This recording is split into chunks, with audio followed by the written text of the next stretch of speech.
The moment my birth jade bead was taken by a little rascal as a marble, my 1,000-year-old spiritual cat's dignity shattered into pieces. On the first day of my reincarnation as a human, I grabbed the collar of the little thief who stole my bead.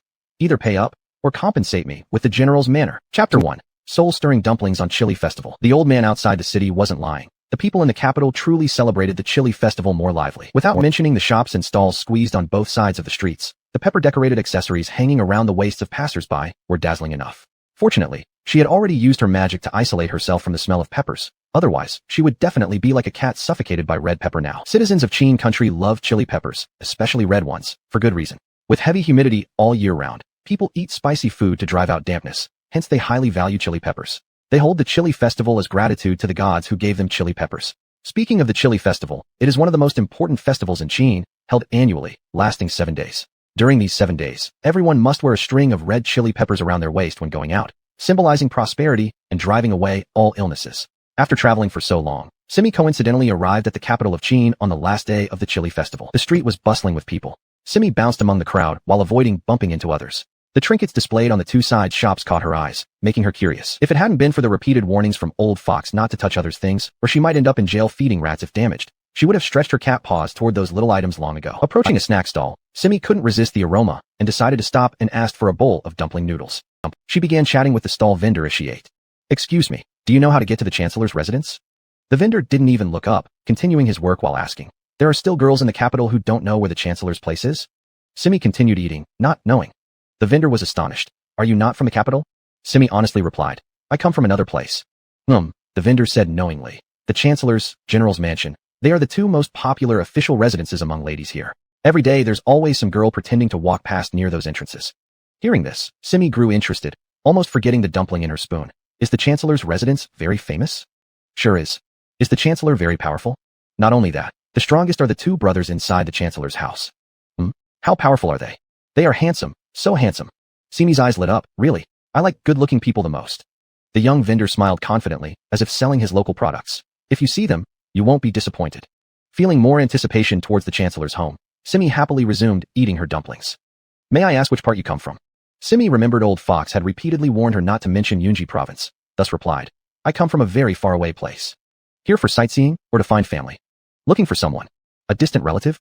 "My senior sister." "Your senior sister?" "Yes, she resides in the Chancellor's residence." "Ah, got it. The Chancellor's residence is a bit far from here. Once you've passed the next corner, move on to another street, and ask someone else again. It will be clearer then. Otherwise, even if I tell you, you might forget." Simi agreed it made sense, thanked him briefly, and returned to her meal. Having finished his task, the young vendor sat across from Simi and chatted further. "What does your senior sister do in the Chancellor's house?" Simi shook her head, a little troubled. My master told me not to tell others. If so, I won't pry any further." Encountering an observant person made her glad. She praised him with a smile. "Your dumpling noodles taste great." Leaning his chin on his palm, he looked at her, smiling as well. "I've never seen such a lively young lady like you before." Getting complimented was a happy thing. Simi therefore asked, "Why do you say so?" "The maids walking through this capital, every single one dresses gorgeously. Most visiting females from other places usually pale in comparison. I've been running this stall for a while, but seeing you has been the most joyful experience, so carefree and spirited." Simi gently bit her lips and smiled, leaving shallow and neat tooth marks. "I grew up in the countryside since I was young, naturally freer." "Not just that. The spiritual aura around you differs from others." "Is that so?" Simi paused with her soup spoon. "People in Chin love cultivation. Most people cultivate in their homes, mixing a bit of worldly aura with spiritual energy. Only yours is the purest spirit force I've ever encountered. Or, could you be a cat?" With a crisp sound, Simi dropped her spoon into the bowl. Am I that poor at sorcery?" The young vendor chuckled, watching her knowingly. "Why would you say something like that?" "My true identity was exposed so easily. I just made a casual guess, and unexpectedly, it turned out to be correct." Simi snorted discontentedly and lowered her head to continue eating the wontons. Of course, there are many idlers in this world who are half immortal, half god. After staying for long periods in places brimming with spiritual power, they would yearn to stroll around areas imbued with earthly qi. This young man was likely no different. "What's your name?" Simi asked him. "Look at my sign." Following his finger, Simi saw a small flag fluttering in the wind, with the words "100ly wontons" written on it. "100ly. That's right." Simi quietly ate 2 more mouthfuls of wontons, only speaking up again when she felt his stare become too uncomfortable. "Where did you learn your skills?" "Are you talking about cultivation?" I'm self-taught. How about you?" Simi decided not to reveal Old Fox's presence. It'd be embarrassing given her current level of expertise. Seeing that she wasn't answering, 100ly didn't mind, and instead asked her another question. Why are you looking for your senior sister? Simi thought for a moment. Not telling you. Do you think, given my level of cultivation, you could keep secrets from me for long? Still not telling you. When it came time to pay, Hundredly suddenly said, if we're talking about female cultivators in the Chancellor's residence, I do know one, and she is. Huh, what are you doing? Simi looked down at the child standing beside her, whose hand was already reaching toward her waist. Why are you grabbing my things? Chapter 2. Unreasonable Human Child. When the truth came out, instead of being afraid, the child even smiled up at her. Big sister, you're so beautiful. A sweet smile appeared on his clean face, bringing to life the light brown mole at the corner of his left eye, giving Simi her first sense of warmth like a spring breeze brushing her face. This kid, was he too good looking? She had been away from Yunji realm for so long, and this was the first time she saw someone wearing gray clothes looking so good. You also. The two words, beautiful, were about to come out of Simi's mouth, but suddenly, she realized that the person who should be there disappeared, making her momentarily confused. It was the rude young man nearby who kindly reminded her. The bead around your waist has been stolen by him. Looking down at her empty waistband after a short silence, she finally shouted, little thief, don't run. The rude young man watched as people instantly ran away, shouting immediately, you haven't taken your money pouch. But in the bustling crowd, where was the girl's shadow? At a tea house by the roadside, several wealthy daughters were gathered together drinking tea and eating melon seeds. This is the last day of the Jiayang festival. Do you think Lin Ergongzi will come here? One girl sighed, leaning on her hand. Who knows, since the last time Red Boudoir Pavilion hosted a performance, I haven't seen young Master Yin anymore. Thinking about it brings some yearning. You talk about Lin Ergongzi and Yin Ershao. I'm different. I'm thinking about General Yin. General, Yin looks gloomy every day. Aren't you scared? It's better than Lin. Something seems to have happened over there. One girl interrupted her friend's conversation by pointing with her fan. They all looked over and saw that at a street corner, a wall of people had formed, 3 layers deep inside, looking extraordinarily lively. Maybe acrobats? Someone said. Have you forgotten? Acrobats only come out at night. Look at the sky. Is it getting dark? It seems something happened inside. Did something happen? The group suddenly became excited. Let's go check it out. Don't forget to bring the sunflower seeds. The public formed a circle. In the middle lay scattered large baskets. Young women, children, old ladies. The chaos made people worried and sigh. Simi never thought that as a spirit cat who practiced cultivation for hundreds of years, she would be bullied by a human child into such a state. Look at him, barely taller than half a person. Standing upright, he could still easily be lost in the passing crowds. Yet this child not only took her jade beads while she ate wontons, but also dared to accuse her when she caught him. The troublemaking child stood several feet away, tightly bound by enchanted ropes, looking truly like a brown cocoon, though his white, delicate face was much softer compared to a real cocoon. But the deeds he did and the words he said were definitely not as soft and cute as his appearance. And the elderly woman standing next to him, although her hair was gray, the sharpness in her eyes rivaled any young person. Her sleeves were rolled up high, matching her haughty face, showing off her plump hands planted firmly on her hips, which made the timid Simi dare not look directly, only fidgeting with her fingers. If she hadn't gone to eat those wontons, she wouldn't have started chatting with the guy. If she hadn't chatted with him, the boy wouldn't have stolen her jade beads. If Simi looked at the overturned chicken cage, the chickens with their legs tied flapping their wings helplessly, and the furious chicken owner glaring at her. She really shouldn't have forgotten old Fox's warning. Indeed, she shouldn't have been greedy and forgotten her main task. Yin Yuan stared back at Simi without fear despite her fierce glare. His laid-back manner seemed extremely irritating. If you let me go, I can help you repay this money. The incident of knocking over the chicken cage and injuring a few chickens was partially his fault, but the way he spoke sounded like it was entirely her fault. Despite his charming appearance, Simi found no delight in him now, angrily saying, dreaming. Before Yin Yuan could respond, the elderly woman struck first. She pointed her finger at Simi irritably. Hey, you little girl, why are you so impolite? Do you plan not to compensate for the damage? Are you too young to understand responsibility? Simi was genuinely upset now. No one liked being accused unfairly. She straightened her gaze toward the elderly woman. I didn't mean to shirk responsibility. I already said my purse is missing. Once I find my elder sister, I'll pay you the money back. Your elder sister? Which elder sister? Where is she? I haven't found her yet. Once I find her, I'll definitely. As soon as these words came out, the previously relaxed elderly woman frowned again. Everyone, please judge. Doesn't this girl want to escape her responsibilities? The crowd, suddenly called upon by the old woman to pass judgment, hastily lowered their heads and focused on eating the watermelons, winter melons, and cantaloupes they had in hand. They wanted to quietly snack away on the sidelines without getting involved in this dispute. After all, no one understood the full story, so it would be better to withhold judgment for now. Simi was a new arrival, having previously heard that there were many rules among mortals, ones not to tangle with unnecessarily. But why had she been dragged into this even when she hadn't actively caused any trouble? Now, she didn't know if her money pouch had fallen off during her run or if someone else had taken it. How was she supposed to pay compensation without any money? She could use magic to create some? No. Old Fox had said that would damage her merits. Besides, there were many who practiced magic in Qin Kingdom, including wandering immortal recluses from all over who often came here to eat delicious food. If she got caught, that would be bad, and worse still if she encountered someone who knew old Fox, then the news spreading around would embarrass him in front of other divine beings. No, losing face herself could be tolerated, but making old Fox lose face wouldn't do. Yin Yuan, clearly bound, had noticed her dilemma. He jumped up and down, approaching Simi's side, tugging at her sleeve with his small free hands. What about if I give you an idea? Since the trouble originally started because of him, Simi naturally didn't trust him and turned her back, shaking her sleeve loose. Yin Yuan wasn't bothered at all. He jumped again right in front of Simi, saying, "This time I won't cause you harm." Simi turned her head away, refusing to listen to him. Seeing this, Yin Yuan said, "Do you want to let this go unresolved, continuing to drag it out?" Finally, Simi looked back at him, her eyebrows furrowed. Irritated, she said, "What are you talking about?" "All right then, though what you did wasn't right, at least I am also partly responsible." "You were responsible anyway." Fine.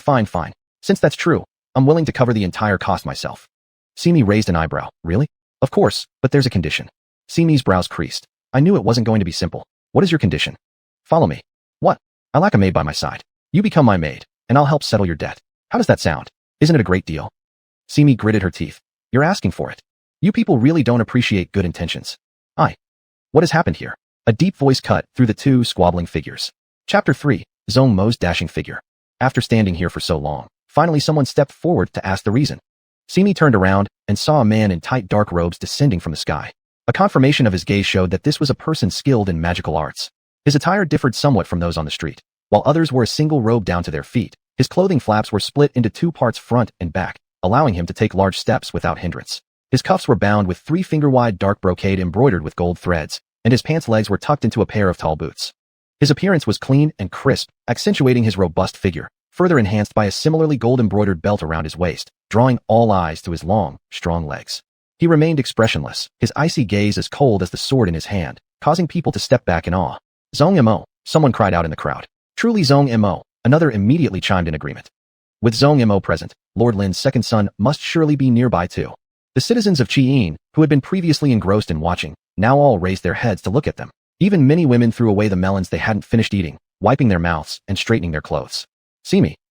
The old lady paid no heed to his cold demeanor, as if she'd long since grown used to it. She moved forward and grabbed Zhong Mo's hand. "Guardian Zhong, your arrival is perfectly timed. You must give me justice. Tell me, I am an old woman who neither steals nor robs, so why must I endure this hardship?" Zhong Mo still showed no emotion, though his tone wasn't harsh. "Elder, please take your time and explain." And thus, the elder lady began recounting her hardships, talking about how she went out early every day to sell chickens, and besides that, also took care of her elderly and sick husband. Zhong Mo continued to remain expressionless. "Elder, please get to the point." "TCH, it's just." Despite her advanced age, although she still seemed energetic, Yin Yuan didn't want to waste more time. "Let me explain instead." The onlookers started murmuring in dissatisfaction. "Oh come on, how can a child clearly state the matter? Zhong Mo, wouldn't it be better if you called out Lord Lin Feng to resolve the issue?" Yin Yuan looked at the familiar face. Zhong Mo turned around as if deliberately speaking loud. "Our master is currently at the tea house on Yongping Street. It's inconvenient for him to come here." Tea house. Yongping Street, quickly, Yongping Street. Simi noticed that more than half of the spectators, gathered in layer upon layer, suddenly ran off in one direction, leaving behind only a few elders with children quietly holding their melons, unsure whether they should continue eating or not. It happened quite coincidentally that she had wandered around Yongping Street for quite some time today. The distance wasn't much of an issue, but what mattered was that there was an entire street full of tea houses. Zhong Mo politely bowed. "Jiayang Festival should be a lively affair. Lingering here would be truly inappropriate. Please go back home, everyone. I will properly handle this matter."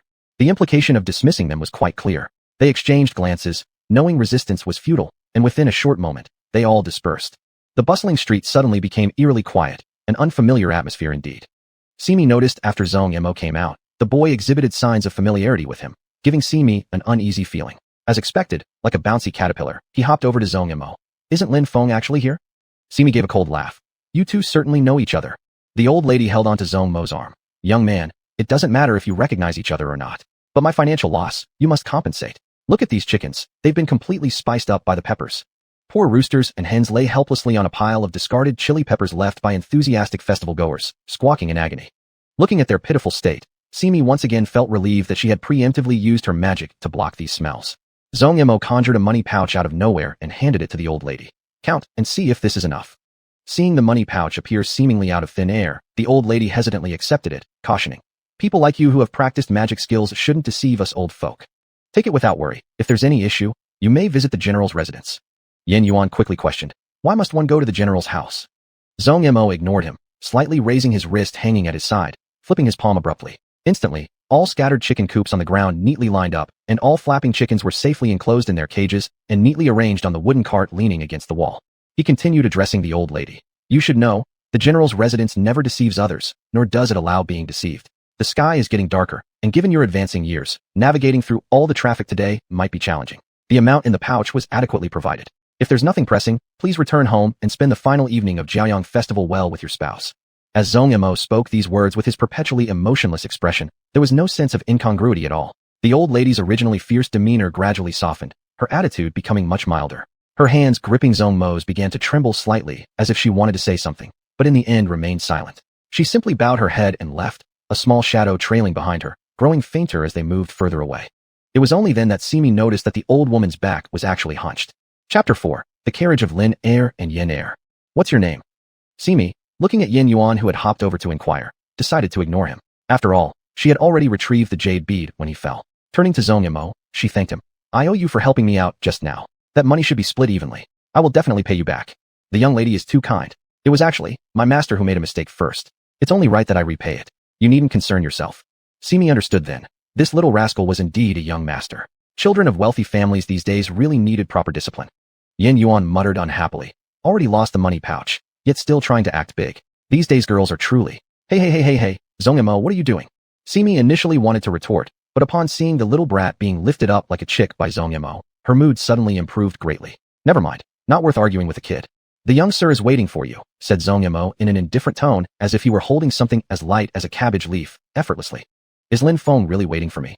As Yin Yuan said this, he kept swinging around, resembling someone on a swing and making people dizzy. The rope binding him was naturally in Zhong Mo's hand, while he resembled a stubborn bug dangling from the rope, desperately kicking his little feet. Zhong Yimou ignored him and continued speaking to Simi. If there's nothing else, miss, I shall take my leave. With the matter of this pesky kid resolved, Simi was quite happy. She smiled broadly at Zhong Yimou and waved goodbye. All right, go ahead.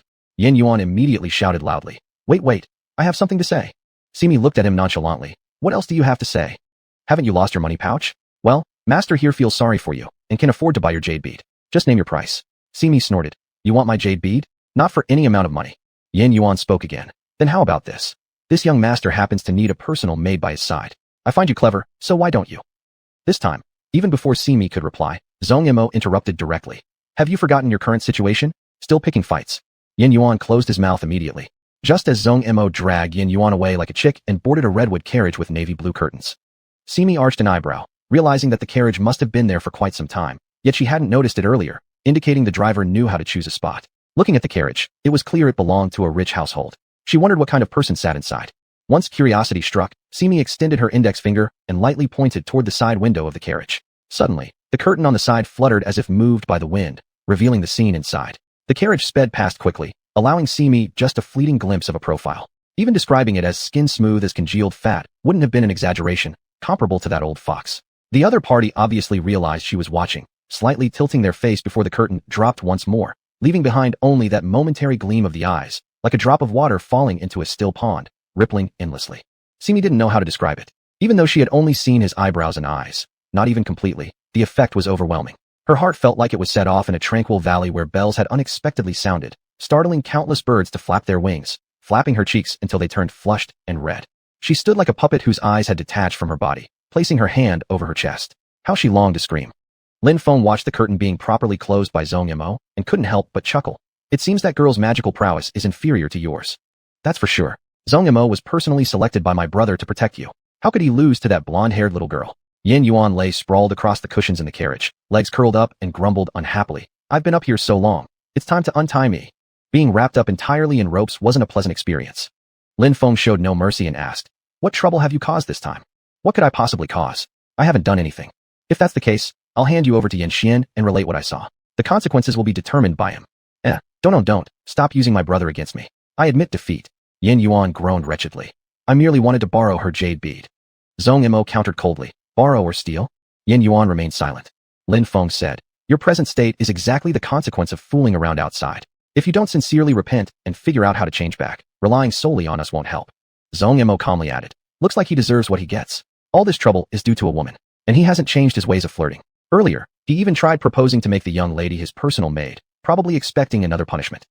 Yin Yuan refuted, I am interested in her jade bead precisely because it might help me return to normal. Is that so? Yes, that night I saw her in the mountains.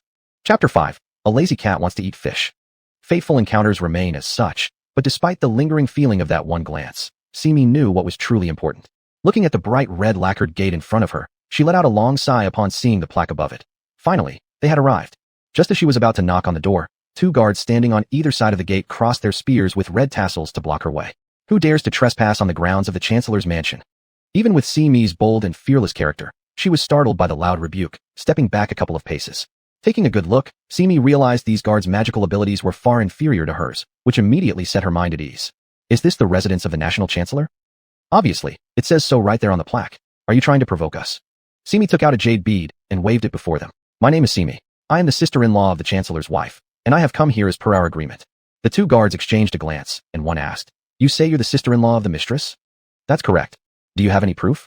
Of course. Just take this jade bead to the old madam, and you will see if it's true or not.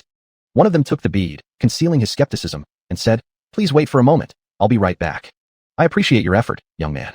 By this time, night had already fallen, and the remnant of the sun had vanished completely. Simi stood on the steps with her hands clasped behind her back, gazing at the stars twinkling faintly against the backdrop of the bright moon, seeming insignificant under its glow. Though the earthly night curtain didn't match the beauty of Yunji realm, it carried its own charm. Under the same sky, how could it appear so different when looking up from various parts of Qin Kingdom? Simi played absent-mindedly with her little braid while staring at the heavens, deep in thought. Soon after, the guard who went inside to deliver the message jogged out. The old madam requests your presence, Miss C, announced the guard. Miss C, Simi chuckled, her eyes curving into a crescent. This is the first time anyone has addressed me as Miss C. I'll remember you. These guards, although rather dark-skinned, still had handsome features. In fact, most people from Qin Kingdom weren't bad-looking. The most attractive was still that person from this afternoon. Guiding her further inward, through a long corridor and many winding turns, they finally stopped outside a chamber. A woman who looked middle-aged waited there. Simi, perplexed, wondered, is this my elder sister? She doesn't resemble the portrait given by the cunning fox. The guard accompanying her explained, Miss C, this is Auntie Yun, the old madam's confidant. She will lead you inside. Simi imitated his courteous gesture with a bow. I thank you for your efforts. Blushing slightly, the guard returned a respectful salute and turned around, walking out. Auntie Yun possessed a gentle appearance, dressed plainly, yet exquisitely. Smiling, she said, the old madam has been waiting for some time now. Please follow me, young miss. Once inside, Simi was finally able to meet her real elder sister, a graceful woman reclining on the bed, reading elegantly. Upon hearing footsteps, Lady Lin put down her book and lifted the quilt to rise. Auntie Yun immediately moved forward to steady her. Madam, please be careful. Simi, standing below, fiddled with her hair, thinking, this looks worse than the cunning fox described. Sister. Lady Lin walked closer to her, wrapped in a cloak. After scrutinizing her carefully, she smiled and said, So, you're Simi, exactly as depicted in the portrait given by Master. Not knowing what expression she should display, Simi curved her lips upward. Sister, do you like reading? Lady Lin shook her head, laughing softly. He likes it. Simi guessed this, he must be her elder sister's husband. Assuming Simi would be exhausted from the long journey, the old madam spoke briefly with her before instructing Auntie Yun to guide her to a private courtyard specially prepared for her stay. This small courtyard had an elegant name. It was called Qinju Xian, the fragrant bamboo pavilion. As its name suggested, it truly housed numerous bamboo plants, giving off a soothing impression akin to its poetic moniker. Sniffing around, Simi detected a faint trace of the sly fox's scent still lingering, even though the place had been meticulously cleaned. It truly demonstrated the strength of a powerful demigod. Just staying here for a period was enough to leave his divine aura undissipated for quite some time. Unlike herself, whose spiritual essence would likely fade away almost completely within a few years of leaving. All the interior decorations were personally arranged by the madam herself. Does the young lady find everything satisfactory?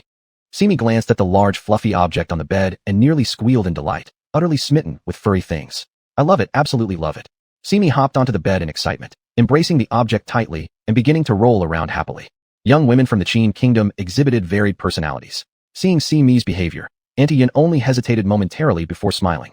That's wonderful then. Young lady, may I inquire if you've partaken in dinner at this hour? Is there food available? Indeed there is. What type of cuisine would the young lady prefer? The wonton she had eaten at noon had long been digested, and at Auntie Yun's reminder, hunger suddenly washed over her. Recalling how the cunning fox had told her that upon reaching this place, she needn't worry about food, she instantly sat up with an anticipatory look on her face and asked, Is there fish? I want to eat fish. Chapter 6. Listening to gossip behind the rockery. Aunt Yun had someone bring in a bowl of fish flake congee, and Simi ate it with great delight. After being full, she was about to take a hot bath according to the customs of the mundane world when she found a bug on her waist while undressing. She looked at the bug glowing faintly in her palm and wondered, strange indeed. She had grown up in the Yunji realm with the old fox since she was young. Although her skills in magic were not refined, she could at least turn into human form. Moreover, achieving the level of being dust-free should be no problem. So how did a bug end up in her clothes? Could it be the remarkable aspect of the mundane world? Upon closer inspection, except for its attractive appearance, there was nothing special about the bug. Though it couldn't compare to the fireflies in the Yunji realm, it still counted as a beautiful insect. Simi always had a higher tolerance for beautiful things. She took the bug outside, saw a clump of weeds by the wall, and released it there. Then she happily went to take a bath. After washing up, she conjured up a sheet of white paper out of thin air, moved her fingers over it, and words appeared on the paper. Respected master, your disciple has arrived at the Marquis's mansion. On the way, I met a child who snatched a jade bead and also ran into a man selling wontons. Simi thought about it and erased this part, replacing it with an account of a smooth journey. She continued writing. Sister's face appears slightly weary, but her actions are without issue. The people in the house respect her greatly. She wrote a few more trivial sentences and then folded the paper into a paper crane, casting a spell and tapping it lightly. She watched as its wings flapped rapidly and it flew off swiftly. Having finished everything, Simi immediately lay back in her bed, rolling around with a ball for several rounds before feeling secure enough to fall asleep. Having stayed too long in the Yunji realm, Simi often fantasized about coming down to the mundane world for a stroll. Mentioning it once in passing, she never expected the old fox to agree. Although there was something he wanted her to do, this was after all her first solo trip to the mundane world, and the novelty was intense. As playful as she was, she dared not forget the task entrusted by the old fox. This departure was to satisfy her adventurous heart, but more importantly, to help fulfill her elder sister's wish. Her elder sister's name is Sijia. According to the old fox, when they found her, Sijia was just a baby wrapped in swaddling clothes. The old fox, finding her adorable with innate spiritual energy, picked her up and raised her in the Yunji realm. The human race grows fast, and before long, what started as a small child had become a fine young woman. But growing fast meant aging fast as well, and the old fox certainly didn't want his pretty girl whom he'd raised from infancy to become an old lady older than himself. So he devised a plan and somehow procured a spirit root, which he planted inside Sijia. With the spirit root, one could be considered half a wandering immortal. If not anything else, perpetual youth would not be an issue. The old fox didn't intend for her to be a student with a long face either. All he wished was for her to remain in the Yunji realm and keep him company forever. Unfortunately, fate can be unpredictable. Everything changed after Sijia mistakenly left the Yunji realm.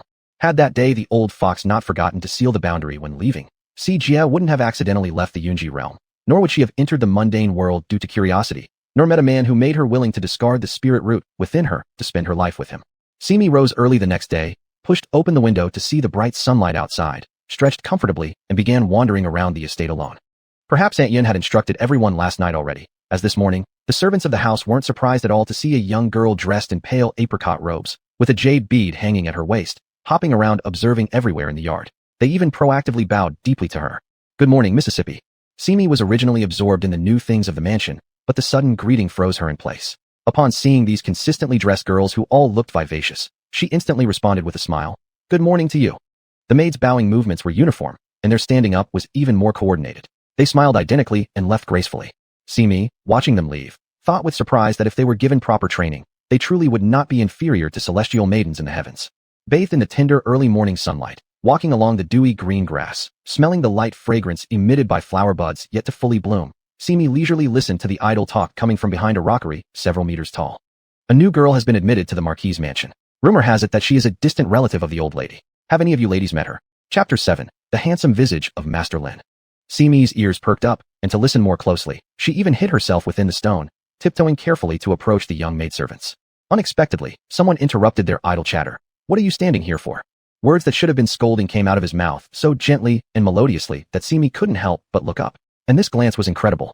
The figure before her stood tall and handsome, a fan in one hand hanging loosely at his waist, the other behind his back, his posture as straight as a pine tree. He wore a tailored navy blue shirt that accentuated his slim waist even more, highlighting his skin white as snow. Simi caught her breath momentarily, slowly lifting her gaze to take a look at his face. Just how stunning could he be to match his impressive physique? When she finally looked up, she froze again. This person was precisely who she'd seen yesterday. Even though she hadn't seen his full face, those eyes were unforgettable. The gathered maidservants immediately knelt upon seeing him and greeted respectfully. Second Master Lin, may you live long. Lin Feng slightly raised his hand holding the fan, signaling them to rise. No need for formalities. If you have nothing to do, you may rest. But do not gossip and violate the house rules. The youngest maid's already flushed face turned an even deeper red. All of them chorused together. We remember your words. Lin Feng offered a gentle smile. This place is cool and damp, which isn't good for women's health. You'd better go now. With a single yes, they all left with red cheeks. Have you hidden yourself enough? Lin Feng asked softly while looking towards Simi's direction. Simi looked left and right, noticing there was no one else around, and realized he was referring to her. She then revealed herself by dissipating the concealment spell. I heard them call you second master. Simi spoke first. Haven't I heard that someone new has come to the estate? Was it about you that they were talking just now? Yes. Lin Feng crossed his hands respectfully and bowed. I am Lin Feng. May I ask how shall I address you, fair lady? Recalling the guards from yesterday, Simi replied. They all call me Miss C. Miss C. Lin Feng repeated after her, saying, It's my friend who offended you yesterday. I apologize on his behalf today. Simi tilted her head, fiddling with her braid and laughing. I thought you didn't know that the person yesterday was me. To be honest, Yin Yuan is my close friend. I should have personally stepped out of the carriage to handle matters yesterday, but it was just the Jiayang festival, and I'm naturally very sensitive to chili pepper smells, so it wasn't appropriate for me to leave the carriage. Hence, I sent Zhong Mo to inquire about the situation. Zhong Mo? I know him. Isn't he with you? Zhong Mo seldom meets people outside. Simi nodded. She had encountered all kinds of peculiar individuals, especially those who practice sorcery, so this did not strike her as odd. Suddenly, she said, Yesterday when I ate wontons, the seller told me that the two young masters of Xiang Mansion were extremely good-looking. Today meeting you, I see he wasn't lying. Lin Feng didn't expect Simi to say something like that, so he chuckled lightly and asked, Where is it that you're going, young lady? I lost my money pouch. I must find it back. Did you lose it yesterday? Yes. Was there anything important inside? I can send someone to search for it on your behalf. Simi shook her head. No need. I know where to look. Oh, I just remembered it this morning. Don't mind me. I'll go ahead. Watch your step, young lady. Simi waved goodbye to him and walked away. As soon as she turned around to a corner, knowing Lin Feng could no longer see her, she immediately began breathing deeply and pressing her hand against her heart. Phew, talking to him makes me so nervous. After patting her chest for a bit, once her breathing stabilized, she indulged herself, covering her cheeks and thinking, how could there be such a handsome person in this world? She had initially planned to greet the same guard she saw yesterday before leaving, only to find the person replaced. After inquiring, she learned that they worked in shifts, so she didn't say much more and happily bounced along to look for her money pouch. Chapter 8. The Arrogant Boasting Swallower Python. Hey, how come you're here again today? As Hun Dan was just serving a bowl of wonton soup to a customer, he saw a girl hopping towards his stall. I'm here for wonton noodles. Do you have money? My purse fell. Oh, so you want a free meal? Simi sat on a stool and propped her face up with her hands as she asked him. I was about to ask you, did my purse fall here? Yesterday, she only knew that her purse had gone missing. It wasn't until she woke up this morning that she suddenly remembered it might have fallen here. Since she got up early, she thought she'd stop by for a bowl of noodles while she was at it. You came looking for me because your purse fell? Simi nodded. Yes, you're someone who can immediately see through my identity, so you must be no ordinary person. Hun Dan made her a bowl of wonton noodles. While waiting for the noodles, there was complete silence. Only when he fished out the wontons and placed them in front of Simi did he casually toss her the purse. Simi happily took it and sighed. I knew I could count on you. Sitting opposite her, Hun Dan propped his chin on his hand and said, You little cat are pretty sharp.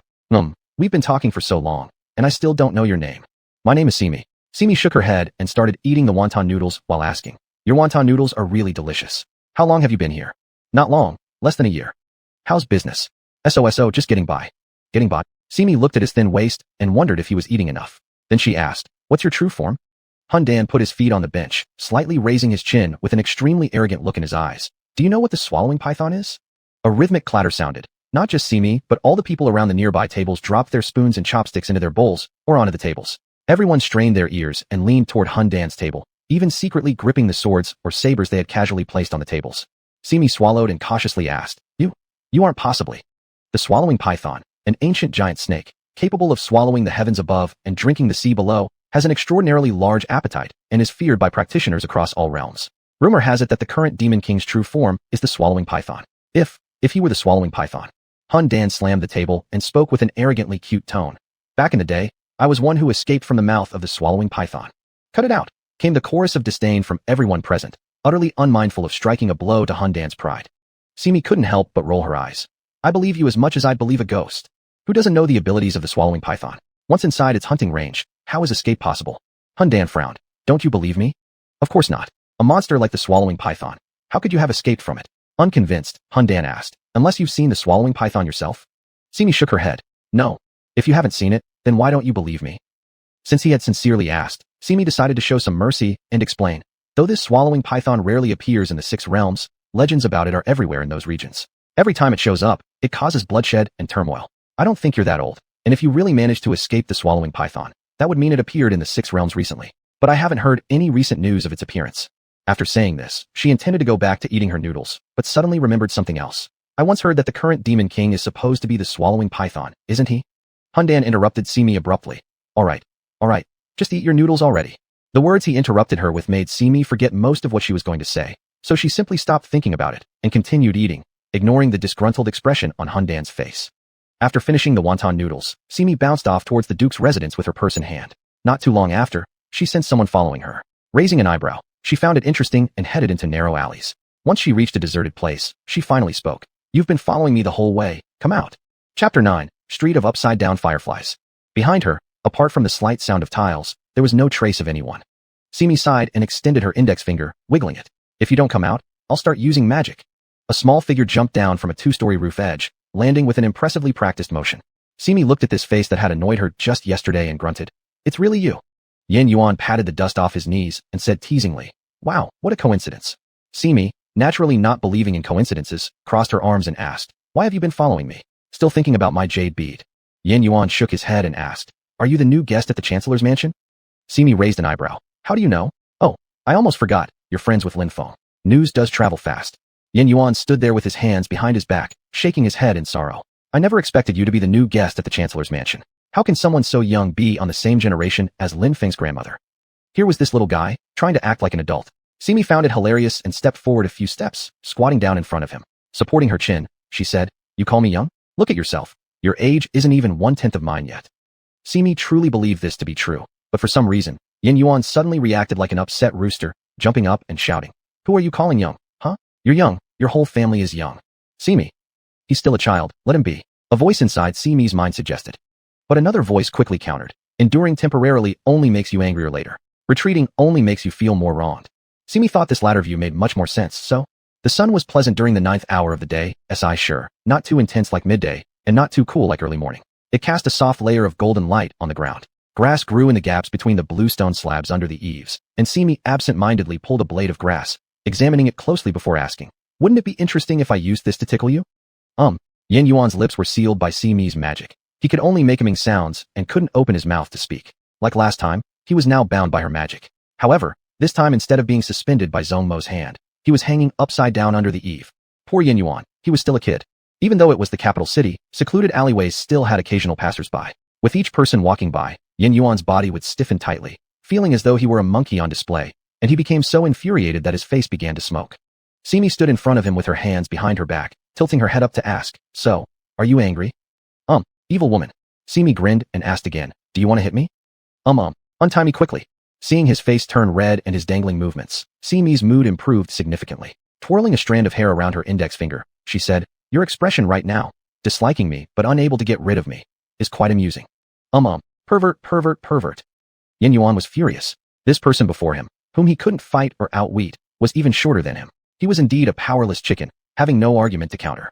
If it weren't for how things turned out this way, this brat's jade bead would have been in his pocket by now. Simi playfully patted his forehead, smiling broadly. Don't worry, I've placed an illusion spell here. Normal people passing by won't see you hanging here. Yin Yuan gave a cold sniff from his nose and stubbornly turned his face away, ignoring her. However, while secretly observing the pedestrians walking by, he found no one looking their way, and therefore came to believe about 70 to 80% of what Simi had said. Simi, proud, raised her eyebrows and questioned him. Do you know why I tied you up? Yin Yuan responded with a cold snort, remaining silent. So Simi lifted the spell of silence, then repeated her question from earlier. With his lips now free, Yin Yuan exploded, completely ignoring the fact that he was still hanging from the eave. Leveraging himself on the rope, he attempted to ram his head against Simi, and after missing, immediately barked. Quick, put me down, master, or you will regret it. Simi silently observed him for a moment, waiting until he stopped swinging before reaching out and poking his forehead. She gave it a hard push, and Yin Yuan started swaying like a swing again. You evil woman, quickly release me. Evil? Let me ask you something, young Master Yin. What's the deal with the fireflies around you? The fireflies? What fireflies? Not admitting it, Simi glanced at him, rolling her eyes. She lightly flicked her fingers, producing a firefly between her fingers still fluttering its wings. Holding it up to Yin Yuan, she said, this flew out from your body. I already investigated it. The one I saw on me last night shares the same energy signature with this one, both bearing your aura. Tell me, was the one last night the one you deliberately released onto me? Chapter 10, Water Splashing on the Eaves. Yin Yuan, with his neck stiffened, said, so what if I released it? Simi set free the firefly and clapped her hands, saying, then let people take a good look at you. As soon as she finished speaking, Yin Yuan's expression immediately changed. You wouldn't dare. What is there to be afraid of? With a snap of her fingers, Yin Yuan's small figure suddenly appeared hanging from the eaves. Simi walked away without a second thought, ignoring the shouting behind her. After taking a few steps, she stopped, pondering for a moment. Then she turned back to Yan Yuan and said, I just remembered something. People passing by who see you hanging here will definitely feel compassion and release you. That would only help you out, right? Perhaps because he had been hanging for too long, cold sweat dripped down Yan Yuan's face as he clenched his teeth and asked, what do you want from me? Not much, but perhaps it's better if others don't notice you. With another snap of her fingers, Yan Yuan disappeared again under the eaves. Simi cheerfully skipped away, swinging her sleeves. Disobedient kids should be taught a lesson properly.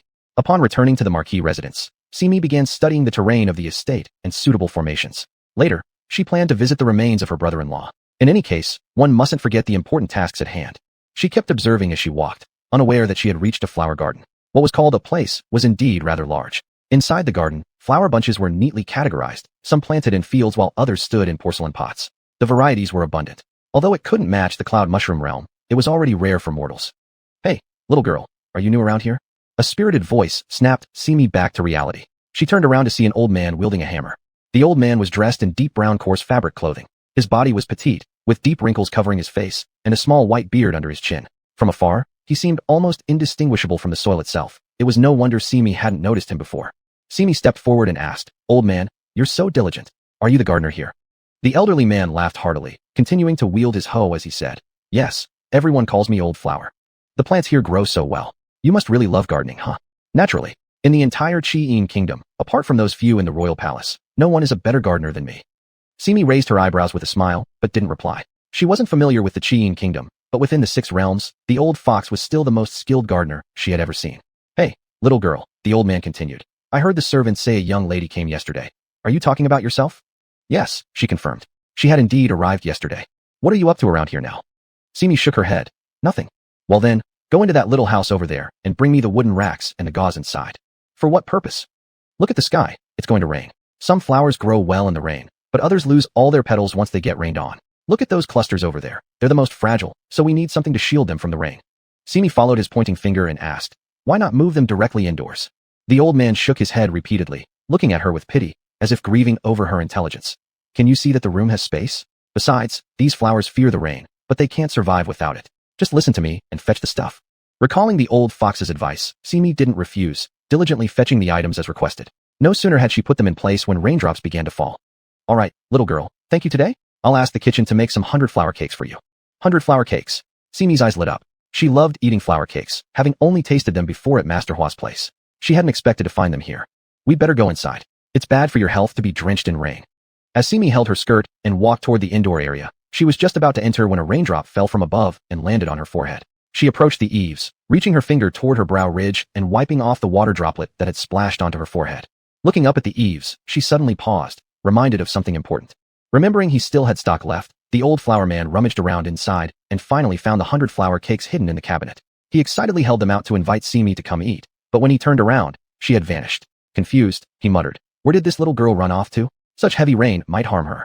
After grumbling, he took a big bite of the cake. The rain grew heavier, with the green bricks and black tiles along the streets being struck loudly by the torrential downpour. Huge raindrops hit the rooftops and ground, splashing droplets everywhere. People walking on the roads with umbrellas were fine, but those without quickly covered their heads and ran for shelter in panic. Some huddled under eaves or near temporary rain shelters, shaking off water from their bodies. After all, as a cat that had cultivated into human form, Yan Yuan naturally possessed the ability to prevent rain from falling around her body. With Simi's assistance through magic, they soon arrived at the small alley where Yan Yuan had been bound earlier in the morning. A snap of her fingers, and Yan Yuan dropped from midair right into her arms. Pushing aside the drenched hair of the person in her embrace who had been caught in the rain, she noticed his closed eyes and listless demeanor, much like a wilting flower. Suddenly, guilt surged within Simi. Why was she picking on a mere child? This disoriented state was evidently due to being suspended for too long. Mortals were always fragile. Add the exposure to the rain, and illness was inevitable. Despite knowing a bit of minor magic, he was still just a child, and Simi regretted leaving him hanging here for so long. After untying the ropes around him and securely holding him in her arms to head back to the Marquis residence, she hadn't taken 2 steps before the person originally half asleep in her embrace slowly opened his eyes. His tiny hand weakly tugged at her collar as he complained in a feeble voice, You're a bad girl. Chapter 11, Untitled. It was still raining outside. Taking advantage of Yan Yuan's drowsiness, Simi stripped him down and changed him into clean pants before tucking him under the covers to avoid a chill. She then took out a small jade vial, poured out a pill the size of a black bean, and fed it to him. After doing this, she sat by the desk near the window, unfolded a piece of paper, and began drawing diagrams. The matter concerning her senior sister was no trivial issue. From surveying the terrain and setting up arrays, every single detail had to be meticulously handled by Simi, who dared not slack even slightly. Being so focused on this task would surely earn her great praise from the old fox upon returning, perhaps even granting her unrestricted access to Yunji realm in the future. The thought alone made her incredibly happy. Her mind leapt joyfully when a faint groan redirected her attention to the bed. Awake? Simi walked over and sat beside the bed as Yin Yuan's eyes slowly opened. Maybe because he'd just woken up, his pupils were watery and looked somewhat pitiful. A flicker of movement stirred inside Simi. Instantly, she didn't dislike this boy. Not only did she not dislike him, but she felt a little pleased. She reached out to feel his forehead. He wasn't feverish. Are you feeling unwell anywhere? Yin Yuan only felt a slight headache as he stared at the person before him with unfocused eyes, his mind suddenly going blank. Seeing his bewildered look, Simi confirmed again by touching his forehead. Not feverish. Besides, she'd already fed him a pill, so there shouldn't be any problems. Yin Yuan regained his consciousness after hearing these 3 words. He supported his head, shook off the dizziness, sat up, and suddenly remembered what happened earlier in the day. You tied me up. Simi raised an eyebrow fearlessly. Leaning closer, she propped her chin on her hand. So what? You also let me get soaked in the rain. Didn't I bring you back already? You also. Before Yin Yuan could continue accusing her, he noticed something strange and looked down, to find himself wearing a belly band. Simi watched as his face flushed from pale to crimson within moments. She marveled inwardly.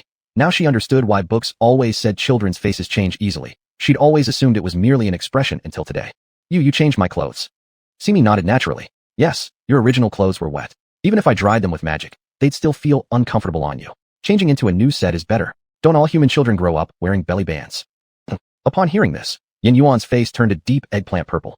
Confused, Simi wondered whether the child disliked the belly band. Thinking about it, she immediately offered. Is the belly band not good looking? I specifically found one with embroidery for you. If you don't like it, I'll change it for you. Changing a few belly bands was no problem for her. Yin Yuan could request any pattern he wanted, and she could conjure up that design. When you changed my clothes, did you realize I wore a belly band? After being silent for a long time, Yin Yuan finally asked this question with a sullen face. Simi carefully recalled the moment when she undressed him and shook her head. I don't think so. Silence enveloped the chamber. Attempting to break the awkward atmosphere, Simi said, how about, I change another one for you? Wah! Yin Yuan yanked hard on the belly band, tearing it off and tossing it onto the ground violently. My body has been exposed. My innocence is lost. I have no face left to show in public anymore. Simi, what's going on now? After shouting, Yin Yuan threw off the blanket and rolled around on the bed without his shirt while screaming incessantly. Master Yan's innocent body has been ruined by you. If this gets out, how will I ever have the face to see people? Simi, supporting her chin, rolled her eyes calmly. If you didn't say anything, who would know? Yin Yuan paused, stopping his wriggling body and glaring at the fearless Simi, questioning. You're refusing to take responsibility, huh? Simi puzzled. Responsibility for what? Wah! Yin Yuan screamed once more. This is outrageous. You ruined someone and refuse to take responsibility. You've gone mad. Simi's vein popped on her forehead. She realized her mistake. She should have never had sympathy for him. She should have left him hanging there to get seriously ill, to quietly suffer through a big illness. Just as the room fell into an odd atmosphere, the tightly closed door was knocked on from the outside. Having silenced Yin Yuan, Simi asked towards the door, who is it? Miss Simi, it's Lin Feng. Hold on a bit. Simi glanced at Yin Yuan, who looked pitiful now that he couldn't speak. She inwardly cursed Lin Feng for showing up exactly at this moment. Lin Feng spoke from outside. Miss Simi, I thought I just heard Yin Yuan's voice.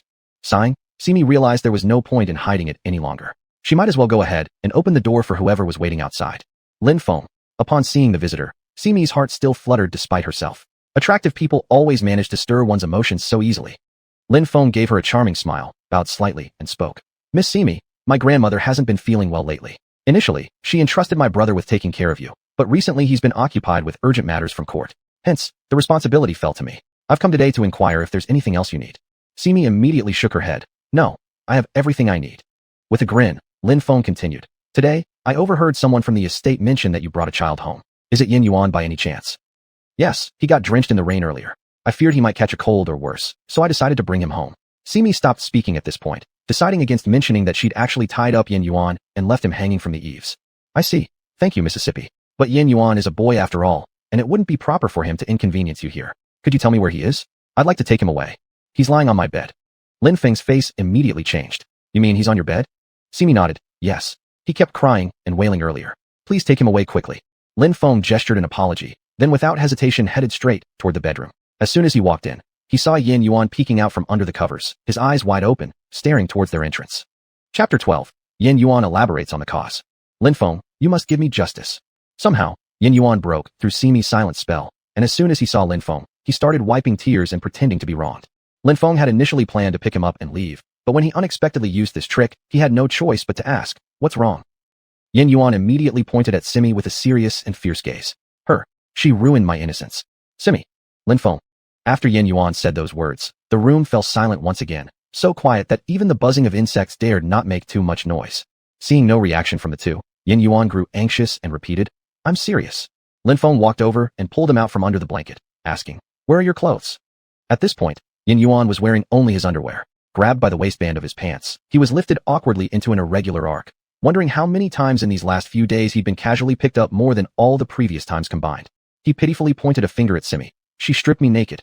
Simi didn't care. "Your clothes were soaked through. I kindly helped you change into clean ones. You may be dissatisfied, but to accuse me of ruining your innocence is outrageous. For someone your age, what kind of innocence do you have anyway?" Yin Yuan rebutted. "Who says I'm still a child? You're not a child? Then are you an adult? You? Regardless, my innocence has been ruined by you, and you must compensate me." "Compensate?" Again compensation. Simi turned away unhappily and ignored him. Lin Feng shook his head. "How exactly should she compensate you? Naturally, there should be responsibility involved. After all, I am a grown young man. How could my innocence be taken without consequence? You tell me, how did Miss Simi ruin your innocence?" "She stripped off my clothes and stared at every part of my body." Facing his accusations, Lin Feng wasn't fazed. "If we count it like that, wouldn't your innocence have been lost long ago?" Yin Yuan opened his mouth to retort. "Who said? I'm far more innocent than you." "Simi." With an unchanging expression, Lin Feng placed him on the ground, tossing the clothes he had set on the chair onto Yin Yuan's head. "If you're going to say such things, don't blame me for exposing your secrets." Yin Yuan quickly pulled the clothes off his head, sensing something was off. "Don't you dare." "Actually, he isn't a child," Lin Feng said to Simi. Simi didn't understand. "What do you mean?" Hugging the clothes tightly, Yin Yuan quickly rolled back into the bed covers and refused to get up. Lin Feng glanced at him and said to Simi, "He's the younger brother of General Yin, the second son of the Yin household, Yin Yuan.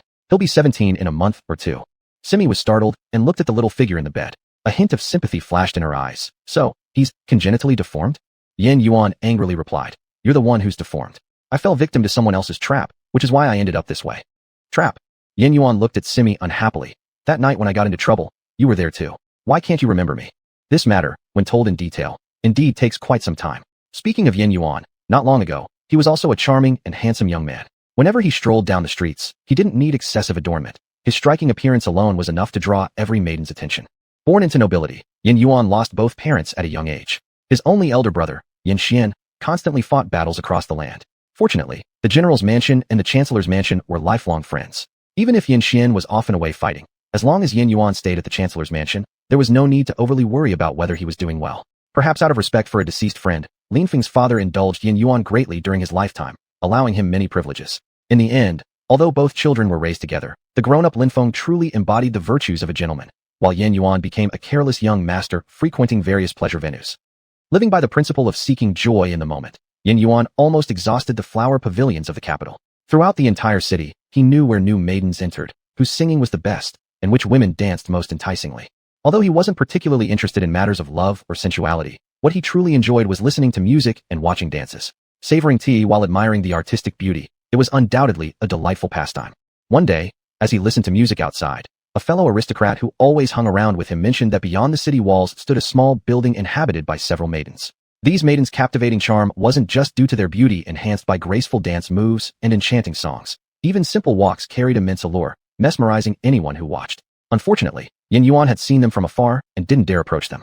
When Yin Yuan first heard about it, he thought little of it. He had met countless women, seen all kinds of beauties, and for him, they had long lost their novelty. But the mention of graceful bearing piqued his interest. "Isn't it dangerous outside the capital?" This question elicited bursts of laughter from everyone present.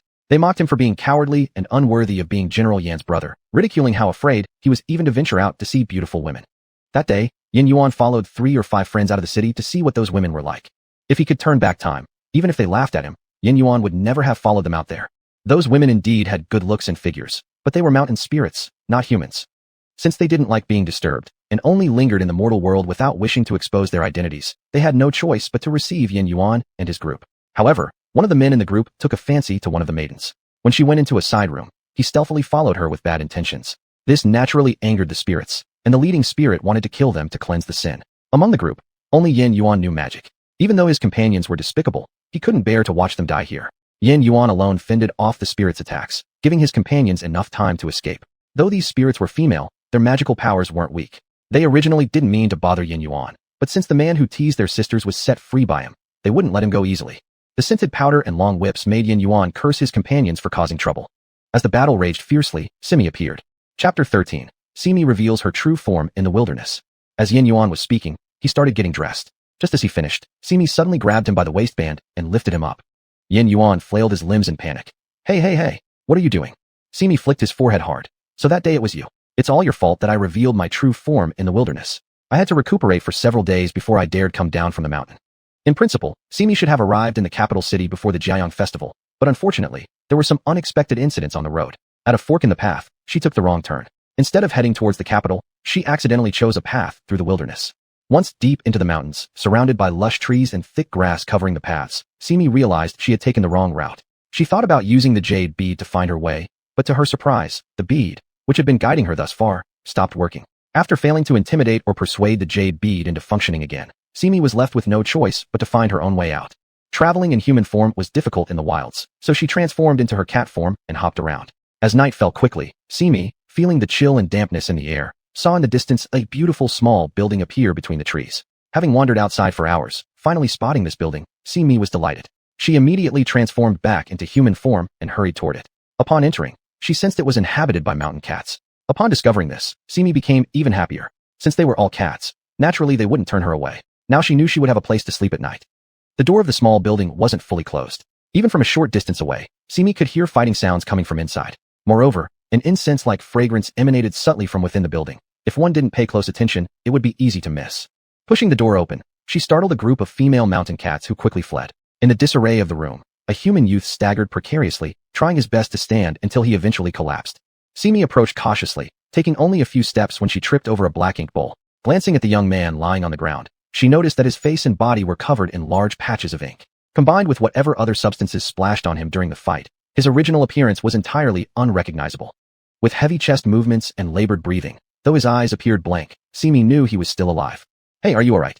This was her first question. Still lost in the days after the intense battle, Yin Yuan failed to process what she had said. Feeling exasperated, Simi pulled out the jade bead and waved it over his head, muttering something strange. The moment she finished, Yin Yuan came to his senses. Who are you? He asked. Simi didn't reply, instead asking him, why are you lying here? Yin Yuan intended to explain that he had been tricked into disturbing the spirits, but before he could say anything, his mind began to feel hazy. His consciousness scattered shortly after, and he soon fell into a deep slumber. Seeing that his eyes were closed and he no longer responded, Simi poked his forehead, but he remained unresponsive. Reaching for the jade bead, she was just about to carry him off when, achoo! Caught off guard by the sneeze, Simi instinctively rubbed her nose, intending to use magic, but then realized something fell off. Gazing at the furry paws and the soft pink pads under her hands, she instantly understood. Her entire cat form had returned. Meow. Covering her mouth, Simi reached up to touch the ears on top of her head that stood upright. Twisting around, she spotted the long, bushy tail trailing behind her. She had transformed back into her true self. For a practitioner of sorcery, reverting to one's true form is not a trivial matter. It can even be considered quite significant. Each cultivator's true form represents their most natural and comfortable state. If they voluntarily return to their true form, it might be due to comfort or preference. But if someone unintentionally reveals their true form without control, it may mean either that their spiritual powers are insufficient to maintain their current form, or, perhaps, an accident occurred. Chapter 14. This chapter's title is also missing. Yuju suddenly lost the ability to identify directions, and when Simi revealed her true form, she understood it must have something to do with this small building. The mountain cats left, probably sensing the pure spiritual energy on her, which they didn't dare to provoke. In general, spirits who don't actively bother cultivators are usually pretty laid back and not worth worrying about. She looked at the man lying on the ground, who had fallen asleep at some point. After checking his breathing, she confirmed that he had only fallen asleep due to excessive physical exertion. Satisfied, Simi left. She needed to find a place to transform back into her human form. However, what she didn't expect was that not only did she revert to her original form, but Yin Yuan also turned into the appearance of a child after falling asleep. So, the problem is in that little building, Simi concluded, propping her cheek with her hand. Yin Yuan clenched his fists, showing signs of frustration.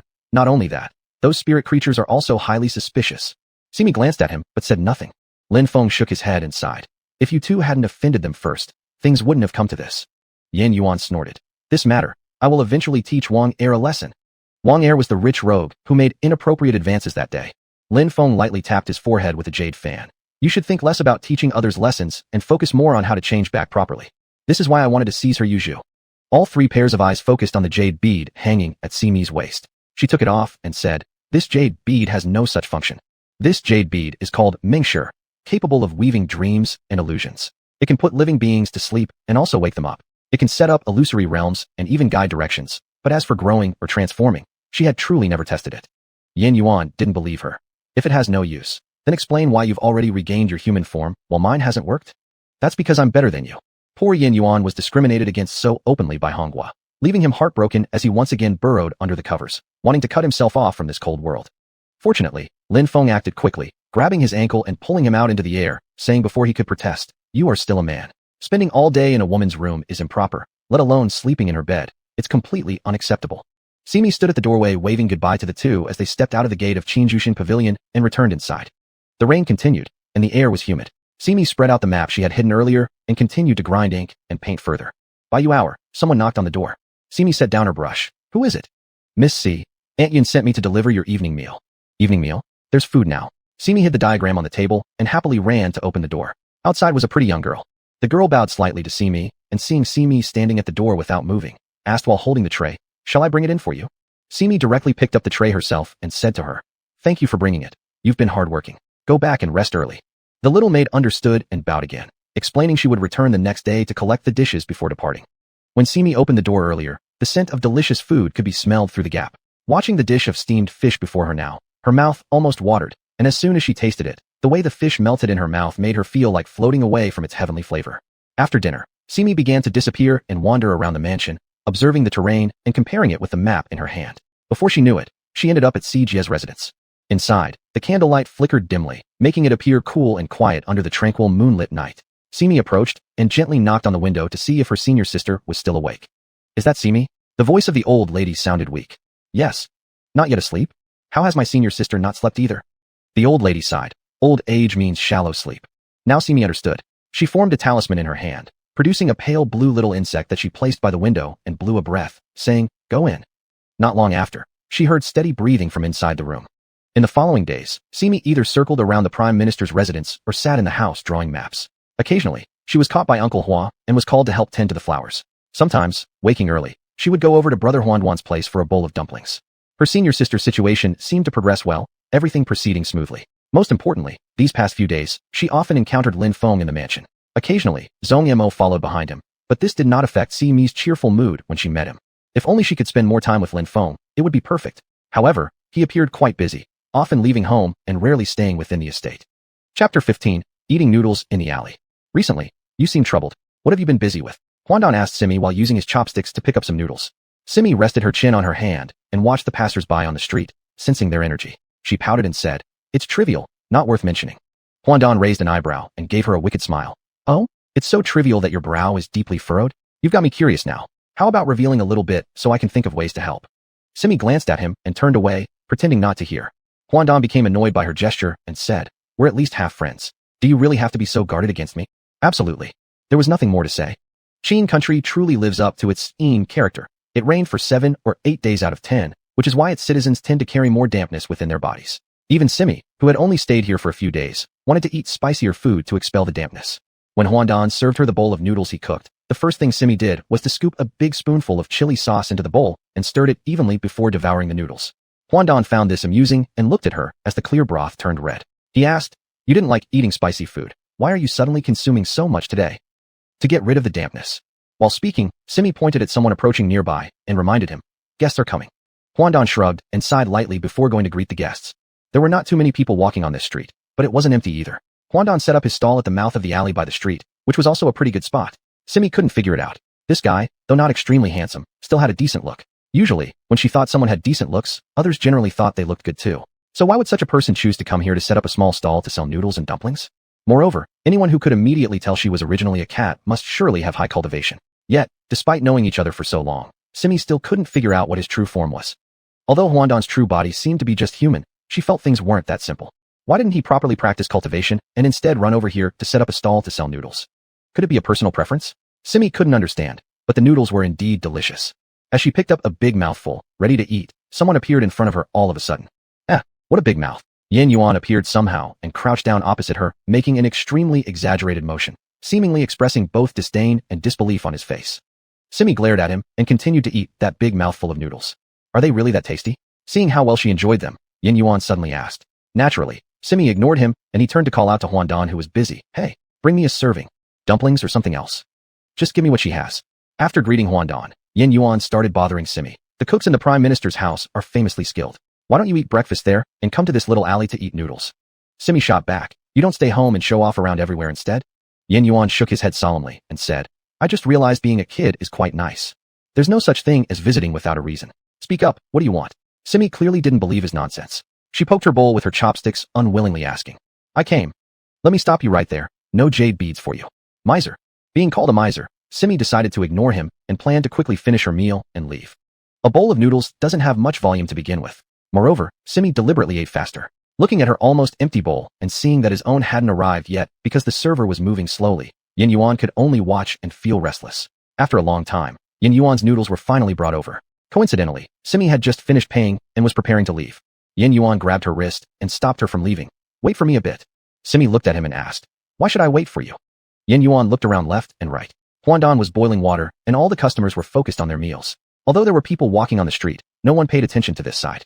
Seeing this, Yin Yuan gestured for Simi to lean in closer and whispered, I know Ling Feng's little secret. Want to listen? Simi pulled away from Yin Yuan's hand, frowned, and said, speaking ill of others behind their backs isn't what a gentleman does. Being treated this way, Yin Yuan naturally wasn't happy. He pulled 2 chopsticks out of a bamboo tube, lifted some noodles with them, and said in a tone suggesting take or leave it attitude. Who says I speak ill? Everything I'm about to say is his daily preferences. Many girls in the whole city would want to know, but can't. If you don't want to listen, fine. Seeing no one paying attention around here, even Huandan was doing his own thing, Simi sat back down opposite Yin Yuan and asked, what do you want to say? Yin Yuan, on the contrary, fell silent this time and lowered his head to start eating noodles. He knew it. This bad girl must have taken a fancy to Ling Feng. What's so great about Ling Feng? Isn't he just good looking with an elegant demeanor and refined background? HMPF. How shallow. If you won't tell me, I'll leave. As Simi was about to get up, Yin Yuan called her again. Don't talk during meals and don't speak when sleeping. Can't we wait until I finish my meal? Even though Simi already knew Yin Yuan's true age, his current appearance was so misleading that people couldn't help but view him as a child. After hearing these words, Simi found herself amused. Well, at least his mind was that of a child. To look at a child, isn't patience required? Simi decided to sit in front of him and wait for him to finish the bowl of noodles. She would never admit that she stayed because she wanted to hear Ling Feng's little secret. Ling Feng being such a handsome man, his little secrets must be different from others. Simi was looking forward to it. It was uncertain if the habit was formed after becoming a child or if he had always been like this, but Yin Yuan ate his noodles very slowly, which made Simi extremely anxious waiting on the side. It took ages for Yin Yuan to finish the noodles, and before Simi could say anything, he grabbed the handkerchief tucked in her sleeve without permission and wiped his mouth without hesitation. Instantly, the clean embroidered handkerchief was stained with a big spot of oil. You? Yin Yuan looked at her with big eyes, feigning total ignorance. I just wanted to wipe my mouth. Are you upset? Here, it's yours. Saying that, he extended the handkerchief right in front of Simi. Looking at the huge oil stain on it, and some crushed chili shells, Simi felt utterly exasperated. She shook her head firmly. I don't want it back. The handkerchief has been dirted by him. Chapter 16. The Stern General's Manor and a Big Parasite. In Qin country, there was a custom that all women, regardless of marital status, must carry an embroidered handkerchief with them at all times. Though no one knew the reason behind it, the tradition had become a norm and everyone adhered to it. The old fox said that since she would be staying in Qin for quite some time, she should follow local customs, and handkerchiefs were a must. He specially prepared several extra ones for her, just in case she accidentally lost them. Anyway, Qin Jushin had plenty of handkerchiefs. Since this one was already dirty, she could simply replace it when she got back. Yin Yuan looked at the greasy handkerchief in his hand with regret, and said, You really don't want it? What a pity to lose such a beautiful handkerchief. Simi shot him a glare and retorted irritably. If you think it's so precious, why don't you keep it? After all, he had wiped it all over his mouth. She wouldn't dream of wanting it back. I know, but do you really mind it being so dirty? Don't you know how to clean it? Like this. Yin Yuan waved his hand, and the previously oily handkerchief immediately turned clean as new. Simi wasn't stupid. She naturally knew this trick. But thinking about the fact that Yin Yuan had been wiping his lips with it made her feel queasy. You weren't going to tell me Lin Feng's little secret, were you? Why don't you just tell me what his secrets are? Everyone has their own secrets. Lin Feng is no different. Yin Yuan grinned slyly, winking at her. I'll hold on to this handkerchief for you. And with that, he slipped it into his sleeve. Simi, you haven't told me Lin Feng's little secret yet. I don't have any silver coins on me. Can you cover the cost of this meal first? Are you playing me? Seeing her growing impatience, Yin Yuan quickly said, It's only the cost of a bowl of noodles. We can talk about Lin Feng while we walk. Outside the house, the air was fresh after a light rain. Green bamboo leaves glistened with droplets of water, which occasionally slid down and dripped onto the grass below, seeping into the moist soil. Simi sat by the window. Outside the windowsill stretched a corridor adorned with plants enjoying the post-rain moisture, secretly thriving unnoticed. Birds sang and insects chirped after the rain, and even if you just leaned your head out to listen, it was a delightful auditory experience. However, Simi was in no mood to enjoy such pleasant surroundings. She glared at the stack of blank papers placed on the table in front of her. Her expression was practically murderous. Damn Yin Yuan. Most hateful Yin Yuan. How infuriating. He had promised to tell her Lin Feng's little secret, but not only did he not reveal anything about the secret, but she also foolishly paid for his breakfast, and afterwards he dragged her around holding her hand all day. Now, the whole city probably knew that a girl of 16 or 17 years was seen holding hands with a 6 or 7-year-old boy. Such humiliation couldn't be endured. With fierce determination, Simi wrote, Yin Yuan, in large letters on the pristine white paper. At the end of her stroke, the ink soaked through the pages beneath it, showing the depth of her force. Looking at the two big characters on the paper, Simi became angrier, dipping the brush again and drawing a huge cross over the name. Simi swore revenge internally. This grudge shall not remain unresolved, never ever. After her venting, the once perfect name was unrecognizable. Simi felt much better. She crumpled up the papers with great force and tossed the huge ball of paper deep into the bamboo grove, where tall grasses hid it from plain sight unless closely observed. Simi sniffed lightly with contempt. I will definitely find a way to get back at you, bad guy. The wind dispersed thick clouds, revealing the golden sun hidden behind. Taking advantage of the good weather, Simi boldly strolled out of the governor's residence just as the guards were changing shifts. The squad leader knew her family had significant influence, and she was always kind to everyone, so he gave her a military salute. Miss C going out? Simi played with the rope at the edge of her sleeve with her finger, waving it around as she skipped happily outside. Yeah, I'll bring you something tasty. This time, Simi didn't go to Huntu, instead walking towards a place she'd never visited before. Still 100 meters away from a vermilion red gate, Simi stopped. Looking at the imposing sign hanging above the gate, larger than herself doubled, she smiled mischievously, tossing the jade bead in her hand. Then she lovingly rubbed it between her palms until it suddenly disappeared inside her hand. Only 2 guards. Humph, watch how I deal with you today. As these words left her lips, her skirt spun gracefully, and within moments, the figure standing there vanished without a trace. If you stayed quiet and listened carefully, you might detect the moist air subtly flowing toward a certain direction, as though someone had walked past gently stirring the breeze. Who's there? One guard shouted loudly, brandishing his spear. Without delay, the other followed suit, raising his spear, both with solemn faces. Their spears crossed to form a scissors-like shape, looking especially imposing beneath the plaque that read, Residence of the General who guards the nation.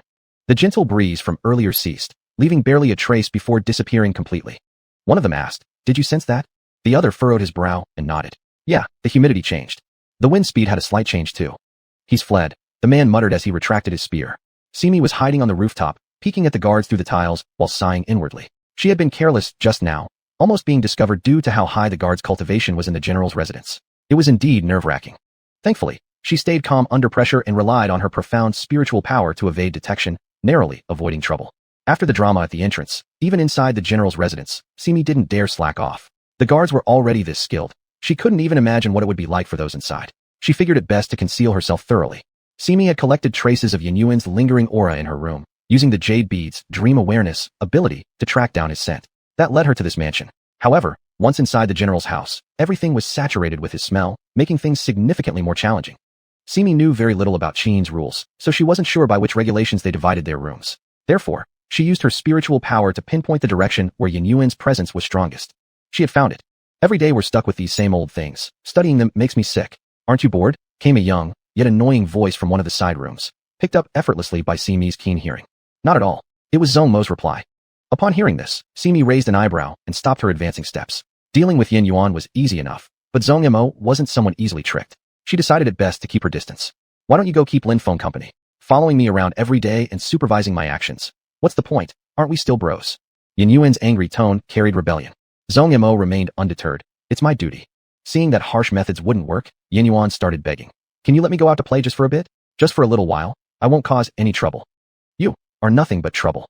Even from far away, Simi could picture the disdain in Zhong Mo's expression when he spoke those words. TSK, TSK, TSK, so domineering outside, yet here in front of Zhong Mo, you're just a powerless kid. Alright, I'll help you since you look so pitiful.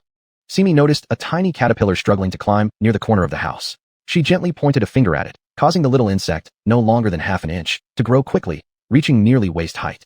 The simple caterpillar looked around at the suddenly shrunken surroundings, swaying its small head, and continued its journey forward. Perseverance will reward you.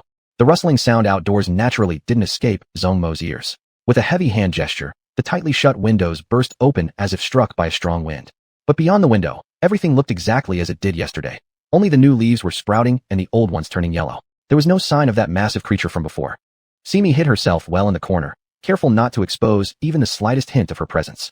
Inwardly, she congratulated herself for acting quickly, otherwise she would have been caught. Sure enough, Zhong Yimou hadn't detected her, but suspicion still lingered in his mind. Yin Yuan walked to the window, leaning out curiously. What's going on? There's nothing outside. If there's nothing, then that's best. He said that, but his face showed discomfort. Yin Yuan deliberately said, true enough.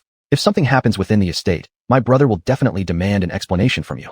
Zhong Yimou shot him a glance filled with warning and then said, I'll investigate the surroundings. Stay here and don't wander around. I'll go. I promise not to run around recklessly. Yin Yuan waved his hand carelessly. I believe you. Normally, Zhong Yimou wouldn't say something like that, surprising Yin Yuan. Really a good buddy of mine. Good friend. With hands behind his back, Zhong Yimou headed out while saying, I've set up a barrier here. You cannot leave, and others cannot enter. Yin Yuan. Damn. Chapter 17. Almost killed by a failed prank. As Zhong Yimou walked further away, Simi strutted into the room boldly. Boundary?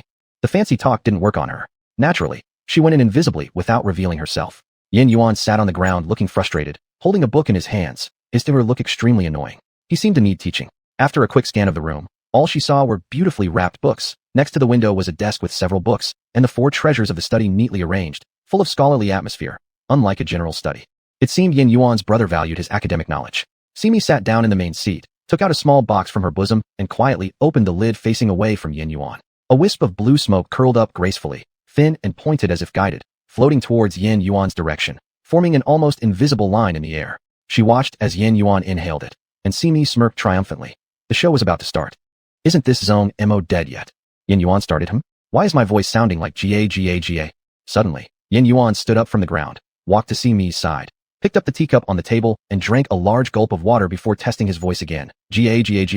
There was no doubt about it. His throat had changed voice. His expression was very strange as he moved closer to Simi, who was just getting up to move away, when suddenly she remembered that with his spiritual power, there was no way he could detect her presence. Yin Yuan sat still for a while then seriously spoke. I know it's you, Ga. Simi's expression slightly changed. Had he found her? That didn't make sense. Not even Zhong Yimou noticed. And with Yin Yuan's spiritual strength, it was even less possible. Suddenly Yin Yuan reached out and firmly grabbed Simi's wrist. Simi was only invisible. Her body wasn't intangible. From Yin Yuan's perspective, it looked like he was holding half of her arm. Simi instinctively tried to shake him off, but his grip was unervingly strong. His hands looked small, and his wrists fine, but once he grabbed, they wouldn't let go. Simi. What ghost? Had she been found so easily at the start? Since she had been caught, Simi decided not to hide anymore and directly revealed herself, propping her chin on her hand, glaring unhappily at Yin Yuan. How did you know it was me? Despite all her preparation, she had been exposed instantly, truly upsetting. I have Ga. Opening his mouth made him sound like a duck. Yin Yuan's expression was ugly. He pointed at his throat, signaling Simi to release the spell. Simi turned away, ignoring him. No way would she undo it. What could he do?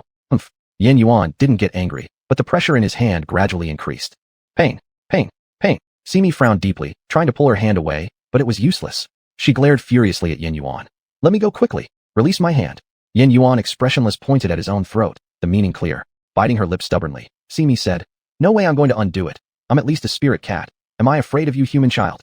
In terms of strength, Simi wouldn't be able to match an adult human, but surely not a little kid like Yin Yuan could hold her tight so firmly, which didn't make any sense unless Yin Yuan had stronger spiritual power than her. That was even more impossible. Failing multiple attempts to break free, Simi gritted her teeth and told him, You let go now.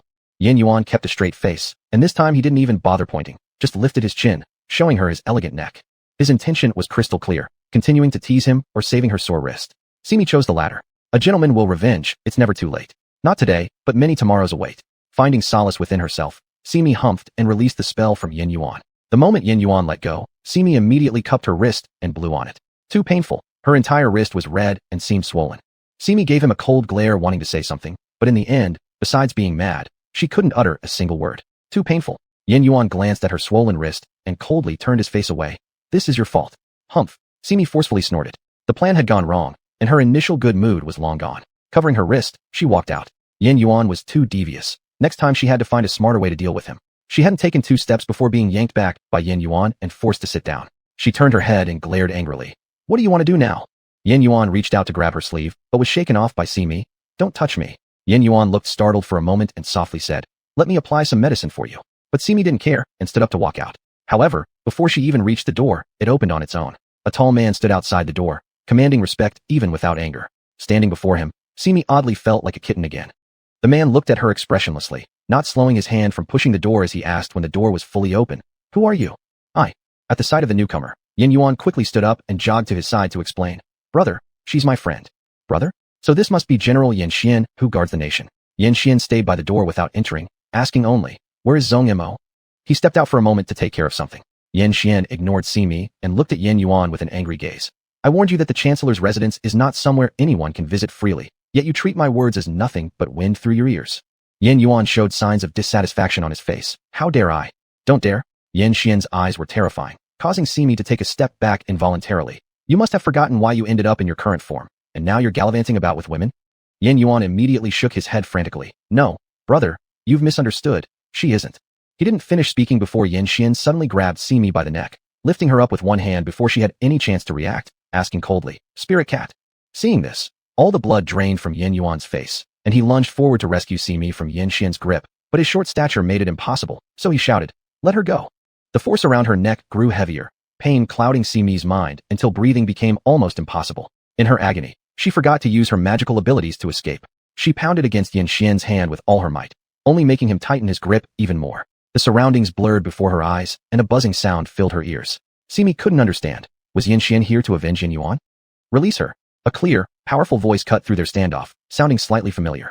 Immediately after, the relentless pressure on her neck lessened, and she fell abruptly to the ground. But just as her feet touched the floor, someone caught her from behind, stopping her from falling hard onto the cold floor. Instead, she landed softly into a warm embrace. Chapter 18. Yin Yuan gets covered in mud. Upon realizing who was holding her, Simi quickly came to her senses, though she still felt weak. Lin Feng, it's me. Lin Feng carried her over and placed her on the study couch, then turned to Yin Xian who was standing nearby, and said, I asked you to fetch 2 books, not harm someone. Yin Xian suddenly lost his earlier fierce momentum as he stepped forward and addressed Lin Feng.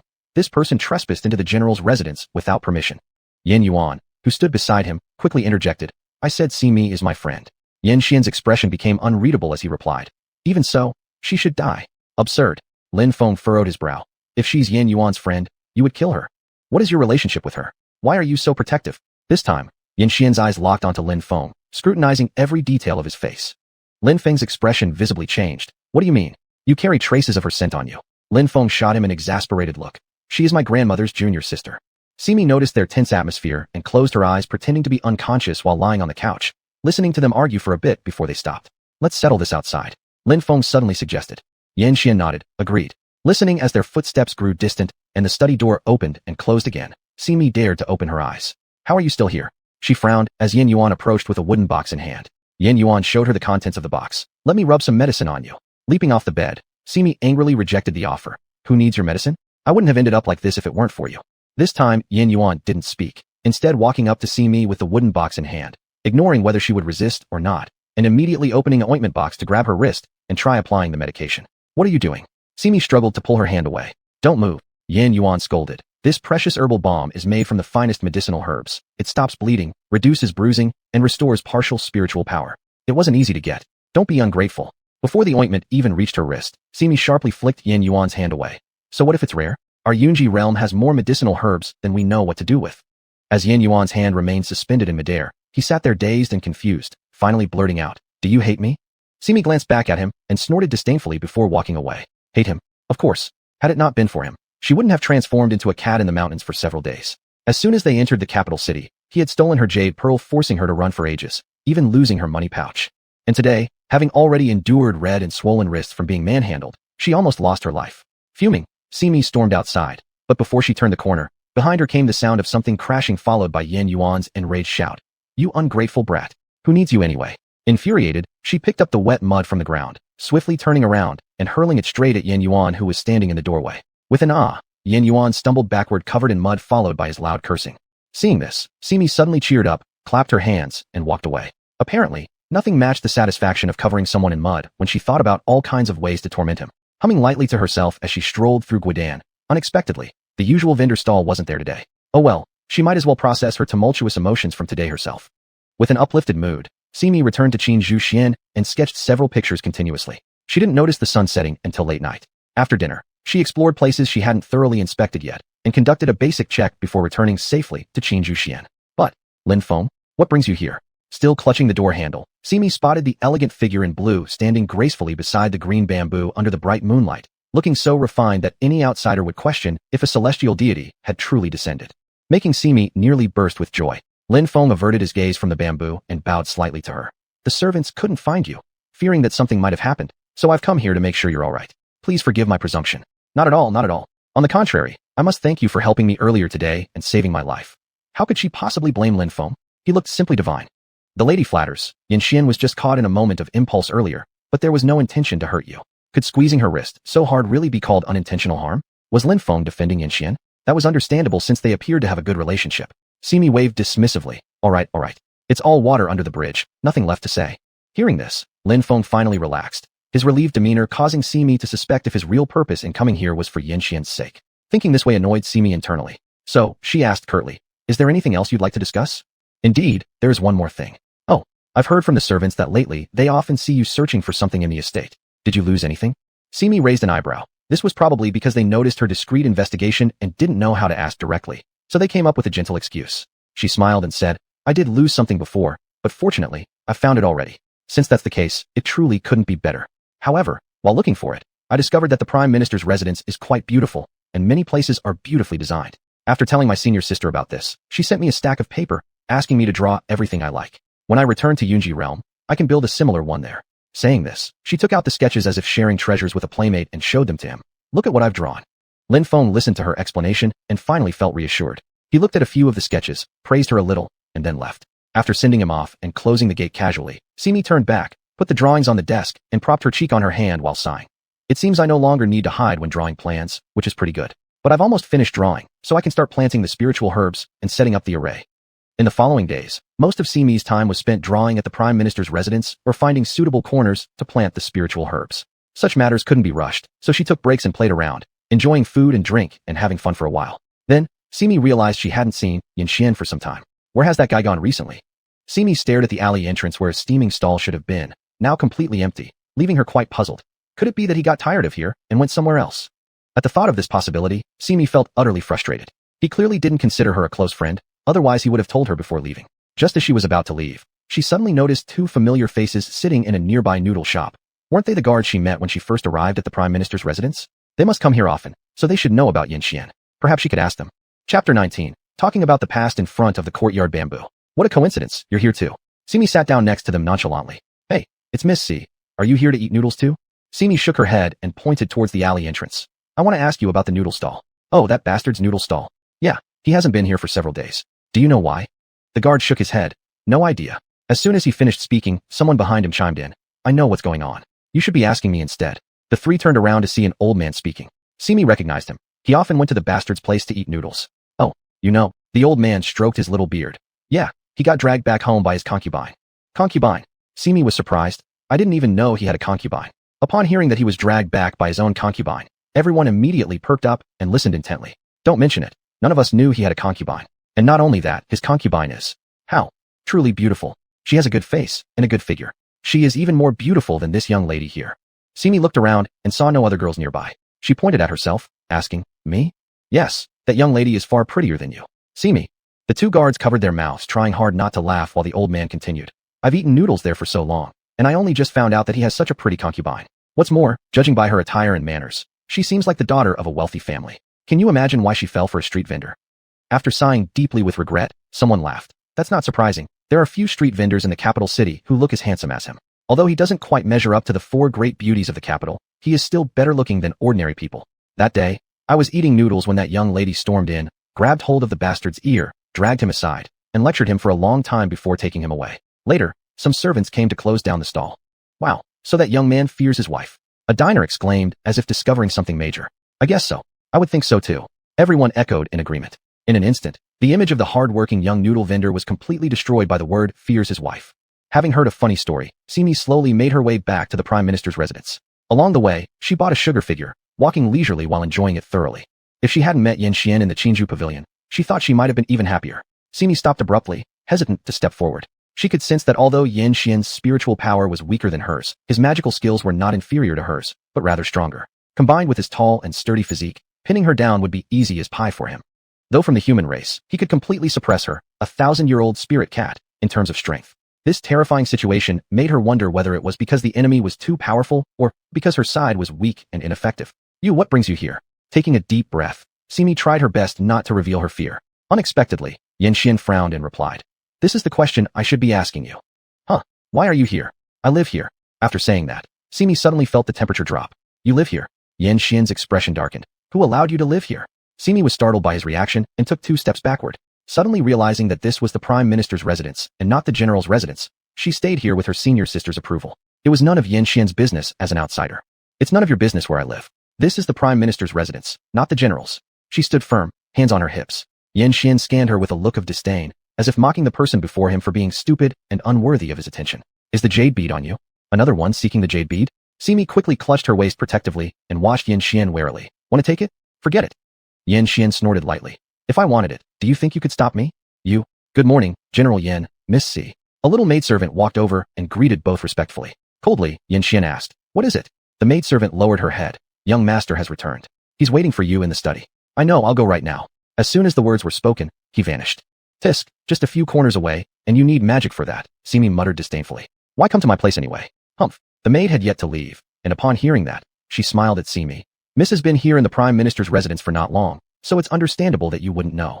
Her words left unsaid intrigued Simi, prompting her to ask, know what? What matter? The Chinju Pavilion, naturally. Simi looked at the 3 large characters, Chinju Pavilion, carved on the moon gate, and asked, is there anything special about it? This Kinshuxuan Pavilion, it was built by General Yin and the second young master together. In Qiyin country, there was a custom. Scholars were called young master, and warriors were called young sir. As Yin Yuan was born into a military family, he was naturally called young sir. And this second young master, of course, referred to Lin Feng. Lin Feng and Yanxian have such a good relationship. Yes, they've been close since they were young. Lady, please follow me. The little maid led Simi to the cluster of emerald bamboo and said, General Yin loves knives and swords, but when he was a child, a sage said that children should not carry swords as it was too bloodthirsty. Second young master heard this and suggested planting a grove of bamboo here. So in the future, when the bamboo grew tall, it could be used to make bamboo swords for great General Yin. Simi understood. So this is where all these bamboos come from. Yes, wave after wave of bamboos have grown here. Old bamboos were made into swords while new ones regenerated. This cycle has continued for many years. So many bamboos have been turned into swords. That must have made quite a few swords. Great General Yin loved martial arts. In preparation for the battlefield, he once trained with his bamboo swords day and night until he wore them out. Later, he fought on battlefields constantly, and high-quality bronze swords replaced the bamboo ones, so no one cut down the bamboo anymore.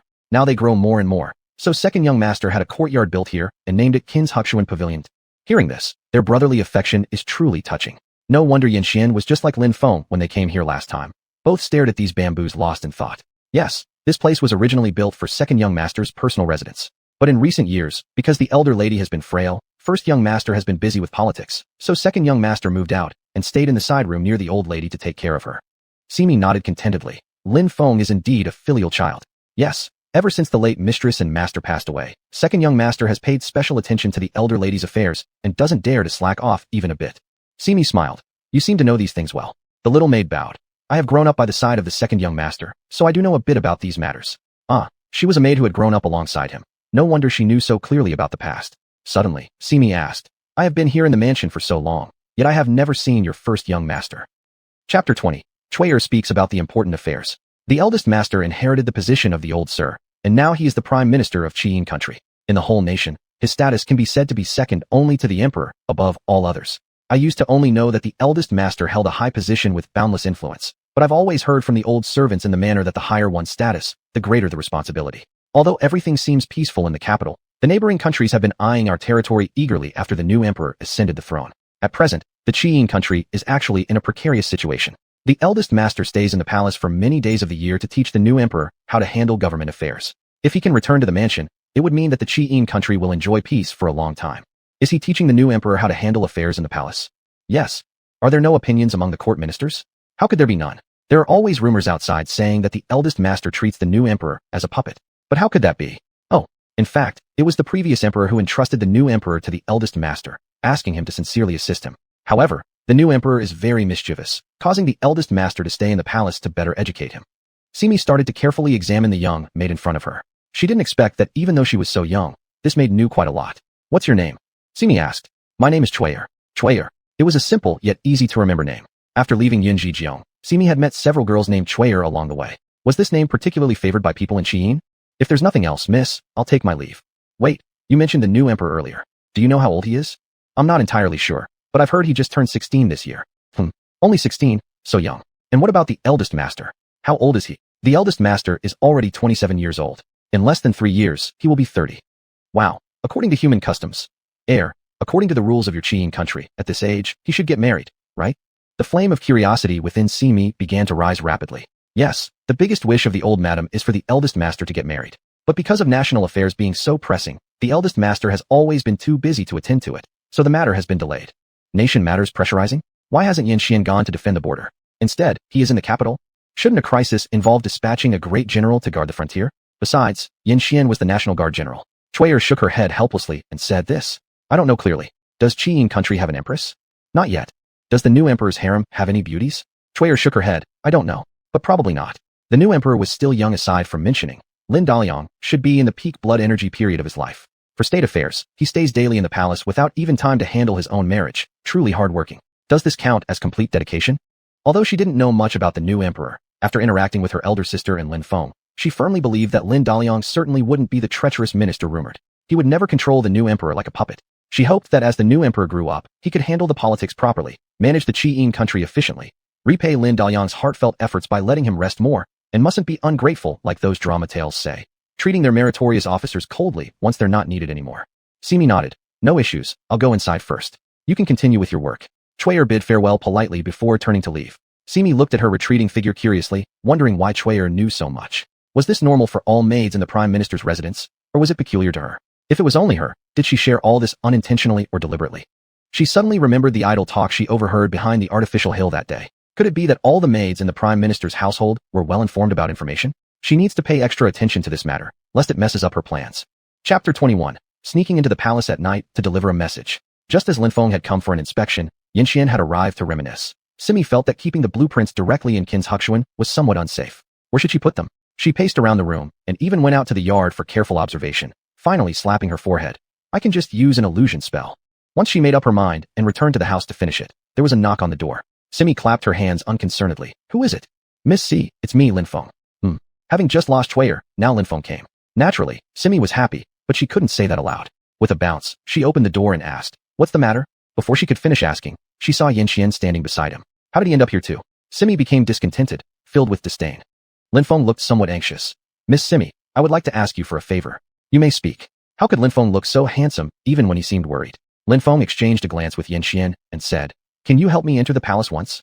Enter the palace? She had just heard his brother's story, and now he wanted her to enter the palace? Intentional? Yes. I want you to help me go to the royal palace, find my brother, and deliver a few words to him. Facing Simi's suspicious eyes, Lin Feng immediately explained, I intended to go myself, but for some reason, recently the king has fixed the days for both me and Yanxian to see my brother. Even if there are urgent matters during other times, I cannot enter. But I don't even know how to get to the palace. My grandmother said you definitely have ways. So he was referring to her Jade Pearl Dreamscape ability. Did you say something important just now? Yes, it's very important. In that case, write it down, and I'll take it to him for you. However, there's one more thing. Could you give me something your brother often carried before? Only then can the dream sense locate where he is. All right. Lin Feng followed Simi into the house, took a piece of paper at the desk, and wrote a few lines carefully folding it before handing it over to Simi. Miss, I thank you. No worries, it's a small matter. By the way, does this person over here have anything to say? She glanced at Yanxian, who hadn't spoken a word since entering, and arched her eyebrows. Yanxian had been examining the interior decoration of the room ever since he entered, disturbed by her sudden mention of him. Seeing his silence and apparent unhappiness, Lin Feng quickly interjected to ease the awkwardness. Yanxian accompanied me. Oh, looks like you two have a good relationship. As night fell, Simi crept about 100 meters away from the palace wall. In the distance, patrol groups moved in waves, and there was a protective barrier set up. Lin Feng said that it was meant to prevent immoral cultivators from sneaking and using magic. If they attempted to sneak in this way, not only would they be caught, but their cultivation abilities might also be temporarily lost, making them vulnerable. It sounded impressive, but these barriers were child's play to Simi. Her true form was a spirit cat, having absorbed the pure energy of Yunji realm since childhood. Once she transformed into a cat, the barrier was practically non-existent to her, and she could easily slip through unnoticed cracks while the guards weren't looking. No wonder Lin Feng chose her. Truly no one else was more suited for this task. Miss C, we can only send you to here. Be extra cautious going forward. Lin Feng looked at her with a grateful tone. No problem, you two can go ahead. I'll manage alone. Thank you. Simi waved, transforming back into her spirit cat form and leaped inside. Once within the palace, she remained in cat form, finding it most comfortable and convenient. The palace had many winding paths, but fortunately, Simi had her Jade Pearl, which could sense where Master Lin was located. But halfway through her journey, she suddenly thought of something very important. Why was she so obedient to Lin Feng? Just agreeing to deliver the message because he asked her wasn't good. Indulging too much in beauty wasn't wise either. Thinking further, Lin Feng had already mentioned wanting her to relay a message from the start, intending no secrets. Therefore, wouldn't it be reasonable for her to quietly peek at the contents of the letter? With this idea, her tiny paws pressed against where the letter was stored. Closing her eyes, she began reading its content through the paper. Chapter 22. As if a celestial being visited the Chancellor. Little did she know until now, when she discovered that the script of Qi Kingdom was so complicated that she couldn't read it at all. If only she had asked Lin Feng what he had written on the paper back then, she wouldn't be in this predicament of understanding nothing now. Simi patted her own little head, sighing and thinking that finding someone was more important at the moment.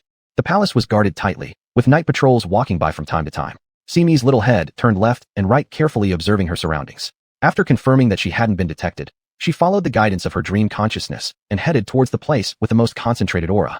The night-covered palace was very quiet, with the steps of maids and servants walking by occasionally extremely light. Even the guards whose steps usually echoed loudly during their patrols had now walked quietly. In such a situation, Simi secretly rejoiced at her own thick pads which made no sound as she moved.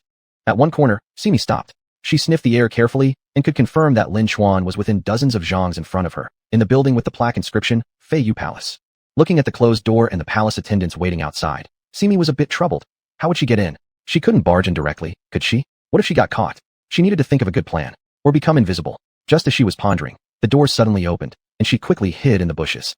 The man who opened the door wore an expansive white robe, and the moonlight falling on him seemed like ripples on clear water, shimmering softly. His face, which looked about 6/10 similar to Lin Feng, was expressionless. His gaze was cold and indifferent, his long flowing hair loosely tied with a plain 2-finger-wide strip behind him in a couple of loops, leaving long hanging ties.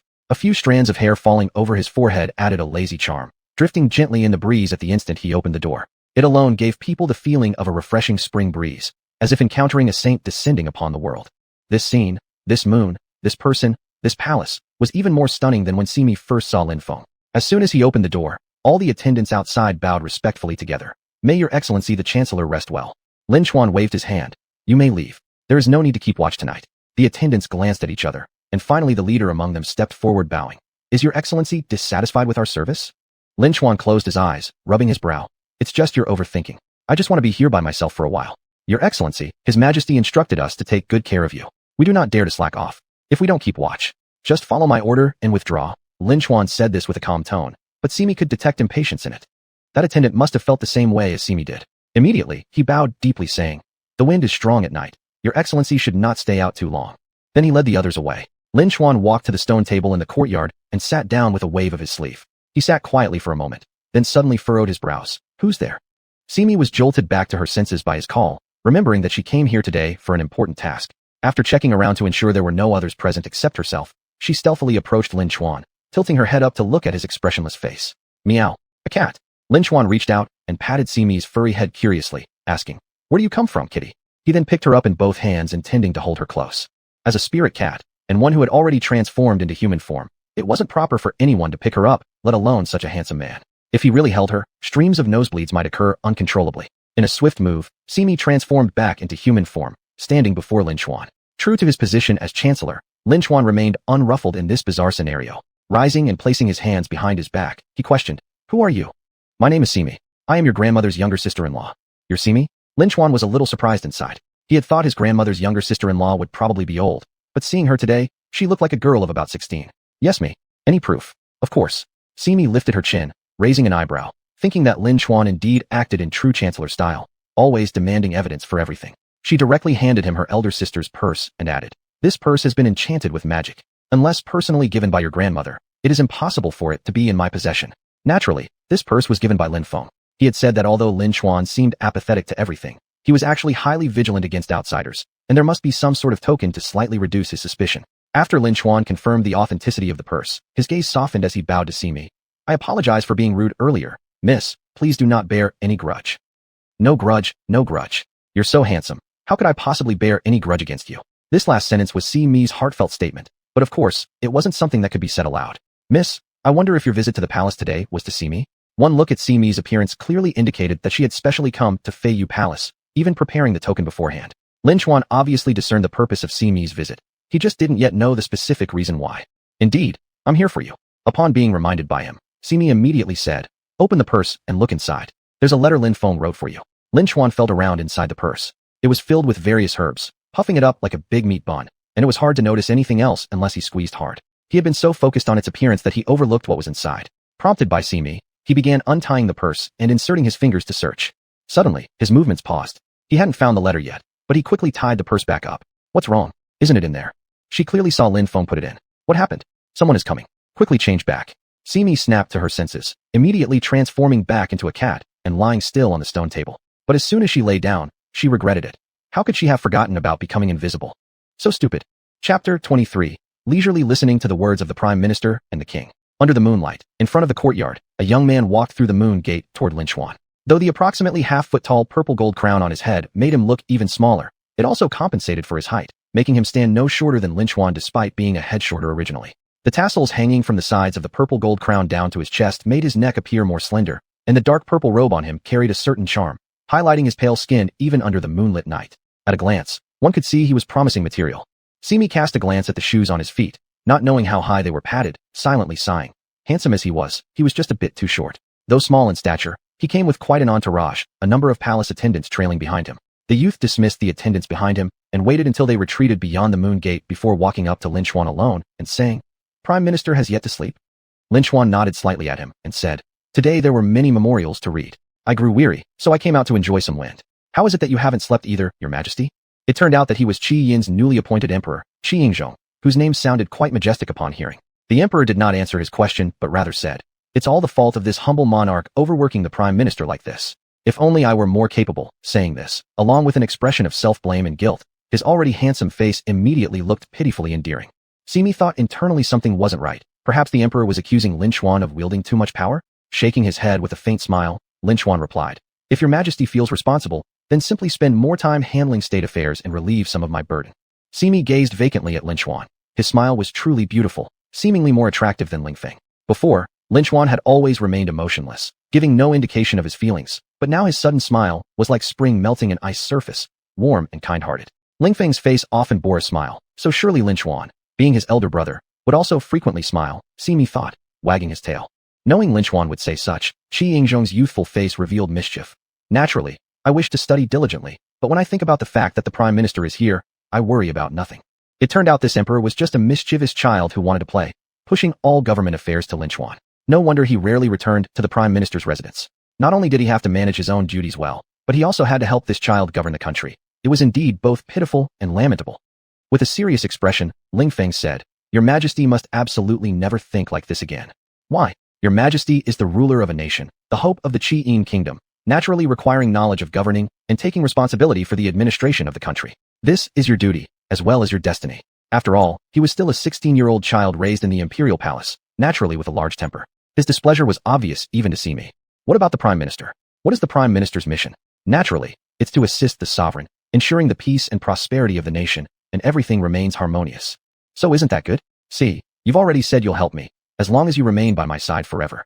Shaking his head, Lin Chuan responded, "Your Majesty, it's impossible for this servant to always stay by your side." Upon hearing these words, Qi Yingzhong's expression suddenly became very strange, as he grabbed Lin Chuan's arm and questioned angrily, "Are you leaving me? Simi? What's going on with this situation?" "Servant." Lin Chuan was about to speak when he suddenly noticed Simi sitting on the corner of the table. He steadied himself and continued, "What I mean is, there will come a day when I will leave this world, becoming a handful of dust. By that time, Your Majesty may still be young." This reminded Simi of what Shui'er had once said, that Lin Chuan was 27 years old, while Qi Yingzhong was merely 16, with a difference of 15 years. Calculated by age, Lin Chuan was clearly senior by a generation. "No." Suddenly, Qi Yingzhong shouted sharply, "Nothing must happen to Prime Minister."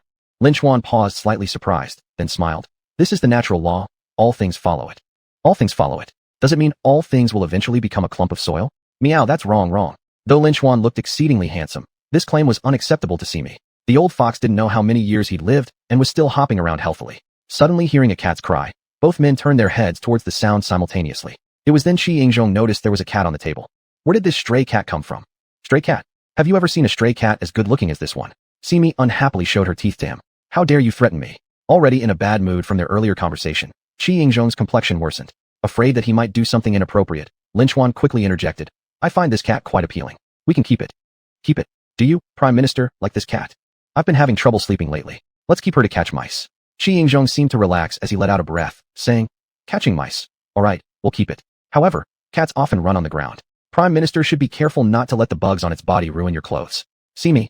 She thought about pressing this person's head down and beating him up. Lin Xuan still smiled. I thank your majesty for the reminder. You are an important minister of my court. Naturally, I am particularly concerned about you. It was clear that he was very happy when he said this. By the way, after talking for so long, I almost forgot the main matter. Oh. Chapter 24. The listener rebukes the king. Qi Yingzhong waved his hand as a sign, and a palace attendant immediately rushed in with a tray towards the stone table. Simi gave face by hopping off the table and lying down on the stone bench wagging his tail. At the center of the tray was a white porcelain bowl about half the size of a palm, covered with a round lid. A small spoon lay next to it, giving it an intricate appearance. Qi Yingzhong pulled Lin Xuan to sit down. He picked up the porcelain bowl, lifted the cover, and carefully stirred it a few times before handing it over to Lin Xuan. Knowing how hardworking the Prime Minister is, I specially asked the kitchen to prepare this silver ear soup just for you. It's still warm. Lin Xuan took it and said, Our king is truly considerate. Before now, you sent palace attendants with soup. Why are you delivering it personally today? Qi Yingzhong rested his elbow on the stone table, propping his chin and asked, Is the Prime Minister implying he doesn't wish me to deliver it? Could it be that I am less worthy than those palace servants? It was a joke, but it seemed to annoy Lin Xuan, who set the bowl down, displeased. Why does our king compare yourself to the palace attendants? You are the ruler of a nation, one that must measure up against former kings and all wise men. Daily comparison with the attendants. What kind of order is this? When will you truly grow up and become self-reliant instead of having your ministers worry about everything? Simi had not noticed from afar earlier, but now the bowl was right in front of him. The scent of silver ear mingled with the wind, reaching Simi's nose. Smelled so sweet. Simi closed his eyes contentedly. Wait, this scent. It contained Ling Sheng Danju Yi. To ordinary people, Ling Sheng Danju Yi helps with cooling the body. But for those practicing magical arts, it suppresses spiritual force growth and can be considered rather harmful. Simi narrowed his eyes. People of Qi Yin were passionate about cultivation, let alone someone noble like Lin Xuan. This monarch indeed cannot be underestimated. He was constantly guarding Lin Xuan. Lin Xuan's words clearly dissatisfied Qi Yingzhong. His dissatisfaction wasn't expressed through anger, but by pretending to be pitiful. Prime Minister, are you rejecting me? TSK, pretending to be a fool while devouring tigers. Simi felt disdainful inside.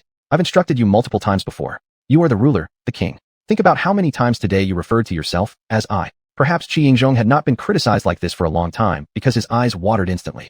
He looked at Lin Xuan, his eyebrows trembling slightly.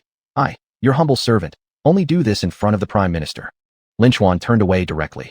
It seems I have been too indulgent with you, allowing you to ignore state affairs daily and think only of trivial matters. Starting from today, write 3 copies of the Principles of State Governance left by the previous king. Get up an hour earlier than usual every day, sleep an hour later, and finish all homework left by the master apart from the punishment writing assignments. Upon hearing this, Simi was startled. Before she arrived, the old fox told her that the king held the highest power, yet today Lin Xuan appeared more formidable. Moreover, the nearby palace attendants obviously heard this, but did not seem surprised. Could it be that Qi Yingzhong was a fake king? That got interesting. Annoyed, Qi Yingzhong swung his sleeve and left. The bowl containing silver ears was overturned by his sleeve. Lin Xuan turned around, watching Qi Yingzhong's figure running farther away, sighing dejectedly. This sight made Simi also feel sorrowful. It seemed Lin Xuan genuinely cared about this monarch and had high hopes for him. When everyone had gone, Simi returned to human form sitting on the stone bench and asked Lin Xuan, even if he is the king, isn't it a bit too unforgiving? The kingdom of Qi Yin appears harmonious on the surface, but there are countless contradictions behind the scenes. Explaining these wouldn't make sense to you, but he has to understand. Lin Xuan glanced at the spilled silver ear soup, but didn't bother cleaning it up, turning back toward the house. Simi followed and asked, you haven't opened the letter yet. Let's open it indoors. Wait, I have a question for you. Do you practice magic? Lin Xuan stopped his steps, asking, why does the young lady ask this? Just curious. Should she say that she suspected Qi Yingzhong harbored ill intentions? Today, thank you for bringing this message, young lady. If there's nothing else, I won't bother you any further. You haven't replied to the letter yet. Lin Feng said once you see it, you should reply. I'll help send it out again. Lin Xuan paused briefly, then said, you wait a moment. Holding Lin Xuan's response, Simi found a cozy corner within the palace and dozed off for a while. As the night gradually faded and lights started creeping into the horizon, she sneaked out of the palace and returned to the residence of the Prime Minister. As soon as she entered the gate, she saw Lin Feng and Yan Xian leaning against a pillar in the corridor. Clearly, they had waited for a long time. Seeing her come, Lin Feng immediately greeted her. Miss Simi, have you brought a reply from my brother? Apparently, an hour or two of rest was not enough. Simi yawned and handed over the pouch to him, saying, here, take it. I'm going back to rest. Yan Xian reached out to take it, and Lin Feng smiled at her. Miss, rest well. Thank you. Evidently treating her as a mere courier, Simi waved her hand without concern. After all, eating and staying under their roof, helping them was no big deal. Right now, catching up on sleep was much more important. Chapter 25. Yin Yuan holds ink and climbs the window. Simi was lying on a soft, fluffy bed, completely reluctant to get up from under the covers. Fluffy beds were truly the most comfortable to sleep in. She had slept for quite some time, and just as she drifted between dreams and wakefulness, Simi suddenly heard a faint sound. Her brain seemed to receive ominous news, and she abruptly opened her eyes, freezing at the sight of something. Instantly, she felt unsettled. What are you doing? The words Simi spoke carried a slight tinge of anger, partly because she woke up grumpy, and partly due to someone appearing on the windowsill. The scolded individual was none other than the petite Yin Yuan. He had one foot on the windowsill, the other lagging slightly but poised to step in, his hands resting on the window sides to maintain balance. In one hand, he held a suspicious object. Today being rather idle, Yin Yuan impulsively wanted to know what mischief Simi was up to. He sent out 2 flying insects only to discover her peacefully sleeping under her blanket. Lying lazily in bed during broad daylight greatly provoked Yin Yuan, who had been woken early by his elder brother to recite books. After enduring much, he finally sneaked out without Zhong Imo noticing, fearful of being seen entering through the main gate of Jiang Mansion. Instead, he climbed over the wall directly into Qingju Pavilion. Yin Yuan sneaked inside planning to draw an ugly pattern on Simi's face to repay her for the mud-covered prank at the Jiang residence last time. However, though the window had easily opened, he was caught halfway climbing in, stuck awkwardly, and feeling as if he'd been caught red-handed. Guiltily, he tried hiding the ink-soaked brush behind his back. Such obvious movements naturally didn't escape Simi's eyes. She stared at Yin Yuan's back and asked, "What do you have?" Though not a match in fighting, admitting it would make him seem petty and unbecoming of a gentleman. How could Yin Yuan confess truthfully? The best plan now was to slip away quietly. Agile despite his small size, Yin Yuan spun with grace after a quick bow and fled. All he needed was to climb over the wall of Qingju Pavilion. But Simi watched with amusement as she effortlessly lifted the person suspended mid-air, struggling futilely. She sighed. "How can you forget I'm a spirit cat? No matter how agile you think you are, you're no match for me." Yin Yuan scoffed coldly. "If I wasn't trapped in this child's body, do you really think you could do anything to me?" Surprising confidence without any basis. "Remember all those times I've already hung you up, yet here you still cling to saving face," mocked Simi. All men cherish their dignity, especially someone like Yin Yuan. Though outwardly handsome, confined in a child's form made him particularly sensitive about face. This comment ignited his temper, yelling, "Who's clinging to face here? You nasty girl." Simi paid no mind to his ranting feet, even knowing Yin Yuan was nearly 20 years old. Yet at that moment, there was no denying his current form.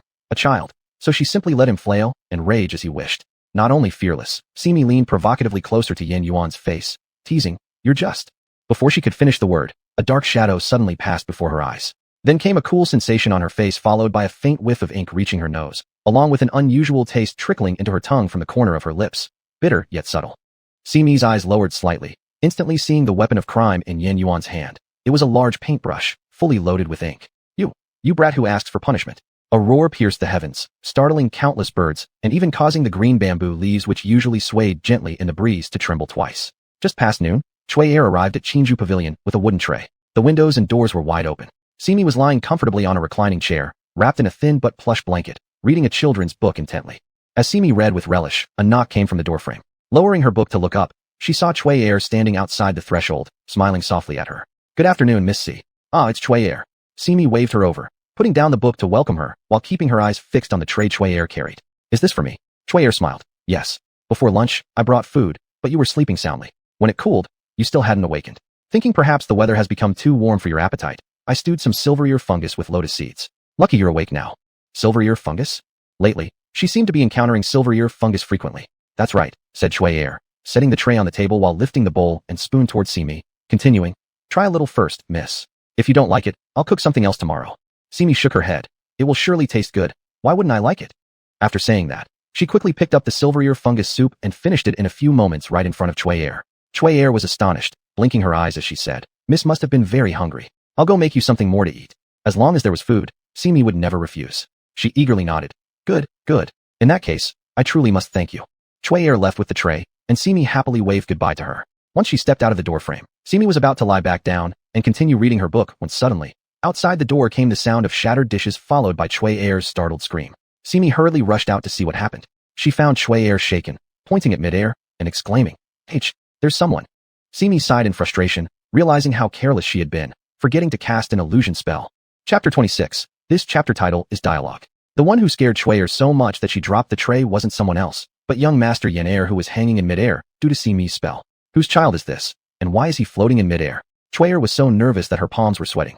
She hadn't seen him when she came in, and just as she stepped over the threshold with the tray, she heard a sneeze. When she looked up, she saw this scene. A child of about 5 or 6 years old was hugging his knees and floating in the courtyard of Qingju. Occasionally, dazzling light would flash around him. The small, round figure seemed to be enclosed in an invisible bubble, which scared her quite a bit. If Yin Yuan wanted to come down, He could shout at the top of his lungs, and perhaps a passing servant or maid would see and report it to Lin Feng, who would certainly save him. At worst, he could cast a spell to send a few little bugs to inform Zhong Yimou. Although he would be scolded, at least he wouldn't have to stay suspended in the cold wind. Unfortunately, Yin Yuan was extremely vain and preferred to silently endure the cold rather than ask for help. Moreover, he had snuck out without Zhong Yimou knowing, so if he were caught, he wouldn't get off lightly. Plus, he didn't want the maids and servants to see his predicament. It was too embarrassing. He figured he might as well hang there. He didn't believe Simi would keep him hanging forever. The last time in the alley, she released him and took him back to Qingzhou Xian to feed him medicine. Maybe she had cast an invisibility spell, meaning no one would see him, so he wouldn't be embarrassed. Thinking this, Yin Yuan stayed where he was, waiting for Simi to release him. But who would have guessed that Simi hadn't made him invisible at all? He was about to catch a cold being hung there. Yin Yuan covered his face, unwilling to meet anyone. Simi, seeing his condition, felt a sudden urge to tease Chuyer and asked, "Did you see his appearance?" "I did. He's not from the house. Although the child covers his face, he looks clean. How did he end up floating in the air? Did he sneak in and offend you, miss?" Chuyer said while turning her head toward Simi. Simi was about to speak, then suddenly remembered that not many people knew Yin Yuan had turned into a child. It would be better not to tell Chuyer the truth since she has a habit of gossiping. Though they indeed had personal conflicts, they were minor quarrels, and it wouldn't do to take it too far. Simi puffed out her chest and declared, "I hung him." "Yin Yuan." "You admitted quite readily." How did he offend you, miss?" "He broke into my room and tried to harm me." "This?" Chuyer glanced between Simi and the boy in the air. "He's just a child. How could he possibly harm you? Could it be some misunderstanding?" Yin Yuan's veins on his forehead started popping. Since they already noticed him, why didn't they let him down but instead happily chatted below like he didn't exist at all? Just moments ago, he was reveling in various musical places, where everyone addressed him as young Master Yin and tried every possible way to flatter him. Never before had he experienced such neglect, nor been humiliated by a bratty girl like now. Even worse, the previous humiliation was before acquaintances, while now, only strangers from the Chancellor's residence passed by. Truly pitiful and lamentable. And now, being left dangling in the cold wind. Achoo! Yin Yuan rubbed his nose, continuing to indulge in self-pity. The sneeze landed nothing but an unspoken moisture on Simi and Chuyer's faces. After a moment of silence, both wiped their faces with their sleeves for a while. Chuyer then said, "Mistress, I cannot meddle in your dealings with outsiders. Please follow the rules." Simi restrained her boiling emotions and replied, "All right, no problem." Chuyer looked at her again and said, "Don't show any mercy." Simi gave a reassuring hand gesture. "No worries." Yin Yuan, "Do you realize I heard everything you said?" Chapter 27. Does my cover look nice? Simi was talking to Chuyer when Yin Yuan suddenly let out a startled scream. The two hurriedly looked over, and the barrier that had been keeping Yin Yuan afloat in midair seemed to have burst. Without the support of the barrier, he plummeted at great speed. Simi did indeed intend to teach him a lesson, but she had never meant to injure or disable him. She immediately rushed forward to save him. However, Simi had no experience rescuing people midair. Before she even reached him, Yin Yuan fell to the ground with great acceleration. Worried, Simi thought why she hadn't heard Yin Yuan's screams of pain. Upon looking down, she saw Yin Yuan lying in someone's arms, and she finally relaxed as she descended back to the ground. Yin Xian, with a dark face, held Yin Yuan who trembled and covered his face. The pressure around Yin Xian was extremely low. It wasn't clear if Yin Yuan was scared by his sudden fall or by the sudden appearance of Yin Xian. Chuyer stood silently beside them, her head bowed without speaking. Even Lin Feng, usually amiable, didn't look too good right now. Simi coughed dryly, stepping forward to ask, "Lin Feng, why are you here?" The moment she opened her mouth, Yin Xian glared fiercely at her, startling Simi into freezing motionless. Goodness, this Yin Xian was terrifying. Even though Simi possessed stronger spiritual power and higher cultivation, Yin Xian's glare left her weak at the knees, much less anyone else. Lin Feng patted Yin Xian on the arm, signaling him to stay calm. He first dismissed Chuyer, and when she was far away, he turned his head and asked Simi, "I wonder what wrong Yin Yuan has done that would make you punish him so severely." "Me?" Simi stuttered for half a day without making any sense. In the end, she glanced at the discarded brush pen in the corner with a pitiful look. Lin Feng noticed where her gaze went, spotting the messy ink stain on her collar. He quickly deduced about 80% of what had happened. He exchanged a glance with Yin Xian and then said to Yin Yuan, "Stop covering your face." Yin Xian placed him gently on the ground and said, "As the second young master of the general's mansion, every day you behave improperly and only know how to play tricks. How disgraceful this is." With Yin Yuan being reprimanded, naturally Simi was glad, especially since if it were only Lin Feng here and not Yin Xian, she'd be even happier. Speaking of which, Yin Yuan truly felt utterly pitiful, constantly being scolded, unable to retaliate. His dignity was entirely stripped clean. Chu. Yin Yuan sniffled, feeling even more aggrieved. Being hung in midair made him catch a cold, and there wasn't a single person to pity him. Not even his closest elder brother showed him any kindness. This made him feel immensely disheartened. At the sound of this sneeze, Yin Xian instantly stopped scolding him and checked his forehead. "Are you chilled?" Yin Yuan, keeping his head lowered, wiped his nose without uttering a word. But inside, he thought bitterly, it was exactly like this. That transparent spherical barrier could only keep him hovering in the air, unable to block even a single wind current. Qixin country already had abundant moisture and heavy winds. It was lucky enough there hadn't been rain. Upon realizing this, Yin Yuan felt infinite sorrow in his heart. No one loved him, no one cared for him. He was just a little cabbage from the fields. If only his father and mother were still around. Thinking about this again brought forth another hichichu, confirming his cold. Seeing this situation, things appeared somewhat serious. Last time Yin Yuan got chilled after being suspended, and this time it happened again.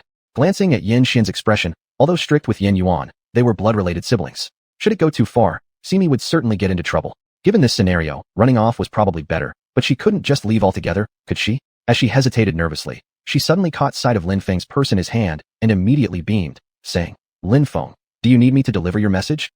After she said this, Lin Feng looked down at the purse in his palm and nodded. "Yes, that's my intention, but..." Before he could finish his sentence, Simi snatched the purse, waved, and exclaimed, "I'll deliver it for you right away. Wait for me." With that, she ran off swiftly like she had oil under her feet, disappearing in no time. Hey, I wasn't finished yet. Whether or not he had finished speaking, Simi had disappeared regardless. This time, both men looked down at Yin Yuan and said, "Well, tell us, why did you come here?" In no time, Simi arrived at the palace gate. Just then, she remembered it was still daylight outside, and she needed to wait until nightfall to enter. Besides, she hadn't even eaten the food Chuayer had prepared for her. How frustrating. Simi attributed all these troubles to Yin Yuan. Hadn't he wanted revenge? Then why had she hoisted him up in the first place? And had he not been discovered by Yin Xian and Lin Feng while hoisted, why would she be thinking about escaping so quickly? If she hadn't fled, she'd already be eating Chuayer's food by now. The more Simi thought about it, the angrier she got. However, she could do nothing but sit under a big tree waiting for nightfall. As she sat sulking, she suddenly remembered that the royal kitchen served delicious food. After delivering the letter, she could sneak in there for a feast. Simi slapped her hands together, admiring her own cleverness once again. Chapter 28, Meeting an Old Friend at the Palace Wall. As the saying goes, first time strange, second time familiar. With the experience from the previous night, Simi easily sneaked to the place where she had entered last night when the patrol soldiers walked away. She had already stepped out with one foot when she suddenly felt something was off. How is this barrier different from yesterday's? Simi poked her paw in front of her. There was nothing there before, but at the spot she touched, it suddenly bulged like a lump, and raised several times thicker than golden threads radiated outward from the center to all sides, shining brightly in the dark night. Oh, Simi mentally cried out.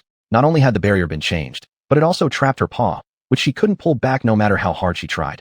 All because she let down her guard for a moment. The few streaks of golden light that flashed just now might have drawn the attention of countless patrolling teams. Sure enough, sudden footsteps broke the silence of the originally quiet and open area. It was the same patrol soldiers who had left not long ago. Crap, I have to get my paw free before they arrive. As she was getting anxious, someone suddenly grabbed the back of her neck and lifted her up. "Oh, isn't this little Simi?" The voice spoke with a slightly surprised tone. Simi immediately recognized the familiar voice as belonging to Hun Dan, the guy who, besides him, wouldn't hang such a big bag on his waist.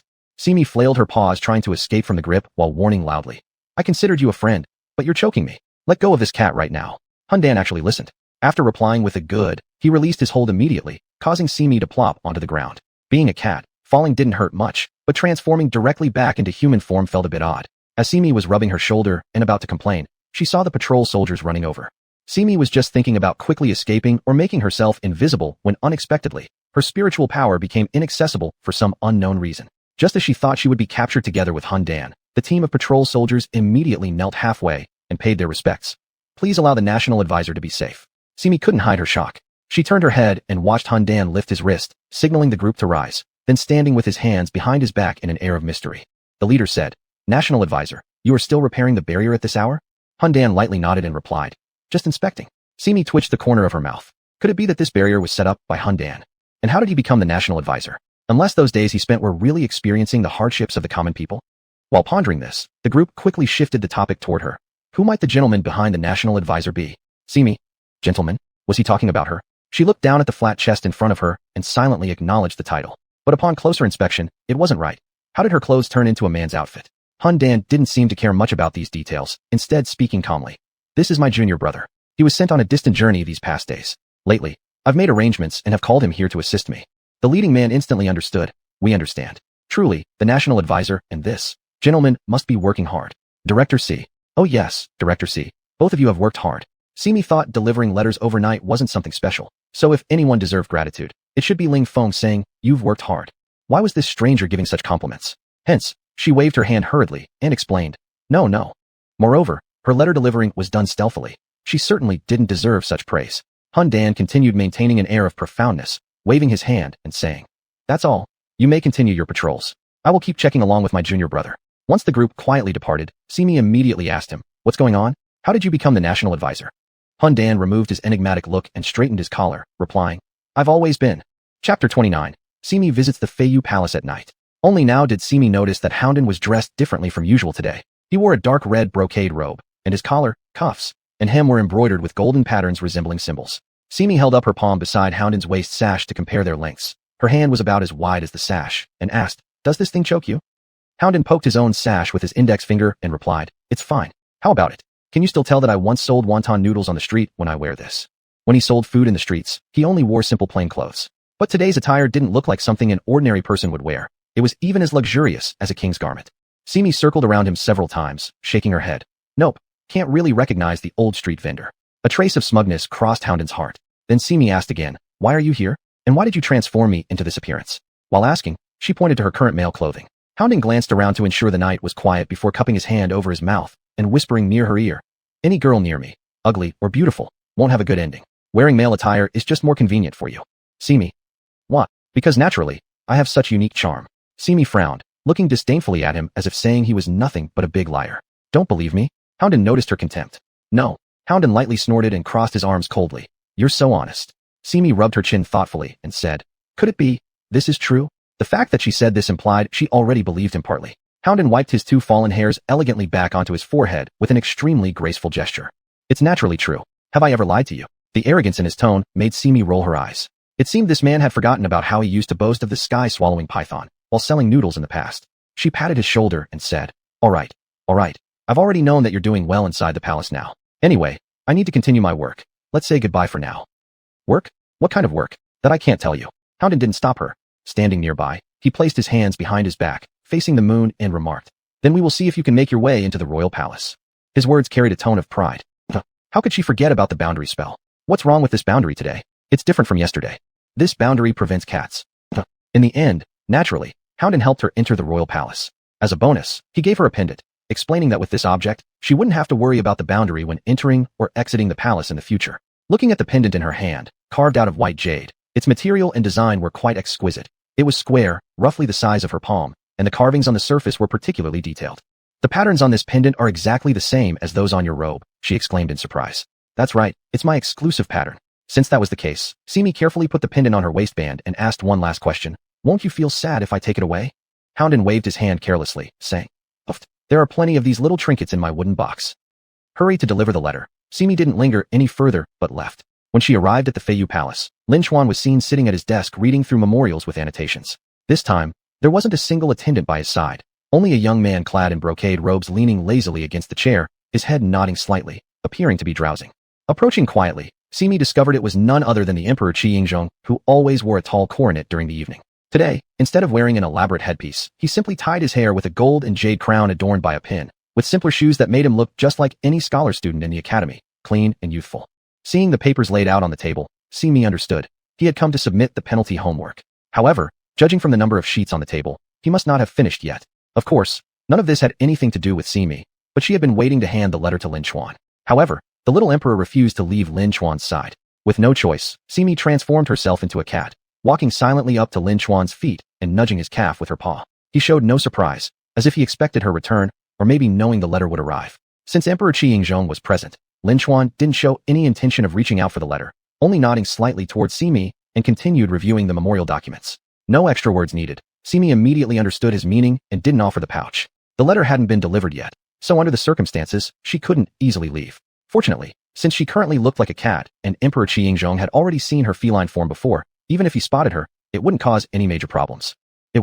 Simi patted her belly, only now realizing that she hadn't eaten dinner yet. She glanced at Lin Chuan, who was still working at his desk, and at the pastries on his table. Simi again gently nudged Lin Chuan's calf with her paw, and once he looked over, she pointed at the table and then opened her mouth to gesture toward herself. Lin Chuan understood what she meant. His long, pale hand reached out for the plate and placed it on the small stool in front of Simi, so softly that it barely made a sound, as if even Simi didn't dare to breathe heavily. The stool was neither too high nor too low, and after placing the plate on it, there was still plenty of space left. With one leap, Simi jumped onto the stool, sniffed around twice, seemed very satisfied, picked up 2 pieces, and trotted outside to digest them. Eating here might make some noise, and she really didn't want to wake Qi Yingzhong, who kept dozing off nearby. After eating 2 or 3 pieces, Simi wiped the crumbs from her mouth on the grass, scratched her paws a few times, and returned inside. Seeing Qi Yingzhong still present, She had no choice but to crouch in a corner and wait for an opportunity to deliver the letter. Perhaps because the indoor temperature was too comfortable, or maybe because of the busy day, Simi gradually drifted into slumber in the corner and slept until the next morning when the sun had already climbed high. Simi woke up looking around.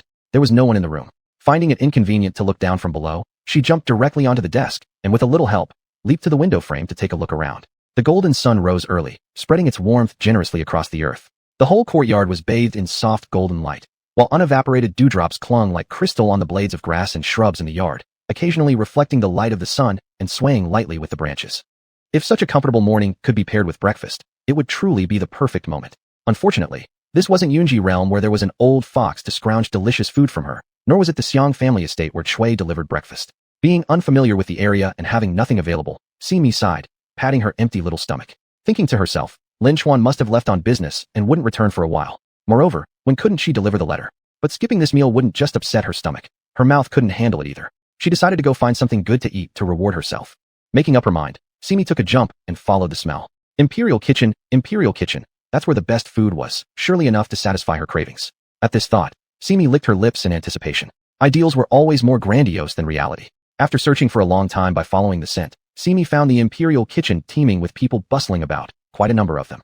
With so many people, how could she possibly succeed in stealing anything? She certainly couldn't freeze everyone with magic just for a few bites. Simi patted around in place, turning in circles before suddenly thinking of Hundan. If she transformed into Hundan's appearance, would that mean she could eat all she wanted? After evaluating this idea, Simi concluded that it was highly feasible. Just as she was about to proceed, her conscience kicked in. Wouldn't doing this negatively impact their friendship? Upon reconsidering, she realized she could freeload off of Hundan anyway. Feeling pleased with herself, she touched the hidden jade tablet and planned to use Hundan's smell to find him and get a full belly. Jumping along, half hiding and half avoiding the palace attendants, she was led by the jade tablet to the entrance of a large hall. Simi knew Hundan was inside. His energy was strong. Lin Chuan was also inside, along with Qi Yingzhong and many others. The swordsman guarding the door had been trained in spells, so she didn't dare to get too close easily. She squatted in a corner and used her spiritual senses to scan the situation inside and finally concluded. It was indeed the morning court session. The Qi Yingzhong at the morning court was different from the drowsy teenager last night. He sat on the tall red shadow national emblem throne speaking words, his face retaining some childishness, but an aura of commanding dignity radiated from him nonetheless. Simi remembered the old fox saying that bloodline was a magical thing. If one had royal blood flowing within them, they couldn't lose their imposing presence no matter the circumstances. Qi Yingzhong was probably like that. She never imagined that this little child who fell asleep beside Lin Chuan and got scolded could be so confident on the court, contrasting sharply with Yin Yuan's annoying mannerisms. Indeed, people varied greatly. As she mused, someone called out for adjournment, and the ministers knelt down in a loud chorus of vassal cries, bowing as Qi Yingzhong departed. Officially clad ministers streamed out of the hall in groups, and Simi's eyes closely followed the crowd, looking for Lin Chuan's figure. She thought it would be great to first give him the letter and then go freeloading off Hundan. But Lin Chuan wasn't seen, instead catching sight of someone who sent chills down her spine. Conditionally, Simi shrank her body, trying to reduce her visible range as much as possible. Yan Xian clearly had the chance to enter the palace himself. Why didn't he personally hand over the letter to Lin Chuan? Wouldn't entering the court at the same time be easier? Just as she pondered this, a large face suddenly popped up right before her. TCH, this cat is pretty interesting. Saying so, he directly grabbed Simi by the neck and hugged her tightly to his chest. Simi glared furiously at the man in front of her. Who else could this person be but Hundan? Stop glaring, it's useless. Hundan snapped his finger against her forehead, his attitude extremely arrogant. Grand Sorcerer, this is my cat. As Hundan turned around with Simi in his arms, he saw Lin Chuan standing there upright, his face expressionless, revealing no emotion. Ah, it's the Prime Minister, Hundan raised an eyebrow. Chapter 30. The letter turns to ashes in the palm. Lin Chuan took a few steps closer, glanced at the cat in Hundan's arms, and said again, this is my official cat. Hundan didn't seem to care, stroking the cat as he held it, saying casually, oh really? I saw this cat outside a few months ago. I didn't expect it to be yours, Minister. But cats generally look the same all over the world. Minister, don't mistake the identity. Simi frowned. This guy was speaking so insidiously. Lin Chuan continued, I'll repeat myself. This is my official cat. So what? Put her down. And if I don't, what are you going to do about it? Are you going to ask the ruler to arbitrate? Simi almost rolled her eyes skyward. How unreasonable could this guy be? His words were like those of an unreasonable child playing truant. If she knew Yin Yuan, they would probably be the best of friends in the entire city. Hundan noticed her disdainful glance, and the revenge-minded minister showed his authority by pinching her tail hard. In the next moment, her sharp little teeth directly bit into Hundan's finger. How dare anyone touch her tail at will? He didn't react after such a long bite. Hey, her teeth hurt. The bitten Hundan seemed unfazed, teasingly saying, this cat isn't well behaved. Let me tell you, my body is cast in gold and iron. One bite from you won't damage me, but it might break your teeth. After finishing, he flicked her forehead with force. Hey, Girl, I'm kindly holding you, and you bite me? Lin Chuan said. I wouldn't have the sovereign deal with such trivial matters. However, not all officials have fully dispersed yet, and there are palace people and guards coming and going, with many eyes watching. Once the news that you're holding a cat reaches the princess's ears. Simi looked around, and sure enough, many officials were walking out very slowly, their eyes often glancing towards Simi naturally. She understood these ministers were looking at her. These things didn't matter too much, as long as Yin Xian had gone. You're threatening me? Not at all. Though Lin Chuan's tone was very light, for some unknown reason, Simi actually saw a trace of compassion in his tranquil eyes. Was this just her illusion, or was her sixth sense incredibly sharp? If compassion, then for whom? Could it be for her who had been forcibly embraced by Han Dan? No, Lin Chuan's compassionate gaze was clearly directed at Han Dan. Maybe something had happened to Han Dan. Thinking carefully, aside from the princess mentioned earlier, there seemed to be no other issues. This princess must be someone extraordinary. After knowing Han Dan for so long, he had always been fearless. Yet when Lin Chuan only mentioned the two words princess, Han Dan became afraid like this. It was truly strange. Lin Chuan maintained a serene expression, while Han Dan blushed green with displeasure, placing Simi on the ground before leaving in anger. It turned out he was afraid of the princess. Who exactly was this princess that made her curious? Wagging her tail, she suddenly remembered her stomach was still empty. She hadn't eaten breakfast, and the day before, she only ate 2 or 3 pieces of pastry to tide herself over. Her ears instantly drooped, dissatisfied, moving slightly. Not far away, voices of the officials reached her ears. Who would have thought? Both the National Chancellor and the National Diviner love cats so much. Upon hearing these key words, Simi immediately perked up her ears and paid attention. Those two. It looks like they talk because of the cat, but in reality, who knows why? You say that, and it does make sense if... Never thought old men would gossip so much, which indeed made her feel unpleased, so naturally, Simi stopped listening to the rest and started walking along the path following Lin Chuan. On both sides of the road were neatly trimmed flowers and grass, exuding a refreshing fragrance, their layout carefully designed, a skill comparable to Flower Master's work. All the way, various palace servants moved back and forth in different directions. They would bow to Lin Chuan from afar, only daring to stand up and resume their duties after Lin Chuan had walked past them by some distance. On the whole journey, Lin Chuan maintained forward focus, treating the palace servants as plants swayed by the wind or dissipating smoke, hardly worth a single glance. Perhaps, because he wasn't good at socializing.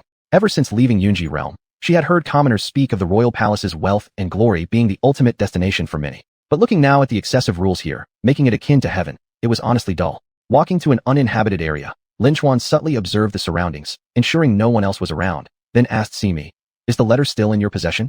Simi nodded and pulled out yesterday's pouch from somewhere unknown, handing it to Lin Chuan. "Here, take it." With all this stealthy behavior, those who didn't know better might think they were engaging in some immoral transaction. Simi didn't know what was written in the letter and did not ask further. For some reason, she chose to trust Lin Chuan and Lin Feng from the very beginning. If someone were to ask why Simi was so obedient, why a nearly 1,000-year-old spirit cat would stoop to delivering messages for ordinary people, it was probably because they looked good. After taking back the letter, Lin Chuan read it for a while, then folded it again and asked Simi, "Do you know how to manipulate fire?"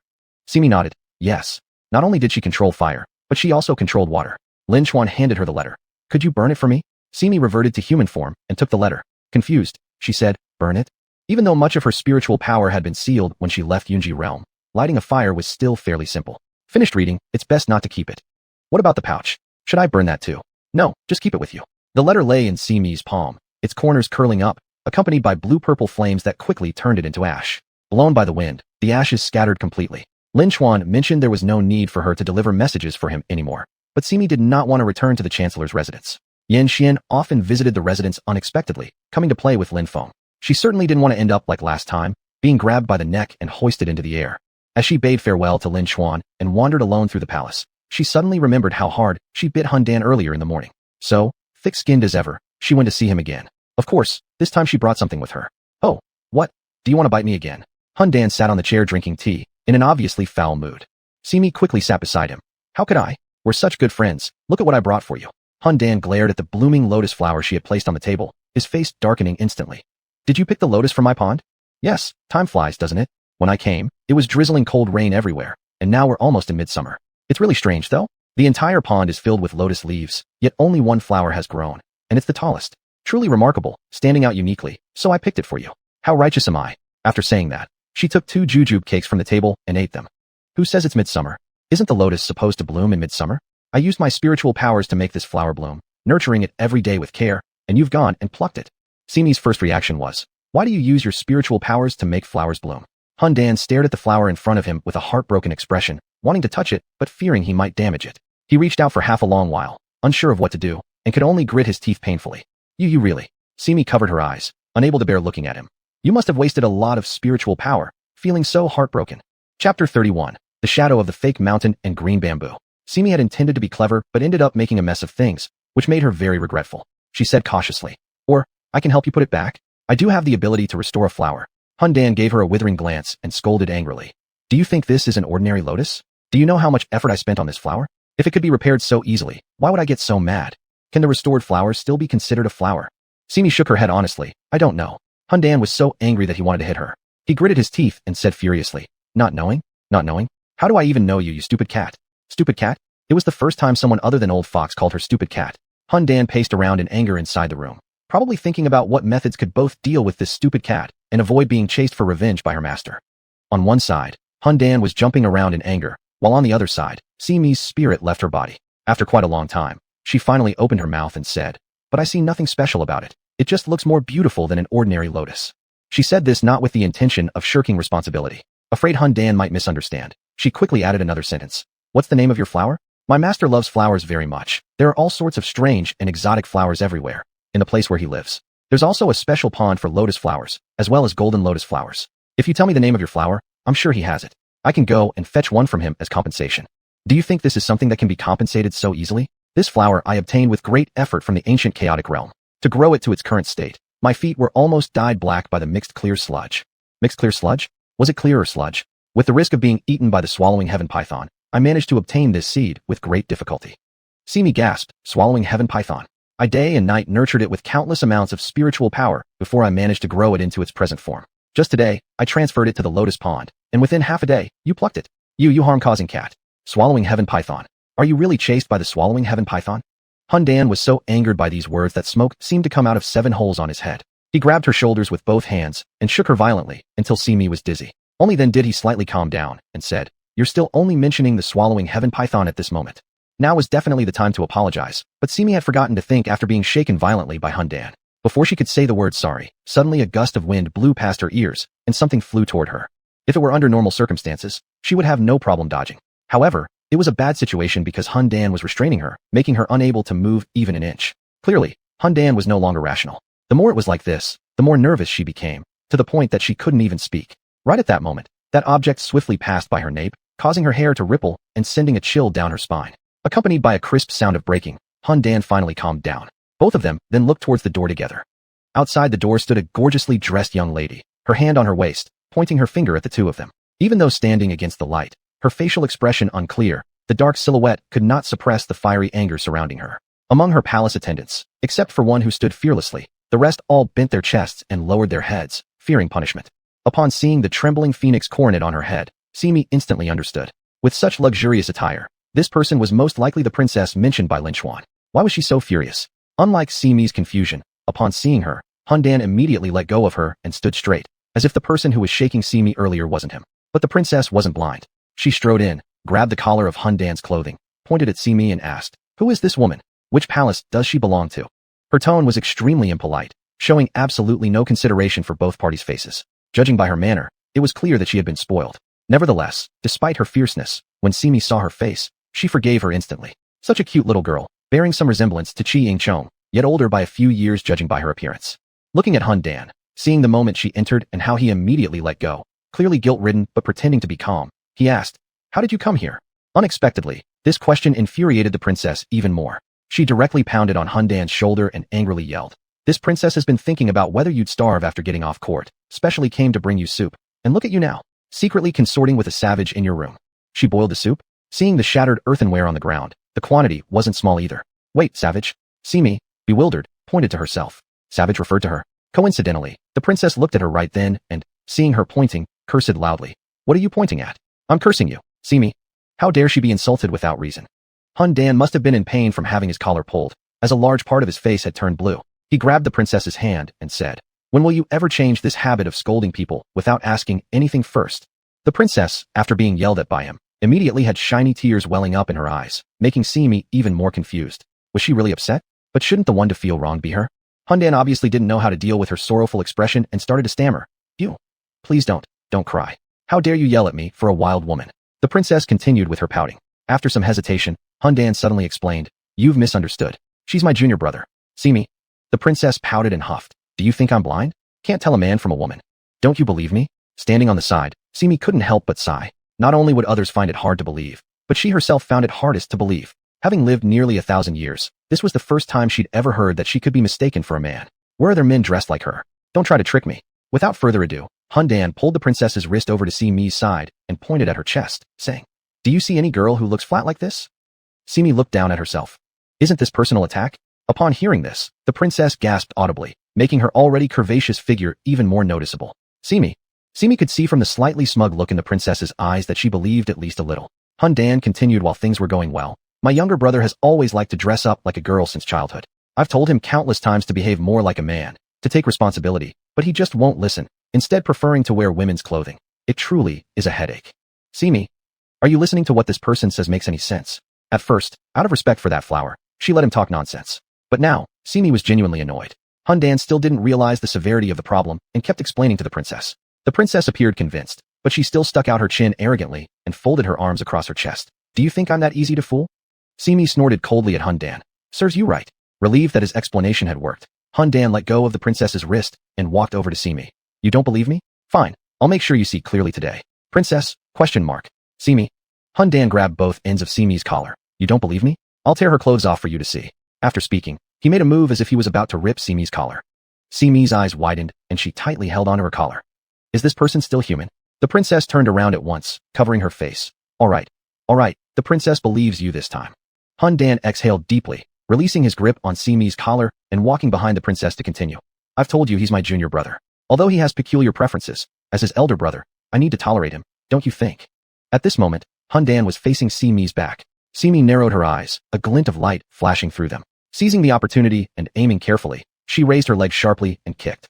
Hundan instantly lunged forward. Unfortunately, at that exact moment, the princess turned around. As the palace attendants cried out in alarm, Hundan fell squarely onto the princess's body. The princess was petite, so under the weight of the fall, she completely disappeared, leaving only the edge of her dress shaking tremulously. Immediately, the attendants began screaming, "Save the princess! Hurry and save the princess!"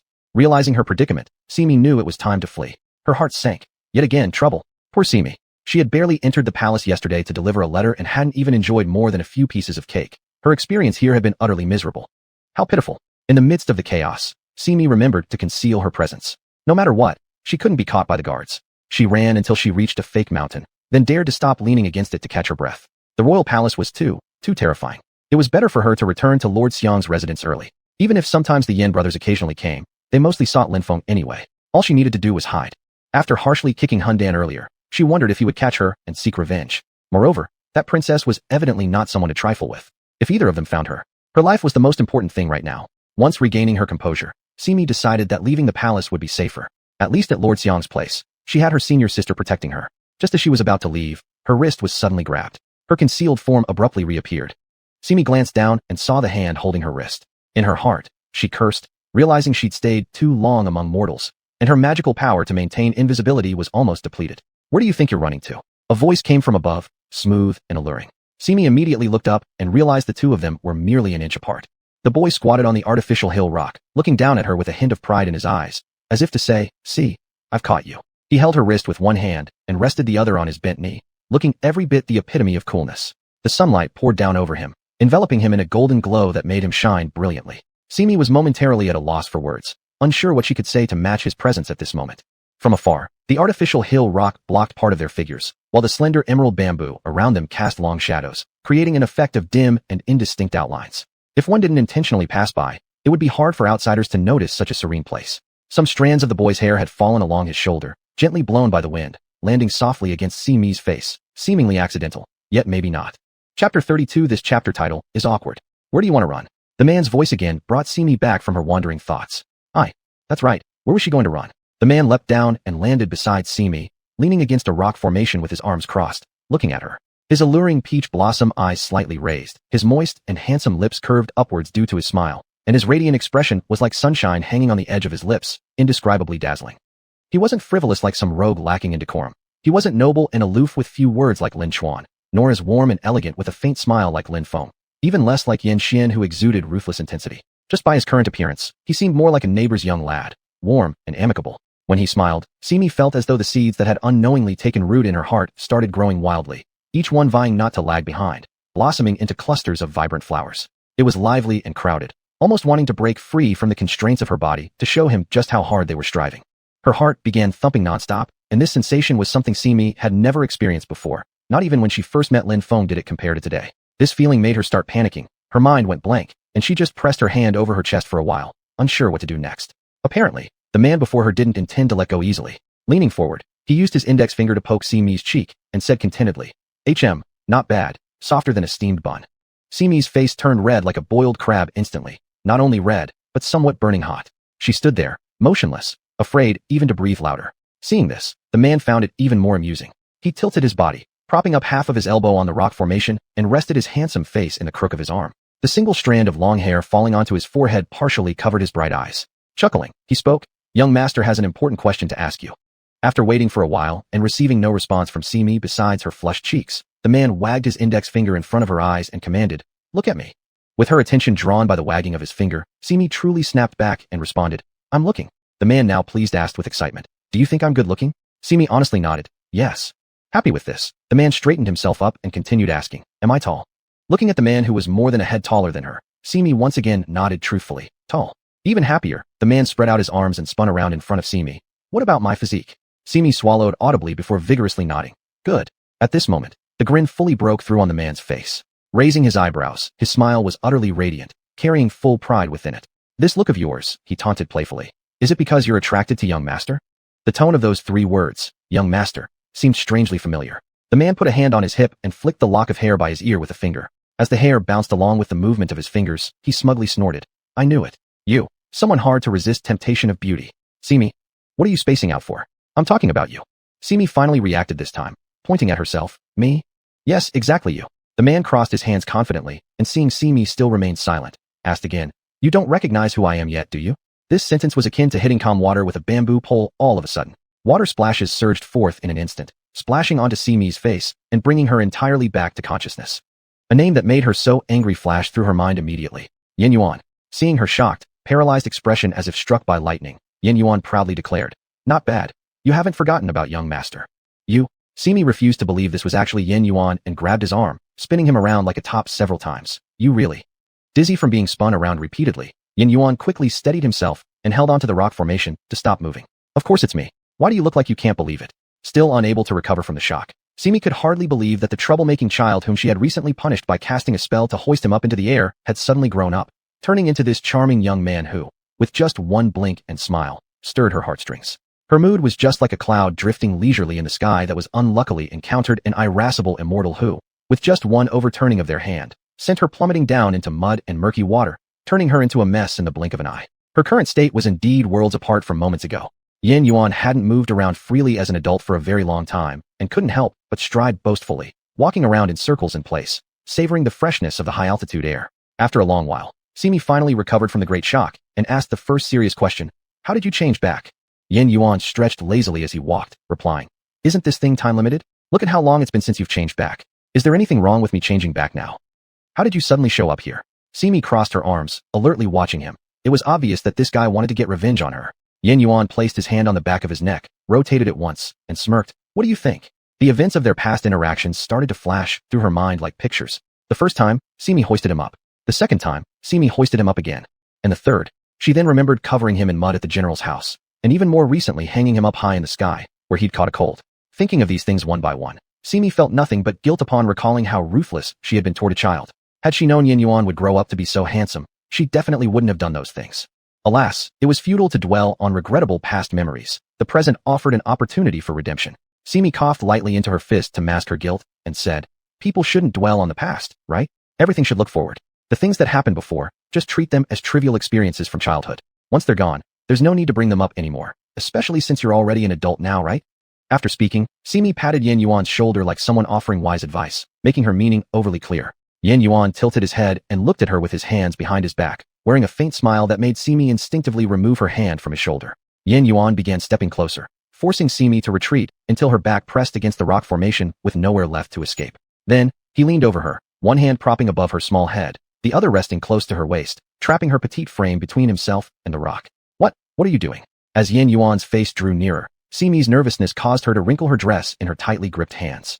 Suddenly lifting his hand from beside her waist, he grabbed her chin gently and lifted it, bringing their faces closer together. Do you really think I'm that easy to placate? His warm breath tickled her face, causing her to instinctively sneeze. Sneeze. Yen Yuan. Chapter 33. Truly the fengshui wheels turn. Simi avoided Yen Yuan's hand that was trying to grip her chin by pretending to rub her nose, and said, It's getting late. I should return to the Chancellor's residence. Yen Yuan gave a faint, oh sound, then gestured for her to leave. Then go ahead. Simi deliberately took a big step back before daring to turn her back on him and walk away. She obviously feared retaliation. Although Yen Yuan's magical powers were not as strong as hers, she still could not act recklessly just because of superior magical prowess. Apparently, Simi had forgotten how she treated Yen Yuan when he was still a child. Just as she had taken only a few steps, Yen Yuan suddenly slapped something on the back of her neck. Simi was about to grab it, but, unexpectedly, her hand, no, her entire body, began shrinking rapidly until it reached a certain size and stopped. Before Simi could react to what happened, Yen Yuan grabbed her nape and lifted her directly into the air. He brought his face close, his previously handsome and sunny expression now twisted with triumph. He caught you, didn't I? Now where will you run? Simi stared in bewilderment at the fuzzy claw gripping her. Had she turned back into a cat? Yen Yuan had used a spirit lock talisman on her. The purpose of this talisman wasn't anything else. It was specifically targeted at practitioners like her who transformed from animals into human form. Regardless of whether one practiced immortal arts or devilry, if such a talisman was placed at a key point on their body, their spiritual power would be instantly locked and they would revert to their original form. The nape of the neck was their feline clan's weak spot. Usually, if someone simply touched it, she wouldn't dare move recklessly. But this time, a spirit lock talisman was attached. Clearly, Yen Yuan came prepared. Yet, the strength of a spirit lock talisman also depended on the spirit power of the person drawing the talisman. After all, Simi had nearly 1,000 years of cultivation. The one who could create a talisman strong enough to lock her down would definitely not be Yen Yuan. Where did this guy get this talisman? Holding her up by the scruff of her neck, Yen Yuan scrutinized her closely, examining the soft pads of her paws and saying, I never expected your true form to be so endearing. Your ears, nose, and paw pads are exceptionally pink, making you quite adorable. Not satisfied yet, he examined her round chin with his free hand, heedless of Simi's struggling paws as he attempted to pry open her pink mouth to see her tongue. Your lips and tongue must also be pink and soft. He touched her ears, her nose, and her paws, and now, ignoring her resistance, even tried to stick his fingers into her mouth. Humiliated to this extent, she decided she couldn't let him continue without fighting back. With one swift bite, SSS, you bit me. Yen Yuan yanked his bleeding finger back, glaring fiercely. Every day before, you hung me up, but today, I merely dangled you once, and you bit me? That's intolerable. Simi protested, flailing her claws. Let me go, you brute. Yen Yuan hoisted her higher without any mercy. Don't even think about it. You'll stay like this, being my personal little cat. Initially wanting to cradle her in his arms, after seeing her ferocious yet cute demeanor with sharp teeth showing, Yen Yuan chose to carry her by the scruff of her neck instead. However, as they were walking past a rock garden, they unexpectedly bumped into the patrol guards. Who's there? Hearing voices from behind the rocks, the guard squad immediately raised their spears and turned around. Startled by their synchronized cries, Yen Yuan almost lost his balance, slipping momentarily. Yet, he held on to Simi tightly by her scruff. While she didn't feel much pain from it, she was furious. It's the second young master Yen, recognized the guards who promptly lowered their spears. Their leader asked again, what's bringing the young master here so suddenly? Yen Yuan held up Simi for everyone to see. This nobleman was merely catching a stray cat. So this is why, commented one of the guards. The young master hasn't visited the palace for a while now. Yeah, finally found some free time today, Yen Yuan replied dismissively. The leader, noticing it was Chancellor's pet cat, remarked, Isn't this the cat owned by our state chancellor? It looks rather dispirited. Realizing they knew her, Simi perked up her ears and began squirming again, mewing pitifully, hoping to signal her situation so they could rescue her from this predicament. She refrained from speaking human words directly, fearing rumors might spread within the palace that Lin Chuan kept a talking cat, something harmful if it reached the wrong ears. Do you recognize her? Yen Yuan questioned the leading guard. Of course, replied the man. Even today during the court session dispersal, we saw the state chancellor arguing with the national sorcerer over this very cat. Arguing? Yen Yuan glanced curiously at Simi.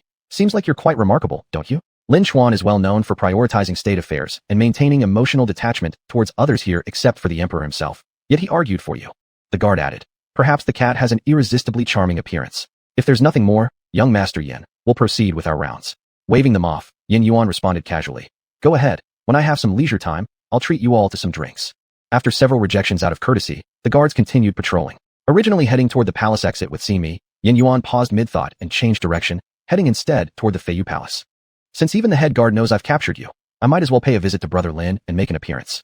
This way he won't later blame me for taking his treasure without saying a word. His tone, as he spoke these words, carried an undertone of displeasure that even he hadn't noticed. However, when Yen Yuan reached the Feiyu Palace, Chancellor Lin Chuan wasn't there. A palace servant informed him that Lin had been summoned by the Lord of the State to discuss important matters in the study. Upon hearing this news, Yin Yuan's expressionless face immediately brightened with a smile. He asked a maid to pass on the message that he had taken the cat back to the Chancellor's residence and instructed Lin not to worry. With these cheerful parting words, he left the royal palace. In stark contrast to Yin Yuan's demeanor was Simi, who looked thoroughly unfortunate. Alas, at this moment, all Simi could do was sigh. Truly the feng shui wheels turn. 30 years east of the river, 30 years west. Who would have thought that she, who had just dangled her captor from the eaves to get soaked by rain and buffeted by winds midair, would now be dragged out of the palace by the scruff of her neck? In reality, these events were inconsequential compared to what followed. Yin Yuan did not return to the Chancellor's mansion, instead heading toward General Zhang's estate. The moment they entered the house, Simi was locked into an exquisite cage by Yin Yuan. At this point, Simi finally understood the extent to which Yin Yuan had gone to capture her. Although the cage seemed delicate, its material clearly revealed it was no ordinary object. Simi could feel the spiritual energy emanating from the cage, restraining her own powers. First, Yin Yuan had used a spirit lock talisman to transform her back into a spirit cat, subduing her abilities. Then, to prevent her from somehow removing the talisman, he had prepared a cage to completely restrict her freedom while entirely suppressing her spiritual strength. Yin Yuan truly went all out. Now rendered speechless, Simi could only look on helplessly, realizing just how cruelly cunning the man before her was capable of being. Yin Yuan found immense satisfaction in watching her glare fiercely at him and said with amusement, "Your eyes really are quite round and interesting." Meow. At this point, Simi couldn't even utter human words anymore. Through the bars of the cage, Yin Yuan patted her head but quickly withdrew his hand before she could bite him, saying, "Go ahead and cry out all you want. You can scream yourself hoarse, but no one will hear or save you. This cage is specially made for you, so you'd better stay put inside. Rest assured, I won't neglect your care." With that, Yin Yuan stood up and began loosening his sash. "Meow meow meow. What are you doing?" Yin Yuan glanced at her after lifting his head. "You're asking what I'm doing?" "Meow. I'm taking off my clothes." Saying this, he let his outer robe slip from his shoulder onto the ground. Chapter 34. Yin Yuan reveals the spirit binding rope again. Yin Yuan fiddled with the cage. Looking at Simi, who had her back to him and covered her eyes, he laughed and said, "I'm just changing clothes. Why are you covering your eyes?" Simi faced away from him and remained silent. "You don't." Yin Yuan raised an eyebrow. "Think I would do something to you, do you?" Simi still faced away from him and didn't speak. Yin Yuan burst out laughing. "You're a cat now? Plenty of girls like me. I wouldn't stoop so low as to do anything inappropriate to a cat. What are you even thinking about in that little head of yours?" Being locked in a cage was already infuriating, but worse still, the instigator showed no remorse and instead laughed triumphantly outside the cage. How dare he belittle a cat like this? And all she had eaten today were a few pieces of cake at that rascal's place. She hadn't even eaten enough to fill her stomach before becoming full of anger. The more Simi thought about it, the more wronged and angry she became. Multiple emotions swirled inside her, rushing to her head. In a sudden motion, she turned around and slashed at Yin Yuan, leaving 3 claw marks on his face before he could react. The sharp pain made Yin Yuan jump reflexively. He immediately held his cheek and ran to the mirror to carefully examine it. Blood droplets seeped out visibly from the wound, quickly gathering on the surface into 3 streaks of blood. Fortunately, Yin Yuan's injury was light. After the blood formed streaks on his face, it did not flow down his cheeks, but rather stayed suspended there as if deliberately drawn. Disfigured. That was Yin Yuan's first reaction. Whether it was because he hadn't seen his adult self in a long time or because of his excessive self-confidence, Yin Yuan actually said, 3 scars on my face, pretty manly. That was Yin Yuan's second reaction. Originally licking the blood off her claw tips coldly, Simi became even more enraged upon hearing these words. For the next few days, Simi was mostly confined in the cage. The cage wasn't too big, but fitting one of her size was still relatively easy, with even some extra space for her limbs to move, though it was impossible to bite through, and there was no escaping it. Every day, Yin Yuan would pass delicious food into the cage, but Simi wouldn't touch any of it. She wanted to be a spirit cat with integrity, refusing to bow her head for food handed to her. Although he knew cultivators like Simi could resist hunger with their own spiritual energy, seeing her like this still made Yin Yuan anxious. He tried every way possible to make her happy, yet Simi remained completely unmoved. Yin Yuan sat by the table supporting his chin, sighing as he looked at Simi lying listlessly in the cage pretending to sleep. "Why do you insist on neither eating nor drinking every day? Why bother? Just have a bite, just one bite will do." Saying this, he pushed the plate full of pastries closer to Simi. Simi lay facing away from him, undisturbed by how enticing the smell of the cakes was. Eat, eat, eat. What to eat? What she needed was to relieve herself. Simi was internally crying out repeatedly. It was unclear what Yin Yuan was thinking when he noticed that Simi wouldn't turn around even when her back was to him. He moved a small stool and sat in front of her. Naturally, Simi heard this, but she ignored him entirely. Not only did she not open her eyes, she didn't even bother to furrow her brows. Speaking of which, Yin Yuan was amusing indeed. Even when Simi ignored him, he kept coming close, talking incessantly. "These are the finest cakes from the best shop in the whole city. Smell how fragrant they are, won't you take a piece?" Yin Yuan, trying to placate Simi, got so close that his face nearly pressed against the cage, apparently forgetting the last time his face was scratched by the cat. Truly, once the wound healed, one forgets the pain. Fortunately, Simi wasn't interested in engaging with him. What she was most concerned about right now was relieving herself. As they say, humans have 3 urgencies, and this goes for those cultivating immortality as well. Using spiritual energy to endure hunger wasn't much of a problem, but needing to relieve oneself was different. It couldn't be resisted no matter what. Could she really take care of it in this cage? If word got out, she might become the laughingstock of the 6 realms, and she'd never be able to hold her head high again when visiting the heavenly realm in the future. This truly felt like it could kill a cat. How long was this guy planning to keep her locked up? Seeing that she remained unresponsive, Yin Yuan suddenly slammed the table and said, I get it. You haven't relieved yourself these past few days. Simi opened her eyes abruptly. Had he guessed it or heard it? Seeing her reaction, Yin Yuan realized he had likely guessed correctly, saying, if you need to go, just shake your tail twice. If you don't need to, then nothing changes. TCH, had she fallen so low that she had to show weakness and wag her tail to this person? Simi angrily wagged her tail twice.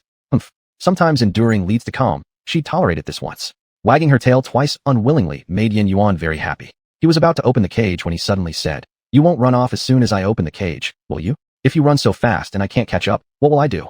Simi snarled in rage. Meow. Who asked for so many troubles, you man? Oh, I understand. Yin Yuan stood up and walked to the rosewood-carved wardrobe, opening the cabinet door and began rummaging through it. Simi watched anxiously, and just as her patience was wearing thin, Yin Yuan finally found what he was looking for. Look, the spirit binding rope.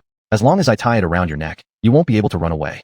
The spirit binding rope, as its name implies, is used to bind spiritual energy and works on the same principle as the spirit locking talisman. The one in Yin Yuan's hand appeared to have been woven by someone with profound spiritual power, and might very well have come from the same maker as the cage and talisman, perhaps even a divine tool.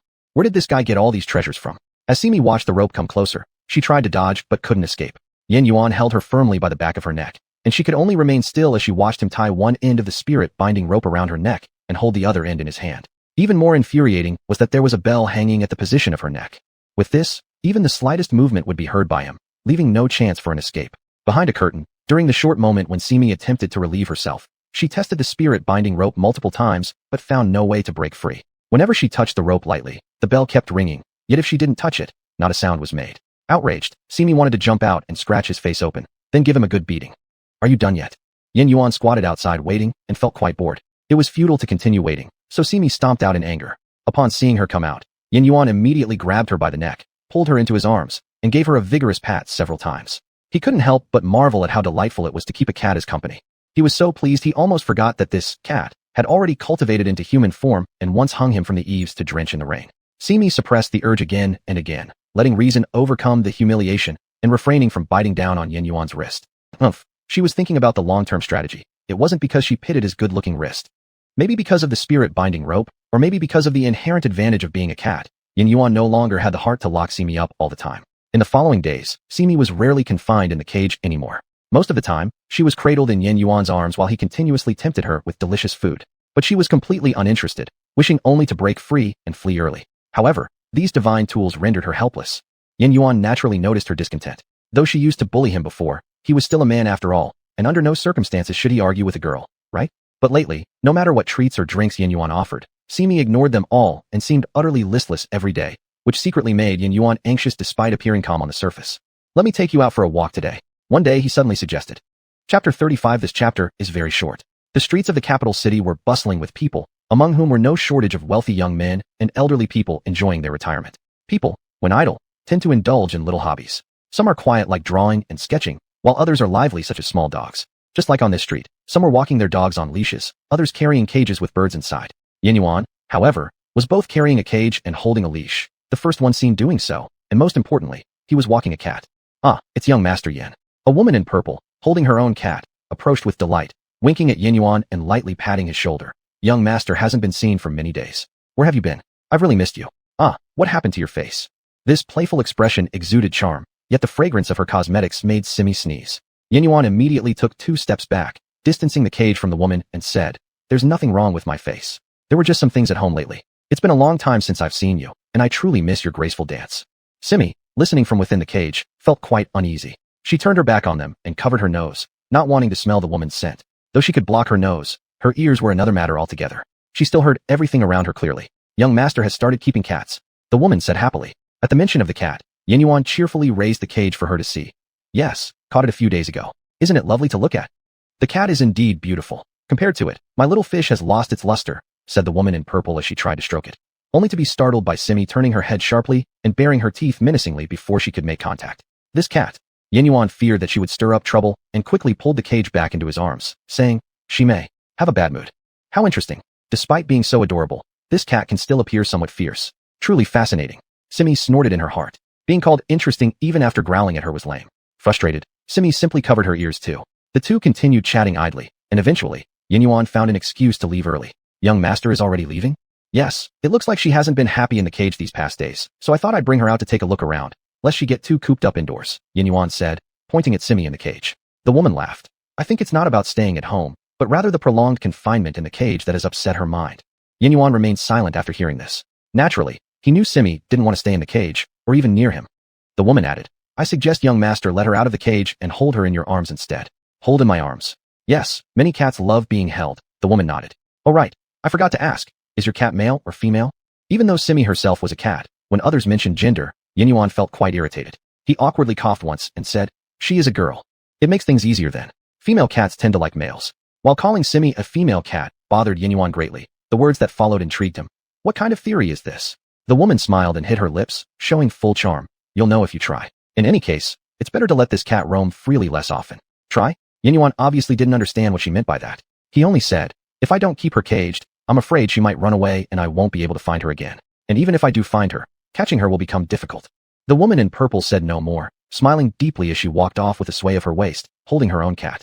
It was Yin Yuan's first time raising a cat, and naturally, he was completely confused by what she had said. Watching Simi remain motionless inside, Yin Yuan deliberately lifted the cage higher, aligning his vision with Simi's back, asking, your liking for men is undeniable, but do you understand what she means? As expected, Simi gave him no response. He didn't get annoyed either, just tightened his grip on the cage and continued walking, muttering under his breath. In this way, it's as if you're also in my arms. Chapter 36. Zhong Mo delivers a message in urgency. Taking Simi for a walk outside, not only did her mood not improve, but she became even more uncommunicative. Yin Yuan felt upset, unsure of what to do, when coincidentally, Zhong Mo walked in. Yin Yuan instinctively wanted to hide Simi, but just as he was about to move, he suddenly thought that hiding her would only make Zhong Mo suspicious. So, he simply left her on the table and let him see her. Zhong Mo indeed only glanced at her and asked, do you have a cat? Simi perked up upon hearing his voice. She knew one thing about Zhong Mo. He only listened to Lin Feng and Yin Xian. If he realized the cat in the cage was her, would he tell Lin Feng? With this thought, Simi was about to climb out of the cage, but hesitated immediately. Zhong Mo also listened to Yin Xian. That guy seemed to strongly dislike her and always stayed with Lin Feng. If he found out about this, would he ask Yin Yuan to dispose of her?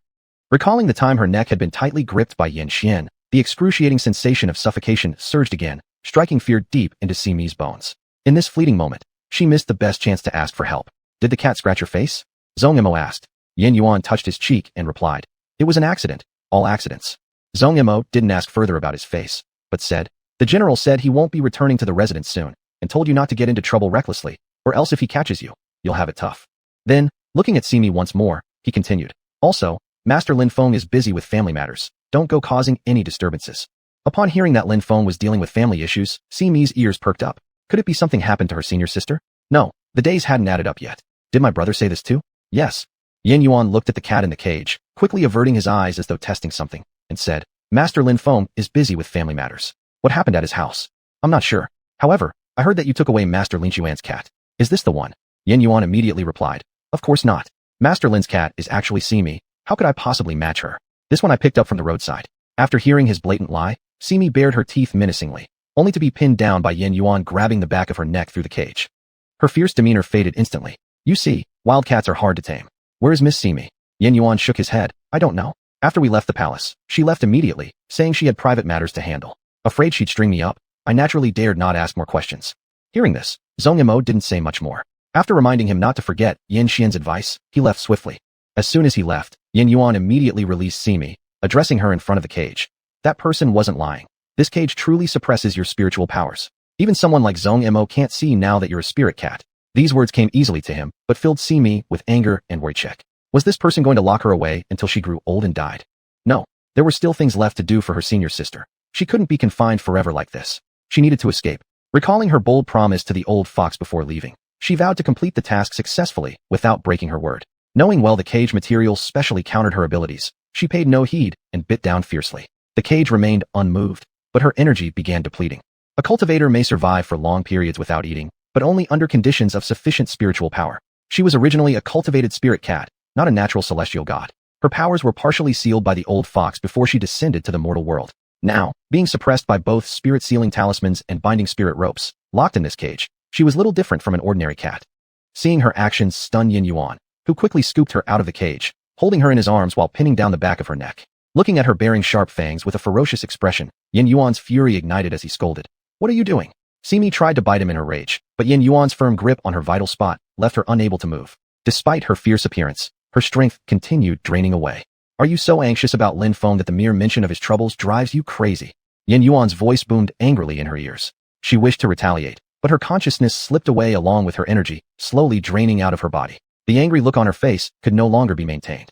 Yin Yuan's chest tightened with frustration, but as he watched her droop her ears, falling into unconsciousness, her tail limply hanging off his arm, sadness welled up inside him. Had he made a mistake? Shouldn't he treat her like this? But then again, wasn't it her who hung him up several times, making him fall sick twice? All he did was confine her for a few days, even feeding and taking care of her properly.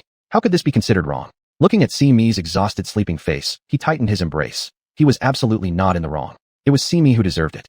When Simi woke up again, she realized she was not in the cage. Instead, she was lying in bed together with Yin Yuan, her whole body tightly held in his embrace. Their faces were so close that she could see his clearly. His warm breath, moist with water vapor, tickled her cheeks, making them feel tingly and a little numb. Even at such proximity, Yin Yuan's face remained faultlessly handsome.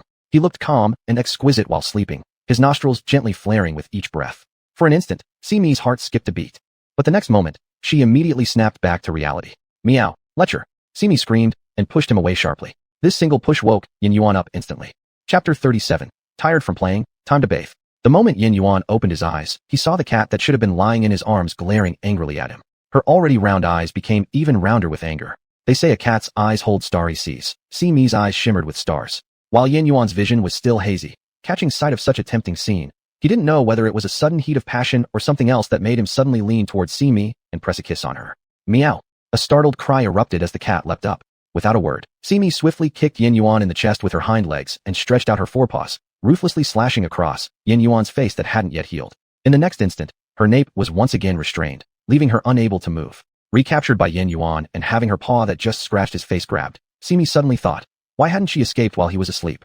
Simi was once again stunned by her own foolishness. Yin Yuan held her paw and gently rubbed it, looking very happy. "Good thing you clipped your nails, your soft paw pads feel so comfortable to touch."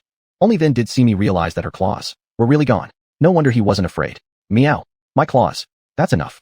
Yin Yuan gently patted her head, consolingly said, "Your claws don't have much use anyway. It's better they're clipped, convenient, and good-looking." "Meow. What's so good-looking about it, you pervert?" Yin Yuan gripped the other paw of Simi that wanted to break free, saying, "Look, how nice it is to be a cat. Anyway, I'm not worried about your food or water. I'll always carry you around. You can even save the energy needed to walk." Simi had only one thought now, which was to bite him. SSSSS. My teeth hurt. Yin Yuan could no longer hold back, bursting into uncontrollable laughter, patting the little head resting against his neck. "Save your strength, girl. Now, you simply can't bite hard." Of course, Simi knew it was all because of the binding rope around her neck. Having her bound for so long caused her trouble even biting people. Ignoring the fierce glare Simi sent his way, Yin Yuan carried her off the bed, summoned people in the mansion to prepare food, and bring it up. After helping Simi clean up, the maids neatly placed the prepared breakfast on the table. "All right, you may step back."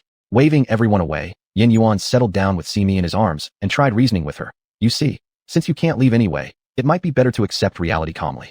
If you do, I will treat you extremely well. Besides, humans' lifespans are limited, but you're not. How about you stay with me for several decades? I'll take good care of you." Meow. No, human lifespan may be limited, but practitioners are not. Yin Yuan, though mortal, was born with spiritual power and was a practitioner. There was no telling how long he would live. Moreover, sister's matters weren't resolved yet, so she couldn't stay here forever. "As soon as you open your mouth, it means agreement. Once agreed, there's no turning back," said Yin Yuan, before lightly tapping her palm. Just as Simi was about to retort who agreed, she reconsidered, deciding instead to temporarily pretend to comply until he fell asleep again and sneak away. Firmly making up her mind, Simi calmed down. For now, preserving her energy was most important. She shifted her gaze toward the table. Naturally, Yin Yuan noticed this, feeling delighted that Simi knew what was best for her situation. He brought a small bowl of kanji to the front, scooped a small spoonful, blew off the steam near his lips before handing it to Simi to feed her. Even though Simi felt repulsed inside, she had no choice but to endure it for the moment. After hesitating for a while, she moved her head closer and licked a few bites from the spoon. It tasted pretty decent. Having starved for several days, with the kanji being perfectly fragrant and appetizing, Simi couldn't help but take a few more sips. Seeing her like this, Yin Yuan was greatly pleased, quickly feeding her half a bowl. After finishing the porridge, he also fed her some other dishes before starting to eat himself. Simi lay on his lap, and Yin Yuan's hand kept smoothing her head gently, a soothing action. If it weren't for needing to keep guard against him and look for opportunities to escape, Simi might have fallen asleep due to the comfort. Afraid that if she slept during the day, she wouldn't be able to sleep at night and might slip away, Yin Yuan continued entertaining her the whole time. Simi, humph, those toy sticks for cats have no effect on me, meow? Yin Yuan, I know all cats can't resist the lure of a toy stick. By the end of the day, Simi was truly exhausted. When bathing herself at night, she pulled on the spirit binding rope around her neck with every method she could think of, ending each attempt in failure. Yin Yuan, separated from her only by a curtain, hearing the sound of bells clanged dingly dongay inside, felt quite smug. Are you done? There was silence inside for a moment before a faint weak meow finally came through. When Yin Yuan went in, he found Simi wrapping her entire body in the cotton cloth used for drying, only exposing her small round head. When Yin Yuan saw her like this, his heart almost melted. He immediately bent down and held her in his arms, helping her wipe off the water from her body through the cotton cloth. Usually when I hold you, I just feel the comfort of your fluffiness, but I didn't expect you to be so small after being drenched. When you hung me up before, I always thought about giving you a good lesson later, but why am I growing more fond of you now? Simi was too lazy to respond to him, thinking it was such a hassle to wipe off water. She had to find a way to leave here, preferably tonight. Chapter 38. Attempting escape under cover of night. The moon was bright, the stars sparse. Exactly the good moment for an escape. Simi carefully examined Yin Yuan, who was hugging her and snoring loudly, as she carefully began to wiggle out of his embrace. Just as her back paw touched the ground, there was a sudden rustling sound from behind where clothes brushed against the quilt. Fearing Yin Yuan had awoken, Simi froze, completely immobile. She started wondering if Yin Yuan would get angry enough to lock her in a cage when quietness resumed behind her again. Slowly turning around, Simi realized that Yin Yuan had simply turned over in his sleep. Simi exhaled a sigh of relief in her heart, emboldened to take her first step away. Just then, the usually quiet bell hanging on her neck suddenly let out a crisp ring. Oh no, how could she have forgotten that Yin Yuan had hung this thing around her neck? Yin Yuan, sleeping on the bed, reacted instantly upon hearing the sound, leaping up from under the covers as though triggered by some mechanism. At the same moment, knocking sounds came from the door. Ignoring whoever was outside, Yin Yuan's first instinct was to glance at the now empty chest space. Realizing Simi was gone, he immediately flipped the quilt to search for her. As Simi prepared to hide herself, the presence of the bell around her neck made her change her mind. Meow. Simi deliberately called out to make Yin Yuan aware of her presence. As expected, Yin Yuan turned his head toward her, following which Simi walked towards him, leapt onto the bed, and curled up in Yin Yuan's arms. Since there was no escaping tonight, she'd have to devise another plan. He thought Simi had already fled, but here she still was, making such an intimate gesture and even calling out softly to him. In that moment, his heart nearly melted. Yin Yuan tightly hugged her in his arms, unable to resist placing a kiss on her forehead. I knew you were already unwilling to leave me. Simi, how did this fool catch me? Truly, lust can lead one astray. The knocking sound from outside rang out again, catching Yin Yuan's attention. Who? It's me. The voice outside was distinctly soft and feminine. Simi perked up her ears. Upon hearing the voice, Yin Yuan's face changed slightly. He told the person outside to wait a moment, but did not rush to open the door right away. Instead, he shoved Simi further into the comfort of the quilt and secured it tight before rising. The distance between the bed and the door was considerable, and there was also a threshold to cross. Yin Yuan stopped midway through walking to turn around and warned Simi, "Don't wander off. I'll be right back."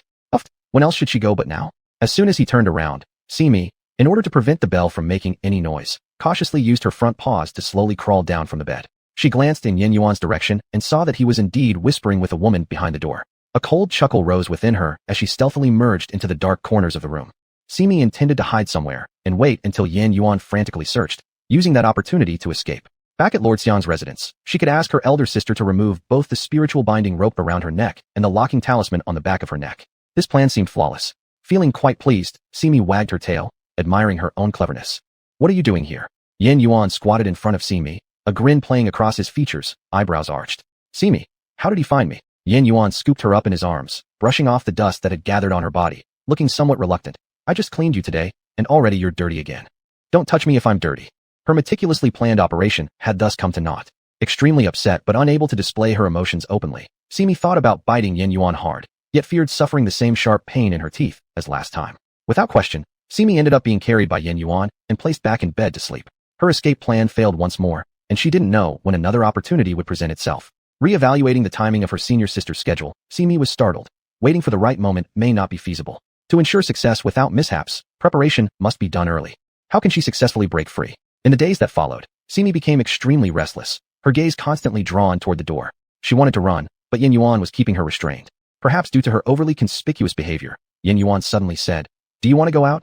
Simi ferociously attacked the potted plant she'd chewed into shreds, paying no attention to Yin Yuan. Yin Yuan, however, fearing that she might develop some sort of distress or ailment if she continued this way, replied, "Tonight, I'll take you out to play. What do you say, is that fine?" Chapter 39, A Word That Awakens the Dreamer. Before her eyes, the brothel was filled with music and dance, brilliantly lit, with a sign hanging above it that read, "Drunken Blossom Shade." How on earth could Simi have imagined that Yin Yuan would bring her to such a place? Upon entering Drunken Blossom Shade, the first thing that caught their eyes was a half-human tall stage set up in the center of a spacious hall, covered with red carpets. Occasionally, either pink or vividly red petals would drift down from above. Around the stage were ornate wooden railings, and directly facing it were neatly arranged pairs of chairs interspersed with small square tables. Right at the center of the stage hung a massive luminous pearl, lighting up the entire platform so brightly that the surrounding red lanterns seemed merely decorative. Beautiful young women, dressed seductively, danced gracefully on the stage, accompanied by falling petals. Their flirtatious glances drew the rapt attention of all the men seated below. The seats around the stage were fully occupied, but none of the men paid much attention to the melon seeds and tea on their tables. Instead, all eyes were on the dancers. Simi instinctively curled her tail tighter, inwardly cursing Yin Yuan, the little rogue, for bringing her to a dance hall like this.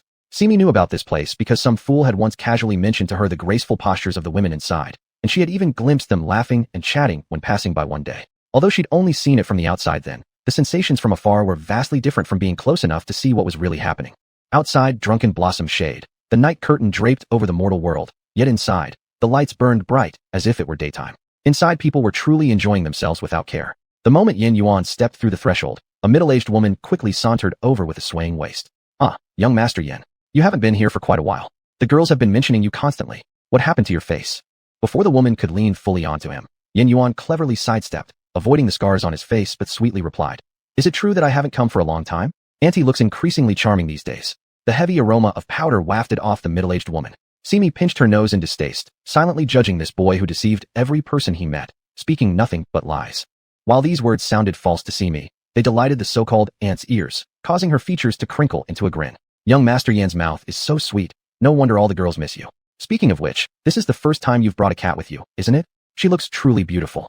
Upon hearing her mention Simi, Yin Yuan immediately pulled Simi closer into his embrace, saying, "That's right, she indeed looks good." "Simi, humph, at least that's a truthful statement. Don't you think that, given her size, she must have been raised for many years now? I didn't know before." Yin Yuan absent-mindedly rubbed his nose, not answering her question. Instead, he asked, "Is Brother Zhao here? He sent someone yesterday to tell me to wait for him here today." "Yesterday? Could it be the person who knocked on the door in the dead of the night and stopped her escape?" As if remembering something amusing, the aunt covered her mouth with her handkerchief and giggled, her deep red nails making her hands look both delicate and fair-skinned. "Master Zhao is definitely here. In fact, he just made a boastful claim that he'll cover the expenses for everyone tonight." Yin Yuan appeared surprised. Given how stingy he usually is, why is he so generous today? The aunt chuckled again. "What else can it be? He's drunk. But we take his words with a grain of salt. They're not to be taken seriously." Yin Yuan understood. "I'll go upstairs and check on him." Simi was tightly embraced by Yin Yuan, her gaze roaming around, ever ready to escape at the slightest opportunity. Yin Yuan ignored the dancing ladies and swiftly ascended to the second floor, spotting a group of idle rich young men gathered together from afar. He strode forward and delivered several hard kicks to the fattest among them, his tone filled with dissatisfaction. "You sure are having a great time, aren't you?" Men and women previously frolicking with the fat lord instantly changed expressions upon seeing the intruder. Those eager to flatter saw his sour mood and hesitated to approach him. This man, who was reveling happily just moments ago, abruptly flew into a rage after getting kicked multiple times. Even before opening his eyes, he scowled and barked angrily. "Which little bastard dares?" "What did you say?" Yin Yuan's eyes flashed dangerously. It was either due to the intimidating nature of Yin Yuan's voice or the familiar tone that struck the fat lord, but he promptly shut his mouth. Looking up, he truly saw Yin Yuan glaring at him in obvious anger, changing his frown into an immediate smile. My dear friend is here. All of you, make way for him right away." He shooed the women clinging to him aside, wiped the nearby seat, and urged Yin Yuan. "All right, it's clean now. Sit quickly." Yin Yuan continued to glare at him silently. The fat lord let out a tisk. "Look at my brain working." After mumbling, he promptly took a square handkerchief out of his sleeve and laid it neatly on the stool. "See, will you agree to sit now?" Yin Yuan gave him a look implying, "Considering your offer," then walked forward and sat down.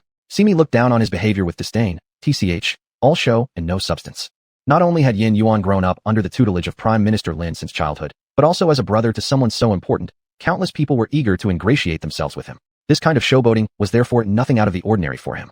Although Simi sneered at this, it did not stop others from fawning over Yin Yuan in the least. Before Yin Yuan could even speak after sitting down, young Master Zhao immediately approached and asked, "Tell me, little brother, what happened to your face? It looks like you've been scratched." This Mr. Zhao reeked of alcohol. It was unclear how long he'd been drinking. The smell was almost choking Simi, forcing her to cover her nose and retreat further into Yan Yuan's embrace. Though subtle, these movements pleased Yan Yuan greatly, making even young Master Zhao look more pleasant in his eyes, including the earlier nickname, Little Brother, which he didn't bother to hold against him. One must never indulge too much in liquor. Once drunk, one is bound to create quite a few embarrassing situations. Mr. Zhao slapped Yan Yuan on the shoulder and pointed at Simi cradled in his arms, saying, "They say good women don't keep dogs, and good men don't keep cats. But I wouldn't have thought that you fancy keeping a cat, huh?" Burp. Yan Yuan was momentarily confused. "What do you mean by fancy?" Young Master Zhao wore an expression of, "Oh come on, don't pretend to be clueless," then said, "Is the cat male or female?"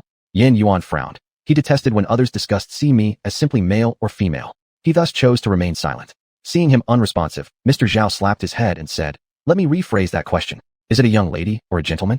This way of asking was much more comfortable to hear, so Yan Yuan answered accordingly. "She's a young lady." Young Master Zhao slapped his thigh with delight, wearing an "I knew it" expression as he said, "So tell me, aren't you raising her to be your wife? Isn't that right?"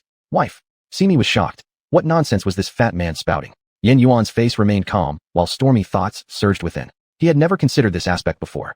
Chapter 40. Intoxicated in the Zui Hua Yin. Following this, the fat and drunk Zhao started talking more and more nonsense. "Hey little brother, do you know that guy in the west side of the city? I'm just asking if you want to follow his example." Yan Yuan rolled his eyes at him. "There are so many guys in the west side of the city. How would I know which one you're talking about? What should I learn from him?" "The cat owner. The other day, when I went to the west side of the city to find him, guess what?" Yan Yuan didn't respond, but Zhao Longzhu leaned over and whispered into his ear. He was doing something improper with his cat. With such a lewd gaze and an abnormal smile, Yan Yuan's patience was tested. He gave Zhao Longzhu a kick without regard for their previous camaraderie. In the shocked cries of the others, Zhao Longzhu fell flat on his back, his chubby face bouncing slightly as it met the ground. "Ah, Zhao Longzhu." As someone moved to help him up, they were stopped by Yan Yuan's angry shout. "Sit down." Those who had been laughing nearby were now too afraid to make a sound. This sudden change startled Simi, who was already considering how to escape, making her suddenly return to her senses. "This evening, no one is allowed to help him up without my permission. Let him lie there all night." At these words, those who wanted to help immediately retreated, casting only a pitying glance at Zhao Longzhu sprawled on the floor. No one knew what Zhao Longzhu had said that angered Master Yin so much, making him lose face in such a manner. Still, it wasn't surprising. Why should second Master Yin care for anyone else's face? His very presence is respect. Perhaps due to his weight, Zhao Longzhu struggled on the ground but could not get up himself. Lying face down, he began to snore, obviously having fallen asleep quite soundly. This time, Yan Yuan was truly angry. Simi guessed he intended to personally supervise Zhao the Fat lying on the ground all night. Instead of leaving, he dismissed everyone and ordered the staff of Zui Hua Yin to bring food and drinks. Seeing Zhang Yu sprawled out on the ground, the servant dared not ask questions and merely agreed before stepping out of the private room and informing his aunt.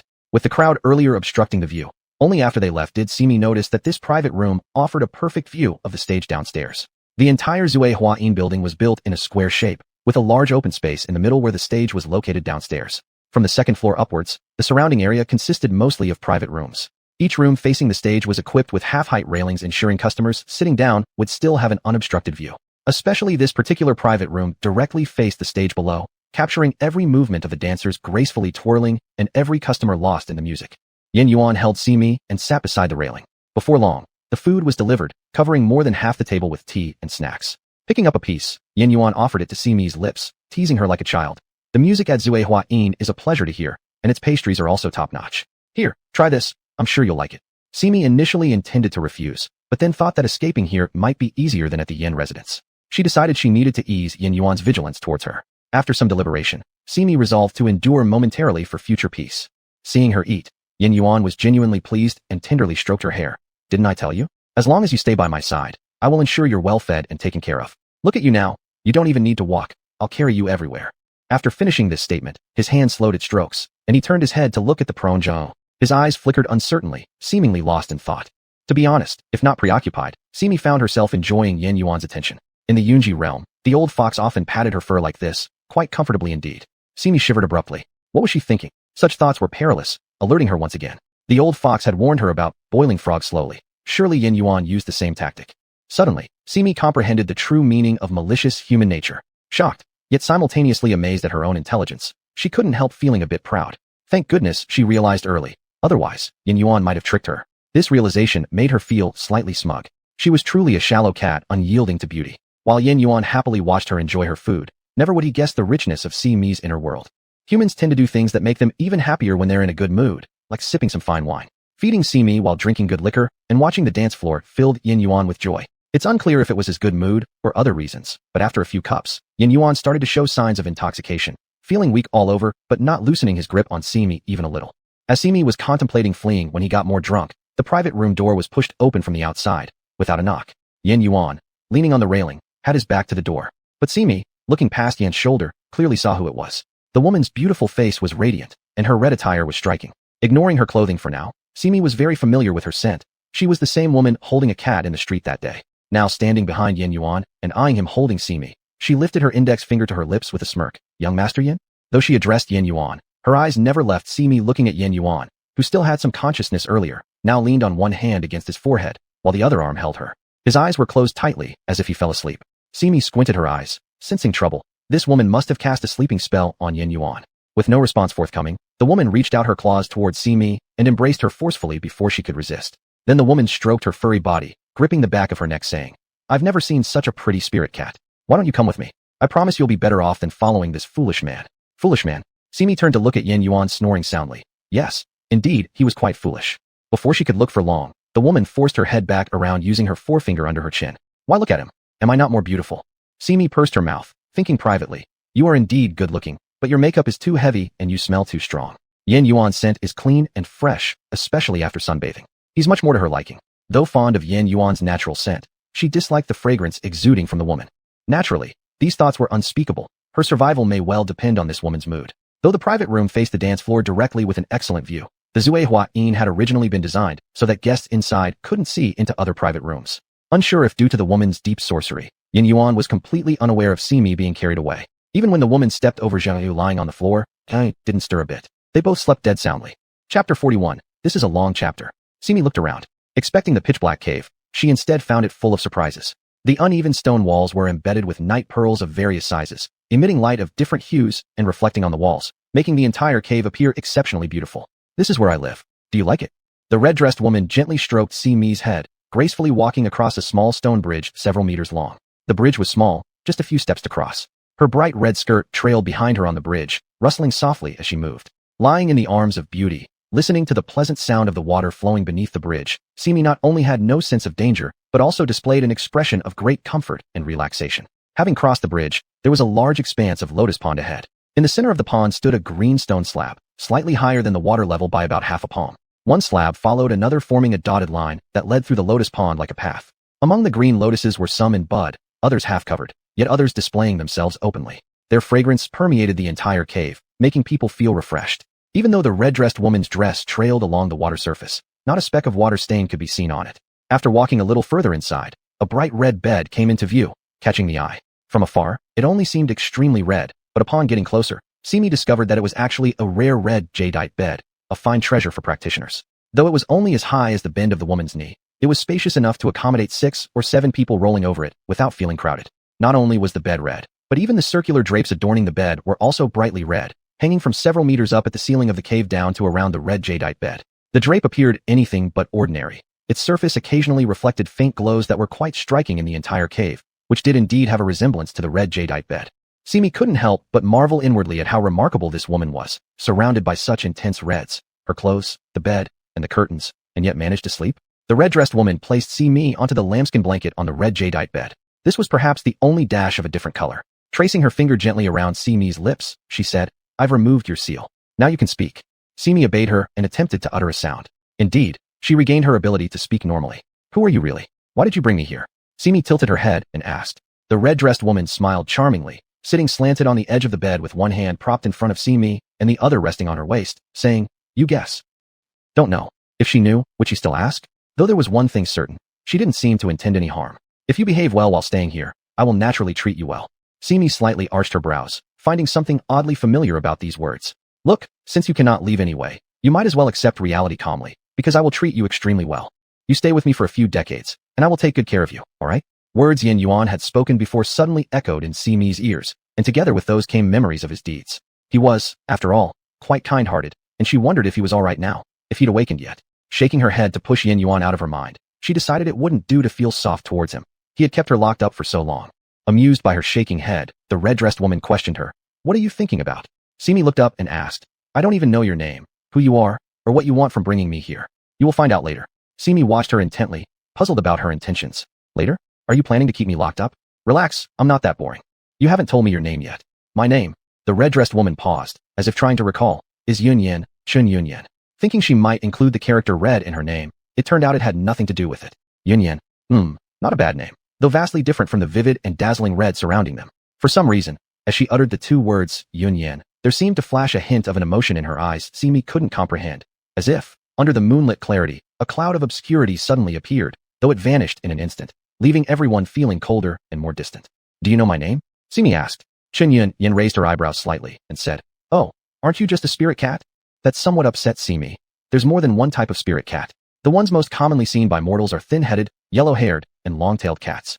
I'm different. I'm a celestial spirit cat from the heavens, not the same as them. Chun Yunyan responded. I noticed. Her tone made it clear as if what Simi was called was entirely irrelevant to her, and indeed, it didn't matter much. Simi lost interest after hearing her words, wanting to doze off on the lambskin blanket, but then suddenly remembered something very important. I must return to the Chancellor's residence. The Chancellor's residence? Yes, this time I left the Yun, my previous place, for an important task. Simi's face took on a serious expression. Is it the Immortal Realm? Simi nodded. Yes. The Yunji realm is indeed part of the Immortal Realm. You want me to let you go? Chun Yunyan leaned closer and said. Yes. Why should I let you go? That's an issue. Simi thought for a moment and said, This matter involves life or death, saving a life. All right. Chun Yunyan waved her hand to cut her off and said, No need to elaborate. I'll take you there. Really? Simi was somewhat surprised. Of course. Then can you untie this rope for me? And the seal talisman on your back? Chun Yunyan added. Simi vigorously nodded. How quick thinking she was. No. Chun Yunyan immediately refused. Chun Yunyan said, I once vowed that only one woman could appear in this cave. You're fine as a cat, but if you transformed into human form, then I would have broken my vow. Simi found it strange. Who would make such an odd vow? So she said, This is your cave, isn't it? You can say whatever you want, and it'll be so. Chun Yunyan tilted her little head up and stared straight at her. If I said no, then it's no. You don't know anything. The reason Simi had dared to speak those words earlier was because she could tell Chun Yunyan didn't have any intention of harming her. It seemed more like she wanted to keep a talking spirit cat as a pet. Otherwise, why would she unseal her ability to speak but not remove the other bindings? However, the look in her eyes just now allowed for no argument, and even her tone carried some cruelty after being provoked. Why did Chun Yunyan value the vow she mentioned so much? Why did she refer to it as her own vow rather than a rule of the cave? The facts were laid out before them, and the truth was only one. What exactly was it? Simi's little brain couldn't possibly figure it out. Chun Yunyan withdrew her hand and said, If you want to return to the Chancellor's residence, I will send you back, but you will owe me a favor. Simi frowned. It was you who captured me. That's true. I did use a bit of trickery to catch you. Chun Yunyan wasn't the least bit evasive. But don't forget, if it weren't for me, how would you have escaped Yin Yuan's control? Simi said, What you said makes some sense. But, have you been watching me all along? If she hadn't been keeping an eye on her, how would she know so much? These matters, don't overthink them. In the end, can I bring you back to the Chancellor's residence? Can Yin Yuan do the same? There was no doubt about it. Yin Yuan naturally couldn't. Otherwise, he wouldn't have sealed her spiritual power and not even allowed her to speak human language after that. Considering the peculiar circumstances, showing a bit of weakness might be better. Otherwise, what if something unforeseen happened? She definitely didn't want any accidents to occur. All right, it's not early anymore. You'd better rest soon. Having finished speaking, she got up to leave. Where are you going? With an elegant and steady gait, Chun Yunyan didn't turn back as she said, Don't worry about my affairs. You're not sleeping? Simi had never slept with such a beautiful woman before. Even though the scent of cosmetics from her made her nose uncomfortable, it wasn't proper to kick the host out and take her place. Sleep however you like. Don't concern yourself with me. What if I sneak away? At this point, Chun Yunyan finally stopped walking and turned back, giving Simi a faint smile. Oh? Can you? It wasn't will you, but can you? Differing by just one word, yet the meanings were worlds apart. Simi lowered her head in resignation. It looked like she couldn't. But in the blink of an eye, when she raised her head again, Chun Yunyan was already gone without a trace. Simi softly called out, but there was no response. Who exactly was she? Human or demon? Why had she brought her here and done nothing? She had even abandoned her on the bed and left herself. Having lost her spiritual power, Simi couldn't even tell if Chun Yunyan was human or demon, nor could she discern her cultivation level. But judging merely from conjecture, it was clear that her cultivation must be quite high. Otherwise, she wouldn't have such a luxurious mountain cave or such exquisite red jadeite bed. What did she intend to do? Simi lay alone on the lamb fur blanket, unable to comprehend. This red jadeite bed was 3 or 4 times larger than the wooden bed in Yin Yuan's bedroom, looking luxuriously magnificent from afar. But while lying on it, she felt a pang of emptiness since she couldn't reach the edge of the bed. Though in the past, she had also slept alone in the Yunji realm. How had she changed so quickly after coming here? Could it be because Yin Yuan had held her during sleep for a few nights that she had gotten used to it? No. Thinking about Yin Yuan again was unacceptable. He was absolutely the most detestable person ever, locking her up in a cage for days. One day, she would lock him in a cage for several days and nights to get even. She wouldn't think about him anymore, but about Chun Yunyan instead. Why had she walked away without sleeping? Would Chen Yunyan feel lonely sleeping by herself? The last time she saw Chen Yunyan on the street, she was holding a cat. Why wasn't it there this time? Did she lose that cat? Was that why she wanted to find a new one, but didn't want to betray the little kitten she had? So, did she put her on the bed and go away? Thinking about this made it possible. But would Chen Yunyan hug her cat like Yin Yuan did? Yin Yuan, thinking of him again irritated her. How could that detestable person pop back into her mind? Simi turned over to shake off Yin Yuan from her thoughts, but couldn't help wondering what the clumsy guy would do when he discovered she was gone. Would he anxiously begin searching for her everywhere? There were no days or nights in the cave. Simi woke up to find Chen Yunyan hadn't returned yet. She panicked, fearing that if she slept too long, she might miss the moment. So she quickly jumped down from the stone bed and called out for Chen Yunyan. The vast cave only echoed her own voice, seeming extremely cold in the silence. Simi followed the path leading outside. As she passed by the lotus pond, not paying attention to where she stepped, she slipped off the slate stones, nearly falling into the water. Simi hastily steadied herself before she completely dropped in. Looking at the surface of the water with some relief, she sighed and continued walking. After crossing the stone bridge, it wasn't long until she reached the entrance of the cave.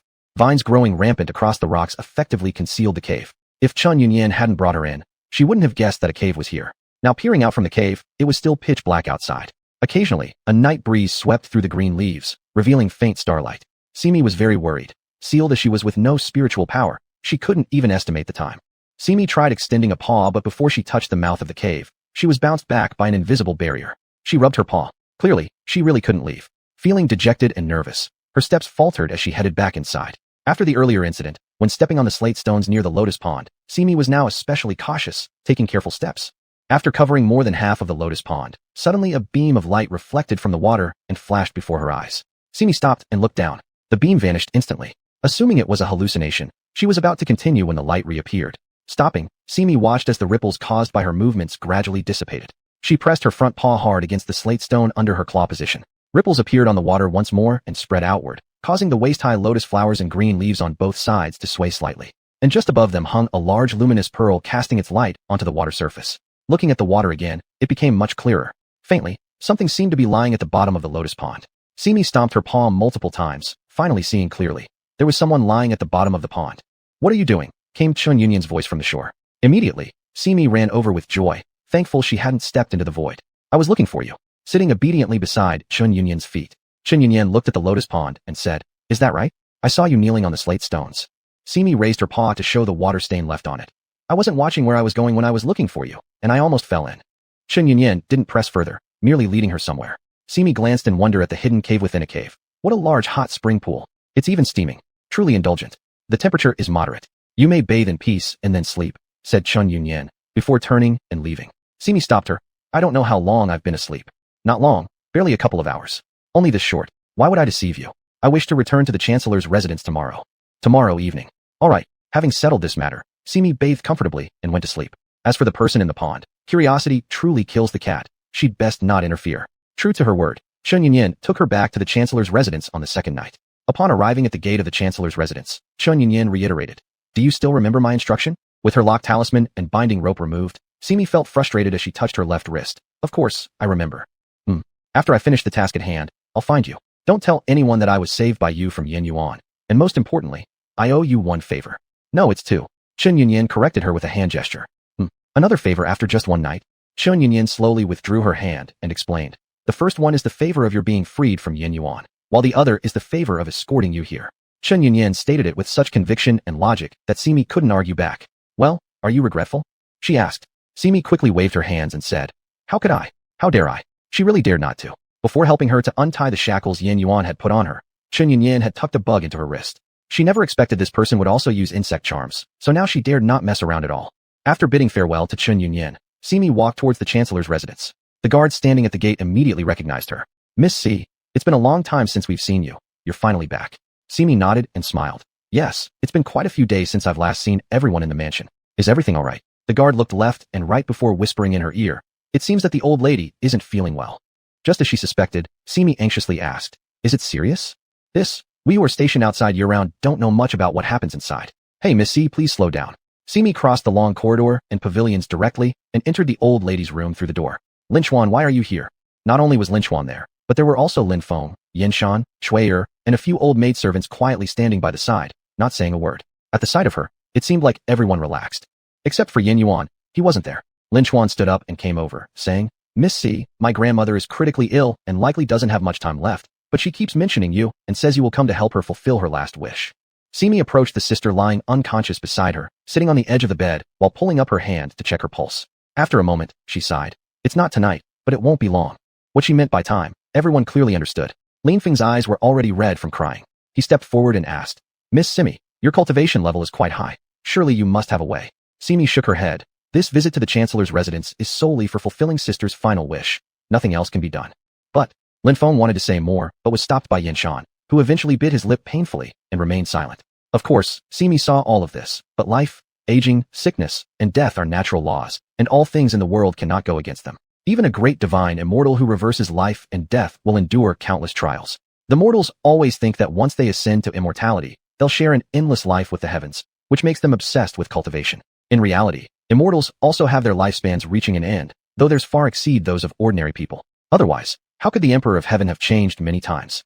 Living beings in this world will one day fade away, whether it's sister, Yin Yuan or Linfeng, Yanshan or Linchuan, Chen Yunyan, or even herself and the old fox. It's officially midsummer now, yet the night wind is still cool, making one feel very awake when blown across the face. The Chancellor's residence was meticulously constructed, and naturally, the waterside pavilion was no exception. Sitting there, Simi pulled her knees up and supported her chin while watching the moon's reflection ripple on the lake when the gentle breeze passed, just like a teenage girl with smooth skin instantly turning into an old lady full of wrinkles. Alas, truly time spares no one. I wonder how long I can live. The stronger one's spiritual power and the higher one's skills are, the longer one can live. To extend one's life by a few thousand years, she should practice diligently. It seems you are deeply moved. Simi turned her head and saw Lin Chuan lifting his hem and stepping onto the water pavilion. How did you come here? Simi asked. This is the Chancellor's residence, so naturally, I can come in. He stopped next to Simi, looking out over the lake, and with a sigh that seemed like reminiscence, he continued. It's indeed been quite a while since I fully appreciated the scenery of the Chancellor's estate.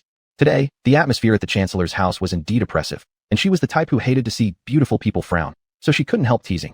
How come Qiying lets you leave the palace? What do you mean by that? He turned his beautiful eyes and gazed deep into hers. Simi tilted her head and replied, Isn't he always keeping a close eye on you? Your attitude toward him when you're in the royal palace speaks for itself. Lin Chuan looked at the water again. He is protecting me. Protecting? Lin Chuan shifted his tone. You'd better not interfere too much in national affairs. Speaking of which, the court officials say you were taken away by Yin Yuan. At this, Simi got angry. That scoundrel Humph. These 2 days, the whole city has been buzzing because Master Yin lost his cat at Zui Huayin. Do you know about that? Simi froze, her eyes wide as she looked at Lin Chuan, then decisively shook her head. I haven't been around these past few days. Today he should have been present, but Zhong Yimou couldn't find him anywhere. Do you know why? No. The household staff said he went to look for the cat and hasn't returned. Why bring him up? Simi was annoyed. Seems like the cat he lost is you. Simi glared, tugging angrily at the sleeves of her robe. Lin Chuan silently watched the state of her ruined sleeve before leaving the pavilion without a word. As soon as he left, Simi came back to her senses. If even Lin Chuan knew that the cat was her, what about others? Especially Zhong Yimou, who probably realized long ago that the cat trapped on the table by Yin Yuan was none other than her, but just pretended not to know. Thinking of this made Simi stamp her feet in anger. He might have already run off to inform Yin Yuan. No, she had to leave quickly. She couldn't be caught by Yin Yuan. Her decision to escape wasn't because she feared Yin Yuan, but rather because of the treasures he possessed. Who knows what else he could pull out to use against her. While running outside, Simi cursed Yin Yuan bitterly in her heart. Wait, she shouldn't run toward the gate. What if she ran straight into him? Simi turned around and kept running until she suddenly stopped a few steps away. She slapped her forehead and silently scolded herself for being so stupid. Heading to Qin Bamboo Pavilion at this moment would be like walking straight into a trap. Who didn't know that it was her temporary place of residence? Got it. There's only one place that would work, the room of her master sister. After all, her master sister was the person with the highest status here. No matter what, nobody dared to act improperly before her. If she transformed into her original form and hid in the corner in her master sister's room, who could see her? No. Even without transforming, Yin Yuan wouldn't dare to act recklessly in front of her master sister. Deciding this, Simi turned again and started running toward her master sister's room. Yin Yuan sat on the roof watching the person joyfully running back and forth in the courtyard, thinking, how odd, why is this silly girl suddenly practicing running in the night? Is it for exercise? Poor Simi, after being confined for such a long time, actually forgot that she could fly and become invisible?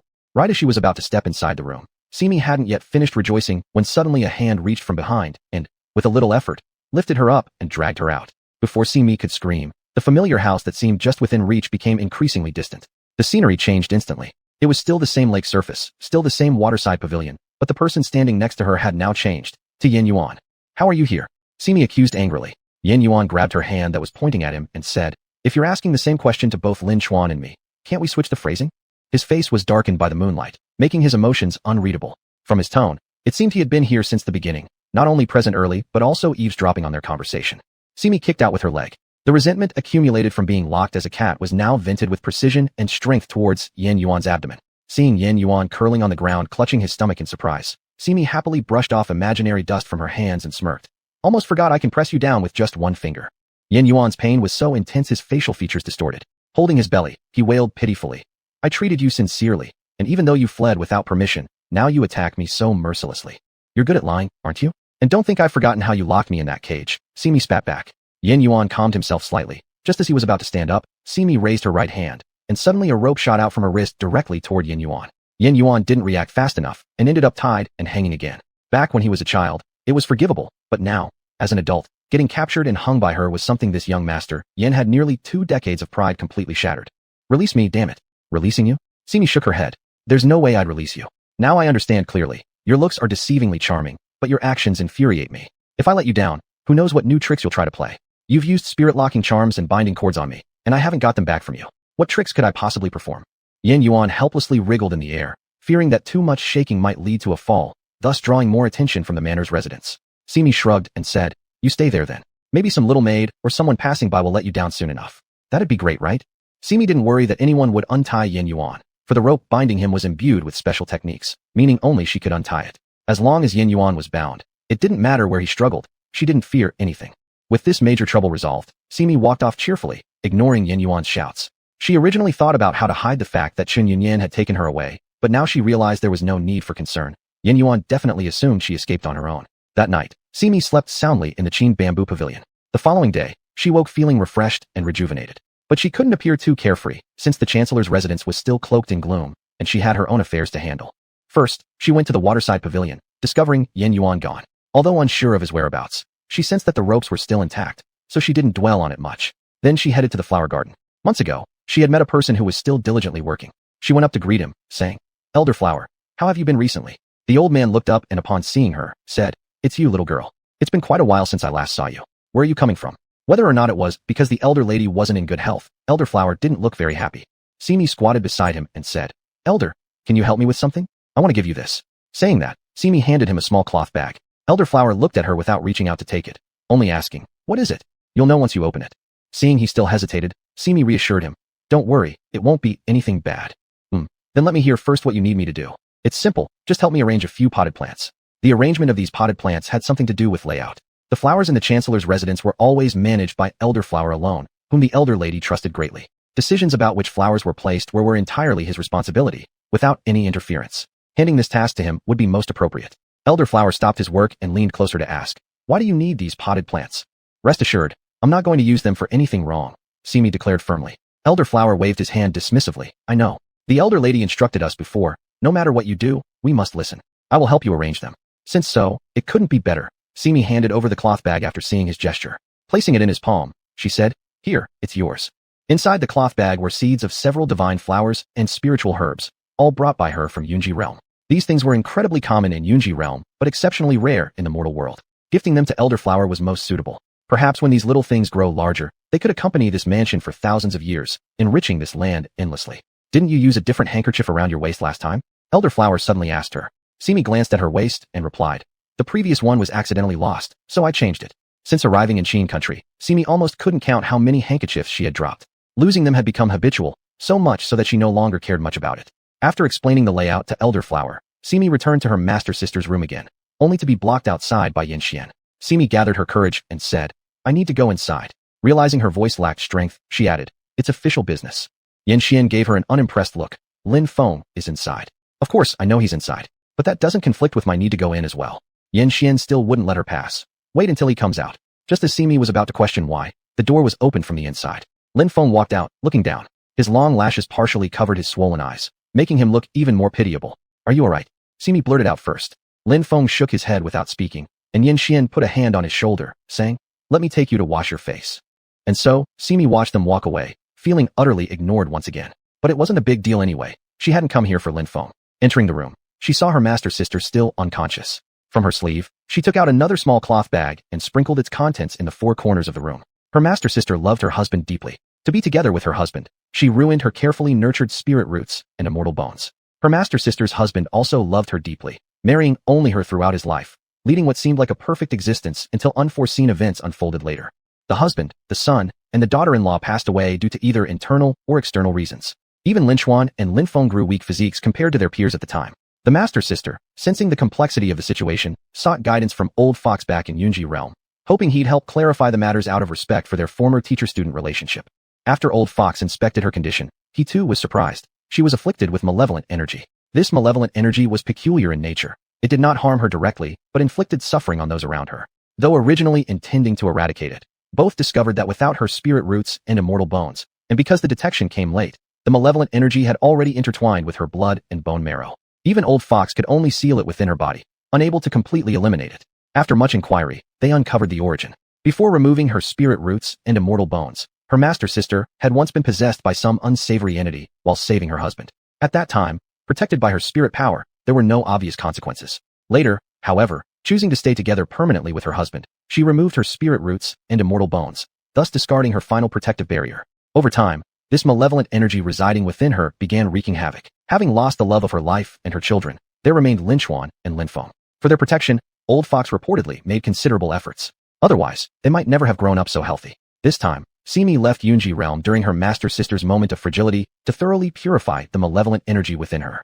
Old Fox had mentioned that this malevolent energy, as it followed her sister's aging, was far weaker than before. But if it left her body and entered someone else's, that would not bode well. Bill Simi recalled asking Old Fox before she left, "Master, what if I fail?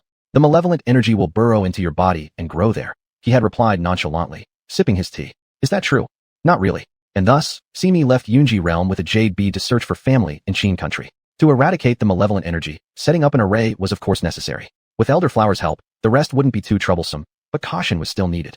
What she scattered earlier was meant to suppress the malevolent energy from escaping recklessly. After finishing her task, Auntie Cloud happened to arrive, saying that she could take care of the old madam going forward and let Simi rest. Simi thought, since the malevolent energy couldn't leave yet, and she had just reinforced another seal, it was nothing to fear right now.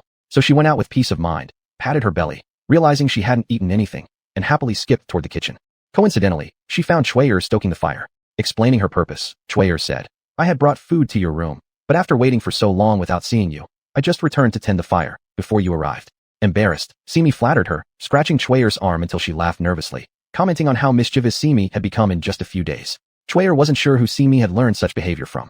Simi thought about it. The improper behavior must have come either from Yin Yuan or Chun Yunyan. These 2 days, she had been stuck around them, and conveniently, neither were exactly proper. After taking the food, Simi felt it inappropriate to eat directly in the kitchen, so she grabbed a tray to bring back to Qingzhou Pavilion and enjoy leisurely. On her way, someone nearly bumped into her. Upon recognizing the person, Simi arched an eyebrow. "Oh my, look who it is." Well well. Her tone was deliberately provoking and offered no respect at all. Yin Yuan scowled, saying, "Quick, untie me." Only heaven knew what misfortunes he'd suffered today. Seeing how he was bound like a caterpillar, Simi found it hilariously amusing. "You didn't jump here all the way, did you?" Chapter 42. The Malevolent Chi appears in the flower garden. In just a few hours, the entire mansion learned about Master Yan's predicament. How second young Master Yan, bound by ropes, followed Miss Simi around, hopping all the way. Simi leaned against the wall and asked Yin Yuan, who was slumped on the doorstep. "What? Already tired out?" Yin Yuan snapped. "Why don't you try hopping along for a while yourself?" Simi shook her head. "I'm not that stupid." Yin Yuan, "Where have you been these past few days?" After a long silence, Yin Yuan finally asked. "It's none of your business." Simi squatted beside him, supporting her chin as she watched the sudden rain falling in the courtyard. "Who took you away?" Simi hesitated, thinking this issue had already been discussed before. "Why bring it up again?" "No one," she replied. "I know someone definitely took you. I checked, and there were traces of something added to the wine. Otherwise, I wouldn't have gotten drunk so easily." Simi ignored him, still watching the rain falling like tiny tufts of hair, scattering into the world with the wind. She wondered which fairy from the rain god's court was on duty today. As she was lost in thought, someone suddenly bumped into her. Annoyed, Simi looked over and asked, "What are you doing?" "I'm asking you a question." Simi rolled her eyes. "I'm too lazy to answer you. I know who that person is." Yin Yuan abruptly chimed in with this sentence. Simi immediately became tense. It was true that no one saw when Chun Yunyan took her that day, but her biggest weakness was the strong powder smell on her body. Could it be that Yin Yuan smelled that scent even while he was dazed and confused? They had known each other for a long time, so it was natural for Yin Yuan to recognize her scent. Upon realizing this possibility, Simi felt worried for Chun Yunyan. On second thought, they weren't that familiar with each other anyway. Besides, both she and Yin Yuan were involved in taking her away, and the only difference was that Chun Yunyan was more talkative and indirectly helped her. However, what Chun Yunyan did by planting seeds in her body was morally questionable. Pouting, Simi glanced at her wrist. There was nothing unusual there. Precisely because there was nothing unusual, she felt even more disgruntled, because the insect had entered through there. What are you looking at? I'm talking to you. Simi pulled down her sleeves tightly and spread her hands. I'm not looking at anything. I know who took you away. Yin Yuan repeated his words again with great confidence. Who? She countered mentally, preparing herself to deny it if Yin Yuan mentioned Chen Yunyan. After all, Chen Yunyan had no reason to take her. At least, that's what she couldn't figure out. The Grand Sorcerer. Ever since I've met him, I've suspected him of being untrustworthy, and it must have been him who took you. Yin Yuan growled. Simi shook her head. It wasn't him. Then who else could be so close to you, taking you right out of my arms and bringing you back later? This reminds me of the humiliation I endured when I was at your place before. Simi suddenly stood up and glared down at him with folded arms. Now, it's high time I sought retribution. Yin Yuan swallowed hard. What do you plan to do? He was now tied up so securely that he was utterly powerless. As he recalled everything he had done to Simi earlier, an ominous feeling welled up inside him. Just then, Simi flicked her finger, causing Yin Yuan to float in the air like last time. She made a cool gaze gesture with her hand on her forehead and mocked him teasingly. Isn't Master Yin most concerned about saving face? If so, why don't you just stay suspended there? And conveniently enough, the rain isn't heavy today. At worst, you'll catch a chill, but young people need exercise, right? It'll be good for you. After saying this, she turned away, leaving without a trace of hesitation. She feared staying longer would lead her to think of even worse tricks to torment him. But eliminating the malevolent Qi was paramount, and she couldn't afford any distractions now. Anyway, revenge comes later. A gentleman may wait 10 years for vengeance, so as a woman, she would settle her accounts with him after 10 days. The malevolent Qi, which was supposed to take another day to be neutralized, began to shift unexpectedly. Fearing it might escape, Simi quickly dispersed everyone who had been guarding Old Lady's side. No ordinary human practitioner could match her ability with a spiritual root. Currently, only she could withstand the malevolent Qi entering her body. She brought her sister to the flower garden, placed her on the flower bed that Uncle Hua had prepared in advance, set up a protective barrier, and began extracting the malevolent Qi from her sister's body into the floating dream consciousness above her. Dream consciousness can guide the way and also destroy malevolent Qi, which is its primary function. With the help of the dream consciousness, the malevolent Qi would be eliminated completely in no time and wouldn't remain in the world any longer.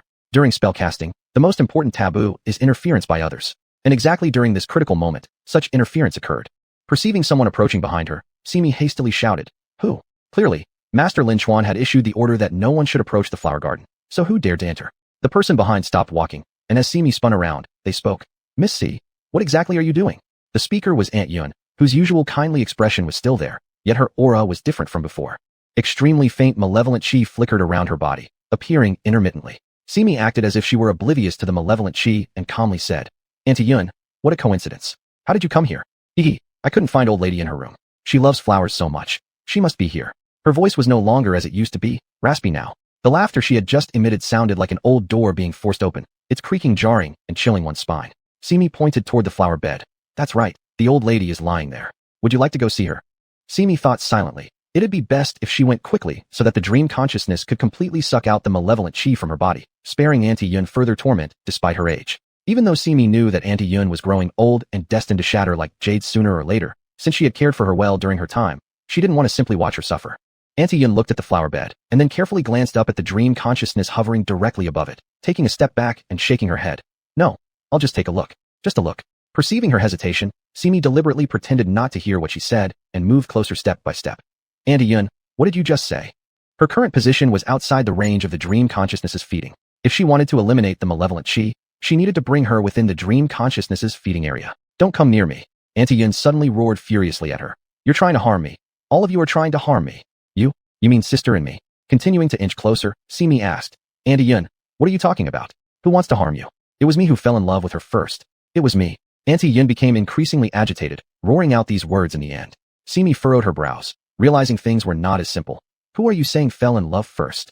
Suddenly, Auntie Yun's eyes grew fierce, and even her voice changed. It's all that man's fault. All of it is his fault. This time, Auntie Yun's voice had completely become that of a man, accurately speaking, a man who hadn't spoken for a very long time, but now started again. His voice was dry and hoarse, lifeless. Judging from this, the core of the malevolent Qi was a man. Simi internally groaned. It was a serious problem. Most of the malevolent Qi resided inside Sister, gradually being consumed by the dream consciousness. But the part that had escaped was the most important piece. Do you like my sister? Simi finally asked. Sijia, Sijia. Auntie Yun's expression turned grotesque. I treated her so well, yet she fancied a mere mortal. A completely ordinary mortal. Not exactly ordinary. After all, the guy did make it as far as becoming the prime minister. Not only him, but his grandson also ascended to the position of prime minister, quite impressive even among mortals. This Simi kept to herself and didn't dare to say it aloud. At least Auntie Yun is innocent, Simi said. Innocent? When has she ever been innocent? Evidently, the grudges between this generation were quite complex. What do you plan to do? Simi didn't wish to waste any more time and decided to ask directly. What am I going to do? Clouded by the malevolent chi, Auntie Yun tilted her head awkwardly. I need to think about that properly. At such a critical moment, how could there be time for him to deliberate leisurely? Simi extended her hand behind her back, summoning a long whip into her palm. Ideally, she didn't want to use this item, as it drained a lot of spiritual energy. But under the circumstances, she had no other choice. It wasn't that she wasn't capable, it was just that she feared Auntie Yun wouldn't survive. As if pursuing some sort of ritualistic gesture or other purpose, Simi formally spoke. The past is ultimately the past. It'd be better if you let go of your obsession and return to your senses. Let go of my obsession. The malevolent chi laughed hard, as if hearing something incredibly amusing. The sharp laughter gave Simi a headache. As she was preparing to swing the whip at him, the malevolent chi unexpectedly struck first, throwing her down from afar. To have retained such strength despite being sealed away for so many years, Simi realized she had indeed encountered a formidable problem. Do you think you can subdue me? It's laughable. Do you think you're that disgusting fox? Wiping the blood from her lips, Simi stood up, brushing off the dirt from her clothes. I'm naturally not the disgusting fox you refer to, but I am his personally raised disciple. With the last word leaving her mouth, Simi swung the long whip towards the malevolent chi. Originally, this whip should have bound Yin Yuan. If it weren't for the urgent situation, she would never have easily released Yin Yuan and summoned him back. Unexpectedly, the malevolent chi neither dodged nor retreated, waiting there for the whip to strike him. Seeing the whip about to hit, the malevolent chi disappeared instantly. Simi immediately retracted her hand. This malevolent chi was truly cunning. Had she proceeded with the strike, Auntie Yun would definitely have been harmed. Now that she had retracted her attack, the malevolent chi emerged once more, surrounding Auntie Yun. What do you really want? Simi demanded angrily. How should I proceed? After all these years, finally someone asks me, how should I proceed? The malevolent chi burst into another incomprehensible laughter, making Simi's heart shiver. After laughing, he spoke again. You say you are that fox's disciple? The malevolent chi took a step closer. Simi stumbled back, her tightly clenched whip hand turning pale due to excessive force. He has sealed me for so many years. How could I possibly let his disciple live in peace? Having said that, a mass of the malevolent chi suddenly rushed out from Auntie Yun and dashed towards Simi at an incredible speed. As she dodged, Simi swung her whip at him. The malevolent chi swirled like a dirty black smoke. Even with the spiritual power-infused whip striking it, there was no effect. Simi realized things were not good and quickly moved within the dream consciousness's feeding range. The malevolent chi circled outside a few times, and when he touched something, the dream consciousness began to waver. The dry, lifeless, raspy voice of the malevolent chi echoed through the air and reached her ears. Do you think you can escape? You shouldn't have provoked me, and you definitely shouldn't be that fox's disciple. Today you must die? If you have any complaints, blame that fox for sending you here to die. Chapter 43. So-called elegance without lewdness. That ominous energy somehow directly stunned her dream awareness and made it fall to the ground. The jade bead that was originally emitting light suddenly dimmed. As the ominous energy swelled up and attacked Simi, a black shadow flickered past, blocking the attack with a chi shield before Simi could counterattack. Simi never expected that the first person to rush in and save her would be Yin Yuan. Why did you run in here? Go away. It was far too dangerous here. That little Yin Yuan guy couldn't even beat her. How could he fight against the ominous energy? Yin Yuan just glanced at her and asked, Why are you bleeding? Little fool, is this the time to talk about this? Another one? Ha ha ha, then I'll send you both on your way. As he finished speaking, the ominous energy attacked again. Seeing the situation worsening, Yin Yuan was currently in front of her. With the murderous intent of the ominous energy now concentrated, the first one to be dealt with would surely be Yin Yuan. Thinking about how he had always been brutally beaten by her, and his earlier question, Simi didn't want anything to happen to him. Dodge! She leapt into the air, and her whip slashed towards the ominous energy. The originally concentrated gas split into two lumps due to the strike. By the time the whip fell back, it took no more than the blink of an eye for the ominous energy to gather back into one mass again. The ominous energy was clearly enraged, and countless balls of ominous energy rushed towards the two. Simi immediately swung her whip to form a barrier. All the ominous energy balls quickly returned to the original ominous energy body. Yin Yuan was shielded behind her and received not a speck of harm. While Simi was fiercely battling the ominous energy in midair, thousands of flying insects suddenly appeared behind her, forming a barrier like they were following commands, protecting her from harm. She turned around to see Yin Yuan intently staring at her, his hands entwined, forming a hand seal she didn't understand. Amidst her surprise, an inexplicable warmth rose from somewhere within her, warming her heart. The insects that had gathered as a barrier in front of Simi began accumulating more and more, swiftly encircling into a spherical shape, enveloping the ominous energy inside. If there was something in this world that was troublesome, insects must definitely be on the list. And the insects entangling the ominous energy included those that flew in the sky, crawled in the soil, had wings, or lacked feet. Every kind was complete. The sight of them wriggling together. If the ominous energy were in human form right now, its face must be looking rather ghastly. With Yin Yuan's sudden support, naturally Simi didn't dare to slack off either, guarding steadfastly from the outside. But soon, she realized that there was no need for her to guard. Those insects resembled layer upon layer of a thick boundary, densely wrapping the ominous energy. Once the ominous energy broke through one part, countless insects automatically rushed to fill the gap, leaving the ominous energy without even a chance to escape. Although the insect boundary was aiding Simi, their dense swarm buzzed incessantly, making Simi nearly go numb. She descended to the ground and cast a spell on the jade bead fallen onto the grass, causing it to immediately fly into the air to absorb the last bit of ominous energy remaining on her sister. "Simi, you go." Yin Yuan suddenly said this to Simi. Enraged, Simi retorted, "What nonsense are you talking? How could she leave during such a critical moment? I can't hold on much longer. You go, find Zhong Mo and the others to come." Simi turned around and saw Yin Yuan's pale face. Sweat was already beading on his forehead. Seeing this, Simi decided even more firmly that she wouldn't leave. She cast a spell on the jade bead, accelerating its absorption of the ominous energy. With spiritual energy helping, all the residual ominous energy on her sister was eventually absorbed clean. With the major portion already cleared, what came next would be clearing out the hardest part. She looked fiercely, glaring at the lump of ominous energy. Yin Yuan's hand seals trembled violently, obviously unable to sustain it for long, yet he still remembered to urge Simi to leave as quickly as possible. "Idiot, if I leave now, am I supposed to just watch you die?" She scolded silently in her heart. After absorbing the ominous energy, the jade bead in Simi's hand became increasingly luminous. With a wave of her hand, the jade bead floated exactly above the ominous energy. "Hurry, disperse your insects." Before she even finished saying it, Yin Yuan was already nearing the end of his strength. Immediately after her words ended, Yin Yuan's legs softened and he slumped down on the ground. Looking at Simi's back shielding him, he secretly spat at himself. TSK, truly useless. Starting now, he must train hard and practice diligently. He could no longer let Simi girl protect him from behind, but being protected by her seemed not bad. Sitting sprawled on the ground, Yin Yuan watched Simi perform magic ahead, watching until he dozed off. When he woke up, the scene before him had completely changed. Back to Simi, while the ominous energy escaped the dense insect formation, she immediately cast a spell on the jade bead, helping it voraciously suck in the ominous energy. Within the range of the jade bead's absorption, no matter how the ominous energy struggled, it ultimately could not escape being swallowed. When the jade bead had absorbed the last bit of ominous energy, it seemed like everything had settled. Simi stepped forward to retrieve the jade bead and turned to look at Yin Yuan, only to realize that he had already fallen asleep some time ago. Squatting next to Yin Yuan, she poked his forehead. Why are you so weak?" Before she could say more, the jade bead suddenly moved strangely. "What's going on?" Simi looked up and saw another trace of ominous energy appearing in front of her, taking her by surprise with an attack. Simi didn't have time to get up when the black fog-like ominous energy rushed into her nostrils. Everything went dark, and she collapsed right into Yin Yuan's arms. The background was filled with frog croaks and insect chirps. Simi's nose itched, and no matter how many times she tried to get rid of the sensation, it wouldn't go away. Finally, with a loud achoo, the feeling finally disappeared. Not only did that feeling leave, but she herself also woke up. "You're awake," Yin Yuan said. Simi was just about to retort, "Isn't that obvious?" But then she caught sight of his hand behind his back and asked, "What do you have in your hand?" Yin Yuan shook his head. "Nothing." "Really?" Yin Yuan immediately extended his hand in front of her. "Really, see, there is nothing here." Simi wasn't one to be easily fooled. She flipped him over directly and indeed found the dogtail grass he had tossed aside. With evidence in hand, it was clear that he was the one responsible for her sneeze. Just as she was about to give him a good lesson, the scene around her made her pause. "Where's this place? Why did you bring me here?" Simi demanded fiercely. Yin Yuan quickly waved his hands. "It's not me, not me. I opened my eyes and found myself here. I thought you were the one who brought me here. Who would take you along?" Simi rebutted mercilessly. Sitting on the ground with a sour expression, Yin Yuan said, "I haven't even blamed you for lying on me and making my arm numb yet." The scene before them didn't look like any manner they knew. They were lying on a patch of grass, surrounded by dense woods, except for a lake ahead.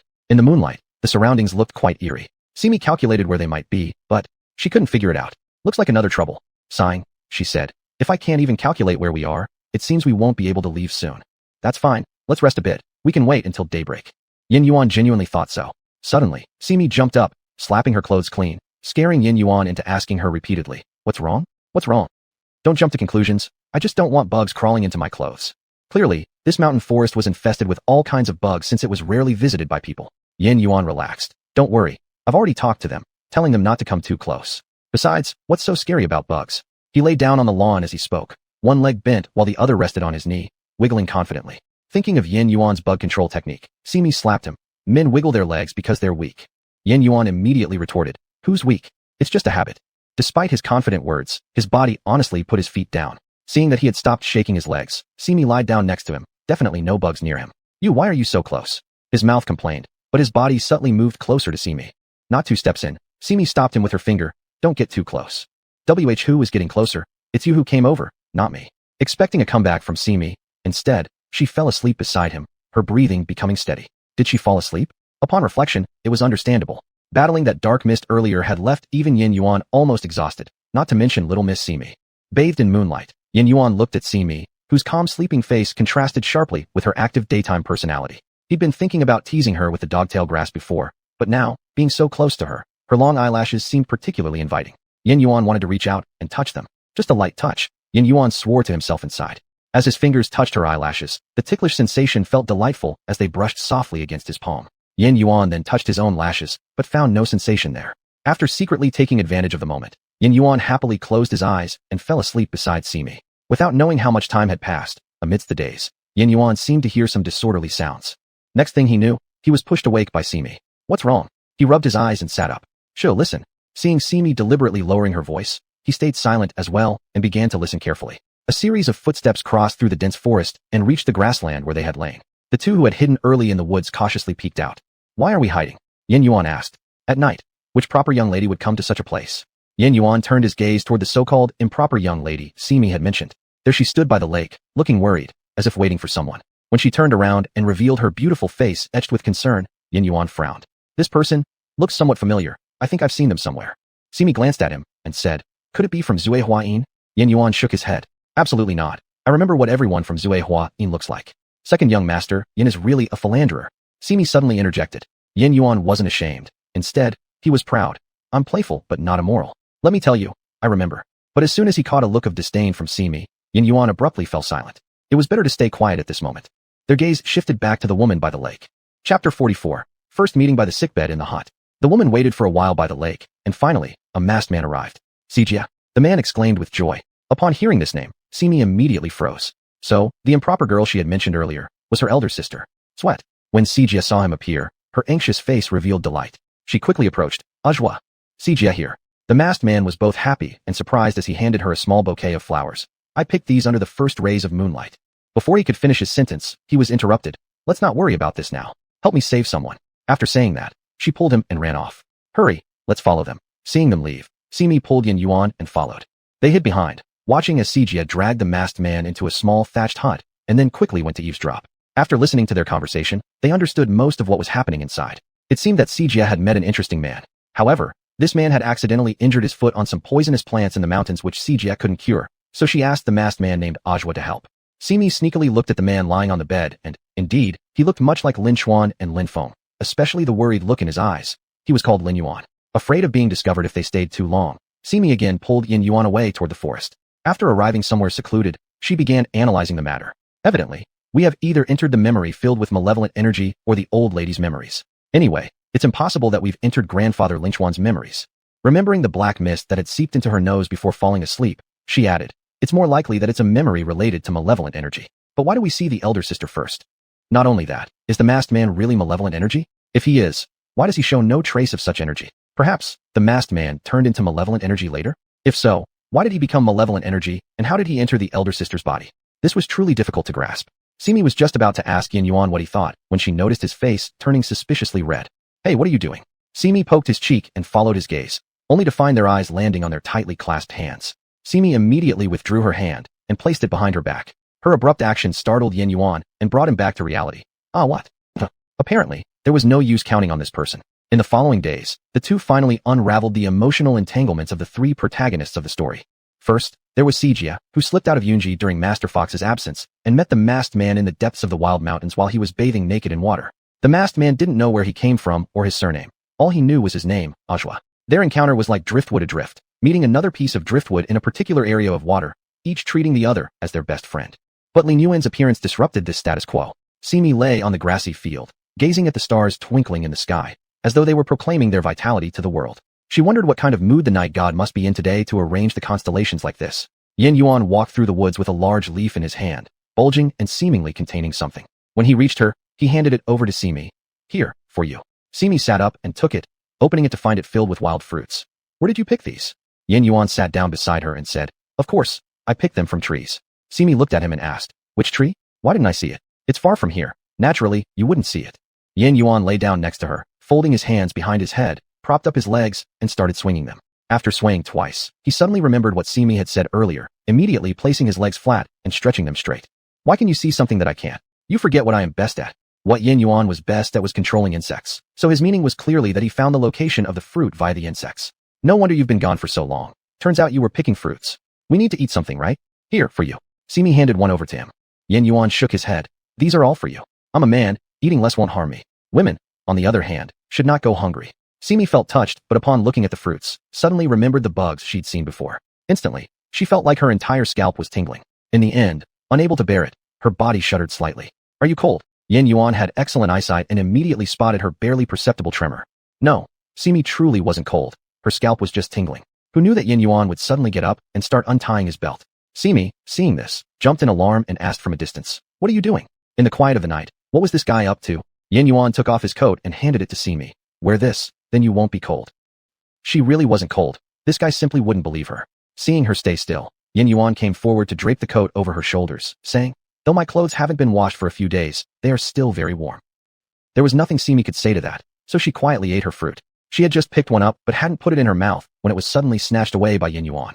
What is going on now? I suddenly remembered these haven't been washed yet, he said as he carried the wild fruits to the riverside. Simi watched his retreating figure and tightened Yin Yuan's coat around her. Suddenly, she thought bugs weren't so scary anymore. After all, Yin Yuan only commanded insects. It's not like he would turn into a big bug. If Yin Yuan were to become a big bug. Looking at Yin Yuan diligently washing the fruits by the river, she thought that even if he became a bug, it would probably be a cute one. A cute bug. Thinking about all the bugs she knew. Never mind, he'd better stay human. Who knows how long they'd have to live under the sky as their roof and the earth as their bed. But these past few days, Simi had actually enjoyed herself quite a bit. She wasn't particularly interested in the grievances among the three people, but since she had come, why not observe? Truly, there were quite a lot of flowers and herbs in the forest, many of which Simi couldn't name. That didn't stop them from growing vigorously though, nor did it stop Simi from picking them while they tried their best to grow. Do you think this looks nice? Simi bundled various nameless plants together and showed them to Yin Yuan. Yin Yuan, playing along wholeheartedly, nodded. It does. What do you plan to use them for? Was she going to give them to him? Among everyone here, she only knew him. Asking him whether they looked good or not made it likely she intended to give them to him. With this realization, she felt a little proud inwardly. Simi pondered before answering. I previously broke an extremely rare and precious lotus flower that belonged to Hun Dan. I want to compensate him for it. Do you think giving him this might not be a good idea? Hun Dan, our prime minister. Upon hearing that Simi intended to give the flowers to someone else, Yin Yuan immediately pulled a long face. Oh, the one who sold dumplings from a stall earlier. While carefully arranging the small bundle of flowers in front of her, Simi nodded. That's right. Which boy would? Would you like it? Here. Simi suddenly thrust the flowers towards him, her unexpected words interrupting Yin Yuan, forcing him to swallow the remaining half-sentence, likes flowers. Huh? What did you just say? Simi opened her eyes wide, asking because she had been too preoccupied with arranging the flowers and didn't hear clearly what he had said. Yin Yuan extended his hand halfway but hesitated, restraining himself and asking instead, you don't intend to use these to compensate Hun Dan? Simi shrugged nonchalantly. He isn't even around now anyway. So do you not like it? Yin Yuan quickly grabbed the flowers, slightly awkward due to the sudden movement, and justified. It's just that I hate to see these flowers being abandoned after being plucked, otherwise, I wouldn't bother. Simi found his explanation amusing but was too lazy to contradict him. So, she walked ahead by herself, happily hopping between flower patches. As Yin Yuan watched her lively back, his mood greatly improved. He smelled the faint fragrance of the little bundle of flowers in his hand and murmured again. If you wanted to give me flowers, you should have said so directly. No need to go through such roundabout ways. Suddenly, Simi stopped and turned around to look at him. What are you muttering over there? We should check what they're up to. Coming. No need to rush. Yin Yuan, acting reluctant, ran over with the bunch of flowers held close. Lin Chuan's poison was swiftly cleared thanks to the careful attention of the masked man. Yes, precisely due to the meticulous care of the masked man. Detoxification was his greatest expertise, while Sijia could only assist a little, like boiling medicines or fetching water. Simi and Yin Yuan sat on the rooftop watching from afar, shaking their heads. Didn't expect this masked man to be so kind. Most likely because he likes this woman a great deal, hence willingly doing much for her. Yin Yuan laid beside Simi, holding the flowers seriously analyzing. Simi stroked her chin, pondering. So is he really malicious energy or not? If yes, how exactly did he transform into malicious energy? You suspect he is malicious energy? Yin Yuan suddenly questioned. Almost forgotten. This fellow hadn't fully listened to her words the last time. Therefore, he possibly remained unaware of the girl's true identity. Simi beckoned him closer with her fingers. Come here, I'll tell you a secret. Secret? Yin Yuan's eyes lit up. Even when only a whisper in his ear would suffice, he moved his entire body closer. What secret? After Simi finished whispering into Yin Yuan's ear, she watched contentedly as he displayed a shocked expression, then turned her gaze back to the events unfolding inside the house. By now, Sijia had disappeared somewhere unknown. Inside the room, all that remained were the masked man and Lin Chuan awkwardly staring at each other. The silence in the room grew strange until Lin Chuan finally broke it. He approached the masked man and bowed respectfully. Brother Zhua, Thank you for your help these past few days. The masked man clearly wasn't used to such politeness, and his manner became quite rigid. You're too kind, Brother Lin. I've been lying on the bed all this time without asking. Where are you from, Brother Joie? I've grown up alone in the mountains since childhood. And your family? The masked man shook his head. I've never met them. Then he smiled and added humorously. Jia was the first person I saw other than myself, and you're the second. Simi sighed quietly, realizing how tragic this masked man's backstory actually was. Though he seemed happy as he smiled while speaking about this, perhaps, in his view, it was indeed something to be proud of. Hearing this, Lin Chuan slightly pursed his lips before looking at him with sincerity. I'm truly glad I met you. I am too. Chapter 45. Intending to reveal the mask. There was nothing unusual inside the house. Yin Yuan brought Simi down from the roof and into the forest. Did you find anything strange? Yin Yuan asked. Strange? Are you talking about the atmosphere in the house? I thought it was quite good. But who would have thought that they, who were so harmonious today, would later fall out over a woman? Yin Yuan shook his head. No. Think about this. Why did we not see the encounter between the masked man and the old lady, nor the meeting of the former prime minister with her, but instead the meeting between the masked man and the old prime minister? What do you mean?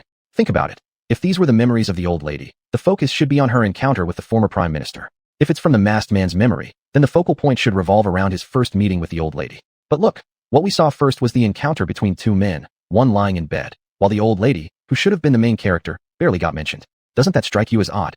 After listening, Simi frowned slightly. Now that you mention it, there seems to be some sense to what you're saying.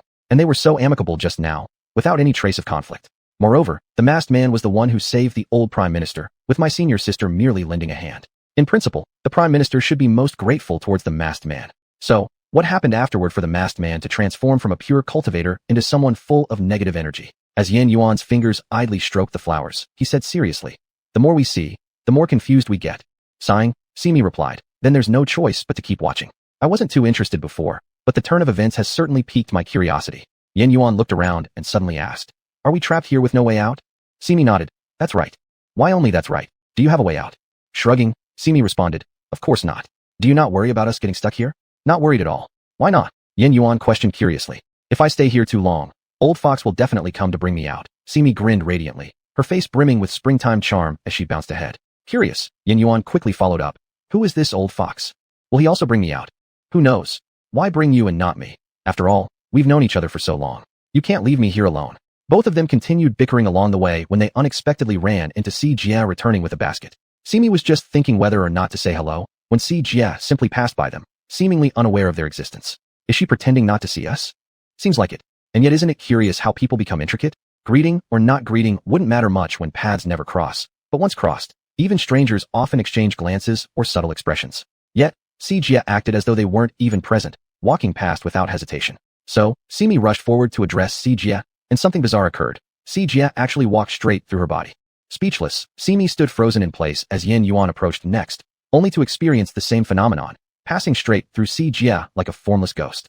Realizing both were affected equally, Simi calmed down and tapped Yin Yuan's shoulder consolingly. Looks like the mystery deepens further here.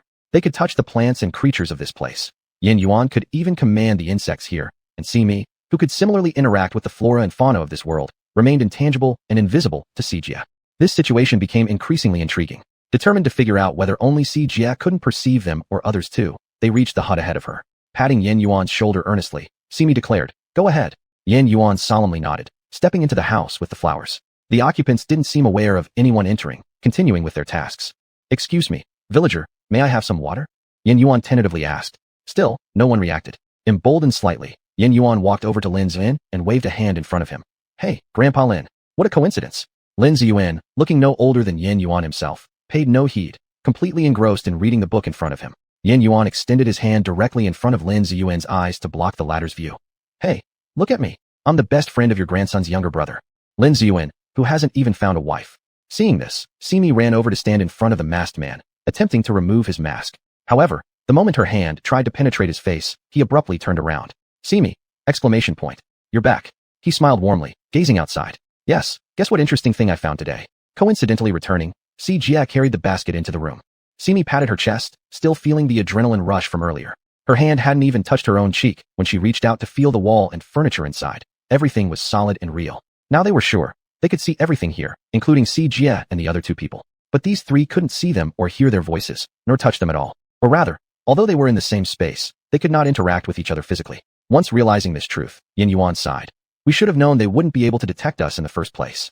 We wouldn't have needed to hide before. Sitting across from him, supporting her chin with one hand, Simi said casually, "It's not too late to stop hiding now."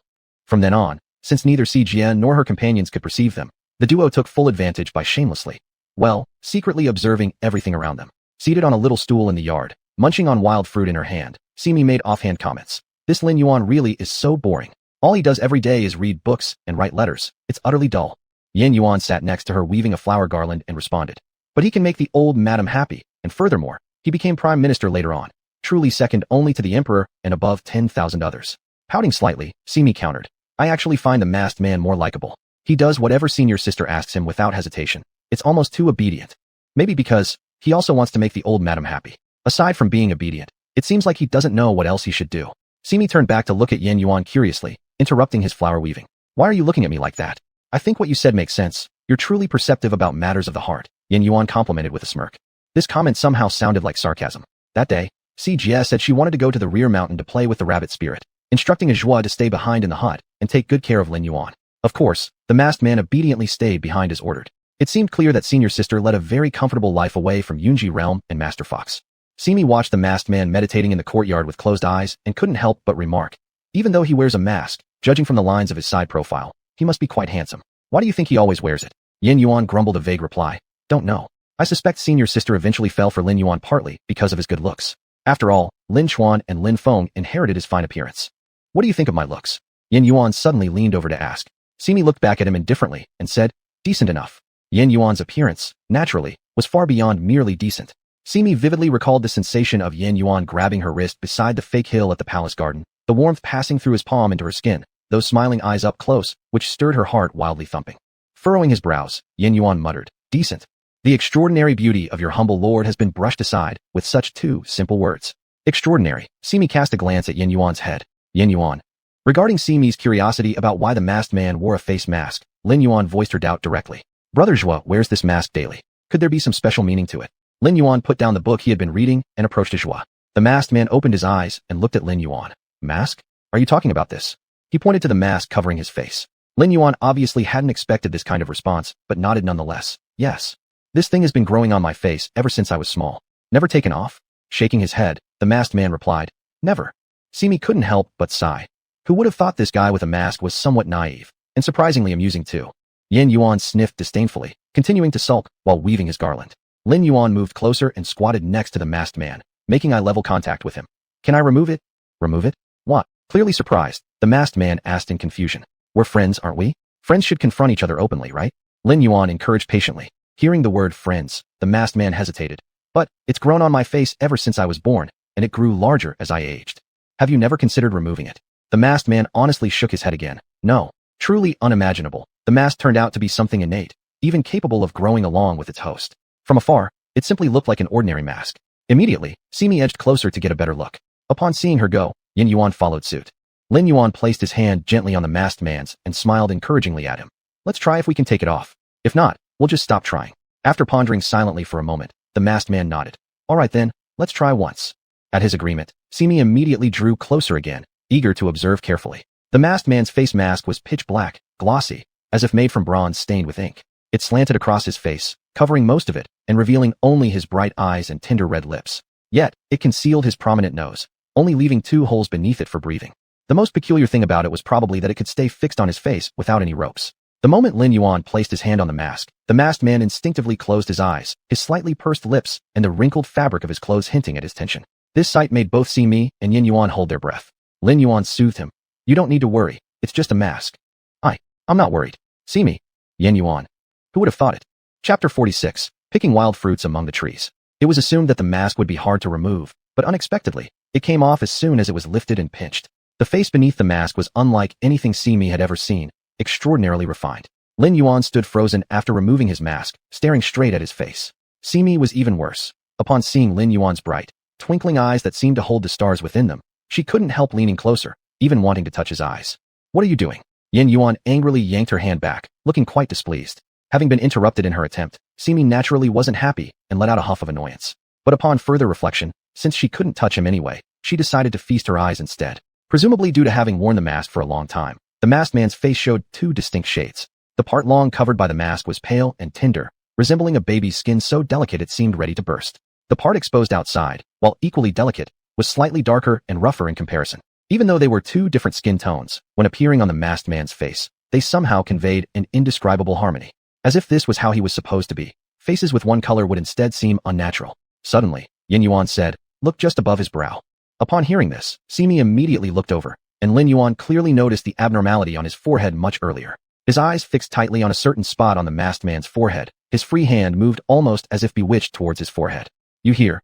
How what?" The masked man, unable to see his own face, asked nervously. "There's a pattern." Simi saw it clearly. A dark blue pattern existed on the masked man's forehead. The pattern was simple, yet resembled flames, though more alluring than ordinary fire on his face. The moment Lin Yuan's index finger touched the dark blue pattern, the masked man abruptly shoved his hand away, collapsing sideways. He frowned tightly, his face filled with pain. Painful, so painful.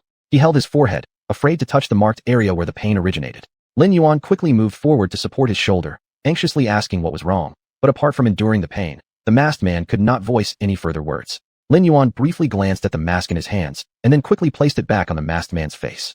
Soon, the masked man's sudden relaxation indicated that he'd escaped from the previous torment. He firmly clutched the mask covering his face, panting heavily. Each breath he took seemed to recount the agony he endured. "Are you all right?" Lin Yuan inquired worriedly beside him. Still holding onto the masked man panted continuously, unable to speak. Before Lin Yuan could say more, he suddenly collapsed beside the masked man. Not knowing why Lin Yuan had collapsed, the masked man appeared alarmed too, completely ignoring his discomfort as he carried him into the house and onto the bed, beginning to examine him. His conscientious manner deeply touched the two people outside the room. "Tell me, who do you think taught him these strange medical techniques?" Simi, puzzled, rested her head on the windowsill. Yin Yuan observed carefully and analyzed. This Ajwa claims it's his first time seeing anyone besides himself, so it definitely wasn't learned from a person. Could it be something innate? Innate? Yin Yuan nodded confidently, saying, "Exactly, like me, who can naturally control insects." Simi, that's nothing to boast about. Not long after, Jie returned. As soon as she saw Lin Yuan lying down again, she immediately became anxious, repeatedly questioning the masked man about what happened. For some reason, the masked man, who usually told her everything, chose to withhold information this time. I don't know. He avoided her gaze like a child who had made a mistake. Perhaps he guessed it had something to do with the mask, or perhaps it related to the pattern on his brow, but he dared not speak, and could only silently pray for Lin Yuan to awaken quickly. Now it was Yin Yuan's turn to sigh, shaking his head. Who would have thought that the timid and honest child before our eyes would someday become a mass of ominous black aura? What was originally just a sarcastic remark caused Simi to recall the scene from that day. "I remember a sentence he said." Simi said. Yin Yuan looked at her. "Who? Was it the masked man who said this?" "Yeah." Yin Yuan moved closer and asked her, "What did he say?" Simi recalled that day and repeated the masked man's words. "You want to harm me. All of you want to harm me." Did the masked man really say this? At first, I thought he deserved it, but now the more I understand the truth, the less I believe so. Someone wants to harm him? He carries ominous energy. Isn't it normal for someone to want to eliminate him? Simi shook her head. No. Look at what he looks like now. Could anyone know he carries ominous energy? But if no one knew before, what about Grandfather Lin? He just took off his mask. Could it be Lin Yuan who wanted to harm him? Yin Yuan didn't believe it. Grandfather Lin is just an ordinary person. Can you see any cultivation spirit force on him? Indeed not, but I always feel something is strange. Yin Yuan pressed a hand on Simi's head, happily rubbing it, and advised her. That's enough, don't think too much. We're neither bailiffs from the police station nor here to investigate a case. We've just unintentionally entered their memories and learned about past events. Moreover, they can't hear our words, and they cannot see or touch us either. We'd better stay here and finish their story, and then return to reality peacefully. Simi disdainfully glanced at him. Do you take coming here as a game? Yin Yuan countered, isn't it? Simi, seems indeed so. While they were arguing, Lin Yuan also woke up, repeating that his fainting had nothing to do with joie. It was due to his own poor constitution. Afterward, things got a little boring, making Simi fall asleep continuously, even causing Yin Yuan to start dozing off too. So, the two left the small cottage to pick wild fruits in the woods. Is this where you picked wild fruits last time? There are so many. Simi ran gleefully under the trees. Yin Yuan was worried she might fall, so closely followed her, while also reminding her, run slowly, be careful. Before he finished speaking, Simi plopped down, landing face first in the mud. Yin Yuan quickly rushed over to help her up, feeling sympathetic but couldn't help complaining. I already told you to run slower, but you still ran fast. It's your own fault for falling. Simi didn't feel pain. Instead, she was laughing with joy for embracing the earth and smelling the grass fragrance. Just now, it felt like being in Yunji realm. I haven't run like this for a long time. Seeing her smiling happily, Yin Yuan slowed down the movement of picking grass seeds from her hair and asked, do you run like this every day in Yunji realm? Simi shrugged. Of course not. I love lying somewhere without moving. But old fox says if I eat and sleep all day, I'll get fat. So Tsungyun urges me to run around everywhere. Old fox, Tsungyun. Old fox is my master, and Tsungyun is a bird. She pecks cats fiercely, and rightly so. Old Fox said she won't find a husband. Hearing this, Yin Yuan completely reassured himself. So one is the master, the other is a sister. Did you grow up in Yunji realm? Yes. Simi got up and brushed off the dirt from her body. Yin Yuan stood up and helped her sort out her long hair. Do you have many friends inside? A lot. The old fox keeps bringing living beings back from outside. Yin Yuan casually asked. Then, who do you get along best with? Sangyun. Although she pecks me painfully, she treats me best. After Simi said this, she turned around and saw Yin Yuan inexplicably laughing, confusedly asking, why are you laughing like that? Yin Yuan immediately composed his smile. Nothing. Simi mumbled, so strange. Afterwards, she didn't ask anymore, climbed up the tree to pick fruits. Simi found it inconvenient to climb the tree with such wide clothing, so she simply lifted her hem and directly transformed into a cat to climb up, then transformed back once she reached the top. Cats are inherently good climbers, especially their clan of spiritual cats. Unfortunately, Simi's original form had eaten somewhat excessively, otherwise, she would definitely have been able to pick even more fruits. In contrast, Yin Yuan didn't climb the tree this time to pick fruits together with Simi, but rather picked the ones she threw down under the tree. Simi watched him bend down one after another from the tree, looking very much like a big rooster pecking rice, resisting the urge to laugh loudly. Yin Yuan was picking fruits under the tree when he suddenly heard a burst of laughter above, reminding her, what are you doing? Be careful, don't fall. If you do, I'll not only have to pick up the fruits, but also pick you up. Simi made a ghost face at him. I don't need you to pick me up. You'd better be careful, don't really fall. Simi laughed. I am a spirit cat, the most skilled climbers. This tiny tree means nothing. After speaking, as if to prove something, Simi stood up on a thick branch and began jumping around the tree nimbly. Dressed in white, she leapt from one part of the tree to another, making Yin Yuan feel dizzy with worry and repeatedly calling out for her to be careful. A flash of white passed by, and Simi landed steadily in front of him, urging him to come back to his senses. What are you thinking about? What am I thinking about? I'm telling you to be careful. Simi nonchalantly shrugged. Of course I'm being careful. It's not like I'm a kitten who can fall off while climbing a tree. While saying this, Yin Yuan actually noticed a hint of pride in her tone, so he frowned discontentedly. Then I guess it's my fault for worrying too much. His muttered words weren't clear enough for Simi to hear, but she didn't bother asking anyway. Yin Yuan often mumbled things that Simi rarely understood. Her attention now was fully captivated by the fruits he had picked. Neither of them had brought anything to carry the fruits, but fortunately, Yin Yuan's clothing was long enough. Lifting its edges and tightening his grip, he managed to create a makeshift pouch perfect for holding the fruits. The basket formed by his clothes quickly filled with fruits until it was brimming over. I've gathered so many, Simi exclaimed happily, throwing them down without care. I've no idea how many have been damaged already. That's easy. I eat the good ones, and you eat the bad ones. Yin Yuan protested. Why should I get all the bad ones? Simi swayed her little tail. Because you didn't catch them properly. Chapter 47. So-called, not the same kind of people. Of course, some things are just talk. Yin Yuan naturally wouldn't eat only bad fruits. On one hand, it was due to the arrogance stemming from being the second son of the general's residence. On the other, it was because the kind and generous Simi personally handed him good fruits. The fruits were given, but Yin Yuan simply added a step of washing them all thoroughly. Lying on the grass by the lake, they looked up at the bright moon in the night sky, with twinkling stars, ate wild fruits in their hands. A cool breeze would blow by occasionally, and the constant chirping of cicadas in the woods made it quite comfortable. Looking at just this scene, the atmosphere between the two people seemed harmonious, completely unlike that of former mortal enemies. Is your insect-controlling technique something you're born with? Simi asked while eating. How about it? Do you want to learn? Simi thought back to the day she saw the wriggling pile of bugs, and immediately shuddered. Who would want to learn that? Her shiver annoyed Yin Yuan. He turned Simi's face to make her look at him, asking, what is this face full of disdain for? At this moment, they were extremely close, their warm breath brushing against each other's faces. Fortunately, though there was a bright moon in the sky, he was facing away from the light, making it dark enough so his flushed face couldn't be seen. Simi looked at him seriously and said, I'm not showing any disdain. Joke. At this point, the only person she could talk or make noise with was Yin Yuan. How dare she show disdain? Even if she had disdain, she would have to keep it hidden deep inside and never say it out loud. Hearing her say she didn't disdain him, Yin Yuan confirmed again, really? Truly, truly, of course truly, truer than gold. If it's really true, why don't you want to learn? Simi poked his hand. Could you let go first? Yin Yuan let go as requested, turned around, and didn't look at Simi feeling around on the hand he had used to pinch her earlier, seemingly deep in thought. After a long time he finally opened his mouth to ask, did I hurt you just now? All this back and forth left Simi confused. She slapped Yin Yuan's shoulder and reassured him. No harm done. Cleared her throat, and quickly came up with an excuse. This bug-controlling magic, well, isn't something ordinary people can easily learn. You're born with it, so of course you don't understand the difficulties others would have learning it. Besides, too many people mastering this skill wouldn't be beneficial for you, so I'd rather not learn. Little did she know, Yin Yuan suddenly replied. If you wanted to learn, I could teach you. Which girl would want to learn that? In these few days, Simi found Lin Yuan especially fond of sticking around the masked man, always doing this and that near him. Though he accomplished very little, he also didn't need to do much. In short, hanging around was the thing to do. Zhuo brother, let me help you carry water. The thin old grandfather of Lin rushed to the well to offer help. No need, the masked man said, and then flicked his finger, pulling a bucket of water out of the well and placing it steadily next to the two. Your brother, the roof hay has slipped off. I'll go up and adjust it. Let me do it instead, said the masked man, waving his hand to neatly align the hay on the roof. Lin Yuan looked somewhat disappointed, but while the masked man showed no emotion, Si Jia looked delighted. Seeing how well you two get along, I am truly overjoyed. The masked man subconsciously touched the mask on his face. Seeing this action, Lin Yuan became thoughtful. Simi took a big bite of the fruit in her hand and remarked, though relations are great now, who knows what the future will bring? You should eat less, don't end up with diarrhea. Yin Yuan had witnessed firsthand her greedily devouring the wild fruits nonstop. Simi waved her hand nonchalantly. I'm a spiritual cat, with ethereal roots. How could mere wild fruits cause stomach issues? Fact-proved words shouldn't be uttered lightly, and Simi was a prime example. Are you alright? Yin Yuan squatted in the bushes, looking back a few zhang behind, where Simi stood. Simi's complexion was unwell. I need to squat down for a while.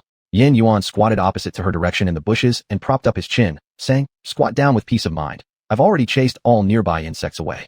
Oh, truly a useful skill. Even someone with ethereal roots must endure the suffering of gastrointestinal chills, evoking nothing but lament. For the next few days, Simi couldn't eat any more fruit. But not eating anything wasn't an option, so Yin Yuan planned to catch 2 fish from the lake for her to grill. Simi loved fish. Given your situation, you should drink porridge, but we don't have porridge, only fish. And I only know how to grill fish, not cook it. You'll have to bear with it for now. When we leave here, we'll visit the residence where we can have whatever you desire. Yin Yuan consoled Simi while grilling the fish in his hand. Simi was sitting close beside him already. This time she directly leaned sideways and hugged Yin Yuan, her pitiful eyes gazing at Yin Yuan as she said, it's truly wonderful having you around. Yin Yuan's body stiffened at the sudden embrace, and he stuttered a few times before saying, That goes without saying. Who could treat you as well as I do? Lao Huli treats me well too. Simi mumbled while lying on his shoulder. He's your master, so naturally he treats you well. Me? I'm your friend, so I treat you well. Simi nodded her head while hugging him, and said, You're very good to me. It seems even cats become fragile when they're sick. Yin Yuan looked down at her round head resting on him, and couldn't help but reach out to stroke it. With pride in his voice, he said, Of course I am. The act of grilling fish didn't seem as boring anymore, not that Yin Yuan had found it dull in the first place. Because Simi had been suffering from stomach troubles these past few days, she hadn't ventured over to the little house for spying. But even though they hadn't gone there, the masked man came himself. Taking advantage of his blindness, Simi and Yin Yuan stayed seated in their spot to see what he would do. The masked man walked to the lake edge, pulled a small object from his chest, tossed it into the air, whereupon it immediately floated above the center of the lake and quickly grew larger. The two looked. It was a bamboo basket woven in the shape of a gourd. Soon after, several fish leapt out from the lake, all getting trapped inside the gourd. Yin Yuan, who had previously stumbled while catching fish in the lake. Simi. So were these actually his own fish? Counting over and over again several times, 7 fewer, then 8 fewer, once 6 fewer. By the end, the masked man became dizzy from counting. Eventually failing at arithmetic, the masked man decided to give up and left with the small bamboo basket full of fish. Simi and Yin Yuan were left staring at the lake's surface deep in thought. Being defeated right off the bat is really a tough break. The masked man truly liked these two new friends and was willing to do much for them. On this day, Si Jia went out. Yes, Si Jia went outside again to play with little creatures. Lin Yuan followed the masked man to the lakeside to teach him fishing. After witnessing the scene of the masked man using his bamboo basket to catch fish, comparing it now with how he sat demurely holding a long bamboo rod beside Lin Yuan to fish, it's a baffling sight. Fishing requires calmness and composure. Logically, Lin Yuan should excel more in this regard, yet after half a day his bamboo basket used for storing fish remained empty, whereas the masked man filled his basket to the brim. Squatting beside his bamboo basket, Simi asked, could it be these fish have developed feelings for him, so they're all swimming to his hook? No matter how strong the bond, no one jumps willingly to meet death. As the sun was about to set, Lin Yuan stood up with a self-mocking tone. Brothers were truly excels. His basket is fully packed, unlike mine which has caught nothing. You're restless, the masked man stated plainly. Upon hearing this, Simi was surprised. Was he restless? But Lin Yuan just chuckled lightly after lowering his head and replied, How does Brothers know I'm restless? The masked man answered honestly. The fish in the lake told me. Lin Yuan turned toward the lake's surface. This time, he didn't chuckle faintly but admitted openly instead. My heart isn't at peace, Brother Zhua. Do you know why? The masked man shook his head. No. Do you like Si Jia? While asking this question, Lin Yuan looked seriously at the masked man. Like. The masked man's face showed confusion, seemingly unsure of what this liking referred to. Lin Yuan observed him for a moment, confirmed he really didn't know, and explained, liking means you want to see her often, seeing her makes you happy, and seeing her happiness brings you greater joy. This is what liking is. The masked man understood. I see. I like her. Lin Yuan's face revealed another smile, but this smile lacked warmth. It wasn't genuine happiness, more like a polite response. He said, I like her too. Simi shook her head with a sigh. This was going to come out. No wonder Lin Yuan hadn't fished up a single fish all day. His thoughts were entirely on this. The masked man nodded. I understand. You understand? Though this came out of Lin Yuan's mouth, it was also what Simi wanted to ask. Does this masked man really understand? He didn't even know what liking was just now. The masked man nodded again. Yes, I understand. How do you understand? Because we're friends. I like both Jie and you are the same way. Lin Yuan shook his head. We're different. You and I ultimately aren't on the same path. The masked man did not understand the meaning behind his words, and before he could voice his question, Lin Yuan had already turned away and left. He hesitated for a long while behind him, but eventually swallowed his words. This seemingly nonsensical conversation meant nothing to Jie, who naturally knew nothing about it. The phrase "we're different" felt like a thorn that suddenly pricked him. The pain hadn't even begun when the sensation disappeared with the quick retreat of the metaphorical thorn, yet he was clear in his heart. A place had been pricked. Chapter 48. This chapter's title is hard to write. Lin Yuan was indeed an impressive person. With just a few words during the fishing session, he managed to change the demeanor of the masked man. Or perhaps, Lin Yuan said something else to him later on, but no one else knew about it. Simi still remembered his initial naivety and inexperience. Unfortunately, not long after meeting Lin Yuan, he started to have worries. On the other hand, Lin Yuan remained carefree as ever and treated the masked man just like before. Precisely because of this, the masked man became more troubled. Jie noticed this change as well, and once privately inquired about why he had been so persistently gloomy lately. Each time, the masked man would simply say there was nothing wrong. As days went by, Jie stopped asking and instead became increasingly close with Lin Yuan. The two of them often laughed and joked in front of the masked man, making him feel even lonelier. Until one day, when Lin Yuan wasn't around, the masked man stopped Jie, who was about to go out. Ajwa, what's wrong with you? Jie found it strange that he stood silently in front of her for a long time without saying anything. I. The masked man looked down and stammered several "is," but couldn't come up with any continuation. Huh. The masked man took a deep breath and blurted out, I like you. After hearing these words, Jie first froze for a moment, then took a half step back, and finally gave a faint, oh. Judging from this cold, oh. Even she probably felt it was overly indifferent. Or perhaps it was because when she raised her eyes, she saw the pained expression in his gaze, prompting her to add another sentence, her tone revealing an unprecedented estrangement. Why do you suddenly say this? The masked man whispered. Lin Yuan asked me if I liked you. I said yes, and he told me that he also likes you, but he said my feelings are different from his. Jie suddenly became agitated and exclaimed, what did you say? Meeting the masked man's slightly surprised look, realizing her own indiscretion, she lowered her voice and asked again, you just said that Lin Yuan also likes me? While asking this question, her eyes were filled with anticipation. Sitting on a small stool, Simi shook her head in disapproval. Well, this kid has no hope. Yin Yuan snatched the wild fruit from her hands and said, isn't it obvious that he has no chance from the beginning? Simi, looking at her empty palms, retorted, although I've known this for a long time, what does it have to do with you stealing my wild fruit? Yin Yuan waved the bright red wild fruit in his hand and said, today, I've already eaten enough. I can't eat more, or I'll get diarrhea again. Since Simi's stomach had improved a little, Yin Yuan began limiting the quantity of food she could consume, such as how many big wild fruits and how many small ones she could have each day. Once the limit was reached, she was absolutely forbidden to eat more. With no fruit to eat, Simi pouted in disdain and dissatisfaction. The second master Yin observed and remarked, really adorable. The masked man recounted every word he and Lin Yuan had exchanged by the riverside to Jie, and the latter listened, lowering her head with a gentle smile, leaving Ajwa feeling at a loss. She looked up and said to the masked man, your liking is indeed different from Lin Yuan's liking. Then do you like me? Of course, I like you, but my liking towards you is the kind shared between friends. What about him? Jie smiled again. You two are different. How are we different? Jie only lowered her head and smiled, and didn't answer him anymore. From that day forward, the world of memories began to undergo changes. Not only the people and things, but time itself started to move faster. Watching the rapidly changing scenery around them, Simi and Yin Yuan barely had time to worry before it stopped, and everything returned to quietness. How did it turn into nighttime? Yin Yuan glanced at the stars in the sky and questioned aloud. It seems this particular memory has problems, she said seriously. What problems? Yin Yuan asked. As this isn't my memory, how would I know? But this is better anyway. If it continued the same as before where their one day past was equivalent to our one day passing, we wouldn't know when we'd be able to get out of here. One cannot help but marvel. The masked man was truly like a child, pure most of the time, yet when stuck on certain matters, it became very difficult for him to let go. Suddenly, Yin Yuan said, do you think the sudden jump in time indicates that something very special will happen tonight? His conjecture wasn't without reason.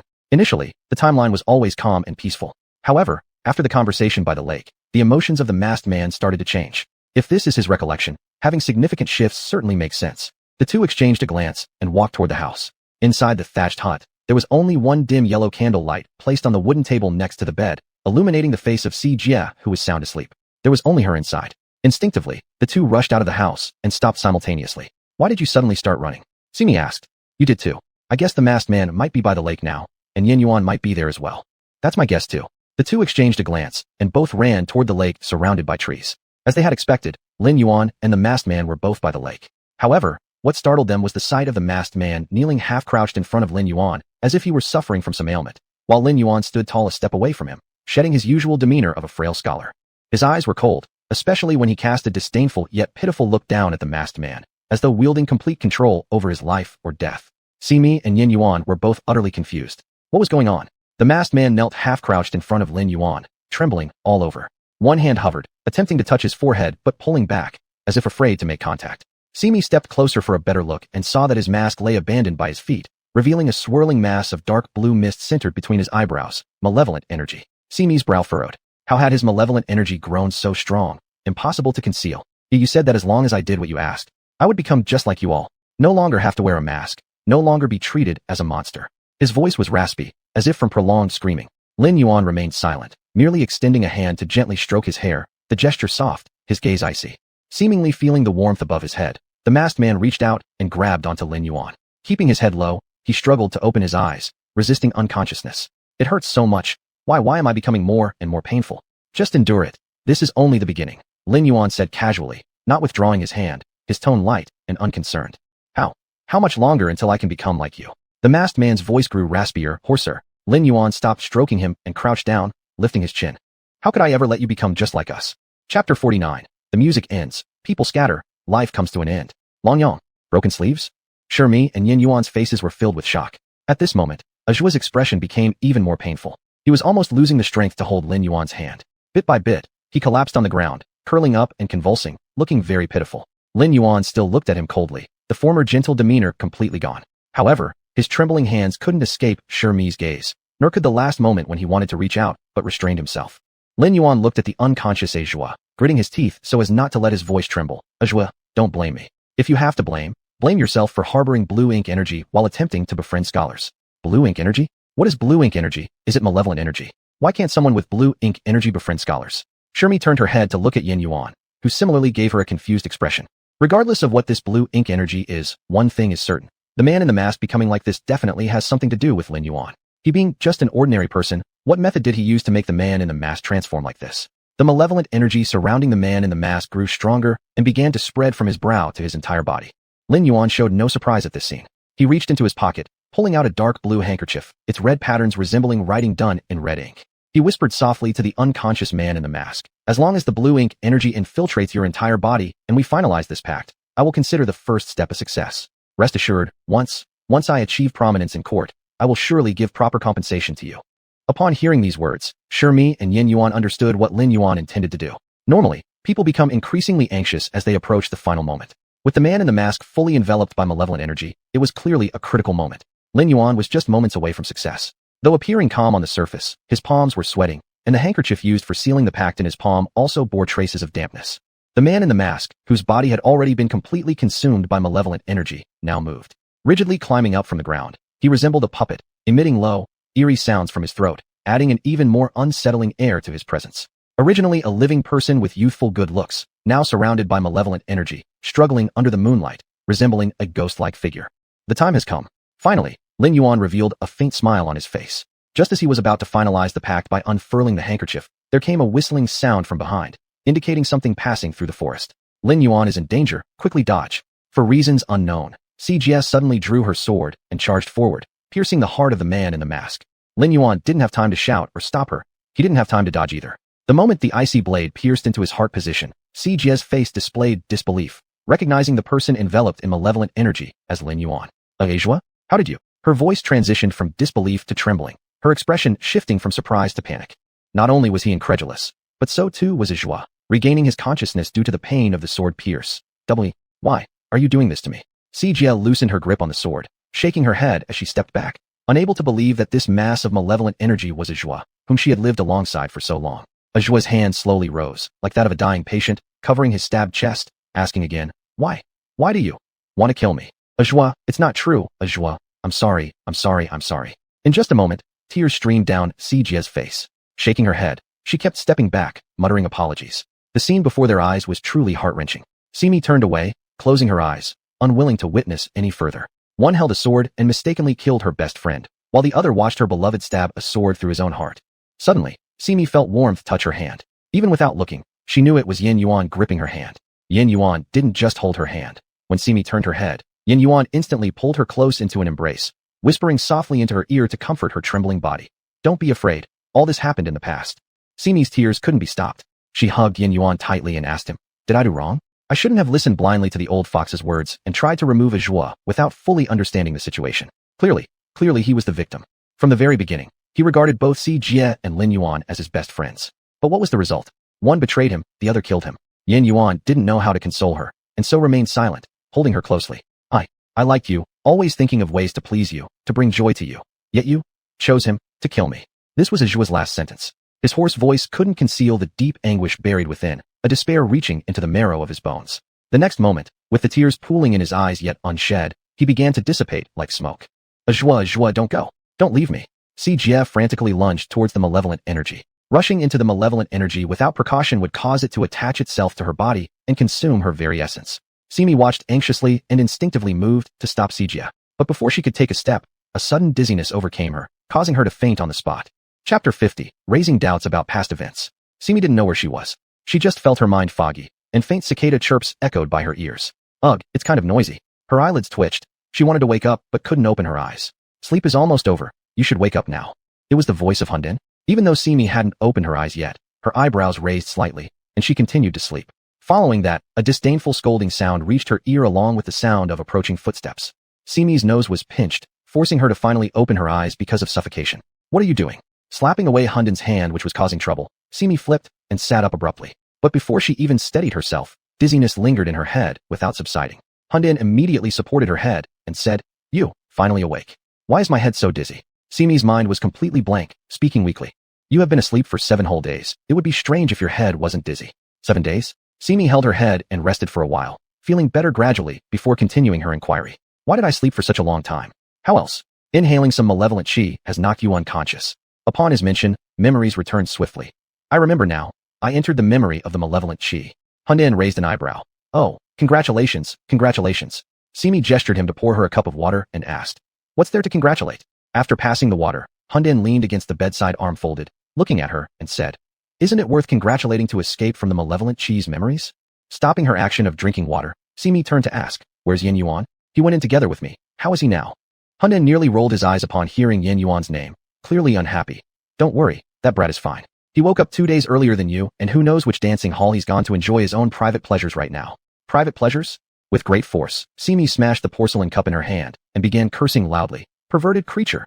This sudden smash startled Hundin. He patted his chest, and then next moment jumped towards her, laughing wickedly while asking Simi, Judging by the anger on your face, could it be that something happened between you two inside?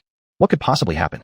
Was it picking fruit secretly or stealing fish to eat? Recalling what Yin Yuan did for her during her gastrointestinal discomfort, Simi's gaze started dodging as she tried to cover her expression under the pretense of drinking water while simultaneously softly opening her mouth to try and divert Hundin's attention. Nothing happened between us. Absolutely nothing. She placed the cup down after walking towards the round table and said this. Don't think I don't know. The two of you might seem like you were lying on separate beds openly for a few days. In reality, your souls must have been coexisting in the illusory realm of the malevolent qi's memories for quite some time, right?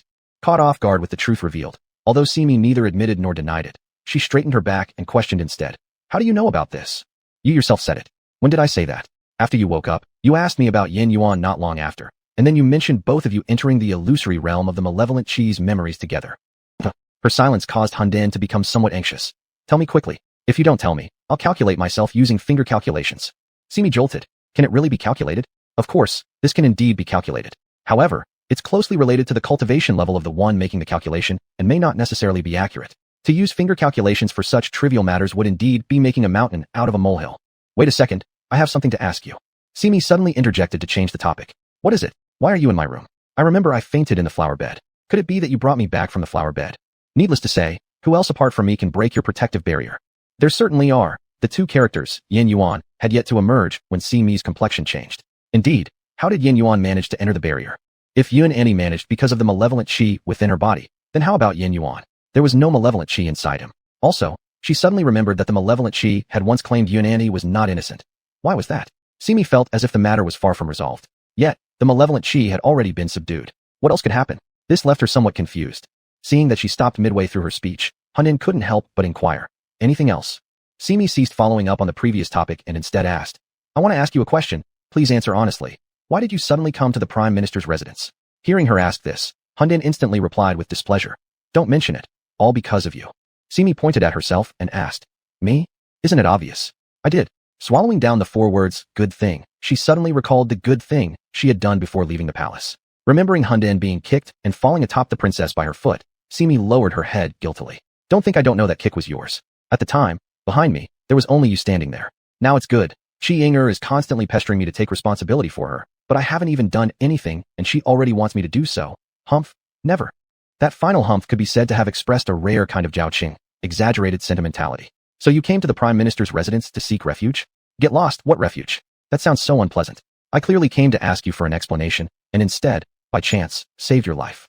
You saved us. Simi looked at him and said, You should explain this point more carefully. Hunden flicked his sleeve, sat down on the stool beside Simi, and began telling the story. That day, although there was a drizzle, the wind was pleasant and the sun bright. Simi interrupted him. Focus on the important parts. Rainy days yet with pleasant winds and bright sun, truly pulling the wool over people's eyes. Reprimanded thus, Hunden didn't maintain his airs anymore and said directly, That day, I came to the estate to find you. Lin Yuan said you were busy with official business in the flower bed and couldn't let others approach. I thought I'd sit in the hall and wait until you finished before settling accounts with you. Settling accounts. Simi glanced at him. Hunden appeared unaware and continued. But soon I realized something wasn't right. How could there be ominous chi appearing in the Prime Minister's mansion? Most importantly, no one detected it. Not even someone as skilled as Yin Xian. Talking about it here makes me quite angry. Did these people intend to neglect their duties when I had already said I sensed anomalies within the estate and wanted to investigate? They stubbornly blocked my path. You'd think as the national teacher in Qin country, I wouldn't allow anyone to stop me unless they had real courage instilled by Ling Chuan.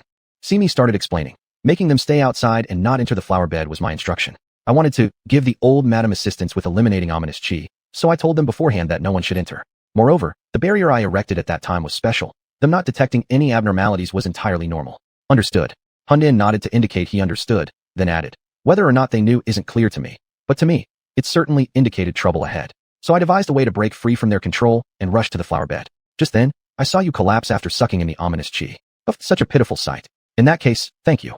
After receiving Simi's gratitude, Hunden felt even more magnanimous. It's only appropriate that you thank me. Furthermore, Yin Yuan, that brat, should also come properly thank me too. No mention of him. Let's continue talking about the flower bed incident. Suddenly Hunden leaned closer and asked, What you're saying doesn't mean you're still upset because I mentioned earlier that he sought private pleasures, does it? He quickly looked away upon catching Simi's warning gaze and continued speaking. At the time, it was purely coincidental. As you fell into Yin Yuan's shoulder, the two of you appeared rather intimate at that moment. I estimate this might be why both of you entered the illusory realm of the malevolent chi's memories.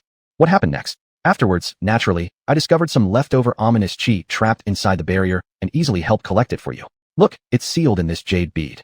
Saying this, he handed Mengshi to Simi. You must take good care of this treasure of yours and under no circumstances lose it. Simi reached out to take it. Looking at the translucent jade bead where azure black ominous chi swirled around inside, she asked curiously, This treasure was originally meant to clear the ominous chi. Why was the last bit simply sealed rather than thoroughly eradicated? She raised her head and gazed at Hunden. Hunden obviously understood her unspoken question and responded unhappily. Why are you looking at me? It has nothing to do with me. I just helped collect it for you. Why? Hunden cut her off, saying, This is your treasure, not mine. How would I know such matters? Simi thought for a moment and decided that made sense, so she directly placed the jade bead into a special pocket and stored it well. Anyway, she did not wish to completely destroy this ominous chi, not after understanding what he had gone through. After putting things away, Simi questioned Hunden. How are the old madam and Auntie Yun? Their affairs need our worry. Lin Yuan and Lin Feng are both filial children who've handled everything appropriately. Hunden grabbed a pastry in front of him and ate it whole, starting to speak without finishing chewing, naturally making his voice muffled, but he didn't care. The old madam, she passed away peacefully in her sleep, whereas Auntie Yun, she's alive, but sleeping far deeper than you. Is she still alive? Simi's tone carried a trace of excitement. Yin Yuan nodded. Indeed. Are you unhappy about it? Of course not. Up until now, she was still pondering about Ajua. If, as the malevolent chi claimed, Auntie Yun was not innocent, how much did she know about their affair? Simi suddenly desired to understand this matter. Hunden suddenly had another thought and asked again. Never mind these. Tell me first how long you and Yin Yuan stayed in the illusion, and what happened between the two of you. What do you care about that for? Simi was puzzled. Oh, just curious. You don't have to hide it. Just tell me what happened between the two of you. I'll just listen. Why do I have to tell you? Unless you want me to figure it out with a finger snap? Simi held back the little flame of anger growing inside her, politely smiled, and gave him a faint grin. You want to know? Hunden nodded in an extremely lewd manner. Yes. Simi crooked her finger. Come closer. Hunden moved closer as instructed. Then, Simi kicked him hard, shouting loudly as Hunden flew out through the door. Get lost. Chapter 51, Scholar's Blue Ink Chi. As Huandan just touched the ground, He was met with a wave of mockery from Yin Yuan, who happened to be passing by. "Oh, Grand Sorcerer is here cleaning the floor for the National Chancellor's house." Huandong was so angry that he swung his sleeve and said, "Go to hell." Yin Yuan, holding the pastries in his arms, walked inside with an air of smugness. Huandong immediately extended his hand to stop him. "You wait." With a loud bang as Yin Yuan was kicked out of the door, Huandong's words came to an end. A moment. The door closed again. Huandong stood up, tidied his sleeves, and walked to Yin Yuan, who was still rolling on the ground. Though silent, his eyes revealed no trace of hidden mockery. Yin Yuan, who initially planned to yell, quickly composed himself and got up without even touching his sore waist. Whatever it took, he couldn't lose face. He was curious whether Simi had not even looked at him before kicking him out, perhaps mistaking him for this person. Yin Yuan puffed out his chest and said, "Oh, Grand Sorcerer, bumping into you here is quite a coincidence." Huandong glanced at the scattered pastries on the ground, raised an eyebrow, and said, "It's indeed a coincidence, but your humble sorcerer has matters to attend to. I'll be leaving first." Watching Huandong leave, Yin Yuan immediately rubbed his sore waist with a grimace, ran up to knock on the door, and complained, "Hey, girl, why did you kick me out?" The door opened, revealing a small face peeking out. Simi asked curiously, "Why are you here?" Then her expression changed. "Weren't you out enjoying pleasures? How did you have time to come here?" "Enjoy what pleasures? I see you haven't woken up for days, so I thought I'd bring something delicious to tease you. And look, instead of thanking me, you kicked me out." Simi glanced outside and indeed saw a food box lying overturned on the ground, all the pastries scattered. She muttered softly, "I kicked you just now? I thought it was Huandong." For nothing, getting kicked once, Yin Yuan certainly wouldn't let it go easily. He threatened Simi to rub his waist, or he wouldn't quit. Everyone in the manor was happy to know Simi had awakened, especially old Hua, who brought her several new pots of flowers and freshly made floral cakes, which made Simi feel sweet inside. But she didn't forget the important matter. Knocking on the door, she asked if anyone was inside. Receiving a reply, Simi pushed the door and walked in. The sunlight inside was pleasant, shining well on Auntie Yun's complexion too. Simi walked to the bedside, placed the fruit plate on the nearby table, and greeted with a broad smile. "Auntie Yun, are you feeling any better?" Seeing Simi, Auntie Yun was delighted, repeatedly saying, much better, girl, you woke up and immediately came to see me, truly making me happy deep down." Simi didn't want to beat around the bush and directly said, "Today, I have come to Auntie Yun's place because I need to inquire about something." Auntie Yun's smile slightly faded, asking, "What would you like to ask, young lady? Do you know anything about killing Qi?" "Young lady, how suddenly do you ask this?" Simi said bluntly, "That day when I set up a boundary in the flower garden, Auntie Yun entered the boundary possessed by killing Qi, which was very unexpected, hence my question." Auntie Yun fell silent for a long while before saying, "Since you are part of the immortal sect, I presume this matter can no longer remain concealed." "How so?" "This matter actually begins with Master Lin's early years." Auntie Yun's eyes were gazing outside as she recounted stories of the past slowly. Originally, Auntie Yun was a street beggar with no name or surname. When Lin Yuan's mother went out for a winter tour, she saw Yun dressed thinly in ragged clothes, younger than her own son, and feeling compassionate, took her back to the mansion to make her a little maid, naming her Yun Lianer. At that time, Lin's estate was unrelated to the court. Lin Yuan's father was a wealthy merchant locally, talented and young, and Lin Yuan's mother was a well-born lady. They were an appropriate match and looked quite handsome. Their marriage attracted many admiring glances from numerous youths, especially after their affectionate post-marriage relationship led to the birth of a smart, adorable, and even better-looking son. It was envied by others. Lin Yuan grew up in such an environment, having received unlimited pampering. Everyone assumed children growing up in such surroundings would mostly turn out wasteful and debauched in later life, but Lin Yuan wasn't one of them. He was well-versed in ancient poetry since childhood, able to write poems by 6 and sketch flowers he saw outside when he returned to the mansion at 7.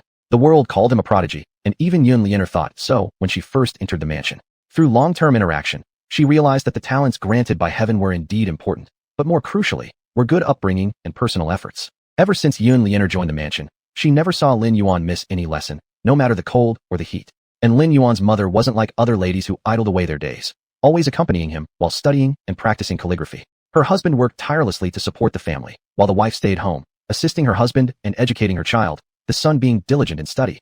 This should have been a perfectly beautiful household, but later something happened.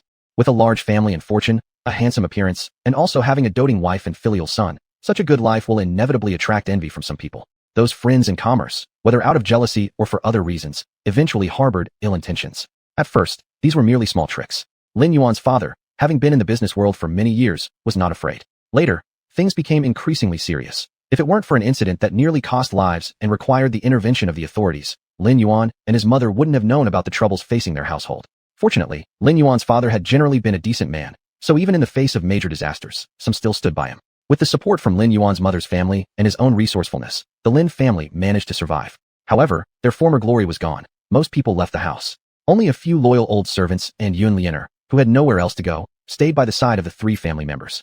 At such a young age, Lin Yuan experienced tremendous change, tasting the warmth and coldness of human nature, and thus became more reserved, often sitting alone at his desk lost in thought without speaking to others. One day, he returned from school and declared that he would study hard to gain official rank and enter court as a high-ranking officer. His mother had originally taught him reading and calligraphy to cultivate good habits and help him assist his father in business in the future.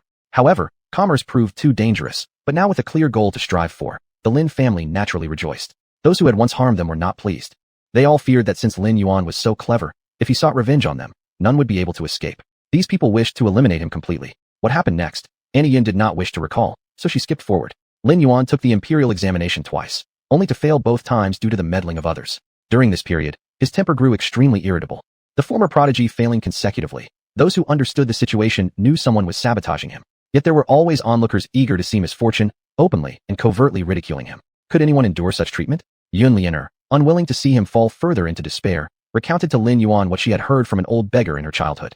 There was said to be a 10,000-year-old phoenix tree on an ancient mountain. Despite being deep in the mountains, it knew countless worldly matters. The old beggar claimed he once had the fortune to meet this phoenix tree. The tree told him that in the forest, a male child had spontaneously grown, harboring scholars' blue ink chi within him. The ancient phoenix tree feared this boy would be corrupted by the blue ink chi and ultimately bring calamity to the world, so it placed a seal between his brows, locking away the blue ink chi. Worried this might not suffice, the tree also cast a magical mask with its spiritual power, which was placed on the child's face, growing alongside him. Upon hearing this, Lin Yuan immediately remembered reading about the blue ink chi in ancient texts during his youth. Blue ink chi, also called scholar's spirit chi, could help scholars attain official positions, and this blessing could extend through 3 generations. Chapter 52, A Sweet Appearance. Simi sat on the steps in front of the courtyard, looking at the rare bright sun and feeling quite emotional. Since Cjie's jade had shattered in the flower garden, Lin Chuan originally wanted to stay a few more days at the Chancellor's mansion. However, someone from the palace sent word saying that there were many government affairs these days, and the ruler could not handle them alone. Given this reason, Lin Chuan naturally could not decline and left by carriage in the afternoon. Although his face did not look good when he left. Thus, all the big and small matters of the Chancellor's mansion fell on Lin Feng. With the loss of his close family members and the hard work over these days, Yin Xian was worried that he couldn't bear it. So today he forcibly took him out to relax and cheer up. The vast Chancellor's mansion usually had few people, and now with this development, it became even colder and quieter. The bamboos in the yard grew increasingly lush as the month arrived, and Chui had come several times and laughed, saying that the bamboos grew delightfully. However, Simi sighed anxiously today. She originally thought that coming here was only for eliminating ominous energy, but how did she expect one thing after another? After Ajua was assassinated, Cjie, perhaps too heartbroken, failed to guard in time, causing the ominous energy that erupted from Ajua's forehead to enter their bodies. Although Cjie was fine because she had already integrated Ling Jin and Immortal Bone, Lin Yuan was different. He held a blood-written contract in his hand, said to be painted after studying numerous ancient books.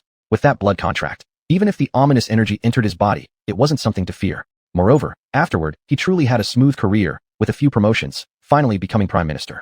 His position in the court could be described as second to none. Even his grandson reached his position, and those who had bullied him or plotted against Lin's mansion in the past were all punished by various means. They endured inhumane tortures, each one worse than the other. But he was just an ordinary person, unable to bear excessive external power. Although the ominous energy helped him have a smooth official career, it also prevented him from living long. Just like that would have been enough, his son and daughter-in-law also lived short lives due to being overly close to him and his wife. Thankfully, they left behind Lin Chuan and Lin Feng, and although Cjie had her Ling Jin and Immortal Bone removed, she still remained physically healthy.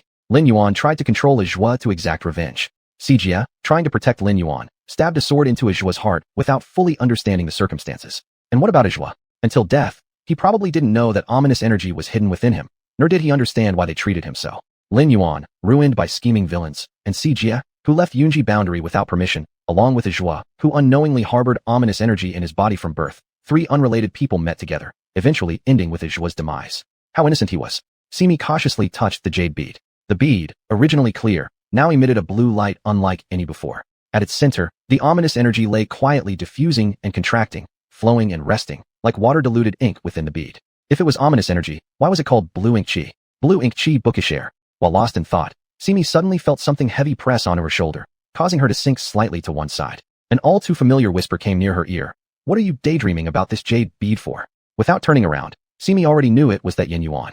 She pushed his head away, saying, Why have you come again? Unable to resist rubbing her cheeks, the warm moisture that accompanied his whispered words earlier made her uncomfortable, very uncomfortable. Yin Yuan didn't notice and sat down beside her instead, turning to ask, Are you unhappy to see me? Simi packed up the jade bead, uninterestedly replying, Who wants to see you? Yin Yuan leaned closer, asking, Really don't want to see me? Simi tightly closed her knees, supporting her chin as she gazed at the flowers and grasses in the garden without answering his question. Yin Yuan turned her face to force her to look at him directly. I'm asking you a question. Why are you ignoring me? Simi showed no mercy as she slapped his hand away. You should rather find some beautiful girls at the dance pavilion to care for you. Yin Yuan paused, savoring the meaning behind her words, then smiled without anger. Perhaps you're jealous? Jealous? Jealous of what? Spicy flavor? Do you mean chili flavor? It was the first time Simi had heard this term jealous. Flavor meant taste, and Qiyin citizens liked spicy food. She guessed that the flavor Yin Yuan mentioned was likely spiciness. Seeing her previously cold expression turn rich with various emotions at his single sentence, especially seeing her puzzled approach in seeking further clarity, Yin Yuan couldn't help but smile. Leaning forward on his arm, he asked, Are you made of sugar? Sugar? I haven't eaten sugar today. Then why do you taste so sweet? How is that sweet? Where's the sweetness? Just as Simi was puzzled, Yin Yuan suddenly bent over, getting closer, and lightly kissed her lips. That kiss was as fleeting as a dragonfly skimming the water surface, yet as delicate as butterfly wings brushing against the petals unintentionally. Though gentle, it caused ripples to spread across the tranquil water, making the peacefully growing petals quiver. When Yin Yuan withdrew his lips, Simi was still stunned from the shock. Seeing the charming girl in front of him, her eyes wide open with shock, her whole body stiff, and even holding her breath, Yin Yuan chuckled happily and said, You're sweet everywhere. The next moment, Simi snapped out of it, and the courtyard echoed with one wail after another. Chui was chopping vegetables on the cutting board when she was startled by a noisy shout and almost cut herself. Furious, she slammed the cleaver onto the cutting board and shouted, Who's howling like a ghost in broad daylight? She was about to go out to confront whoever it was when a fellow maid carrying a lunchbox came in and stopped her. Where are you going? Earlier, while I was chopping vegetables, someone outside started yelling, almost making me cut myself. Do you hear them? They're still crying. I must see who dares be so insolent in the Chancellor's mansion. With that, she rolled up her sleeves and was ready to step out. The girl hurried to block her way. At this critical moment, you absolutely shouldn't go out. Why are you stopping me? Are you afraid? It's young Master Yin and Lady C outside. It seems young Master Yin somehow offended Lady C and is now being chased around the manor. Hearing this, Chui immediately calmed down. You mean young Master Yin annoyed Lady C, so he's being chased all over the manor? Yes, what of it? Isn't young Master Yin supposed to be powerful? How can he be chased like this? Young Master Yin is skilled, but Lady C is more skilled. He didn't even have time to use magic before Lady C started chasing him. Isn't that impressive? That was reasonable, but do you find this strange? Looking around to make sure no one else was nearby, Chui pulled the little maid closer and whispered into her ear. Though puzzled, the maid also lowered her voice. Strange? What's strange? Chui leaned in and whispered. I'll tell you. The maid listened and revealed a surprised expression. Do you mean? Chui gave her a you-know-what-I-mean look and continued. Otherwise, why has young Master Yin been coming to the Chancellor's residence so frequently lately?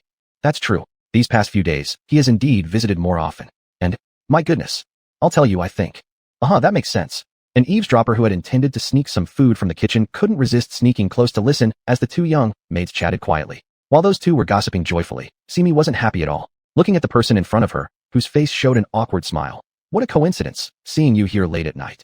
Simi's words sounded polite, but running to her room in the middle of the night clearly meant trouble. Shun Yunyan lifted her dress and approached her. Not coincidentally, I'm here because I feared you might forget your previous promise, so I've come tonight to remind you. Simi instinctively asked, Promise? What promise? See, you've forgotten. Why are you staring at me? Beautiful sister, if you want me to help you do something, could you please specify? You haven't told me what exactly you need my help with. How am I supposed to know what to do? Shun Yunyan walked to the bedside and smiled. Don't you remember the bloodworm I planted inside your body? Actually forgot about it. Back then, I planted the bloodworm in your body to probe your physical condition and cultivation level. Judging by recent observations, you seem fine. What do you plan to do? Simi looked at her with caution. Seeing her apprehensive expression, Shun Yunyan couldn't help but chuckle. Look how nervous you are. I won't hide this from you. I know you possess a jade bead called Dream Awareness, and I'd like to borrow it from you. Simi became even more wary. What do you need the Dream Awareness for? Don't worry, naturally not for anything bad. I don't have the jade bead with me. Shun Yunyan laughed again. My little cat, your lies come out easily. I'm not. The word, lying, almost slipped out of Simi's mouth before Shun Yunyan suddenly grabbed her wrist, forcing her to swallow it back down. Fearless against anything but bugs eating her skeleton, Shun Yunyan no longer maintained her previous playful tone. The room grew dim, and with her head bowed, Simi couldn't see her expression but detected a hint of meaning in her voice. I'm borrowing your jade bead to save a person, and I'll return it once the deed is done. Simi tentatively asked, judging by your tone, this must be quite an important person, right? After a long pause, Shun Yunyan replied, yes, a very important old friend. Simi recalled the figure she faintly saw when she stumbled beside the lotus pond on the stone slab that day. Could it be that person? Where is he now? Is it a man or a woman? That day, she wanted to take a good look using the light of the night pearl, but unfortunately, Shun Yunyan suddenly appeared, leaving her unable to identify the person clearly, let alone distinguish their gender. However, judging by Shun Yunyan's serious expression, it was clear this wasn't just anyone. Shun Yunyan stood up. You have so many questions before we've even left. Simi edged closer as well. They're all little questions. You could at least satisfy my curiosity. Bring the jade bead and follow me now. Once we enter the cave, you'll understand everything. Simi instinctively took a step back. Can I say no? No. With a flick of her wide sleeves, Chun Yunyan instantly transformed Simi into a cat. Bending down to cradle her in her arms, Chun Yunyan departed from the Chancellor's residence under the glow of the moon, leaving through the grand gate without a single soul noticing. Chapter 53. Still the familiar cave, still full of red everywhere. Chun Yunyan laid her on the bed, instructed her not to run around recklessly, and turned to leave again. Where are you going? Simi called out to her. Chun Yunyan slightly turned her head, revealing a beautiful profile.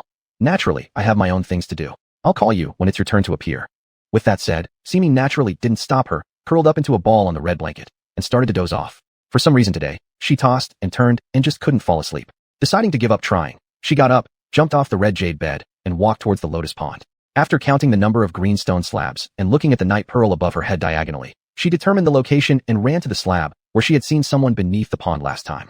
Simi looked left and right on the stone slab, changing her position for different angles, but was unable to see anyone beneath this time. Could it be that she had misseen last time? She was a born spirit cat after all, so there was no way she would have mistaken what she saw. Perhaps they had moved somewhere else. Last time, when Simi came here, she did not thoroughly investigate the cave. This time, she decided to take a good look. Of course, it would be best if Chun Yunyan didn't find out. It was indeed a large cave with complex insides. Through the main hall was a long corridor carved out of rock, illuminated by night pearls embedded in both sides of the stone walls, casting uneven shadows over the rough surfaces of the walls. At the end was a stone door. Little Simi sat half squatted on the ground, stared at the long corridor for a while, then raised her front paws and walked toward the stone door. The soft pads on her palms made no sound as she quickly reached the stone door. The door was slightly ajar, not fully closed. She peeked through the gap and saw the scenery behind the stone door. As she guessed, there was indeed a large space behind the stone door. Different from the outside, inside everything was complete with wooden beds and tables, showing no trace of the rock cave. Paired with red paper, lanterns, and large red silk curtains with delicate decorations, it was like a newlywed room setting. Through the crack, Simi saw a person lying on the bed, arms resting on the waist abdomen, eyes tightly closed without any expression. Just a single side face revealed incomparable handsomeness. Deep-set eyebrows, a high nose bridge. Calling this a woman would seem too masculine, calling it a man somewhat feminine. A good appearance indeed, but this person's chest had no rise and fall, and their pale face showed no blood color, clearly already devoid of life. Chun Yunyan likely wanted her to save this person. Simi ventured halfway inside and immediately retreated upon hearing a sound from the corner. She ran out of the corridor and hid in the corner, discovering no one followed her. Emboldened once more, she approached the entrance to peer inside again. This time, the door was directly open from the inside. Simi, come in, spoke Chun Yunyan. Simi took small steps and entered, noticing a cabinet blocking the line of sight, and realized why she hadn't seen Chun Yunyan earlier. She approached the bed and asked, "Is the person I need to save him?" "Yes." Simi sniffed near the bed and shook her head. "No way, he has been dead for about 100 years. There's no saving him now. All you need to do is lend me the jade pearl. I have my methods to save her." Simi shook her head again. "I cannot lend it to you. A faint soul already resides within. If you mishandle it, both souls will be annihilated. What if I add this?"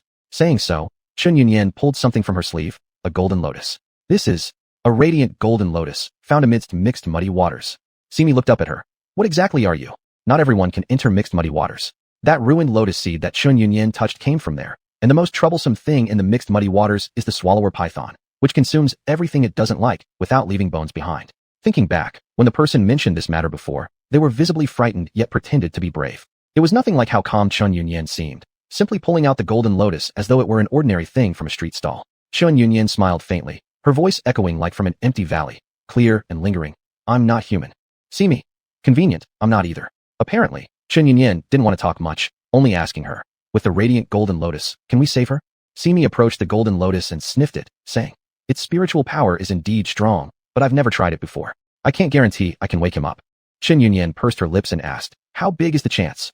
"1/2, less than that. And if we fail, what happens?" "I don't know. I've never saved people using dream awareness and a golden lotus." Simi looked at the person on the bed who gave no signs of life and added, "This isn't really saving anyway. It's bringing back the dead." "She's not dead." "You sure?" Simi thought inwardly. Having no breath isn't considered being dead. Chun Yunyan sat down by the bedside, her eyes fixed on the motionless person lying there. She said she wouldn't die. Although it wasn't a good time to speak carelessly, Simi couldn't help herself and said, "Men are the least trustworthy. You know this better than I do as a dancer." Chun Yunyan chuckled lightly. "Who says she's a man? Is she your sister?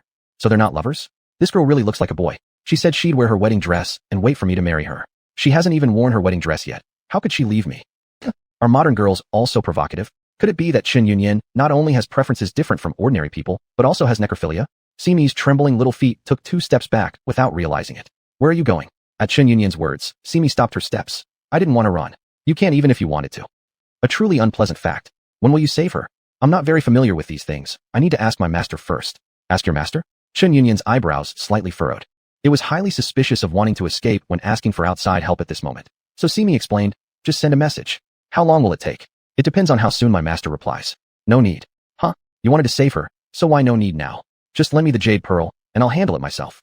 No. Simi immediately refused. Don't worry, I won't damage your jade pearl. I've already told you, there is residual soul energy in the jade pearl. A residual soul? Killing it would be simple. The tone of Chen Yunyan was lighthearted, clearly showing her disdain for this kind of energy. Simi retreated a little more, shaking her head. No, I want to bring this thread of residual soul. Take it back and let my master nurture it. Chen Yunyan turned her head and looked at her. Cultivate residual souls. Yeah, I want to save him. What if I insist on killing him? Asked Chen Yunyan coldly. This was the first time she had revealed such disdainful and bloodthirsty mockery before Simi. This time Simi didn't dodge. Instead, she showed her anger towards Chen Yunyan for the first time. I said I won't let him die. Regardless of what happened before, in her opinion, Ajua hadn't done anything wrong. What she saw was Ajua treating his friends sincerely, but he ended up being used as a tool for their revenge. Simi felt sympathy for him, and beyond sympathy, there was even more regret. But if given another chance, Simi would still have attacked Ajua harshly at that time. He was about to lose himself to darkness. Unfortunately, due to her lack of spiritual power cultivation, she nearly lost her life. Fortunately, Yin Yuan came to her aid. Thinking of Yin Yuan, Simi couldn't help but remember those wriggling worms, and then couldn't help, shivered. Thinking about it still made her feel quite scared. With his appearance, he has only one last bit of spirit force remaining. What use does keeping it serve? Standing up, Chen Yunyan walked towards Simi, her long skirt trailing softly along the ground. As she walked, she continued, blue ink essence, if I'm not mistaken, it should be something from the House of Scholars. It's already surprising that this thing appeared in the human world. Now since the bonded person is dead, what use does leaving it alive serve? Just continue to deceive scholars. Simi showed an expression of surprise. She stepped forward a few paces and asked, do you know him? Chen Yunyan thought it was funny. Knowing something about this is nothing much. I also know his bonding blood contract was obtained by someone named Yun Liener from your family, who went into the mountains to ask the old Wudong tree. Knowing the essence was blue ink essence, knowing Ajua's existence was an accident, and even knowing the blood contract and Yun Liener. Most importantly, she knows Yin Yuan. Who exactly is she? Simi resisted asking, instead replied. So what you mean is? Want to know? Simi looked at her without saying a word. Chen Yunyan stretched out her hand to her. If you give me the jade pearl, as long as you completely get rid of the residual energy, I'll tell you. With a flash, Simi leaped away. Never. Failing to grab her hands, Chen Yunyan didn't feel anything. Patting the dust off her hands, she said lazily. Why do you have such a big temper? It was just a joke after all. Is something like this to be joked about? Even though we've never met, at least we could be considered neighbors. I'm not heartless enough to kill him brutally. Your neighbors? Simi was shocked at the moment. How come she hadn't seen Chen Yunyan in the masked man's illusion? More or less. Chen Yunyan embraced her and started walking out. Struggling with her small claws, Simi asked, wait, where are you taking me? Don't want you disturbing her. Simi quieted down. I'm still more curious about the neighbor you mentioned. What's so curious about that? We just happen to live on the same mountain. We've never met. If you've never met, how do you know he's your neighbor? In the mountains, there are no secrets. What did you mean by that? Why say there are no secrets in the mountains? Could it be that she had always known what Ajua was going through? But if so, how did she know about Ajua's affairs?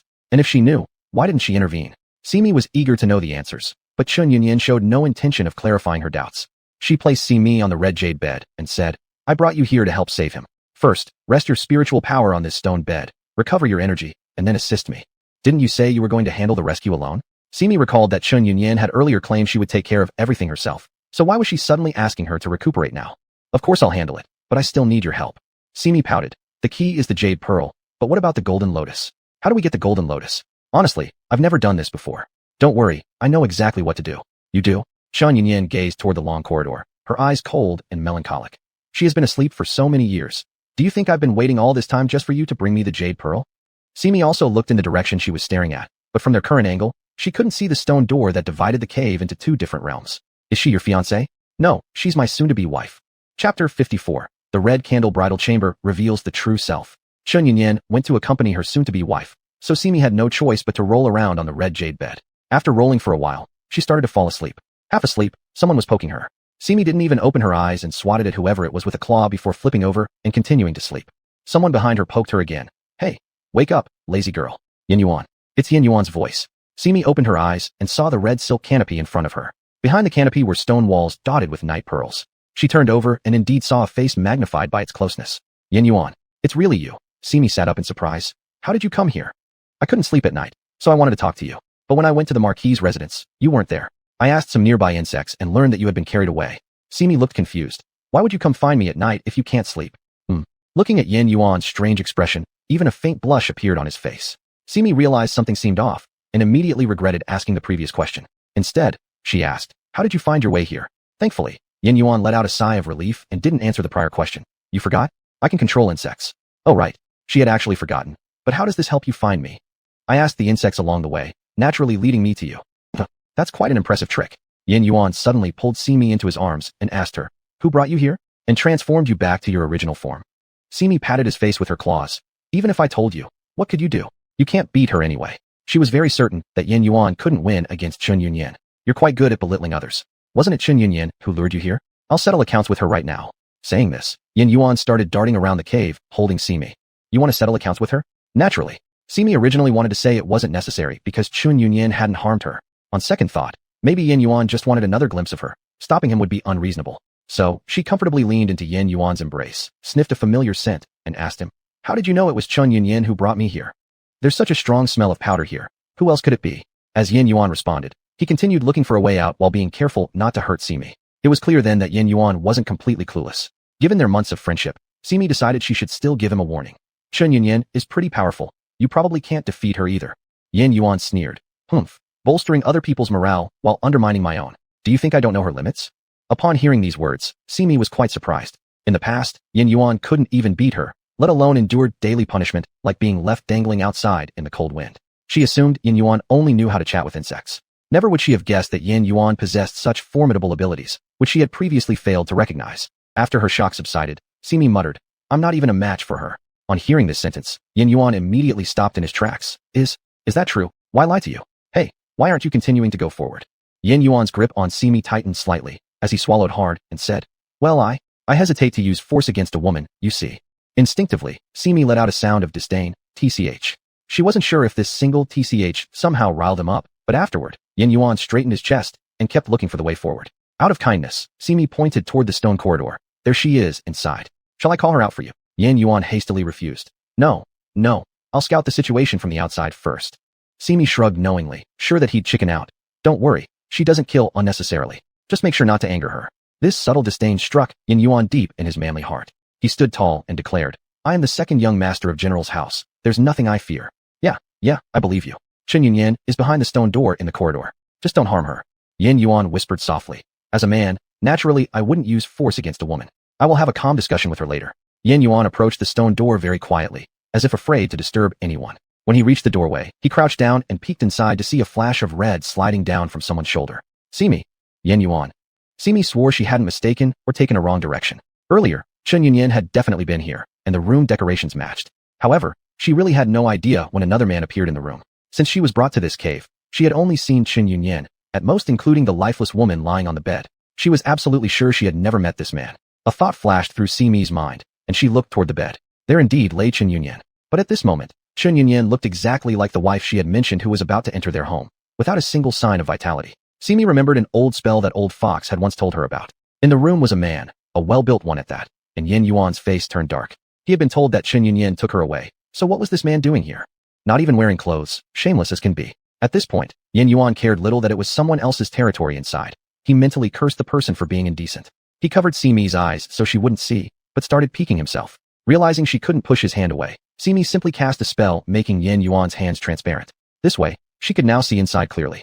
The person in the room wasn't dressed at all, though long hair cascaded down to cover most of his body. If not for his tall, sturdy frame, it would have been hard to tell male from female. He walked with his back toward the stone door to two empty man-sized wooden dress racks taller than him. With a wave of his hand, two sets of wedding robes appeared hanging there, one masculine, one gentle. Both were red with golden embroidery, obviously new wedding outfits for husband and wife. He carefully felt the set of wedding robes meant for a man, then spread his hands wide. In the next moment, the robes flew off the rack, directly enveloping the man. While fastening the robe's belt and turning around, the face of the person lying on the bed was revealed.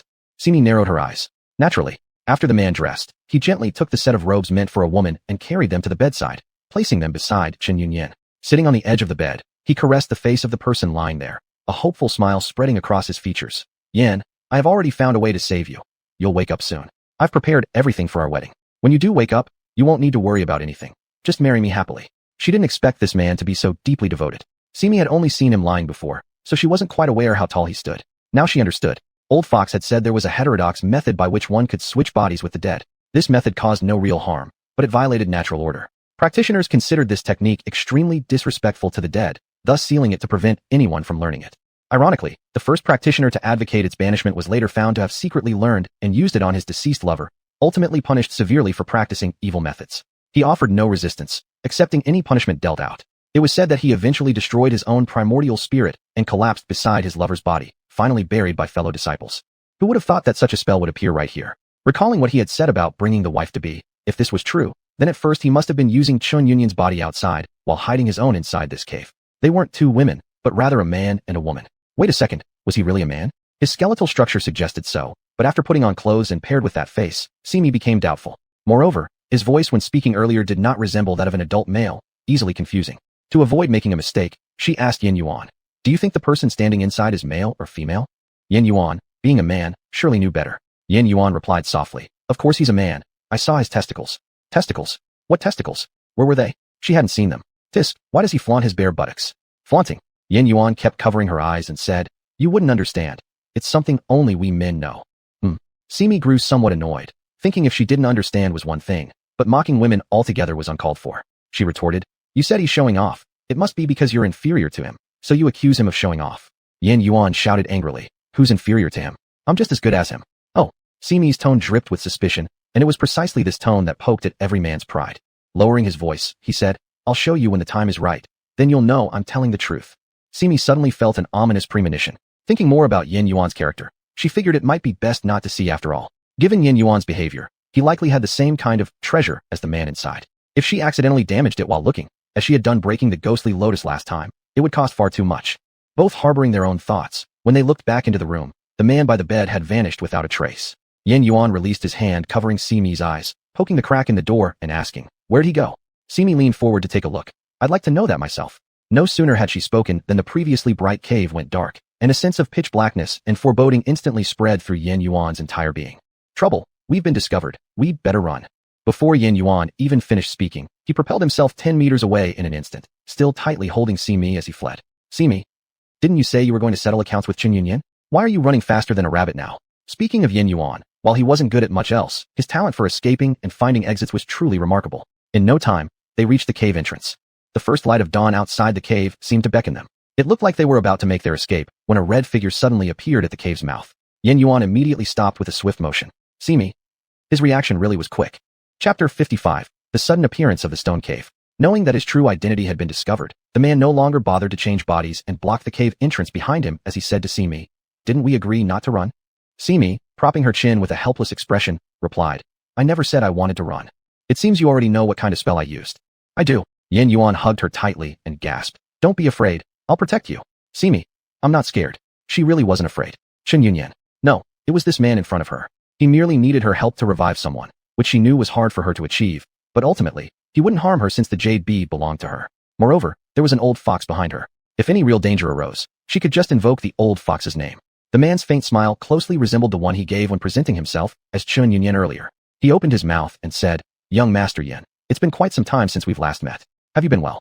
Simi's composed demeanor contrasted sharply with Yin Yuan's flustered state, making Yin Yuan seem like a naive baby who had never seen the world before. He was still lamenting his prior actions when he saw the man take the initiative to greet him. Irritated, Yin Yuan responded, "I have never met you. So what do you mean by have you been well?"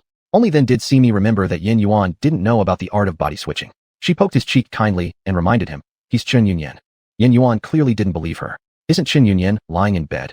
Simi shook her head and looked at him with disdainful eyes, saying, "Tista, despite your previous close relationship, now that he's changed his appearance, you don't recognize him anymore? Who would have thought you're such a heartless person?" This remark was originally made in jest. For an ordinary person, seeing a beautiful young lady suddenly turn into a tall, handsome man would surely make guessing their identity difficult.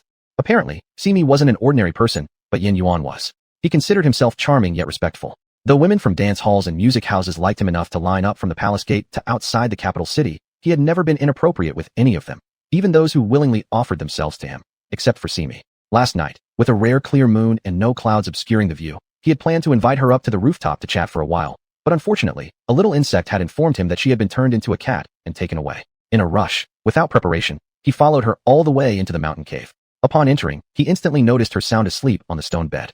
Thinking about helping her get revenge and taking her away, with her in his arms now, she accused him of being a disloyal person. This truly made his heart ache. Unendurable, Yin Yuan said. If you say more nonsense, I'll never protect you again. Simi stifled a laugh and asked, really? Not really. Simi nudged her head against Yin Yuan's palm, saying teasingly, I was just messing with you. For Yin Yuan, who ran alone into the mountain cave just to find her, even if they were going to flee, he would hold her tightly and escape together.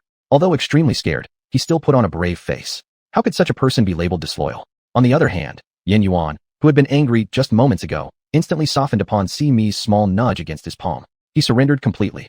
All right, I won't bother to compete with you over this. After mumbling this, he said to the man before him, if you know what's good for you, let us go, and this young master will forgive you this once. Huh, the man couldn't help but laugh unkindly. Not just him, even Simi wanted to laugh. Even if there weren't just one Yin Yuan, but multiple, none of them would be a match for this man. But she managed to suppress her laughter. Of course, Yin Yuan was no match for the man. With just a wave of his hand, the two were lifted into the air by an invisible net. Watching the partially open lily pads below, Yin Yuan felt dizzy and frustrated in midair. What is this? Yin Yuan complained petulantly. Initially wanting to come here to save someone, not only had they failed to rescue anyone, they had ended up getting hung up instead. And they were hung up again. Since encountering Simi, he had no idea how many times this was that he'd been dangling in the air catching cold winds. Though this was inside a cave, where wind was scarce but humidity was high and cold, staying too long was simply unbearable. Previously, there was at least room for retaliation, but this time, they hadn't even given him a chance to fight back. Even before reacting, he was already suspended, tarnishing his face right in front of Simi. Could there be at least some warning before next time? Hey! Yin Yuan grew angrier the more he thought about it, tightening his grip around Simi in his anger. Simi, watching the lotus pond swaying below, sighed and said, initially, I could sleep comfortably on a soft, furry bed, but now, I can only be dangled in the air with you.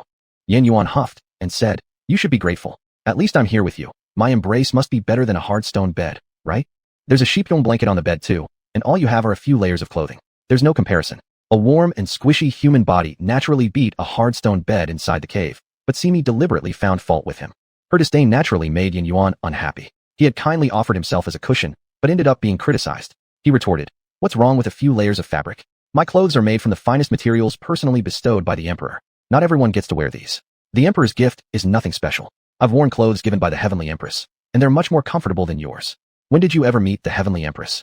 Simi shifted into a more comfortable sleeping position and said, I know many gods in heaven, not just one or two. Yin Yuan had never been to heaven, so naturally, he was curious when she mentioned it. What's heaven like?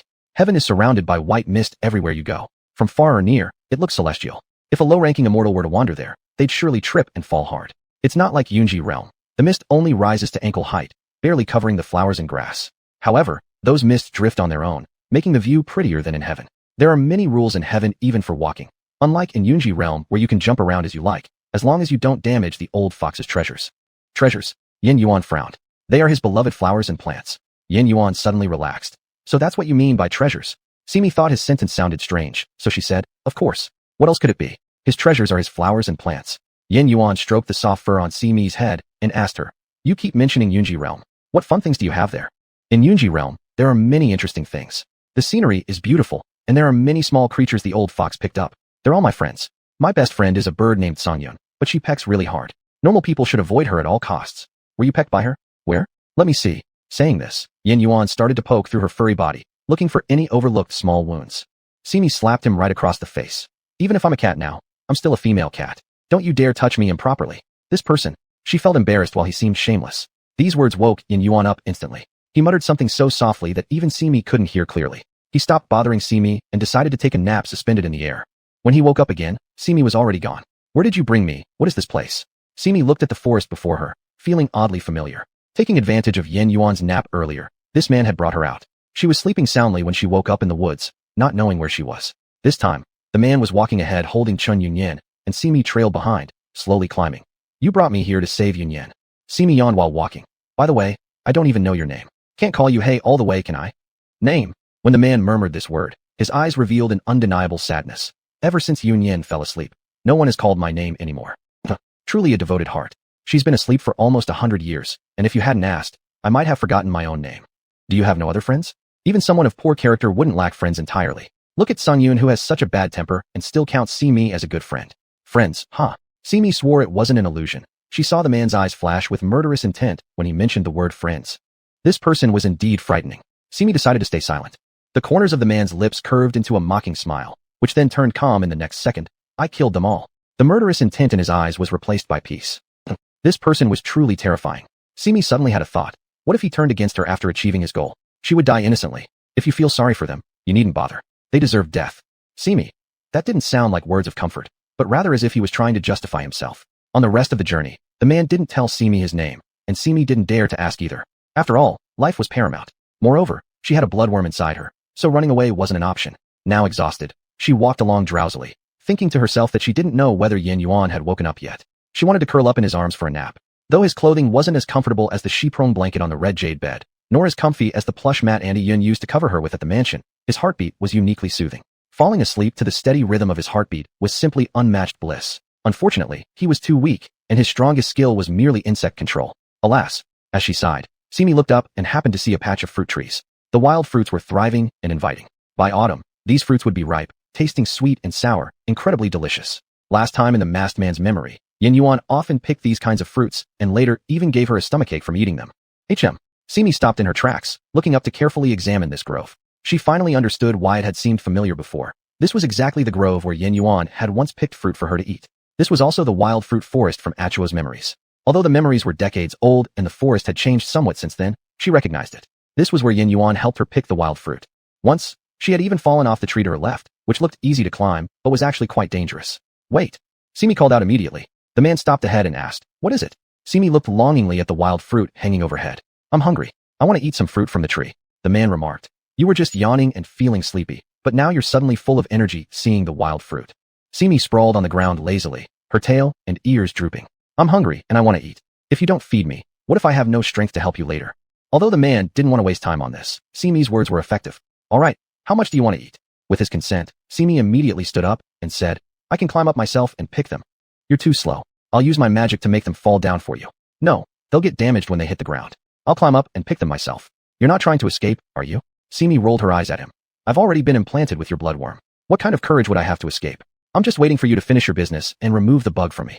Since Simi's reasoning made sense, the man let her climb the tree herself. After all, spirit cats like her were good at climbing trees, and even if she fell, she wouldn't get hurt. Besides, he was standing nearby and could easily catch her with a spell if anything happened. Climbing among the branches, Simi searched for ripe fruits, darting back and forth until she had gathered her arms full before jumping down. This time, she landed steadily, unlike when Yin Yuan was around. Back then, she'd always accidentally fall and need him to catch her. It seems that Yin Yuan was truly her nemesis. Simi idly thought, seeing her descend with nimble movements. The man lost his patience to stay here any longer. He asked, "Can we go now? I want to wash the fruit first." Last time, Yin Yuan at least helped wash the fruit before she ate. This time, she'd have to manage it herself. They were already walking slowly, spending time picking the wild fruit, and now she wanted more time to wash the fruit. The man's expression darkened. Realizing the situation wasn't ideal, Simi quickly said, "We can wash them after we've finished our main task." The man didn't respond, simply continuing forward with Chun Yin Yin in his arms, while Simi trailed behind, pouting and holding the fruit. After a short while, the man brought Simi to a lakeside. Though his tone held a hint of dissatisfaction, he still said, "Go wash them fast. Wow, you're so nice." Simi happily ran to the lakeside and began washing the fruit, ensuring they were squeaky clean before eating them comfortably. Truly, times had changed like the flow of rivers. Back then, Yin Yuan used to help her wash the fruit, but now she had to rely on herself. At the lake, she washed the fruit thoroughly and felt satisfied. 30 years east of the river, 30 years west, Simi mused silently as she washed. As the man waited, though his tone carried some dissatisfaction, he still told her, "Hurry up. Wow, you're really nice." Simi cheerfully carried the fruit over to the lake and happily began washing them again, making sure they were spotless before indulging in them. Chapter 56, The Green Hat Wutung Tree Spirit. It was really inconvenient to wash things with cat paws, so Simi shamelessly looked at the man, revealing a pitiful expression. As for these spirit cats, their physical appearance sure had its advantages. The man, who had been feeling impatient before, felt pity upon looking into those eyes. He didn't say anything this time and directly transformed her back into human form. Anyway, as long as there were blood bugs, there was no fear of her running away. After washing all the fruits in her arms, Simi could now obediently follow behind without causing trouble. She ate while walking, occasionally complaining mentally about how it was somewhat boring without Yin Yuan around, even losing interest in jumping around. Soon, the man brought Simi to the place. Simi looked around at the vast empty space, almost as large as the premier's mansion, and felt very puzzled. Along the way, the undergrowth and trees were dense, but here, except for exposed land, there wasn't anything else. No grass growing, even a single blade. Is the place you're looking for this empty patch? Simi thought silently. If this place was used to cast spells or set up an array, but with trees surrounding on all sides, it seemed like such secrecy did not require any extra barriers. The man carried Chun Yunyan and walked forward a few steps, loudly saying, "Old Wutong, stop hiding." Old Wutong? Simi perked up instantly. Yes. Earlier when Aunt Yun was reminiscing about her days in Lin Mansion, she did indeed mention someone telling her that as a little beggar girl, there was a tree spirit of the Wutong tree in the mountains who knew everything about the world. The man said he and Zhuo were neighbors. If so, then the old Wutong he referred to should be the same one Aunt Yun mentioned. The man's voice reverberated lightly and melodiously above the clearing, creating an illusion as if they were in a secluded valley. Simi felt the forest, originally filled only with the fresh scent of leaves, suddenly permeated by a surge of spiritual power. The existence of this power grew stronger and stronger, enveloping the entire forest within a blink of an eye. Simi was amazed as she perceived the sudden emergence of spiritual energy, yet she couldn't tell from where it originated. The previously empty ground began to change, and beneath her feet, thick, curved tree roots appeared, almost causing her to fall due to losing balance. As the tree roots appeared, golden-winged butterflies started flapping towards the center of the clearing, carrying with them parts of the tree root. These golden butterflies had heads that looked clear and identical to regular butterflies, but their tails were like made of gold powder. Every time they flapped their wings and danced, countless golden particles were scattered, yet their bodies remained intact without reducing in size. Simi was mesmerized, unable to take her eyes off them. She couldn't help but murmur softly, "These golden butterflies. I've never seen them even in Yunji realm."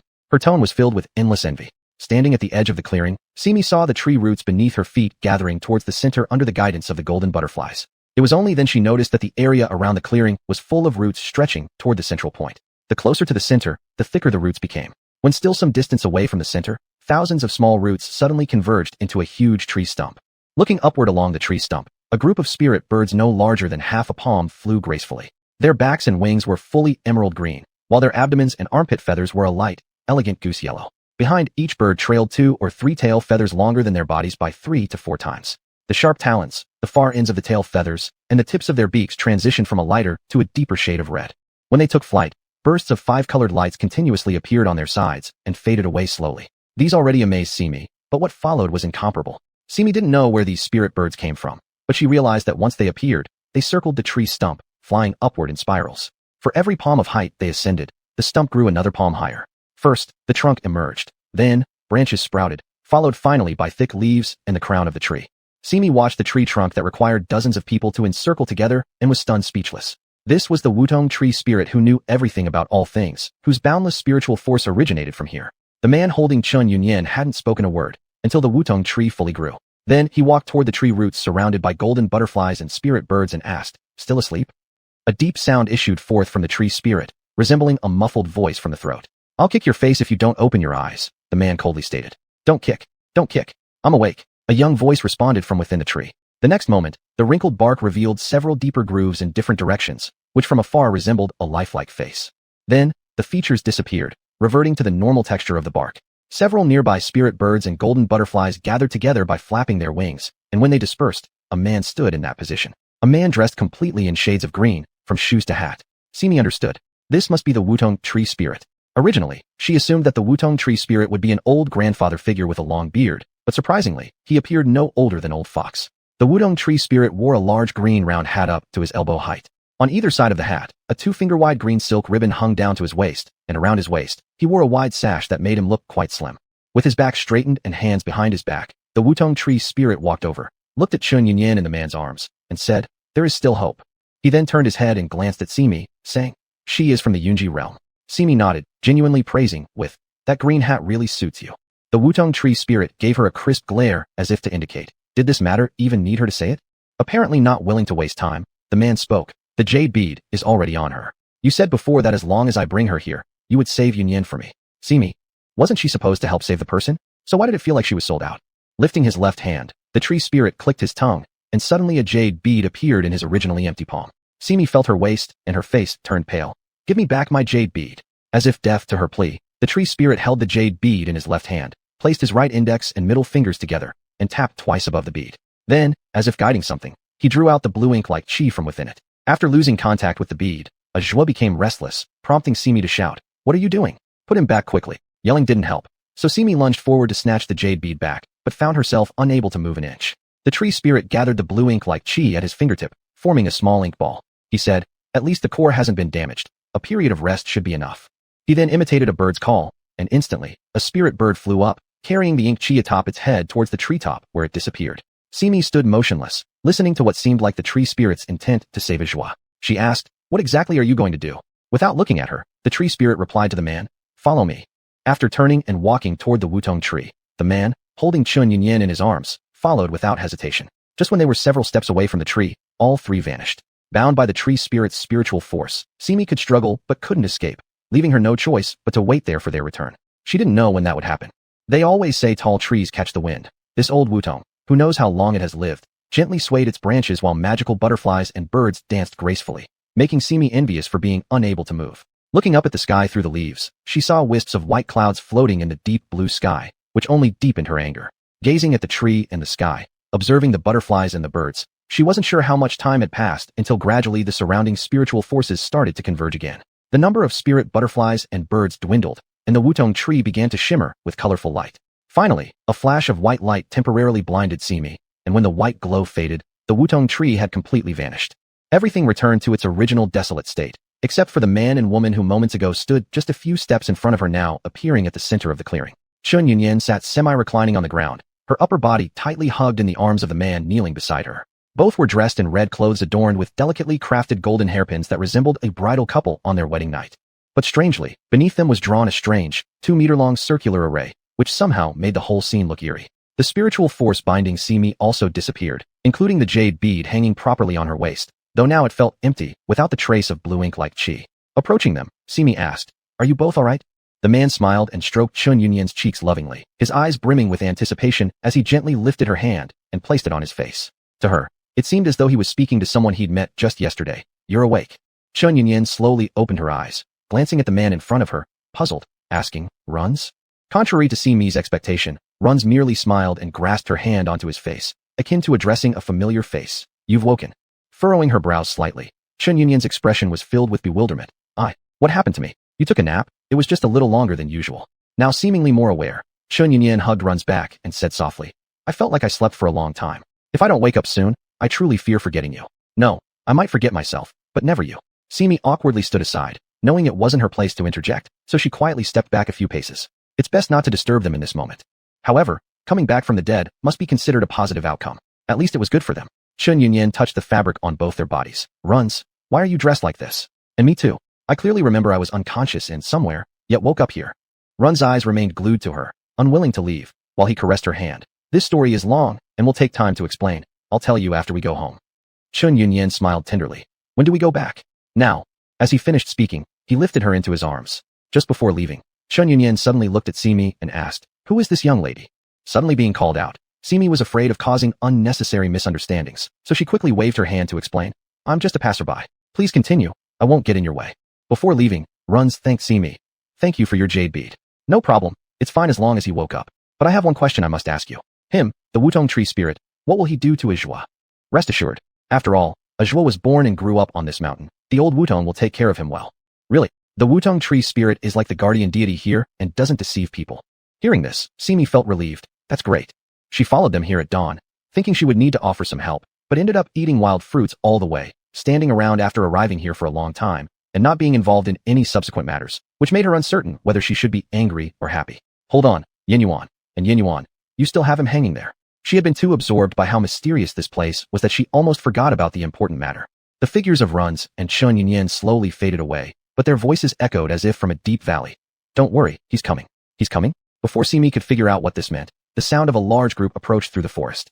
Chapter 57. Sudden Memories of the Blood Worm on the way back. Simi never expected Yin Yuan to show up at this moment, and even less did she expect that a large group of people would follow behind him, with Yen Xian, whom she feared most, leading the team. As soon as Yin Yuan saw Simi, he immediately ran over, grabbing Simi and spinning her around. Before Simi could open her mouth, he immediately asked, "Are you alright? Are you hurt? You'll be in trouble if you keep spinning me." Simi was being spun around by him, unable to resist. Yin Yuan retracted his hand, steadying her, and asked, "Are you really okay?" Simi looked at him with feigned indifference, waiting until Yin Yuan became anxious before speaking. "I'm hungry. Let's go back to the mansion and have a meal." On the way back, Yin Yuan began explaining why he arrived so late. Listening from behind, Yin Xian kept rolling his eyes, and Zhong Mo had no choice but to pretend he didn't see anything, turning his head to look at the scenery. It turns out that after Yin Yuan woke up and found Simi gone, he had been struggling to escape to find her, fearing something might happen to her. Unfortunately, the man disguised as Chun Yunyan possessed too much power, and Yin Yuan struggled for quite some time without being able to get down. Worried about delays causing accidents, he summoned a bug to deliver a message to General Yan Xian, asking Yan Xian and Zhong Mo to come to the cave to rescue him.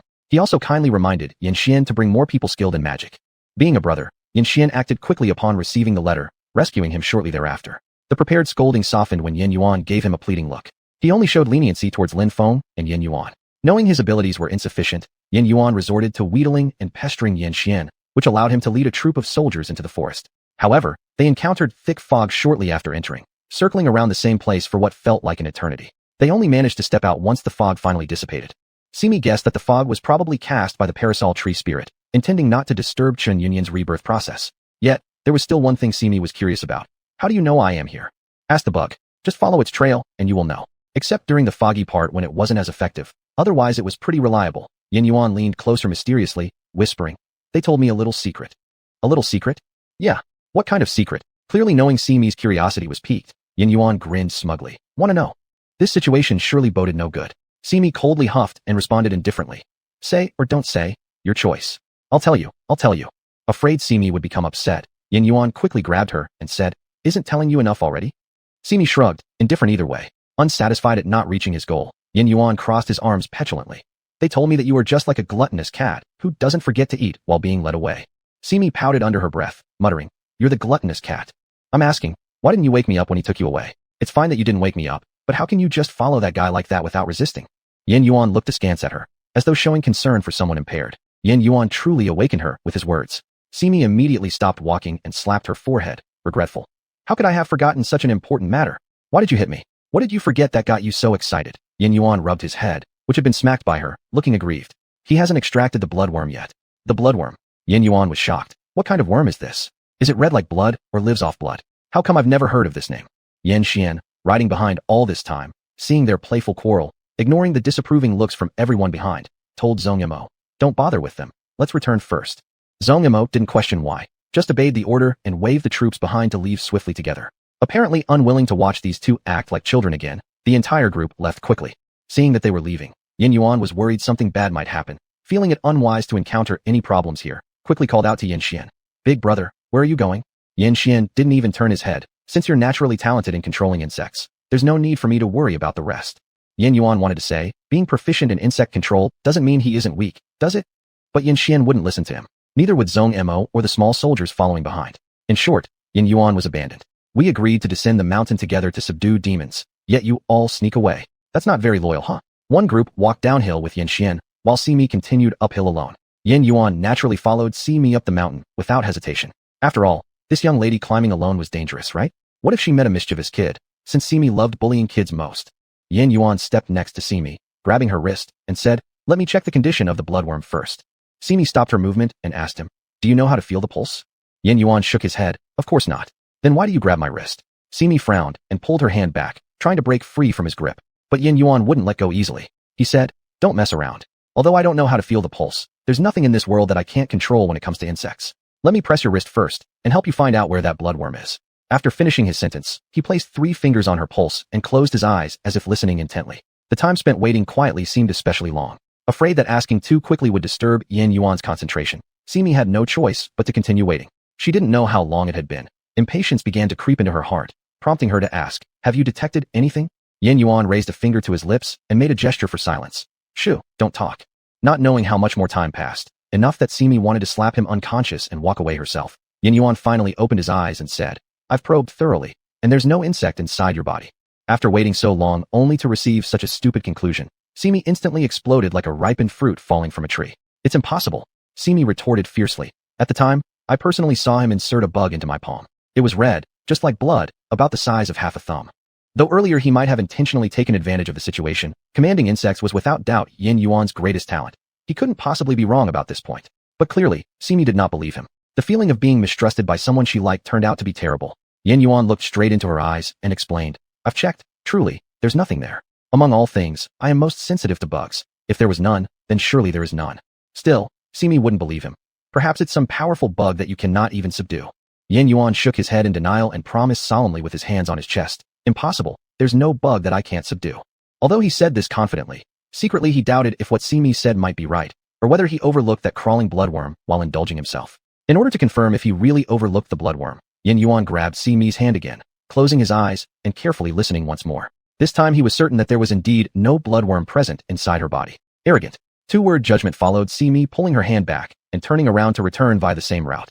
Since Yin Yuan could not detect the existence of the bloodworm, she could not take her life for granted. It was Ruja who had personally inserted the bloodworm into her wrist without ever removing it. How could it just disappear and remain undetected? Definitely, Yin Yuan's magic power was too weak. Yin Yuan was afraid she might encounter trouble alone, so he caught up quickly and took her hand. Instinctively wanting to shake him off, Yin Yuan explained, "If the fog rises again in the forest, we might get separated, which wouldn't be good. At least with me here, I can assist you if something happens, right?" Simi was about to explain that the fog was caused deliberately by the parasol tree spirit to hinder their progress. On second thought, what if this moment the parasol tree spirit preferred to stay unseen, or did not want to be disturbed anymore? That fellow who napped lazily within the tree must have been something close to a sleeping ghost. No, a sleepy tree.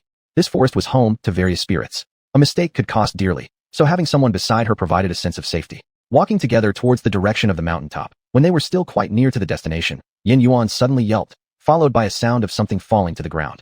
Simi was walking ahead. Looking back, she noticed his originally free hand was now covering his head. Just as she was about to ask what happened, her gaze was drawn to two items emerging on the ground.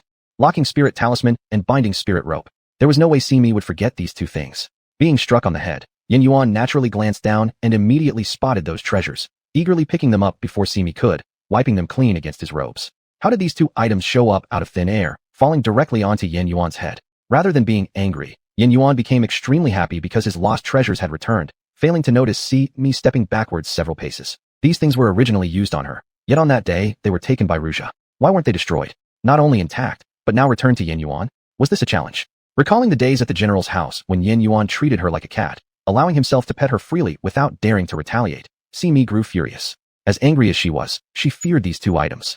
Taking a few cautious steps back, ensuring she remained safely out of harm's way, Simi bolted. Yin Yuan had just retrieved the two treasures, smiling broadly when he looked up and exclaimed, "Oh dear, the little girl who I was holding hands with just ran away." Although he didn't understand why Simi suddenly ran off, with the rope already in hand, chasing her wasn't a concern anymore. Besides, she didn't run far. With speed akin to greased soles, Yin Yuan chased after her vigorously. Before long, catching up to Simi from behind, he stretched out both hands, grabbing her wrist and pulling her back. Since Simi was already running, she lost her balance when he forcefully pulled her and instantly fell backward. By sheer coincidence or not, she landed directly on Yin Yuan, causing both of them to tumble down together. The size of the two of them echoed in the wilderness. Before Simi could say anything, Yin Yuan asked her, "Why did you suddenly run?" Simi glared at him fiercely. Wasn't that obvious? Should she just wait to be captured? Chapter 58. Paper cranes deliver messages of farewell. Yin Yuan flipped over and pinned Simi beneath him. He waved the spirit-locking talisman and the binding ropes in front of her, asking, "Are you afraid of these two treasures?" If one fears these things upon seeing them, it is natural to be afraid of them. It surely wouldn't be out of fear for him. Simi did not answer, but her eyes were fixed on those two items, fearing they would be used on her at any moment. Though transforming back into one's original form was comfortable, it had to be voluntary. If it was forced by external power as it had been last time, no one likes the feeling of being controlled. Yin Yuan shoved both items into his chest pocket and earnestly said while supporting himself with his hands on either side of Simi, "It was my mistake to treat you that way before. Don't worry, I will never use them on you again." Simi furrowed her brows and looked at him suspiciously. Really? Song Yun had told her more than once. Men's words are deceptive spirits. She'd be a fool to believe Yin Yuan's words. Of course it's real. Afraid Simi wouldn't believe him, Yin Yuan started to explain, "I treated you that way initially because I was angry about what you did before. Think carefully. How many times have you hung me up?" That was true. At first, Simi had taken advantage of his young age, often hanging him up and letting him blow cold winds, causing him to catch a chill twice. Not long after returning to his adult form in the palace, he naturally thought of ways to retaliate. Simi said nothing, her eyes staring straight at him, making Yin Yuan feel not only unflustered, but even giving rise to an unusual emotion inside him, prompting him to want to do something. After a long time, Simi snorted, her face darkened, and she said, "Get off." Yin Yuan was about to comply, when suddenly he noticed how close they were. With Simi pinned to the ground, and Yin Yuan holding himself above her in a push-up position, there was barely a fist distance between them. The two of them were now rolling in a patch of grass. The grass growing here was mostly above the height of the lower leg, so lying among it made them hard to discover, let alone anyone coming here. Yin Yuan began to feel. From Simi's perspective, she had already spoken her words, and a considerate person should have gotten up by now. Yet Yin Yuan remained obstinate. Not only didn't he get up, he directly lay on top of Simi, his chin resting on her shoulder, their cheeks almost touching. Despite her repeated attempts to push him off, he wouldn't budge. It was truly zero distance. And this wasn't enough. Yin Yuan mumbled, "What should I do? I seem to have lost all my strength." Annoyed by how much her efforts hurt, Simi snapped, "Stop lying on me. I'm lying right on you." Enraged, Simi started hammering his back, but Yin Yuan, rather than getting up, merely groaned with pleasure, displaying his shamelessness and vulgarity without reservation. Furiously, Simi exclaimed, "Why have I never seen such outrageous behavior from you before? That's because I've come to understand now." While saying this, he also rubbed his cheek against hers. Simi rolled her eyes and sent him a hard flick to the forehead, yet despite the pain that caused him to wince, he still didn't move. Simi was becoming desperate and angrily questioned, "What could you possibly understand? That you're just a low-class rogue?" Yin Yuan lifted his head, placing his chin on hers, his stormy eyes gazing quietly at her until her heart raced, then softly stated, "I understand now. How to keep you under control." Simi quickly covered the lower half of his face with one hand, shoving him away forcefully, muttering, "And you think you can control me? This brat, why was he so strong today that she couldn't push him away?" Instantly gripping her hand tightly, Yin Yuan's eyes conveyed deeper meaning, his tone firm and decisive. "Yes, me." Having said that, he gripped Simi's chin and lifted it slightly. Before Simi could resist, he leaned down and kissed her deeply. Unlike their last light touch, this time, Yin Yuan seemed stimulated, grinding his lips harshly against Simi's, even forcing his tongue past her teeth. "Ah!" A piercing scream from Yin Yuan shattered the sky, startling birds to take flight. In the following moments, he curled up clutching his groin, writhing in anguish beside her. The sight itself was proof of his unbearable pain. Simi sat up, patted her knees, glanced emotionlessly at the man rolling in agony beside her, and coldly spat out 2 words, "Life. Deserve." Taking those 2 treasures from Yin Yuan's arms, without concern for his condition, Simi flung her sleeves and walked away elegantly. Although the spirit-locking talisman and binding ropes had little effect on Yin Yuan, an ordinary human, they posed a significant threat to Simi. She decided to find a place to hide them and send a message informing him of their location once she left. By the time night fell deep at the Xiang residence, after taking a hot bath to relax, Simi flopped around several times on the plush bed, sleeping peacefully through the night. The next morning, Chui Air brought breakfast to the bamboo pavilion. Thinking she would enjoy a pleasant meal, Chui Air kept talking nonstop about young Master Yin and his various antics, gradually wearing thin on Simi's patience. In the end, Simi put down her bowl and said to Chui Air, "What is with you bringing up Master Yin so early in the morning instead of talking about something cheerful?" Chui Air blinked innocently and replied, "Do you not want to hear?" That was an interesting statement. Simi did not recall ever saying she wanted to hear about Yin Yuan's doings, so she retorted, "You've repeated his name countless times this morning. Who wants to listen?" "Ah, so it's because I mentioned him too often? Then I'll—" No. Simi interrupted her. "I really don't care to know what Yin Yuan has been up to." Hearing that, Chui Air shrugged and said, "I thought you wanted to know. That's why I spoke." Simi sighed helplessly and rested her chin on her hand. "Who told you I wanted to know? I absolutely don't wish to hear anything about him." At that, Chui Air arched an eyebrow. Judging from Simi's demeanor, there was a high likelihood that she had quarreled with young Master Yin, so she deliberately asked, "Oh? Do you not even want to know that second young Master Yin got injured?" "Injured?" "Yes," Chui Air continued. "I heard last night he encountered something outside and returned to the general's residence at midnight with a ghastly pale face, as if he had gone through something terrible. They guessed he sustained rather serious injuries." Pale-faced. Recalling her kick yesterday, Simi picked up her teacup and took a small sip to mask her awkwardness before replying to Chui Air. "He probably shouldn't have any major problems, right?" She remembered that she hadn't kicked him too hard. Could it really be causing such pain? How can it not be important? Chui Air shook her head while continuing. The people at the general's residence said his face was deathly pale, without a trace of blood color, and he even struggled to walk steadily. He'll likely need to stay in bed for quite some time. As she said this, she kept shaking her head and frowning. No one knows exactly what happened. Forget about it. He has plenty of people taking care of him. Nothing serious will happen to him. These words were ostensibly addressed to Chui Air, but they sounded more like self-consolation on Simi's part. She was certain she didn't kick too hard. If she had hit his stomach, perhaps she could understand why he'd feel nauseous and throw up, but what she kicked was lower. It felt as though there was a rod pushing against her, so firm that it wouldn't break easily. Reflecting upon this, Simi instantly felt at ease. She always acted with prudence. There was no doubt Chui Air had misunderstood what she'd heard. Just then, Chui Air started pondering again. "But I also heard that second young Master Yin didn't sustain any external injuries. Could it be? Could it be what?" Simi sipped water while asking casually, now calm inside. "Could it be internal injuries?" Chui Air found this explanation very plausible. "There's a good chance it's internal injuries." In her mind, since he had no visible wounds, he must have suffered from internal injuries. This viewpoint received full support from Simi. She looked curiously at Chui Air, asking, "How do you know all this about the general's residence when you're always cooped up in the Prime Minister's mansion, rarely stepping outside?" At this question, Chui Air paused briefly and straightened her back instantly, saying, "Miss, I just remembered I have something to do. I won't bother you anymore, and will take my leave now." Saying this, she ran off like the wind, fast enough that either someone had poured oil on her feet or wild dogs chased her. Why are you leaving so soon? Wait, you haven't answered me yet."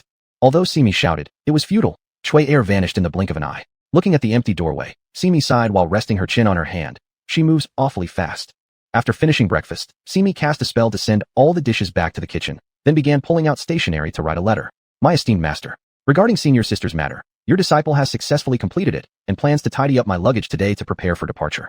She added the date afterward, folded the letter into a paper crane, and extended her index finger to tap it lightly, giving life to the crane, which flew away. After writing the letter, Simi started packing her things. While organizing, she noticed that only 2 embroidered handkerchiefs remained in the cabinet. Taking one, she pinned it on her waistband and remembered how she had lost another kerchief yesterday in the forest. With a sigh, she resigned herself to getting used to losing kerchiefs. Storing everything onto the ring on her middle finger, Simi realized she hadn't bid farewell yet. She left a note for Lin Feng and sent another paper crane to a certain person, considering this method both convenient and avoiding an in-person farewell. As for Yin Yuan, in the past, she might have specially gone to the general's residence to say goodbye in person, but thinking about yesterday's incident made her unable to keep calm. Absolutely didn't want to say goodbye to him. With all her belongings stored in the jade ring on her middle finger, she wandered away with her hands behind her back, skipping happily as usual, waving goodbye to the guards by the entrance whom she saw for the first time during their initial meeting. They may think she was going out to play as usual, but actually, she was going to leave here entirely. After a single farewell, she believed life was long and there would be plenty of time to meet again, but in reality, it might just be the final goodbye. Life is indeed like this. People come and go, gathering and dispersing. Sometimes an indifferent glance becomes the final farewell, with no hope of meeting again later. The streets still floated with the lingering taste of chili, a flavor characteristic of Qin country. Not long ago, Simi came skipping along cheerfully, and now she was leaving just as cheerfully. Her face still held the expression of curious amusement, and her movements were equally lighthearted. But after all that had transpired, anyone's state of mind would have shifted from how it was at the beginning. Subtly, she seemed to have tasted some faint sadness. Just outside the city, there was a forest perfect for resting. Simi located a large rock and reclined on it, musing whether turning into a cat might make her travel faster. Suddenly, a familiar sensation about this place struck her. Examining her surroundings carefully, she realized the area did indeed seem familiar, but couldn't pinpoint why. Rising into the air, Simi hovered mid-flight until she noticed a house in the distance, which immediately jogged her memory.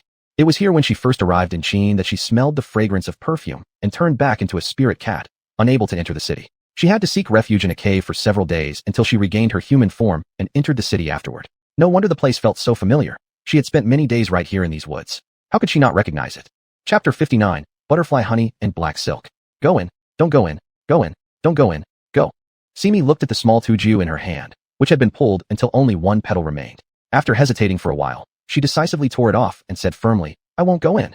In the large courtyard filled with laughter and joy, several girls wearing wide-sleeved dresses of the same style, but different colors were playing and chasing each other. The tightly closed wooden door was suddenly knocked on, disrupting this harmonious scene. At first, the person outside seemed to be considering something and didn't dare to knock too loudly, so their careful movements made the sound very light, easily drowned out by the sounds of playful laughter. The person knocking seemed to have realized this, so the fist hitting the wooden door became stronger. The Qing-robed woman, with the keenest hearing, stopped first, waving to everyone and said, Sisters, stop quickly, someone is knocking on the door. The others hearing this stopped as well. The yellow-robed girl asked curiously, After we annoyed those few mortals last time, didn't we set up a barrier outside the house? Mortals shouldn't be able to see us, right?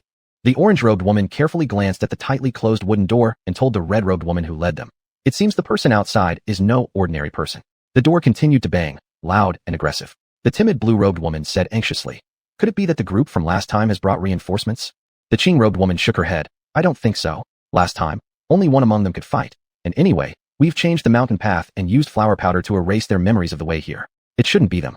The red-robed woman waved her hand, signaling everyone to quiet down. She told her sisters behind her, There's only one person outside. You all hide first, I'll go open the door. The orange-robed woman said, Sister, what if the visitor is not benevolent? I will deal with him then. The orange-robed woman said again, No, face any problems together. We always do this. The remaining girls shouted eagerly, That's right, we won't hide. The red-robed woman said no more. With a wave of her sleeve, the door suddenly opened, startling the person outside and causing them to step back a big step. Simi looked at the 7 pretty girls neatly lined up inside and awkwardly smiled, waving her hand. Why? You guys hello. She followed by widening and narrowing her pupils, identifying their true forms. They were butterfly flowers. Red, orange, yellow, green, blue, indigo, violet, 7 butterflies, each a different color, quite neat. In order to alleviate the suspicion of the other party, Simi retracted some of her spiritual energy, deliberately allowing the apparently strongest scarlet butterfly to see her true form. Although she wasn't strong herself, compared to these little butterflies, she was still pretty formidable. The red-robed woman's eyes scanned over her cautiously, asking, Are you a spirit cat? Upon hearing this, the girls behind her immediately gathered closer together. Simi forgot that cats like to chase butterflies. However, even so, the relationship between butterflies and cats is usually quite harmonious. To ease the awkwardness, Simi nodded approvingly. Miss, you have sharp eyes. This compliment did nothing to relax the suspicions, and she was asked, Why have you come here? Simi said, I. Before she could finish her sentence starting with I, her stomach growled first. The Qing-robed woman let out a laugh, and with her laughter, the others also joined in. filling the yard momentarily with lively spirits. Simi sighed inwardly. It seemed making a fool of oneself was indeed the best way to close the distance between people. The red-robed woman coughed, silencing everyone instantly. She looked at Simi and asked, "Is Miss hungry?" Simi honestly nodded. "Yeah, I'm hungry, but you don't need to worry, I don't eat butterflies." All the butterflies fell silent. Looking at the various kinds of honey on the table, Simi was almost drooling. Originally, she just came here to see how beautiful the girls were who had charmed Yin Yuan and the others. She thought they might be fox spirits adept at using enchanting fragrances, but never expected them to be kind butterfly flowers. After swallowing a large mouthful of honey, Simi enjoyed it so much that she couldn't help but exclaim, my goodness, honey tastes this good." Indeed, Yin Yuan and his gang are bad boys coming to harass young ladies. Since being treated with such hospitality, naturally Simi needed to do something in return. After pondering, she suggested, "How about this, since I've eaten your food, I'll give you a strand of hair as a gift in return." "Hair? What would we need your hair for?" asked the yellow-robed woman first. Simi wore an expression that said, "This is something you wouldn't know," ready to explain when the red-robed woman interjected. "Spiritual cats are rare, and those capable of transforming into human form are rarer still, especially their fur, which is highly valuable." Upon hearing this, the yellow-robed woman leaned in closely, curiously lifting Simi's long hair, confused. "How is it precious? Isn't it just hair?" The orange-robed woman laughed after hearing this, saying, "For them, hair doesn't mean much, but for our cultivation level as minor demons, it's quite useful." "What use?" The rest of the little girls immediately leaned in to ask, some even pulling Simi's hand as they looked at her expectantly. The racial advantage was indeed wonderful. Enjoying the feeling of being admired by them, Simi reached back and tore out a strand of hair with a flick of her hand. SSS. Pain. It really hurt, but since she had already made the promise and had eaten their honey, this pain wasn't worth mentioning in comparison. Laying 7 strands of hair neatly on the table, Simi placed her index finger alongside her middle finger between her cheeks and slowly closed her eyes. The 7 strands on the table began shrinking and curling together into a small bead. When they stopped changing, Simi opened her eyes and said to the few flower butterflies before her, "One for each of you. Embed these into your daily jewelry. Wearing them helps enhance your spiritual power." Ching-Yi smiled broadly, reaching out to take one, but was stopped by Ching-Yi. Confused, Simi then saw Chi-Yi asking her, "We don't even know your surname or name, and we barely understand each other. Why would you give us this gift?"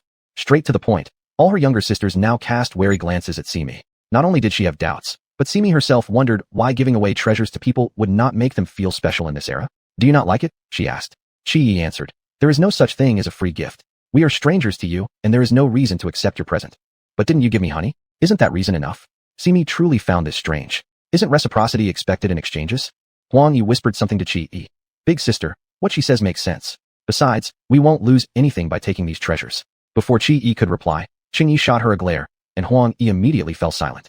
Lve and Ze were the quietest among the 7 flower butterflies. They hadn't spoken yet nor given any sign of agreement, but from their eyes, it was clear they were interested in the objects on the table. Simi thought if they rejected, so be it, it would be considered an unnecessary effort. She was about to put the things away when Lonnie pointed outside and asked, "What is that?" Simi followed everyone's gaze and was surprised. Was it 1,000 paper cranes? The young ladies also realized it was a paper crane. Curious, yet fearing someone might have put it there intentionally, their first reaction was to knock it down. However, the paper crane was too agile, dodging around the group before finally stopping on Simi's palm. "Is this yours?" Before Simi could open the paper crane, Cheng-Yi questioned her. Simi responded, "Most likely. How did it get in here?" Cheng-Yi asked, her expression looking odd. Simi replied, "Only through powerful magic could it enter." Unfolding the paper crane, it simply read, "Seek your help urgently. Come quickly." The signature read, Hun Dan. Simi crushed the paper crane into a ball. Compared to her cheerful mood moments ago, her expression underwent a complete reversal now. If even Hun Dan came seeking her help, something significant must have occurred. "This I'll just leave here. If you want it, take it. If not, never mind. I need to deal with something urgent now. Farewell." Just as she took a few steps, she paused and turned around. "If I have time to come back another day, I will definitely discuss with you all how to brew such delicious honey." Since Hun Dan sought help, it meant entering the royal palace was necessary. Her previous visits were all at night. Turning into a cat made things easy. But on this bright sunny day, how would she manage? An idea struck her. Simi suddenly remembered Hun Dan had once gifted her a jade pendant, saying with that treasure, she could come and go freely without hindrance. Retrieving the jade pendant from her ring, Simi walked boldly to the entrance of the palace. Just as she was stopped, she raised her hand to indicate, "Look." Upon seeing the pattern on the jade pendant and recalling the recent instructions, the guard hurriedly saluted and said, "So, it's the master's apprentice. Immortal, please enter the palace." Apprentice? Simi suddenly recalled how last time Hun Dan explained her identity to the princess exactly in this way. Originally it was just a casual remark, but now it became her unique title. Nice, very nice. This showed she still held some status after all. As the apprentice of the imperial teacher, her status certainly couldn't be bad. Simi retrieved the jade pendant and patted the guard's shoulder approvingly, saying, "Young man, you've got potential. I like you." After saying this, she swaggered proudly into the palace gate. The joy of walking in openly for the first time prevented her from noticing the guard's odd expressions, especially the one whose shoulders she had patted, his mouth twitching nonstop, as if he'd been shocked. After walking for a while, Simi overheard the murmurs from the guards behind her. Wasn't that person just the apprentice of the imperial teacher? Yes, didn't you see the jade pendant? So he is the one who often dresses as a woman, the apprentice of the imperial teacher. Simi glanced down at her own clothing. Indeed it was women's attire. But she was originally a woman.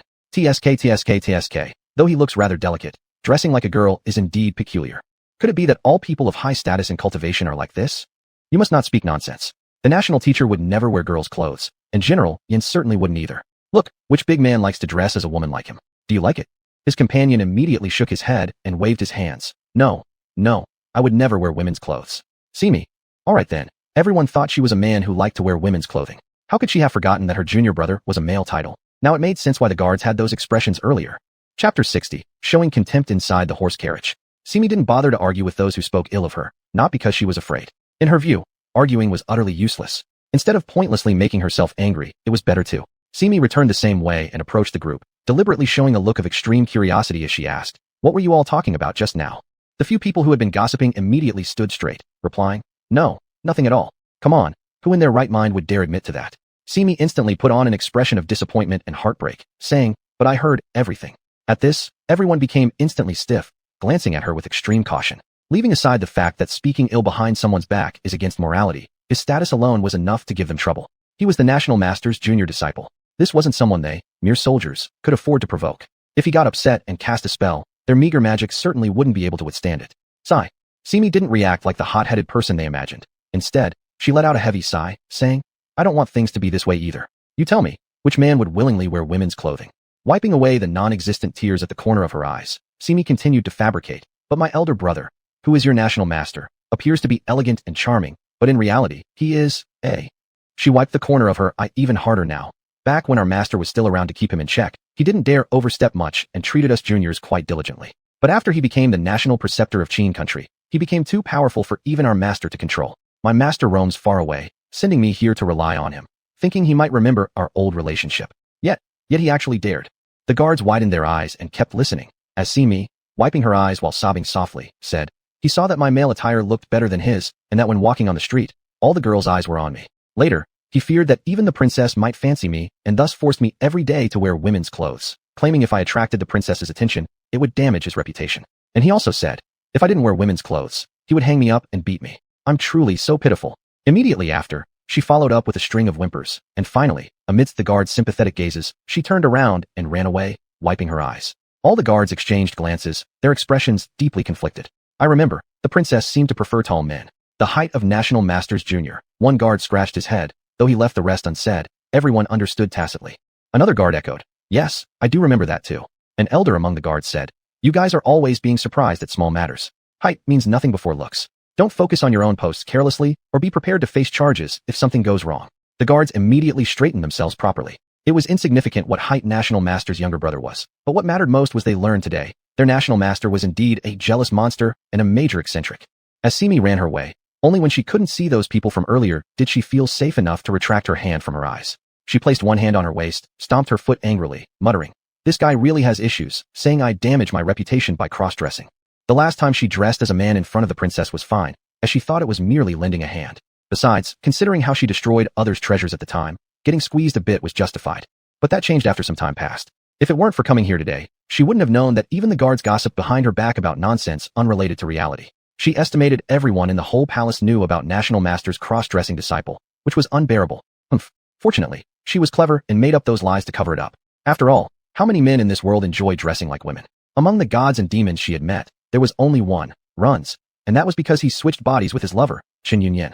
Despite her anger, official matters still needed addressing, and she wondered exactly why that soul had summoned her. Having pulled a little trick on him, Simi felt considerably better. She decided to find him as soon as possible and confront him for his attitude, but upon arriving at the dormitory, no one was inside.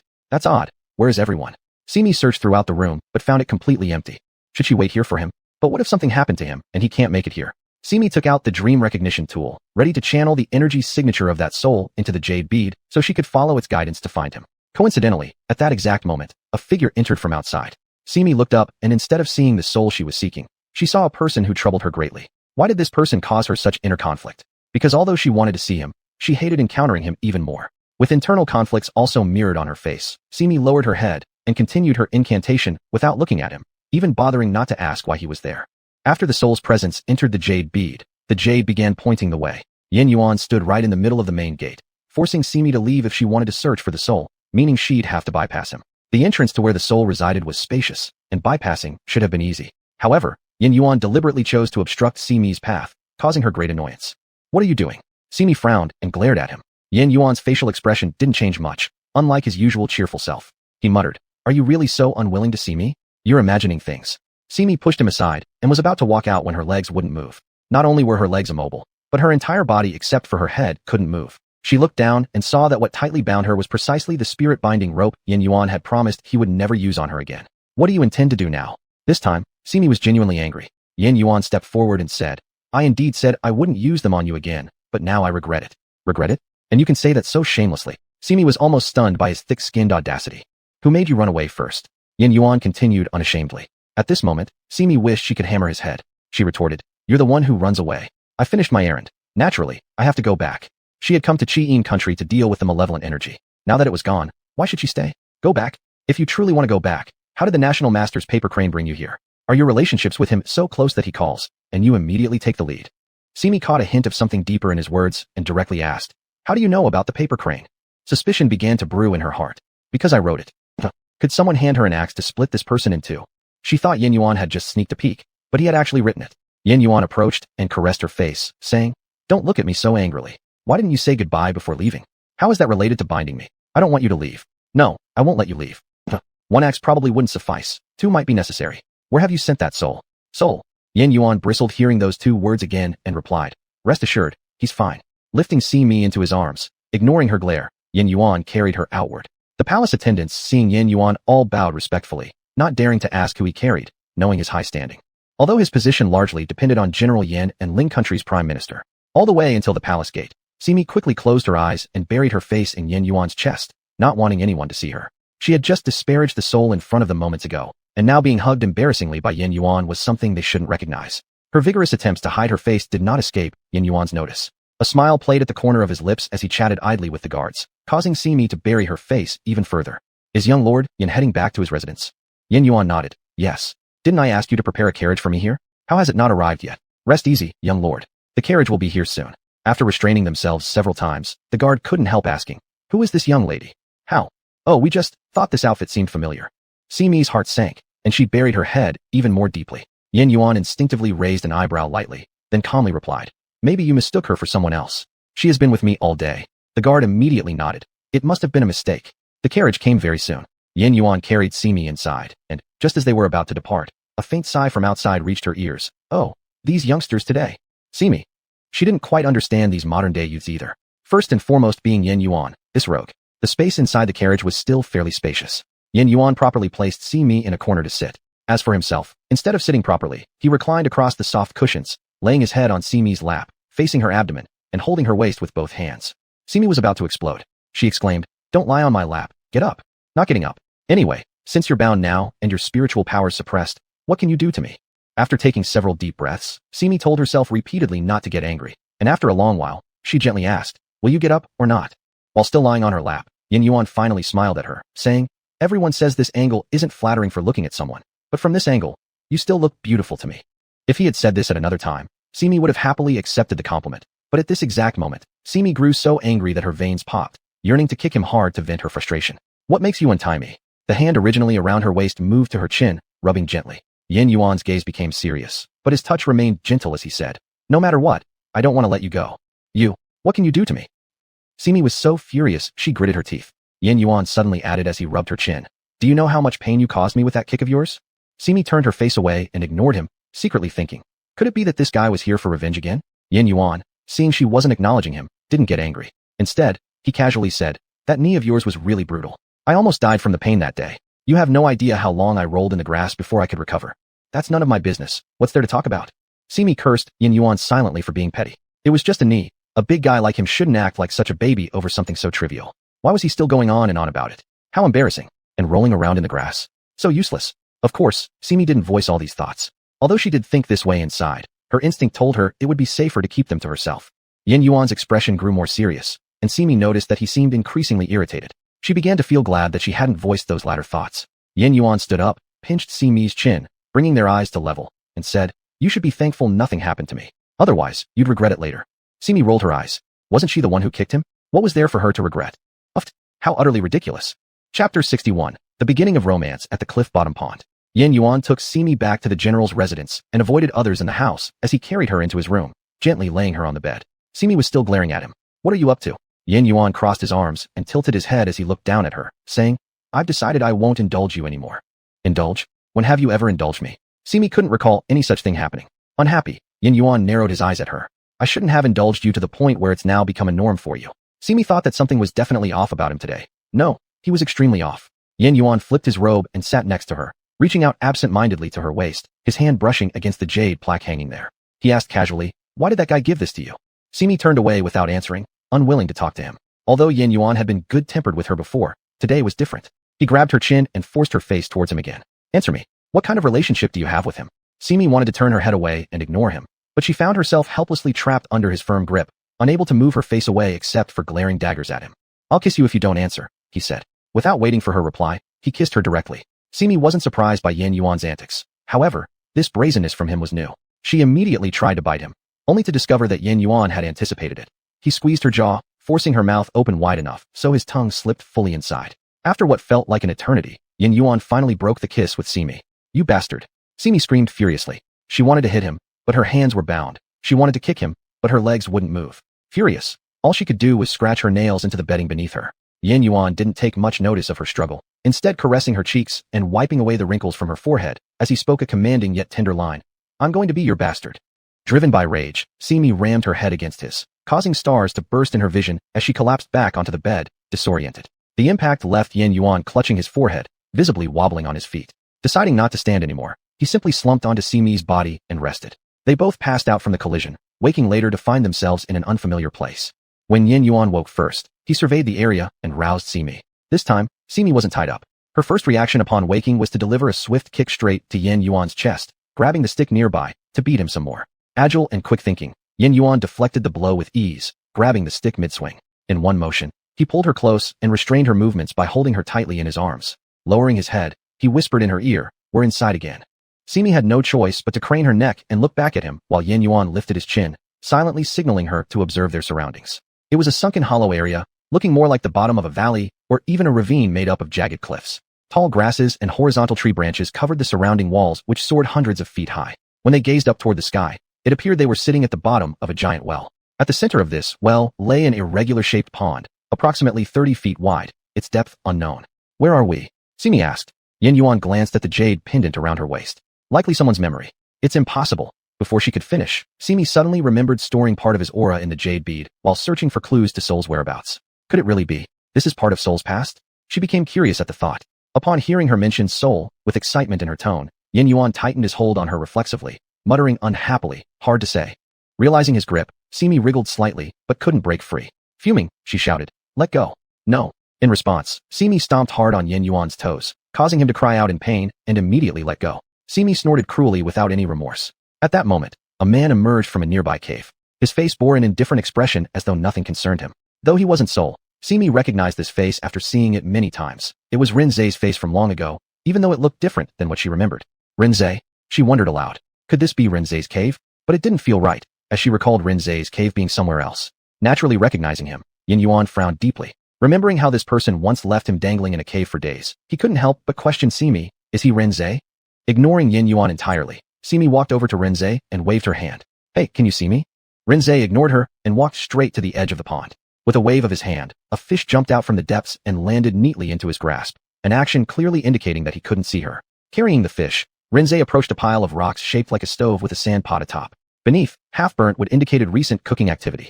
Without cutting, washing, or removing scales, Rinzai threw the fish alive into the boiling water. It thrashed violently within the increasingly scorching liquid until its movements ceased completely. Simi swallowed nervously, taking a step backward. No matter how you looked at it, that dish would taste terrible. Still, she craved fish somehow. Yin Yuan, having picked up on her subtle thoughts, asked her, "Do you want me to catch one for you?"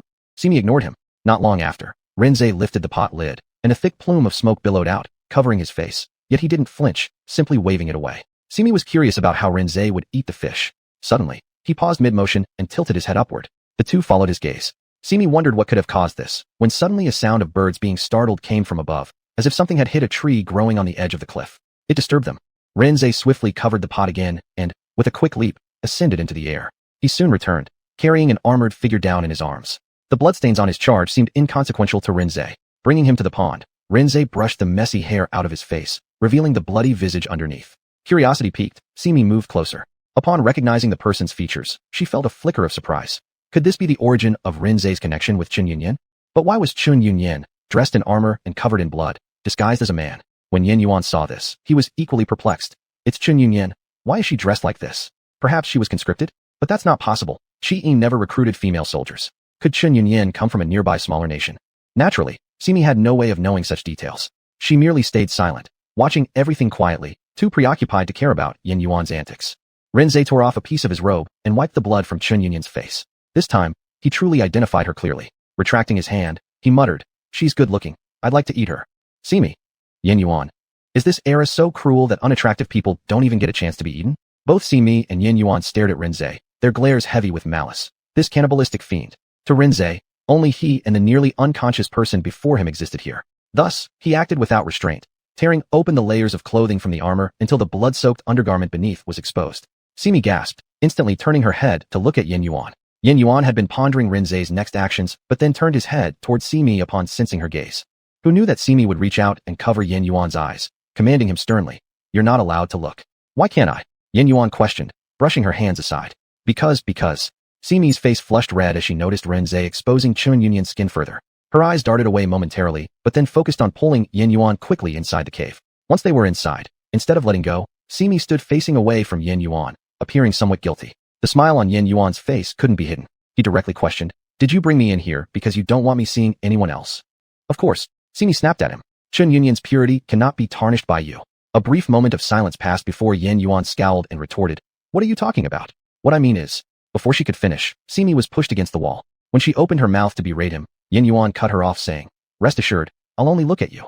Her face burned red. Normally, she would have kicked him for such words. Yet, inexplicably today, her heart thumped wildly, unable to calm down. Yin Yuan, gazing at her flushed cheeks, found himself drawn closer. But just as their lips were about to meet, Simi forcefully shoved him away, causing him to fall hard onto his buttocks. Chapter 62. Fish meat, fish soup, and a green face. Simi was quite hypocritical. She forced Yin Yuan to squat in the corner and not sneak a peek, but she herself sneaked to the entrance of the cave and looked outside. Hey, he's helping Chun Yunyan clean her wound? He's pretty meticulous. Yin Yuan, who could do nothing, was forced to listen to Simi's relayed narration but didn't get angry. He sat in the corner admiring Simi, who was sneaking a peek. She poked her head out carefully, looking so small, really amusing. Rinzai did not eat Chun Yunyan, but instead cleaned her wounds and applied herbal medicine externally, placing her in a clean area inside the cave. During this time, Simi also observed the cave. The cave was big, but its interior was different from what she had seen before. There was no red jade stone bed inside, only an ordinary stone bed. The overall layout was similar, indicating that it might have been reorganized later. But it wasn't right. The cave Simi had stayed in earlier was outside a mountain path, not a cliff. Could it be that the mountain had been destroyed later?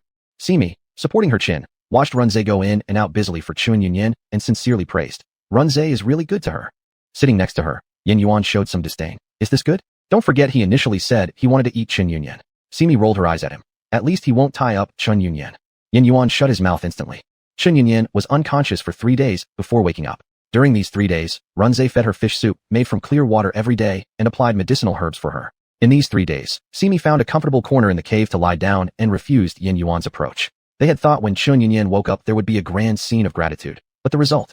Simi elbowed Yin Yuan and watched as Chun Yunyan stood with a vigilant face, the long sword on Rinzai's neck, asking Yin Yuan, "Did you see that sword before?"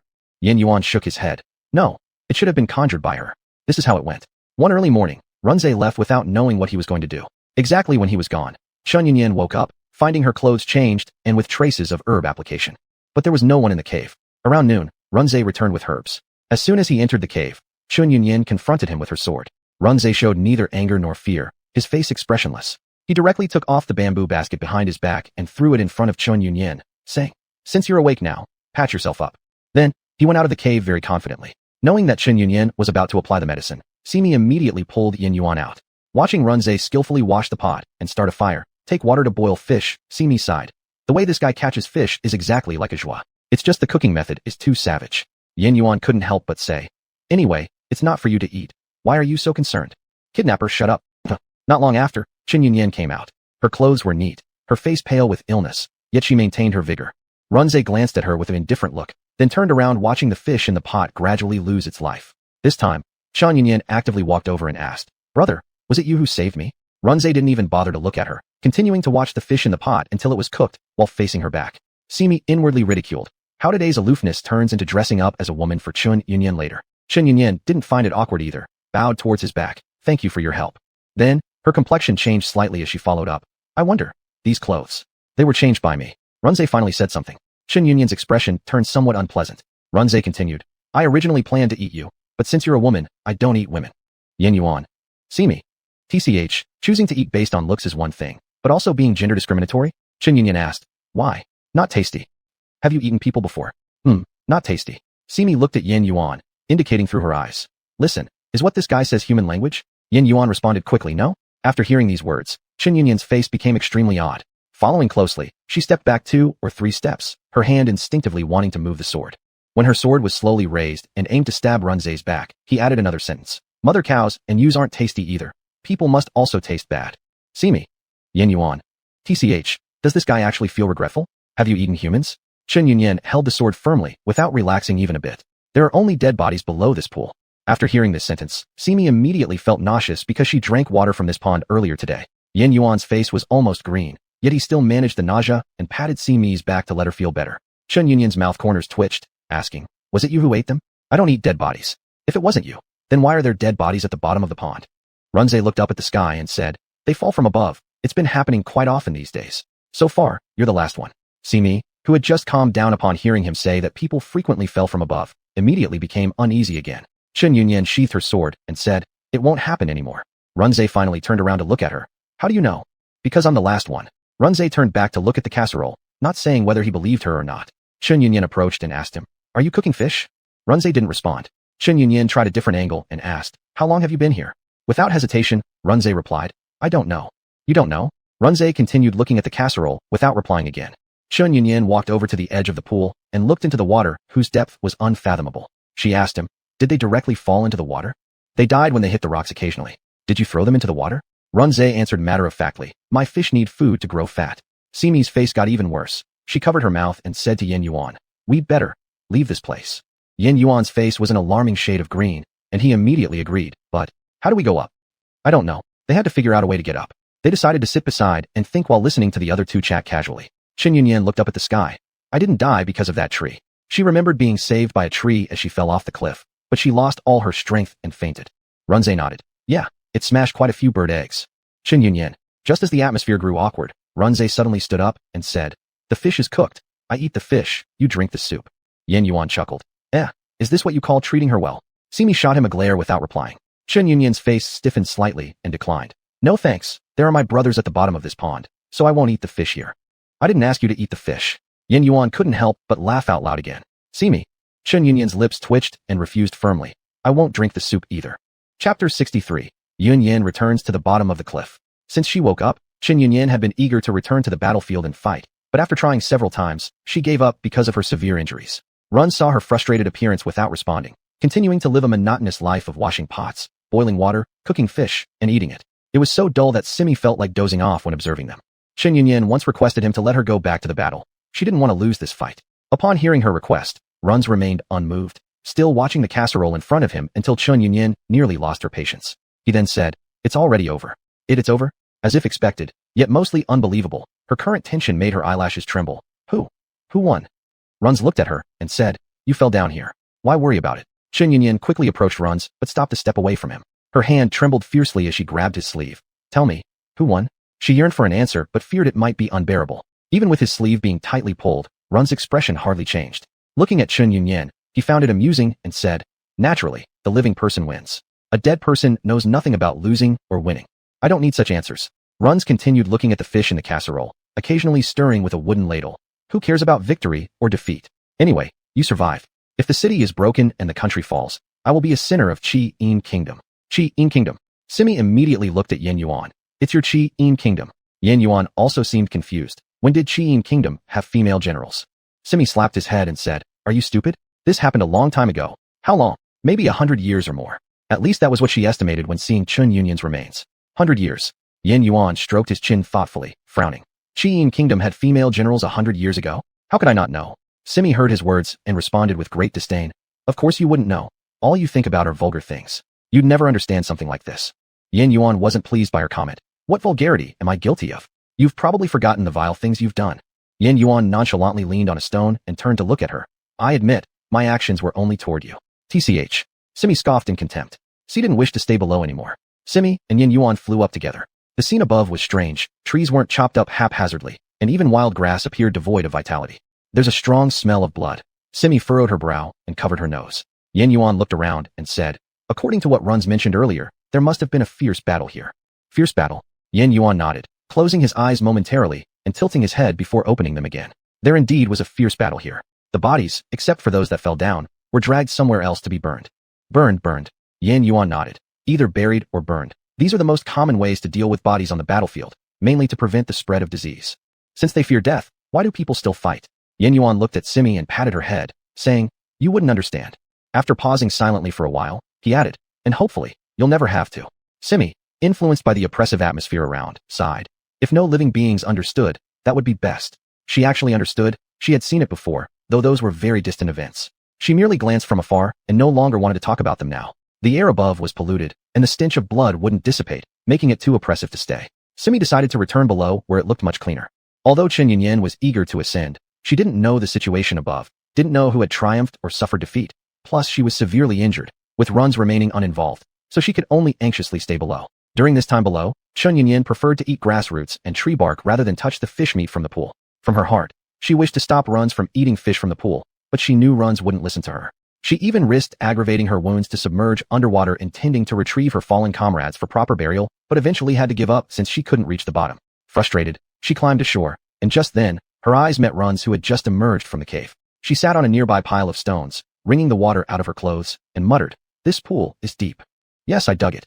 Runs spoke calmly, as if it were as simple as having one bite of rice. Chen Yunyan paused wringing the water and asked, you dug it? Not that she didn't want to believe, but this pool was too deep, it couldn't be probed. Even after descending tens of zhang with magic assistance, it was extremely hard to descend further. Of course I dug it, Runs replied, a hint of pride in his tone. What did you dig this for? To raise fish. Raise fish? Yes. How deep did you dig? 30 zhang. Fish don't need such depth to be raised. To prevent thieves.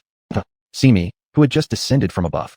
No wonder she couldn't catch any fish at the shore. Yin Yuan leaned close to her ear and muttered, it's good that we didn't catch any fish.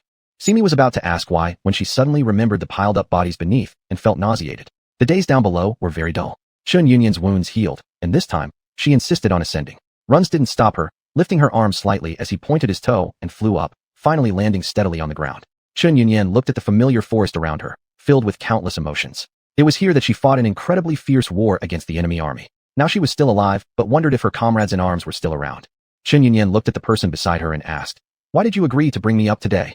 Runs gazed indifferently at the scene before him, saying, it's time. Chen Yunyan didn't understand what he meant. Time for what? Runs said no more. Yin Yuan, trailing behind, nudged Simi. This Runs is really strange. The way he talks and acts are odd. Simi nodded in agreement with his thought. He indeed is quite peculiar. Chen Yunyan apparently thought the same.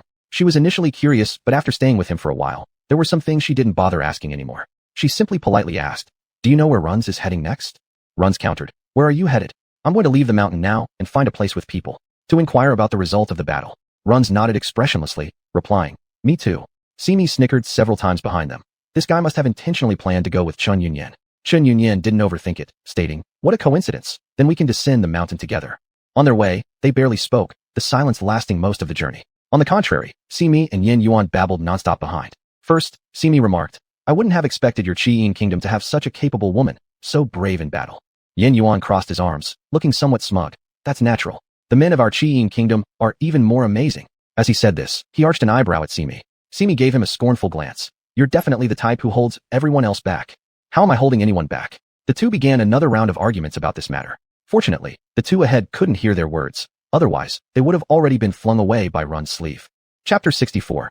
Bitter wine down the throat makes the heart ache. The mountain path was hard to navigate, and Simi had been wondering all along how the two armies managed to fight here. If it weren't for the severe damage to the grass and trees on both sides and the remnants of the war in sight, she would have doubted that a battle could even take place here. Chun Yunyan led the way at the front, followed by 3 others, 2 of whom were invisible to both Chun Yunyan and Runze. After a long march, they finally spotted a city gate in the distance. From afar, Chun Yunyan caught sight of the guards at the city gate. She first felt a wave of joy and took a few steps forward but suddenly stopped, her face switching from happiness to doubt. Runze naturally noticed this moment as he followed behind her, asking, "What's wrong?" Chun Yunyan didn't hide it from him and said directly, "This is the city gate where I held my ground back then. Our reinforcements didn't come in time, so I personally led a squad of cavalrymen to break through the siege." Runze nodded understandingly. "After failing, you fell off the cliff." "That's right." Runze looked at the soldiers guarding the city gate and remarked, "Their uniforms are the same as those you wore when you fell." Chun Yunyan agreed. "They're definitely wearing the war robes of Qin country soldiers. Still, something feels off about them." Simi nudged Yin Yuan with her elbow. "Have you noticed anything strange?" Yin Yuan winced in pain, rubbing his waist while frowning. "How would I know? You hurt me." The city gate appeared heavily fortified, with every citizen entering or exiting the city being thoroughly inspected. Chun Yunyan stopped a middle-aged man walking by her side and asked him about the battle situation. Surprised, the man replied, "Qin has already won more than 2 months ago. Haven't the 2 of you heard?" 2 months. Chun Yunyan had already known mentally about Qin's victory, yet she realized that she had spent over 2 months down in the bottom of the cliff. She glanced at Runze, only to see him turning away as if not noticing her gaze. "Yes," the middle-aged man continued. "If the general who led our army hadn't betrayed us, there wouldn't have been such a long and bitter battle." As he spoke these words, he didn't hide his intense anger. Chun Yunyan's expression stiffened for a moment before she awkwardly smiled. "Are you sure you haven't made a mistake? How could General Chun have betrayed us?" Simi edged closer to Yin Yuan and said to him, "I remember you mentioning earlier that when Chun Yunyan fell into the ravine, she was wearing the war robe of a general. Could it be?" Yin Yuan nodded. "Each general in the Qin army has a unique robe design, though they are broadly similar. Though her robe differs from what my elder brother wore, I recognize the slightly raised patterns on the heart-protecting mirror." "The flowers of your Qin country?" Yin Yuan shook his head. "It's not flowers, it's the emblem of Qin." Simi nodded. "In that case, it's likely that Chun Yunyan might be General Chun indeed." "Seems so, judging by her expression." "Ah." Simi sighed. "What made such a good girl betray her country?" "She didn't." "Huh. Even though I wasn't in the military, my elder brother was the youngest and most capable general in Qin. I've been around him long enough to know that Chun Yunyan couldn't possibly have betrayed the country." Simi let out a surprised humph and commented, "This Chun Yunyan appears much younger than your brother." Yin Yuan stayed silent for a moment. Simi further added, "And she's a woman too." Still, deciding not to say more, Simi thought it best to stop while ahead. Yin Yuan gave her a sidelong glance. "What were you going to say?" "Cough, nothing." While the teasing went smoothly on one side, Chun Yunyan on the other was quite different. Now, across the entire Qin nation, everyone was spreading the news of her supposed betrayal, blaming her for prolonging the war. Thankfully, heaven intervened, and the king dispatched a new general who swiftly exterminated the enemy within 10 days. Looking at the city gates, she said, "No matter what, I must go in and find out exactly what happened." Runze poured cold water on her idea. "You just heard them. The soldiers guarding this gate have memorized the artist's portrait of you and are waiting to arrest you the moment you show up. So what? If they catch me, I'll clarify everything." "Foolish." Runze was angry. Chun Yunyan frowned at him irritably. "What do you want to say now? If you had truly betrayed the country, would you dare return to Qin? What do you mean? The matter is so obvious. Are you really that stupid or unwilling to believe? And what exactly are you trying to say? Has anyone ever returned to their homeland after betraying it? They can't run fast enough. Only someone like you, who knows you've been slandered, wants to prove your innocence, foolishly putting yourself in danger without caring about how long you live." "You, and what?" Runze locked eyes with Chun Yunyan's glaring ones, unflinching. Chun Yunyan turned away, her chest rising and falling dramatically. She retorted stubbornly, "These are the troops I led. I know their integrity." Runze snorted. "Are the gatekeepers outside your soldiers?" Seeing Chun Yunyan's face turn ghostly pale with anger, Simi couldn't bear it any longer and shook her head. "This Runze speaks far too cruelly." Yin Yuan shrugged, but he didn't say anything wrong. Chun Yunyan took a few steps away from Runze and asked, "Who exactly are you? How can you know so clearly about the matters of the troops?" Runze's face remained as cold as ever. "That person just now has already made it very clear. It's just that you refuse to believe." "Who exactly are you?" Chun Yunyan asked again. "I am who I am." Runze waved his sleeve in front of her face, instantly changing her appearance. He continued, "Since you don't believe me, I'll take you to see for yourself." Chun Yunyan couldn't understand what he was planning to do. Before she could open her mouth, 2 guards from the city gate came running over. The leading one pointed at them and spoke harshly. Hey, what are the 2 of you doing here for so long? Could it be you have something to hide?" Runze spoke up before Chun Yunyan could answer. "My stupid younger brother lost my travel money, so I'm scolding him." Simi, who had hidden herself not far away in the forest, couldn't help but make several tisk sounds, marveling at how unpredictable Runze really was, sometimes cold and silent, other times spouting nonsense. Yet Yin Yuan wondered aloud, "Why are we hiding? You fool. If these soldiers find us, we will definitely have to answer their questions, and when Chun Yunyan and Runze stare at thin air being questioned, that would be too creepy. You can't become invisible." No one knows what Runze said next, but not only did the 2 soldiers stop bothering them, they even let them into the city directly. Simi and Yin Yuan concealed themselves and followed closely behind, smoothly entering the city. Truly, human adaptability is amazing. It was just after the war, but the streets in the city already had some vendors setting up stalls, and more than half of the war ruins were restored. Simi watched the civilians going about their business within the city. Although most still showed signs of malnutrition and emaciation, their spirits were good. Did you see those few characters outside the city gate? Simi asked Yin Yuan. Yup, Shanyan City. Shan, Yun, Chang. Simi pronounced each word slowly, then asked him again. How far is this place from the capital? Never been here, but I've heard. It's quite far. Both of them were talking, unaware of the sudden wave of people that emerged in front of them. By the time the crowd dispersed, there was no longer any sign of Chun Yunyin or Runze. Simi looked around anxiously. What should we do? Where did they go? Yin Yuan grabbed the jade bead hanging from her waist and suggested. Use the dream recognizing technique. Right. Simi grabbed the dream recognizing tool and started casting spells, but it wasn't working at all. It won't work. The dream recognition suddenly became useless. How can it be useless? Yin Yuan also began to feel a bit anxious now. Yes. Why does it suddenly become useless? Simi was almost frantic, pacing back and forth in one place. Seeing this scene, Yin Yuan suddenly realized something. Why must we keep following them? Simi looked at him, unsure what he meant. What I mean is, whatever happened between them is already settled. So why are we sticking around like little tails? Besides, don't you remember what happened with Izhua and your senior sister? We'd relax and watch things happen when we were idle. There's no need to always stick our noses in others' affairs. That's just boring. Biting her fingernail while looking at him, Simi commented, what you're saying makes sense. Yin Yuan was delighted by her realization and pulled her hand. So right now, let's stroll around properly and see what this unknown years ago Shanyan City looks like. Simi shook her head. Even though what you said makes sense, I'm still very curious about what will happen between them. Yin Yuan poked her forehead. Don't you know curiosity killed the cat? Hurt. Simi touched her forehead. Mind your own business. Yin Yuan hooked her neck and pulled her into his arms, whispering close to her ear. I'll tell you a secret quietly. The study of the Chancellor's residence holds an abundance of precious ancient books. How do we get onto the topic of ancient texts? The number of ancient books in the Chancellor's residence, and their extensive coverage, absolutely surpasses your imagination. From the legendary tales of the Divine Realm and Chaos Year 1 to street rumors among the commoners, everything is covered. Simi's eyes immediately lit up. You mean? Exactly. As long as we wake up later and search through the life stories of this female general in the Chancellor's archives, nothing can remain hidden. Simi looked extremely surprised. So it can be done this way? Of course. How about we explore the city thoroughly? Simi slapped his back forcefully. Let's explore then. The first thing Chen Yunyan did upon entering the city was to search for any remaining loyal soldiers. The first place she arrived at was the Lord's mansion of Shanyan City, her lodging spot while defending the city. The flag fluttering outside the mansion had already been replaced with a new one. Looking at the bold Zhu character written on it, her eyes were filled with mixed emotions. Zhu Kanzi was now the one guarding the city. Runze saw that she kept staring at the flag and asked, not content. Chen Yunyan said, I recognize this handwriting. It was written by the ruler personally.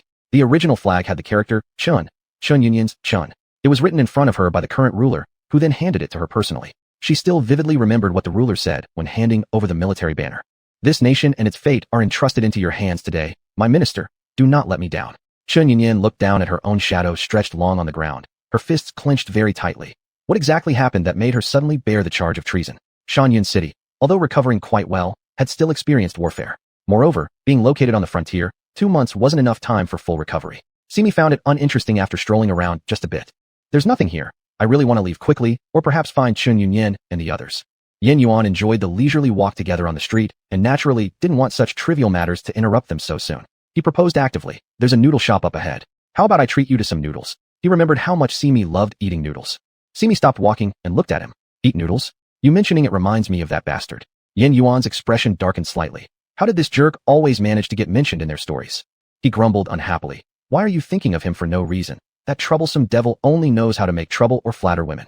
You don't have to mention him. Isn't the biggest flatterer around actually you? I pick who I treat kindly, alright. Do you have the audacity to look down on that guy? I ask you, who sent the letter impersonating that bastard to lure me into the palace and turn me into a cat? Simi deliberately clenched her fists in front of him and stared fiercely, yelling harshly. When do you plan to settle accounts for this? Yin Yuan immediately grasped her fist and provocatively looked at her, asking, how do you wish to settle it?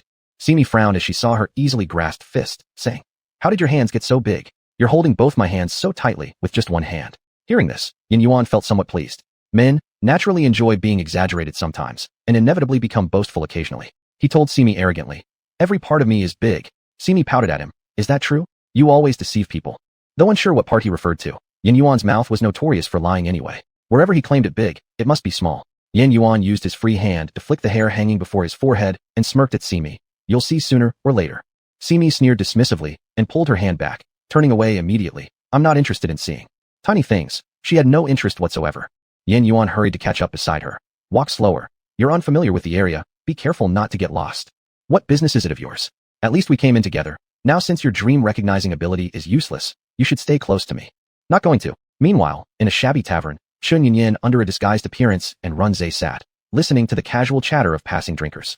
Her mood wasn't high. Taverns were often places bustling with gossip, where anyone could start a topic. Since the war had ended not too long ago, and it concerned people's livelihood, everyone was naturally paying attention to it. Taking advantage of a gap, Chun Yinyin casually dropped a word related to the war. Immediately, they all began discussing animatedly, each person chiming in. True or false words intertwined, mingling with drunken ramblings, deliberate lies spun for attention-grabbing. Those who knew the inside story couldn't wait to exaggerate every detail they knew before revealing it dramatically to gain admiration from others. To these people, these topics were merely idle chats, but for Chun Yinyin, they carried different significance. After filtering through countless pieces of information, the truths extracted might contain useful messages. What was repeatedly mentioned in these snippets was none other than the traitorous general, Chun Yinyin. Humph! A burly man suddenly threw down his bowl, exclaiming, "That Chin family fellow thinks he's someone special. If I had known earlier that he betrayed the country, I'd tear him limb from limb." Others laughed at him. "Don't talk nonsense. With your build, you may not even stand a chance against that traitor general. I heard the general was actually a woman." "A woman? That's impossible, right? It's a major taboo within the army. How could it be impossible? I think it's highly plausible. How does one placate someone?" As he piqued her curiosity by asking, "What do you mean?" At that time, when he first arrived at Shanyun City to take his post, I glimpsed him from afar riding into the Lord's mansion. His bearing was spirited, yet carried a hint of femininity. His looks were overly delicate then. Now looking back, he conveyed the meaning behind his pause with a glance to everyone, and they all knowingly laughed in a strange way. How absurd. This woman holding power. No wonder there's no progress in the war, and we nearly lost the city. If it weren't for Zhu Zhang's army coming in time, we wouldn't be able to talk freely here in the tavern. Exactly. Women only belong in the kitchen, serving men. After saying this, they burst into strange laughter once again. As they say, people think about inappropriate things when full and warm. Shanyun City's conditions were still such that these people spoke so vulgarly. Runze noticed the rising anger in Chun Yunyin's eyes and calmly picked up the wine pot to refill her empty bowl. He softly said, "There will be a time for your satisfaction." Chun Yunyin gazed at the wine swaying in her bowl and couldn't help but bitterly smile. The very people she had desperately fought to protect were like this? The wine was bitter. Chun Yunyin downed it all and left after settling the bill. Simi felt tired from walking and noticed an old tavern not far off, so she pulled Yin Yuan inside to take a break. Unexpectedly, just as they stepped in, they heard bursts of laughter. Simi prodded Yin Yuan with her finger. "What's going on with them?" Yin Yuan caught her hand and replied, "I don't know. We should ignore them. Maybe they're still shaken from recent wartime events." "You're too harsh." Simi flicked his forehead hard. With a hurt expression, Yin Yuan rubbed his forehead. "But what if it's true? I don't want to argue with you about this." Simi strode in and asked the bartender for a bowl of tea. The bartender confirmed, "A bowl of tea? Yeah." Simi glanced back at Yin Yuan and continued, "Then make it 2 bowls. This is a tavern. Would you two prefer some alcohol instead?" "Alcohol? I don't drink alcohol." Simi scratched her head and said. Upon hearing this, they erupted into laughter once more. "Where did these kids come from? You can't even drink and you dare to enter a tavern. How embarrassing." The bartender looked flustered. All he wanted was to sell some drinks and earn money for dowry. Even though customers often owed him money, he didn't expect that rare visitors who appeared wealthy would end up being chased away. This unexpected disdain baffled Simi. She pointed at herself, asking, "Kid?" Taking into account both her past and present cultivation age, she had lived over 1,000 years, and yet, someone dared call her a kid. Judging from their youthful appearance despite their good attire, those few men persisted teasing Simi. "If you don't even drink alcohol, aren't you just kids?" Simi considered flashing her cat claws to scare them. Unexpectedly, a swarm of bees surged from nowhere and stung them around the mouth.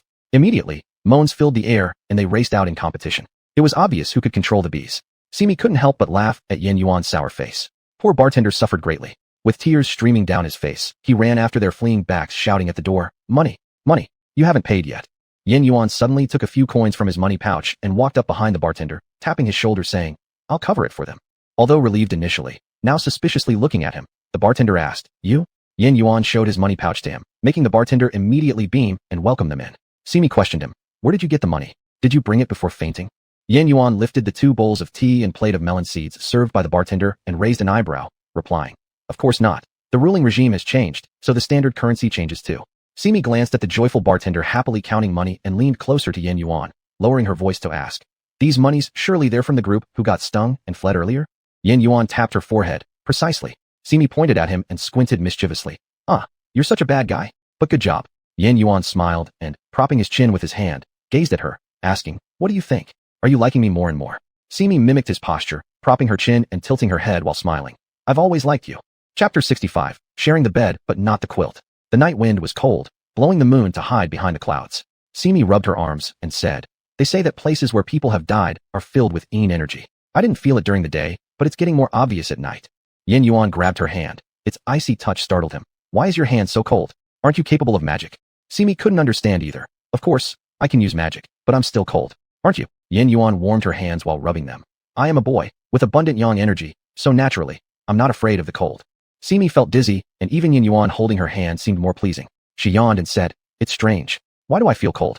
My head feels dizzy too." Yin Yuan touched her forehead, finding nothing unusual, feeling even more perplexed. He gathered his courage and embraced Simi, asking, "Do you feel any better?" Not only was Simi's mind hazy, but her eyelids also felt increasingly heavy. After being held tightly by Yin Yuan, she didn't resist but instead leaned her head against his chest, gently rubbing, emitting a soft hum. This faint hum made Yin Yuan almost go limp. He realized that something was wrong with Simi's body, or staying here for too long might be harming her essence. Yin Yuan picked up Simi and headed towards the only inn in Mountain Cloud City that was open. After renting a room, Yin Yuan followed the innkeeper into the room, gently placing Simi on the bed, covering her with blankets, carefully pressing down the corners. The innkeeper waited until he had settled Simi before asking, "Customer, would you like anything else? Bring a bucket of water, hot, and a clean towel." "All right. Would you like some food, customer?" "No need." The innkeeper moved swiftly, quickly bringing a bucket of water. Yin Yuan told him they needed no further care, just to rest. The innkeeper left promptly, closing the door behind him. Yin Yuan moistened the towel and wrung it out, sitting beside the bed, looking at Simi's peaceful sleeping face. Again, he unconsciously recalled the sensation of holding Simi earlier in the day, soft and warm, especially when Simi rested her head against his chest, making his heartbeat race uncontrollably, as if trying to break free from his body to hold Simi tightly, never wanting to let go. When did he start liking her this much? Even though Simi coming close and hugging him should have brought him immense joy, now he only felt uneasy. He knew that Simi's consciousness was muddled at the time, and the actions taken likely weren't her true intentions. Yin Yuan placed the towel on Simi's face, cleaning it bit by bit, taking such meticulous care that even his battlefield-hardened older brother might frown upon seeing it. Men and women must remain separate. After cleaning her face, neck, and hands, Yin Yuan stopped. As a young man brimming with vigor, simply wiping her face and hands stirred warmth in his lower abdomen. He angrily threw the towel into the bucket, carrying the remaining half bucket of water behind the screen. The lukewarm water helped quell the heat in his lower abdomen. After hastily washing himself, Yin Yuan dressed in his undergarments and approached the bed, hesitating a moment before choosing to lie down. Leaning over the sleeping Simi's ear, he whispered softly, "I'm not doing this for my benefit. There's only one bed in this room. It's only fair since I paid for it. You agree, right?" As Simi slept deeply, there was naturally no response, allowing Yin Yuan to relax. He intentionally said, "Your silence is agreement for me to lie here." He contentedly embraced Simi through the quilt, a smile on his lips as he prepared to sleep. Holding Simi when she was a cat was comfortable. Holding her when she was human was even more comfortable. But the quilt in between affected the feel. Without it would definitely be better. The next morning, Yin Yuan happened to enter pushing breakfast just as Simi woke up. Simi rubbed her eyes and said, "Hey, you're up early." Yin Yuan used his foot to gently push the door shut behind him, raising the tray in his hand to show her. "Get up and eat breakfast. I just got it from downstairs, it's still warm." Simi pulled back the quilt and put on her shoes, curiously approaching the table. "What's in this dish?" Yin Yuan arranged the utensils while responding. The innkeeper said it's a specialty breakfast item of Mountain Cloud City. I don't know what it's specifically called, but there's nothing else to eat anyway. Just as Simi reached out to pick up a piece, she suddenly said, "I haven't washed yet." Yin Yuan pointed to the rack in the corner. "There's water prepared for you." Simi glanced at him and happily ran over. After washing up, she remembered an important matter. "How did I end up here?" Yin Yuan glanced up at her, seeing that she appeared to be in great spirits. He suppressed his suspicions. "You don't remember? Last night you didn't know what happened, and even fell asleep standing on the street. Thankfully, I was there beside you. It was late, and I had to bring you here to this inn. Otherwise, you'd have been out in the cold." Simi smiled sweetly at him. "Then I should thank you." "Of course." Yin Yuan placed Simi's portion of breakfast in front of her. "Did you feel unwell last night at all?" Simi looked fine now, showing no signs of the drowsiness from the previous evening, but Yin Yuan still harbored some concerns. "Unwell?" Simi thought as she ate her breakfast. "No, I felt fine except for being extremely sleepy. There was nothing else. Just sleepy." Simi nodded. "Yes, what else could it be? Don't forget, I'm a spirit cat who has cultivated into human form, so there's definitely no issue."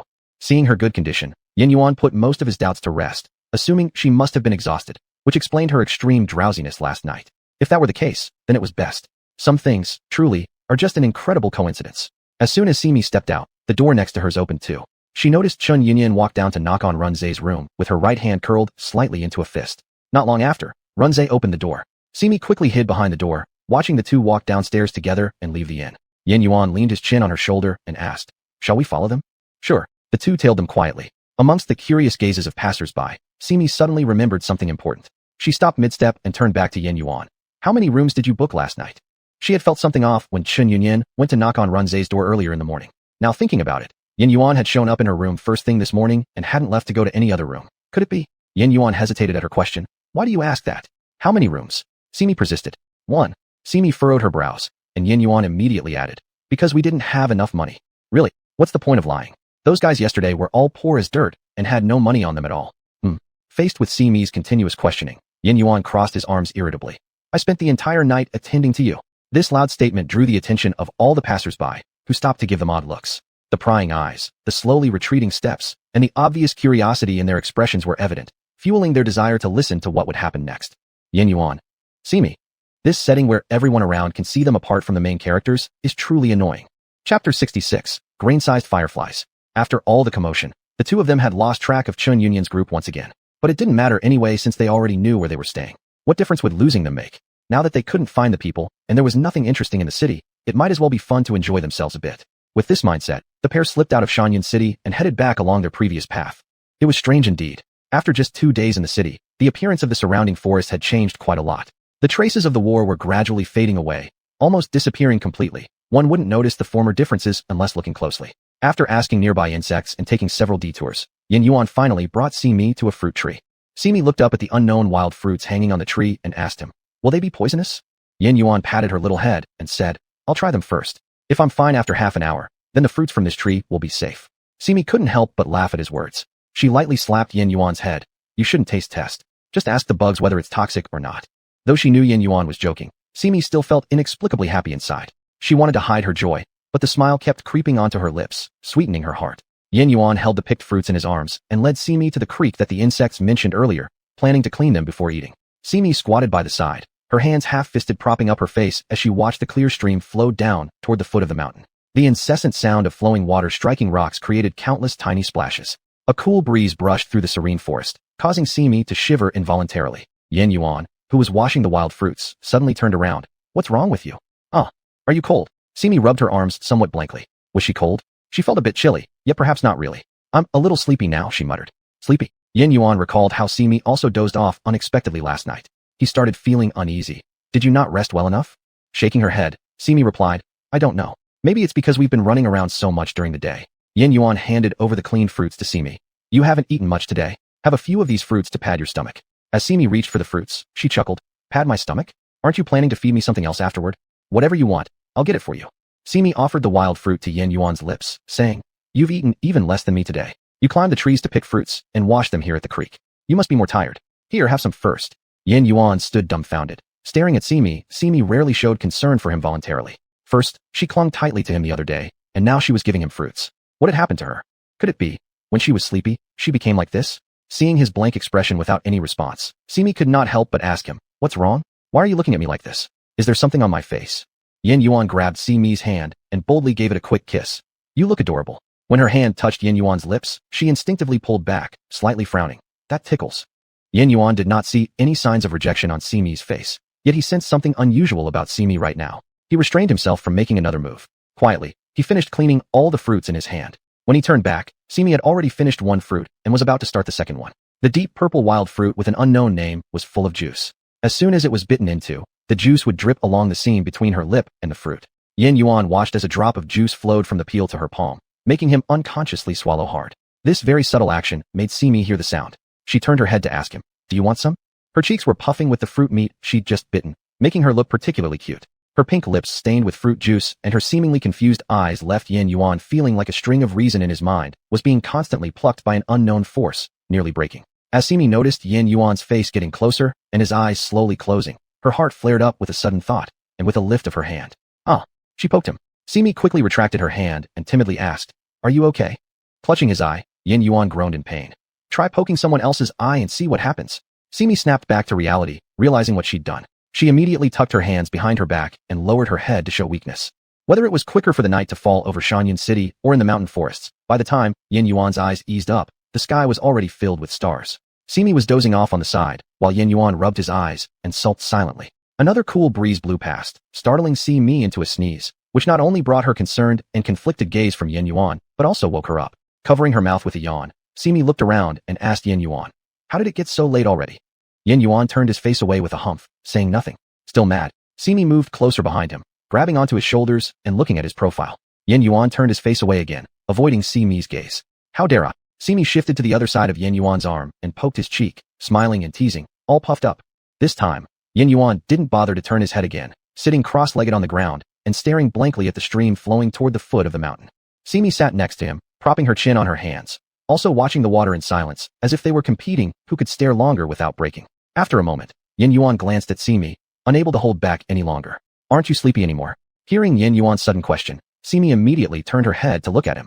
I was a bit sleepy before, but I feel much better now. Probably because I took a nap just now. Yin Yuan merely responded with an oh, and didn't pursue the topic further. Simi waited for some time, but when he didn't say anything more, she finally had to ask, are we not going back to the inn? Shaking his head, Yin Yuan sighed. The few copper coins we had are already spent. Oh, realizing their current predicament, Simi couldn't help but sigh as well, sounding rather weighty. In the night forest, the sound of cicadas filled the air like a competition showcasing their loud, singing voices. Yin Yuan, skilled in insect-controlling techniques, always harbored tolerance for insects. In Simi's view, being alone with Yin Yuan often carried an awkward atmosphere, yet having the sounds of cicadas helped alleviate that discomfort. What are you thinking about? For some reason, Yin Yuan suddenly asked this question. I'm wondering why you can control insects. I've told you before, it's natural. Simi held his face, examining it carefully from both sides, but saw nothing unusual. Why exactly insects? Recalling the scene in the Xiang family flower garden where Yin Yuan used insects to surround the ominous aura, Simi shivered involuntarily. Yin Yuan grabbed her hand and looked into her eyes under the moonlight, asking, do you think controlling insects is scary? Scary. Simi shook her head. Not really scary, but no one likes bugs anyway. Not everyone, Yin Yuan countered her. Bugs aren't liked by anyone. There's one type of insect you'll definitely like. With great confidence, Yin Yuan showed his open hand to Simi. However, instead of giving him face, she firmly shook her head. I don't believe it. Seeing her disbelief, Yin Yuan placed his palm together and extended it to Simi, saying, look closely. You'll definitely like this. But let me warn you first, don't scare me on purpose or else I won't forgive you. Yin Yuan smiled at her, then blew lightly onto his closed hand after muttering something softly. When he opened his hand again, there were faint yellow flashes of light inside, as if in a pitch-black space. A couple of feeble sparks suddenly appeared. Though these flickering lights were small, no larger than grains, they still filled those who saw them with joy. These are fireflies. Yin Yuan raised an eyebrow and gently said to Simi, now, look around you. Chapter 67. A Close Embrace Among Fireflies. Simi raised her head as instructed. In the forest that was originally only illuminated by mottled moonlight through the treetops, more and more specks of light appeared. They emerged from the grass piles and under the shrubs, one or two at first, then clusters upon clusters, growing increasingly in number, floating in the air and swirling around them. Simi gazed at the scene before her, momentarily forgetting what she had intended to do. Is it beautiful? Yin Yuan's voice sounded beside her ear. It's beautiful, she replied absent-mindedly. Do you like it? Yin Yuan asked again. I like it. And me? Under the faint glow of fireflies, Simi's eyes showed some confusion. Yin Yuan straightened up and asked her, are you lucid right now? Simi didn't understand why Yin Yuan suddenly said this, but still nodded seriously. Of course, I am definitely lucid. Yin Yuan took the hand resting beside Simi, his heart beginning to thump-thump as he realized that he was about to do something he'd never done before, saying words he'd never spoken. He pressed Simi's hand tightly against his cheek, trying to ease the deepest tension within himself. He asked Simi, do you know, I don't know when it started, but I've come to really like you. Simi thought for a moment and shook her head honestly. I don't know. I heard old Fox say that when you like someone, you naturally do things to please them. And. Simi didn't know what else there was. These words were all spoken by old Fox long ago, and many of them she couldn't recall. So, she changed her way of questioning. Then how exactly do you like me? I want to always see your smile, want to be by your side, hear you say with your own mouth that you also like me. If you feel the same as me, I would be very satisfied. Simi looked at him and solemnly nodded. Ah, it's like that. Yin Yuan didn't know if this answer satisfied Simi, his anxious heart thumping faster. He urgently pursued. And you, do you like me? Simi tilted her head, smiling as she looked at him. I've already said, I like you. This sentence was like a calming pill, making Yin Yuan's nervous heart immediately settle down, replaced by an uncontrollable excitement roaring inside him, urging him to let out a howl and release the indescribable joy in his heart. But Yin Yuan did not do that. He was afraid of startling Simi. Using immense self-restraint, he suppressed this impulse. Yin Yuan tenderly stroked Simi's temples. The joy in his eyes that had been hidden by the night was rekindled by the fireflies flying past, and his deep-set eyes sparkled with an unusual light. Happily, he embraced Simi, speaking the most sincere words. I also like you, very much, very much. When I'm with you, everything is extraordinarily wonderful. Simi returned his embrace, closing her eyes and murmuring softly. It seems I don't know from when. Every time I saw you, it made me happy. They clung closely to each other, in the mountains under the silver moonlight, among the encircling fireflies in the night sky, embracing tightly.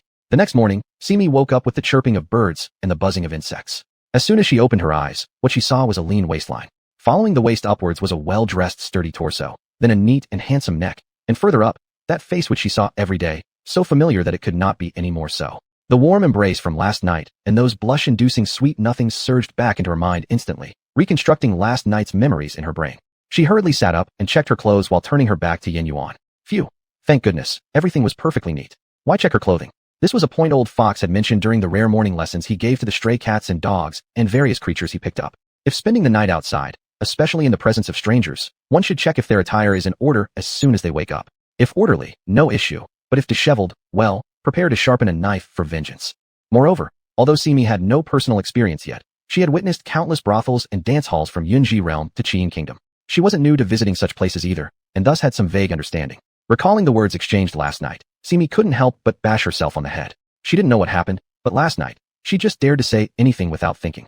Despite feeling remorseful, when Simi calmed down to reflect, it was after all the truth. What difference does speaking it make? And besides, Yin Yuan said even more than she did. In a daze, Yin Yuan stretched out his hand to grope beside him. After a few rounds, finding emptiness nearby, he instantly woke up. Upon seeing Simi standing there facing away from him, lost in thought, he relaxed immediately.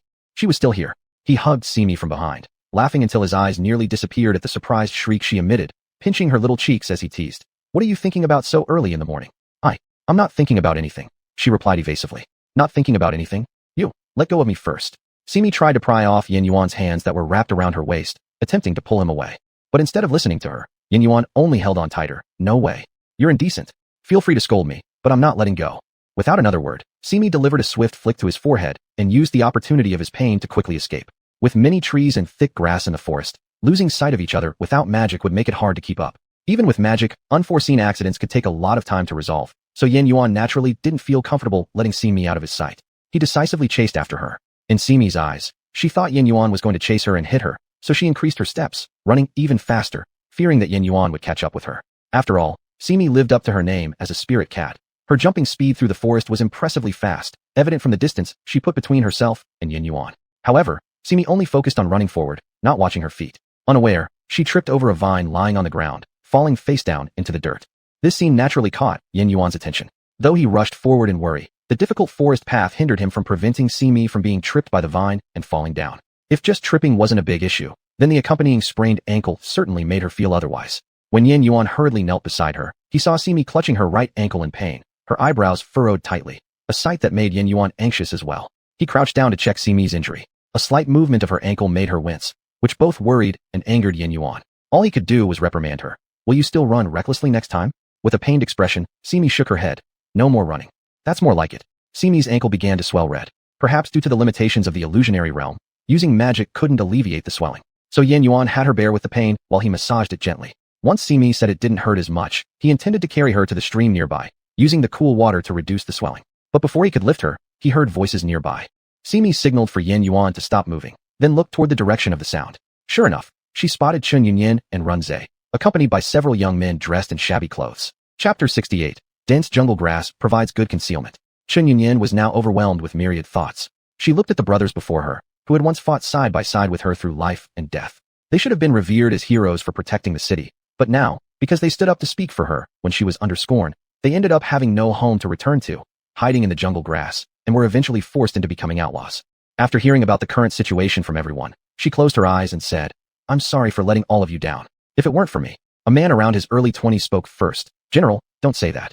We followed the general for so long, and we know the general's character inside and out. If anyone really betrayed the country, it absolutely wouldn't be you, General. His words stirred a wave of agreement among the others. The hardest thing when someone is in an impossible situation is still having people willing to believe in them, standing behind them, helping them. Chun Yunyan looked at Ranz. Although he appeared expressionless, the emotion in his eyes was unmistakable. Simi hid behind the group and witnessed this scene entirely. Even though she didn't have much connection with these people, she couldn't help but feel a bit moved for Chun Yunyan. Yin Yuan couldn't bear it anymore and carried Simi directly toward the stream. Instinctively, Simi struggled, but as soon as she moved her foot, a sharp pain shot through it, causing her to wince and contort her face, unable to even speak. As Yin Yuan cleaned her wound, his expression darkened. Even Simi could tell something was off with Yin Yuan. Reaching out, she made circles on his brow ridge and said, such a good-looking brow ridge becomes ugly when it's frowned like this. Yin Yuan lifted his sad eyes, staring deeply at Simi until waves of guilt rose in her heart before he finally opened his mouth. Your foot's injured, and you're still worried about other people's matters? Look at how swollen it is. Though he complained aloud, his actions of massaging her foot didn't falter in the slightest. Simi intended to retort, but the skilled hands silenced her. Watching Yin Yuan carefully reducing the swelling on her foot, memories of little things she never noticed before began surfacing one by one. In Ajua's memory illusion, Yin Yuan climbed trees to pick wild fruits for her, caught fish for her when she ate too many wild berries and got diarrhea, and carried her when she shouted that she was tired.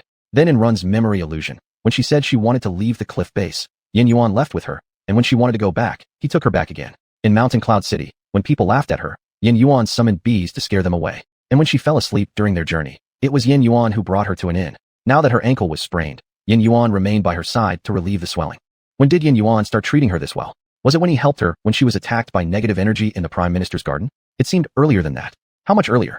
Simi thought maybe she had forgotten, or perhaps never noticed. As she scrutinized Yin Yuan's face, she suddenly blurted, "Why didn't I realize how great you are before?" She had expected him to complain and retaliate with some sarcastic remark, but instead, after waiting for half an hour for this comment, Yin Yuan couldn't help but curve the corner of his lips and lift his eyebrows. He chuckled, saying, "It's not too late for you to find out now." Upon seeing his previously gloomy expression fade, Simi stifled a giggle, saying, "No matter how good you are, I will never forget that you turned me into a cat and abused me.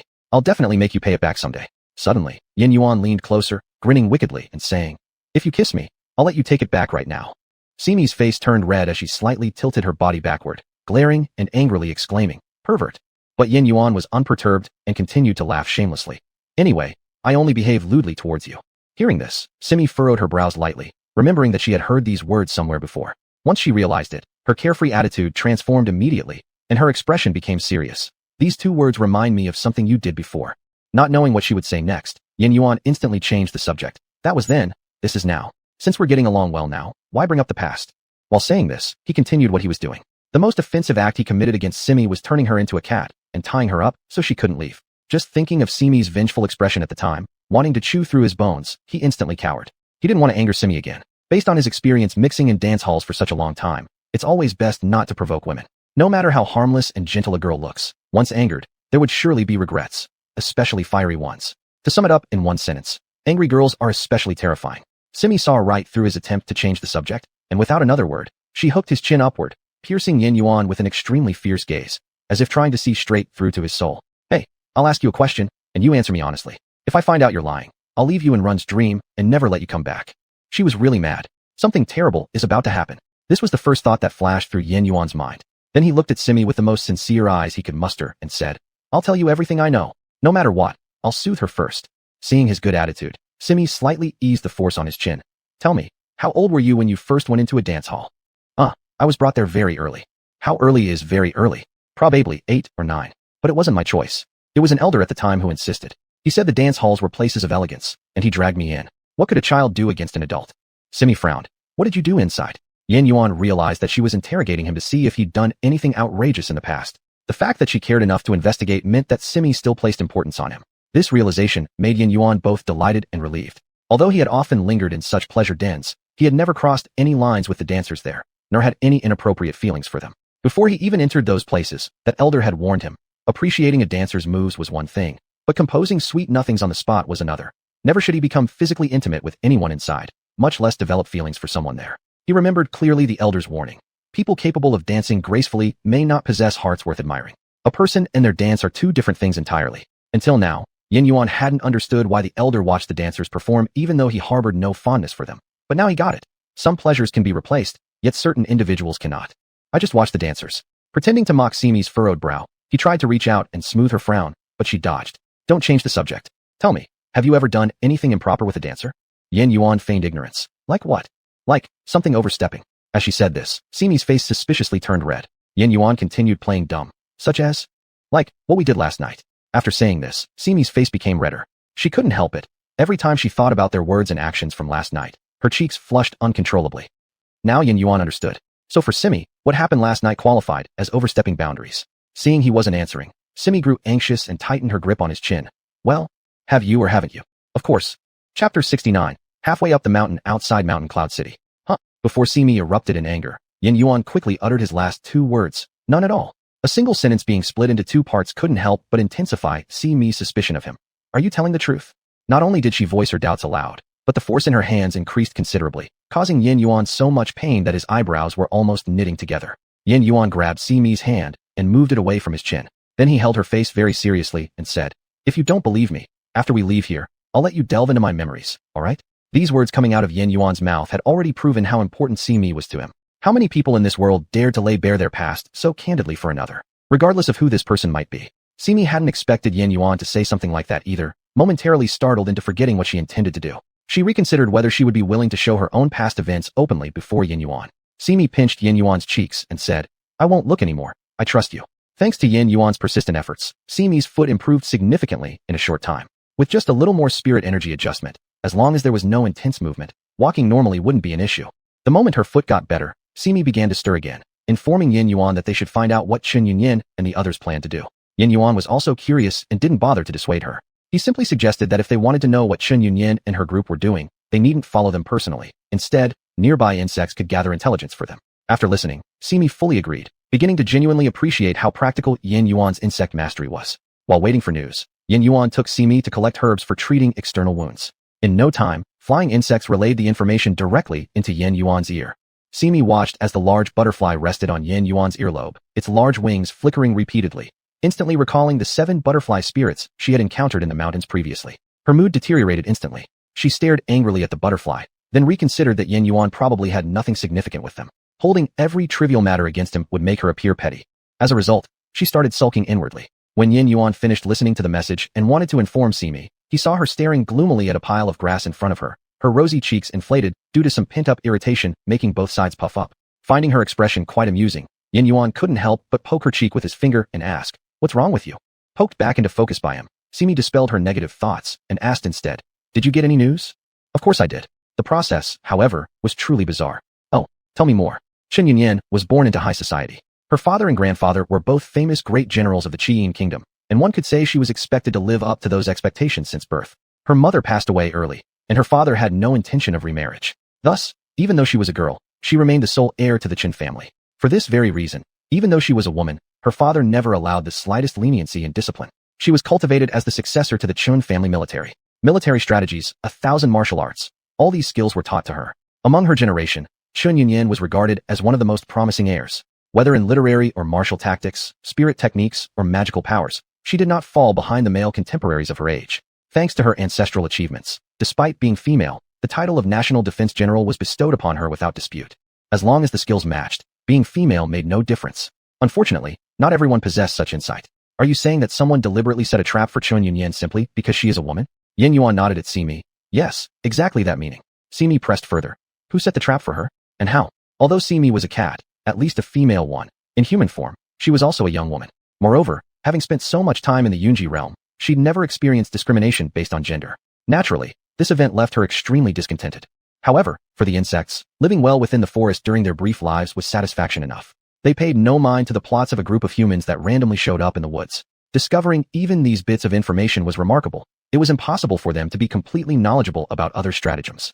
Seeing Simi become increasingly interested in observing the true motives of Chen Yunyin and her group, Yin Yuan immediately planted the idea of curiosity killed the cat in her ears, expressing his concern over her ankle, which was healed well but might suffer an accident, something very serious. Although their current existence was merely consciousness rather than their physical forms, exercising caution was always wise. No one could guarantee that the main body would escape unscathed if the consciousness met with trouble. Simi was troubled on her end, and Chen Yunyin wasn't faring any better. She had sought out an open spot on a mountain slope, letting the wind tousle her hair as she looked at the common folk coming and going outside Mountain Cloud City. She watched the guards carefully examining every passerby, and for a moment, she wasn't sure whether she should smile bitterly or not.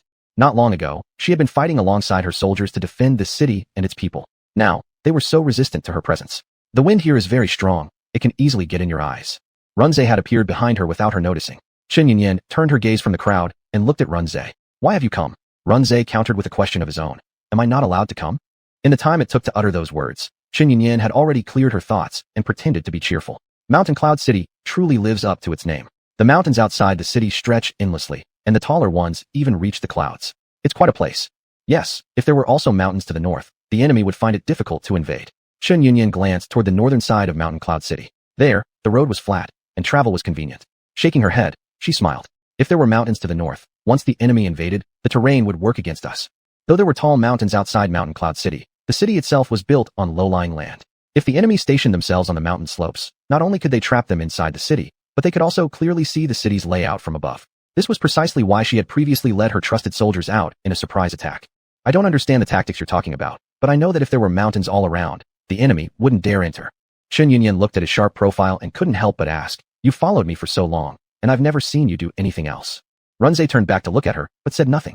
His reaction made Chen Yunyan even more puzzled by him, and she didn't hide it. "I realize I'm becoming less able to understand you. No, I've never truly understood you." This seemed to pique Runze's interest. For the first time, Chen Yunyan heard him ask her with an emotion other than indifference. "Do you want to understand me?" Chen Yunyan neither confirmed nor denied, merely stating, "You're strange." Chapter 70, Choosing to Abandon the Title.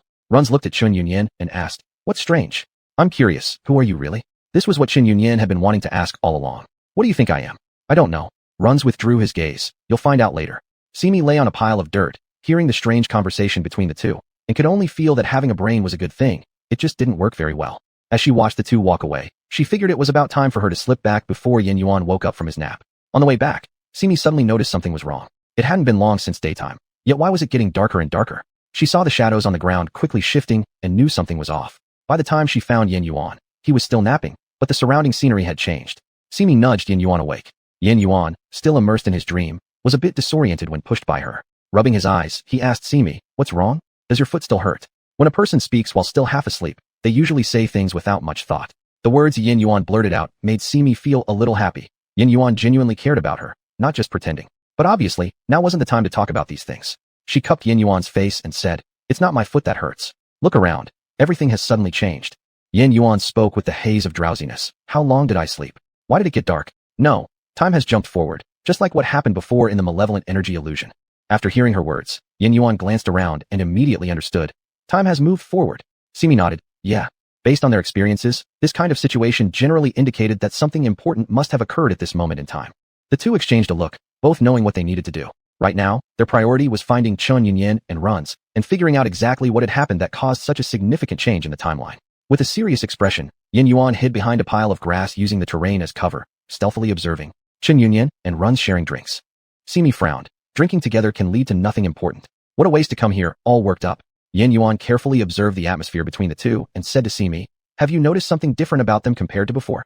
"Different?" Simi stared left and right at the two, scrutinizing them carefully, yet couldn't detect anything unusual. Chen Yunyan was still Chen Yunyan, and Runze was still Runze, both looking exactly the same as ever, and so she said, "I don't see any difference between them, but Runze drinking wine does look rather appealing." That cold, detached gaze of his, paired with his perennial expressionless face, contrasted beautifully with the stout, round wine jar in his hand, and it fit perfectly without seeming odd. Seeing the barely concealed admiration in Simi's eyes, Yin Yuan pursed his lips and pinched her cheek hard. "What are you doing?" Simi furrowed her brows and glared at him. "Just look at how you're gazing at him, and compare that to how you look at me. That's far too unfair." Although Yin Yuan wasn't worried that Simi would fall for Runze, he knew her mind pretty well. Whenever she encountered someone unusually attractive, she couldn't help but compliment them. But compliments were just that. Stirring genuine feelings wasn't very likely. Even if it were possible, it would only be for him. However, understanding was one thing. Occasionally throwing a tantrum was another. It was part of the charm. Recalling, Simi asked him, "What was my gaze like earlier?" Sure enough, her admiration of others was instinctual rather than heartfelt. Yin Yuan replied, "Do you even realize yourself?" Shaking her head, Simi said, "I wasn't paying attention." "If you weren't paying attention, that's fine. Just don't forget what you've said yourself. Your heart belongs to me." This time, Simi understood. Yin Yuan was clearly upset because she praised other men. Old Fox had said it before, if she liked someone, it should be wholeheartedly. Simi didn't want Yin Yuan to be unhappy, so she immediately hugged his arm and said, "Of course, I like you." Simi's soft frame pressed against Yin Yuan's arm, making him stiffen suddenly, almost unable to move. After swallowing and steadying his emotions a bit, he deliberately turned his face away so Simi wouldn't notice the abnormality on his face and mumbled pretentiously, "That's better." Seeing he wasn't angry anymore, Simi brought up their earlier conversation and asked, "You said earlier they seemed different than before. In what way? Haven't you noticed the atmosphere between them is much different than before?" Simi glanced at the two figures. Chen Yunyan was sitting by the campfire, leaning against a stone that reached her waist. One leg was bent, the other stretched out, one hand loosely gripping a wine jar resting by her side, the other hand half-clenched in a fist placed on her bent knee. Her cheeks were flushed, clearly drunk, and her half-open eyes were gazing at Runze with a smile lingering on her lips, a subtle warmth that was hard to define. Then looking at Runze, his normally cold gaze seemed to hold something strange within it, making Simi's face flush as she suddenly understood. "They're very close." Yin Yuan nodded solemnly. "Very close. Very. Look." Simi turned her attention back to them, and instantly, her whole body stiffened uncomfortably. She wasn't sure if Runs had kissed Chun Yunyan first, or if Chun Yunyan had kissed Runs first, but either way, this scene made Simi almost choke on her own saliva. "Isn't this too reckless?" she exclaimed. And just as those words escaped her mouth, Runs flipped over and pinned Chun Yunyan beneath him, making Simi sharply inhale in shock. In the next moment, her eyes were covered, and she was pulled backward. By the time Yin Yuan released her, the two of them had already changed locations, and whatever would happen next between Chun Yunyan and Runs remained unseen. Simi didn't voice any opinion about Yin Yuan pulling her away during such a pivotal moment. Her mind was still replaying what she had seen in an endless loop. First, there was Chun Yunyan smiling at Runs. Then Runs staring at Chun Yunyan. But how did they end up kissing like that? That didn't make sense. Simi began counting on her fingers how long the two had known each other. As she counted, she suddenly realized that time in this place didn't follow any fixed rules. Connecting this realization to the sudden fast-forwarding of time, Simi developed her own theory about the situation. However, when it came to matters of the heart, did they develop slowly over time like a gentle stream, or could they burst forth like a hurricane? She didn't know. Turning her head towards Yin Yuan, intending to ask his opinion, she suddenly noticed he was looking at her with a rather peculiar expression. This glance reminded her of how Runs had looked at Chun Yunyan moments ago. Suddenly tensed, her actions quicker than thought, she slapped him across the face. "Slap. You little brat, what are you staring at?"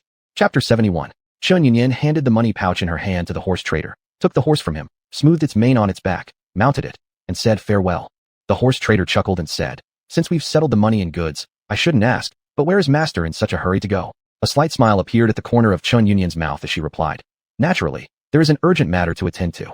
With that, she urged her mount forward, and the horse galloped off onto the main road. Chun Yunyan had quietly left without a sound, but things were different for Simi. Her jade pearl couldn't be used, so she had to let Yin Yuan ask the bugs what exactly had happened during this time. Why did Chun Yunyan just run off after being so intimate last night? It turned out these bugs also couldn't make much sense of the situation. Fortunately, Yin Yuan was smart and quick-witted this time around, deducing from the clues gathered and making a rough guess. Since finding out about her own vilification, Chun Yunyan had lain low in Shanyan City, searching secretly for information and uncovering secrets, analyzing the current situation quite clearly. One has to admit, this move of hers was indeed clever. Now, with her riding away, there was a good 80% chance she was heading back to the capital city. Capital city? She's going to see the monarch, Simi suddenly realized. Yin Yuan wiped off the patterns he had drawn in the dirt with a stick, then said to Simi, "The ultimate goal is to find the monarch, but now it's not yet possible." "Why? If she finds the monarch, wouldn't that clear her name?" "Clearing one's name isn't that simple." Yin Yuan threw away the stick in his hand and said to Simi, "What if the monarch doesn't want to rehabilitate her?" "How could that be? Chun Yunyan is the general who helped him kill enemies on the battlefield. Chun Yunyan is indeed a general, but that's only true if she's a loyal general." Patting Simi on the head, Yin Yuan continued, "Would you like to see the capital city here?" Simi joyfully replied, "Yes. Let's go." "Where's Runs?" "He'll handle himself," Yin Yuan said, before suddenly squatting down in front of Simi. "What are you doing?" Simi was confused. "You're injured on your feet. I'll carry you." Simi looked at the sturdy back squatting in front of her and laughed as she pounced on it. The moment Yin Yuan lifted her up, she whispered in his ear, "Are you planning to carry me all the way to the capital?" "Why not? Aren't you worried about getting sore legs?" Yin Yuan turned to look at her, smiling. "Not at all, because I know you definitely won't let my legs get sore." Mutual care and trust might look something like this. Simi was about to tease him a bit when the surroundings started changing again. This time, though, it wasn't just a shift in time. Both were enveloped by black fog that seemed to have materialized out of nowhere. In the pitch-black environment, even the faintest light would draw attention. Simi took out the dream awareness hanging at her waist, which hadn't stirred before but was now emitting a pale yellow glow. She patted Yin Yuan's back and said, "Look, it's reacting again. Could it have something to do with the changes in our surroundings?" "Highly likely. Let's keep observing for now." Yin Yuan shook the increasingly tighter clinging cat on his back and asked, "Are you scared?" Simi rested her face against Yin Yuan's shoulder blade and shook her head. "I'm not afraid as long as you're here." Yin Yuan smiled. "Me too. It's nice having you here." Simi wrapped her arms around Yin Yuan's neck while lying on his back, feeling inexplicably joyful inside. The black mist dispersed soon after, and when they looked around, it was no longer the appearance of a forest. Surprised, Simi gazed at the characters written over the city gate ahead and exclaimed, "We've arrived at the capital." "I understand," Yin Yuan said, "because we're in Run's memories now. Our surrounding area is shaped according to his memories. That means wherever he goes, we'll appear nearby. How come it feels like she and Yin Yuan are sneaking around?" Pondering, Simi nodded, saying, "You make sense. So, Run should be around here somewhere." Yin Yuan nodded, "Very likely." As he spoke, he couldn't help but feel relieved that he was carrying Simi. Otherwise, it wasn't certain whether the two would end up in the same place, and it would be problematic if they were accidentally separated. In such a vast capital, finding someone who hasn't shown up often really depends on luck and fate. Simi tapped his shoulder. "Since we're already here, you don't need to carry me anymore. Put me down first, and let's walk in together." But Yin Yuan didn't let her down, instead saying, "What if the scene changes again?" "It probably won't, right?" Simi's response was also somewhat uncertain. "But even if the scene does change, it's not good for you to keep carrying me." "What's not good about it?" "I think it's pretty great." Saying this, he lifted Simi up even higher. Simi pulled his ears slightly, laughing. I'm actually worried that I'll make your legs sore. Yin Yuan didn't lower her, looking at her and saying, I don't want to lose track of you. I won't get lost. What if you do? Then, Simi reached out and poked his cheek, suggesting, we can just hold hands. Yin Yuan tilted his head slightly and found this to be a good idea. In a certain abandoned courtyard somewhere in the capital, the gates were always tightly shut, with very few people passing by its surroundings. By night, basically no one would appear here. The location wasn't particularly remote, but no one dared to live there because of those chilling rumors. If it were only rumors, they might have attracted some meddlesome cultivators. What made people perplexed was that the monarch had personally ordered this place to be sealed off, even inviting a divine person from overseas to set up a barrier here, preventing anyone from entering. As a result, naturally, no one dared to pay attention to it, nor did they know that someone had suddenly appeared in this courtyard. This place had been neglected for a long time and had already fallen into complete desolation. Chen Yunyan walked along the pebble path covered with wild grass. Just before reaching the end, she turned a corner, walked a little further ahead, and finally stopped her steps in front of an empty pavilion by the water. Konghua Pavilion. She muttered the carved characters on the beam, a sense of loneliness appearing in her eyes as she bitterly smiled. Now that all elegance is gone, it truly is an empty pavilion. She walked leisurely forward, gazing at the dead water beneath the pavilion, memories of past events constantly flashing through her mind. She stood motionless for a long time until dusk fell and the moon climbed above the treetops. Only then did she make her move. She bit her index finger, quickly letting a drop of blood fall onto a freshly plucked green leaf. After muttering a spell, the green leaf transformed into a butterfly capable of free flight. It flew into the air, crossed the lake, and soared over the wall before fluttering far away. Chen Yunyan whispered softly, I've staked my life on you, Yu Yao. Suddenly, someone behind her asked, Who? Chen Yunyan quickly turned around and, upon seeing that familiar face, instantly dropped her guard. She asked, When did you come? I didn't sense any sound. Runs did not answer her question but instead asked, Who did you say you staked your life on? Chen Yunyan merely said, How did you end up here? You ate my fish, drank my soup, took advantage of me endlessly, and I haven't yet settled the account with you. Naturally, I can't lose track of you easily. Runs said these words while still keeping a stern face, looking no different than usual. Yet strangely, Chen Yunyan's heart skipped a beat. You came to settle the account. Runs nodded, saying, I want a title. Simi and Yin Yuan happened to arrive right as they heard exactly this sentence. Chapter 72.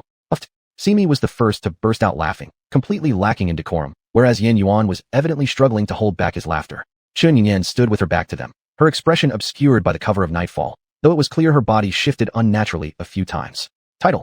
Chen Yunyan echoed these two words as if unsure what Runze was referring to, and she repeated them with an uncertain tone. Yes, Runze declared frankly, that night when you were drunk, you did something extraordinary to me. According to your worldly customs, I should naturally be given a title.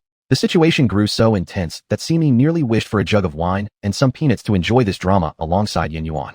Having spent months in Qin Kingdom, Simi had visited storytelling venues, and while she hadn't seen many performances, the current scenario was more captivating than those tales. When she expected Chen Yunyan to modestly respond with a hum, or to feign reluctance a couple of times, the actual reaction took her by surprise.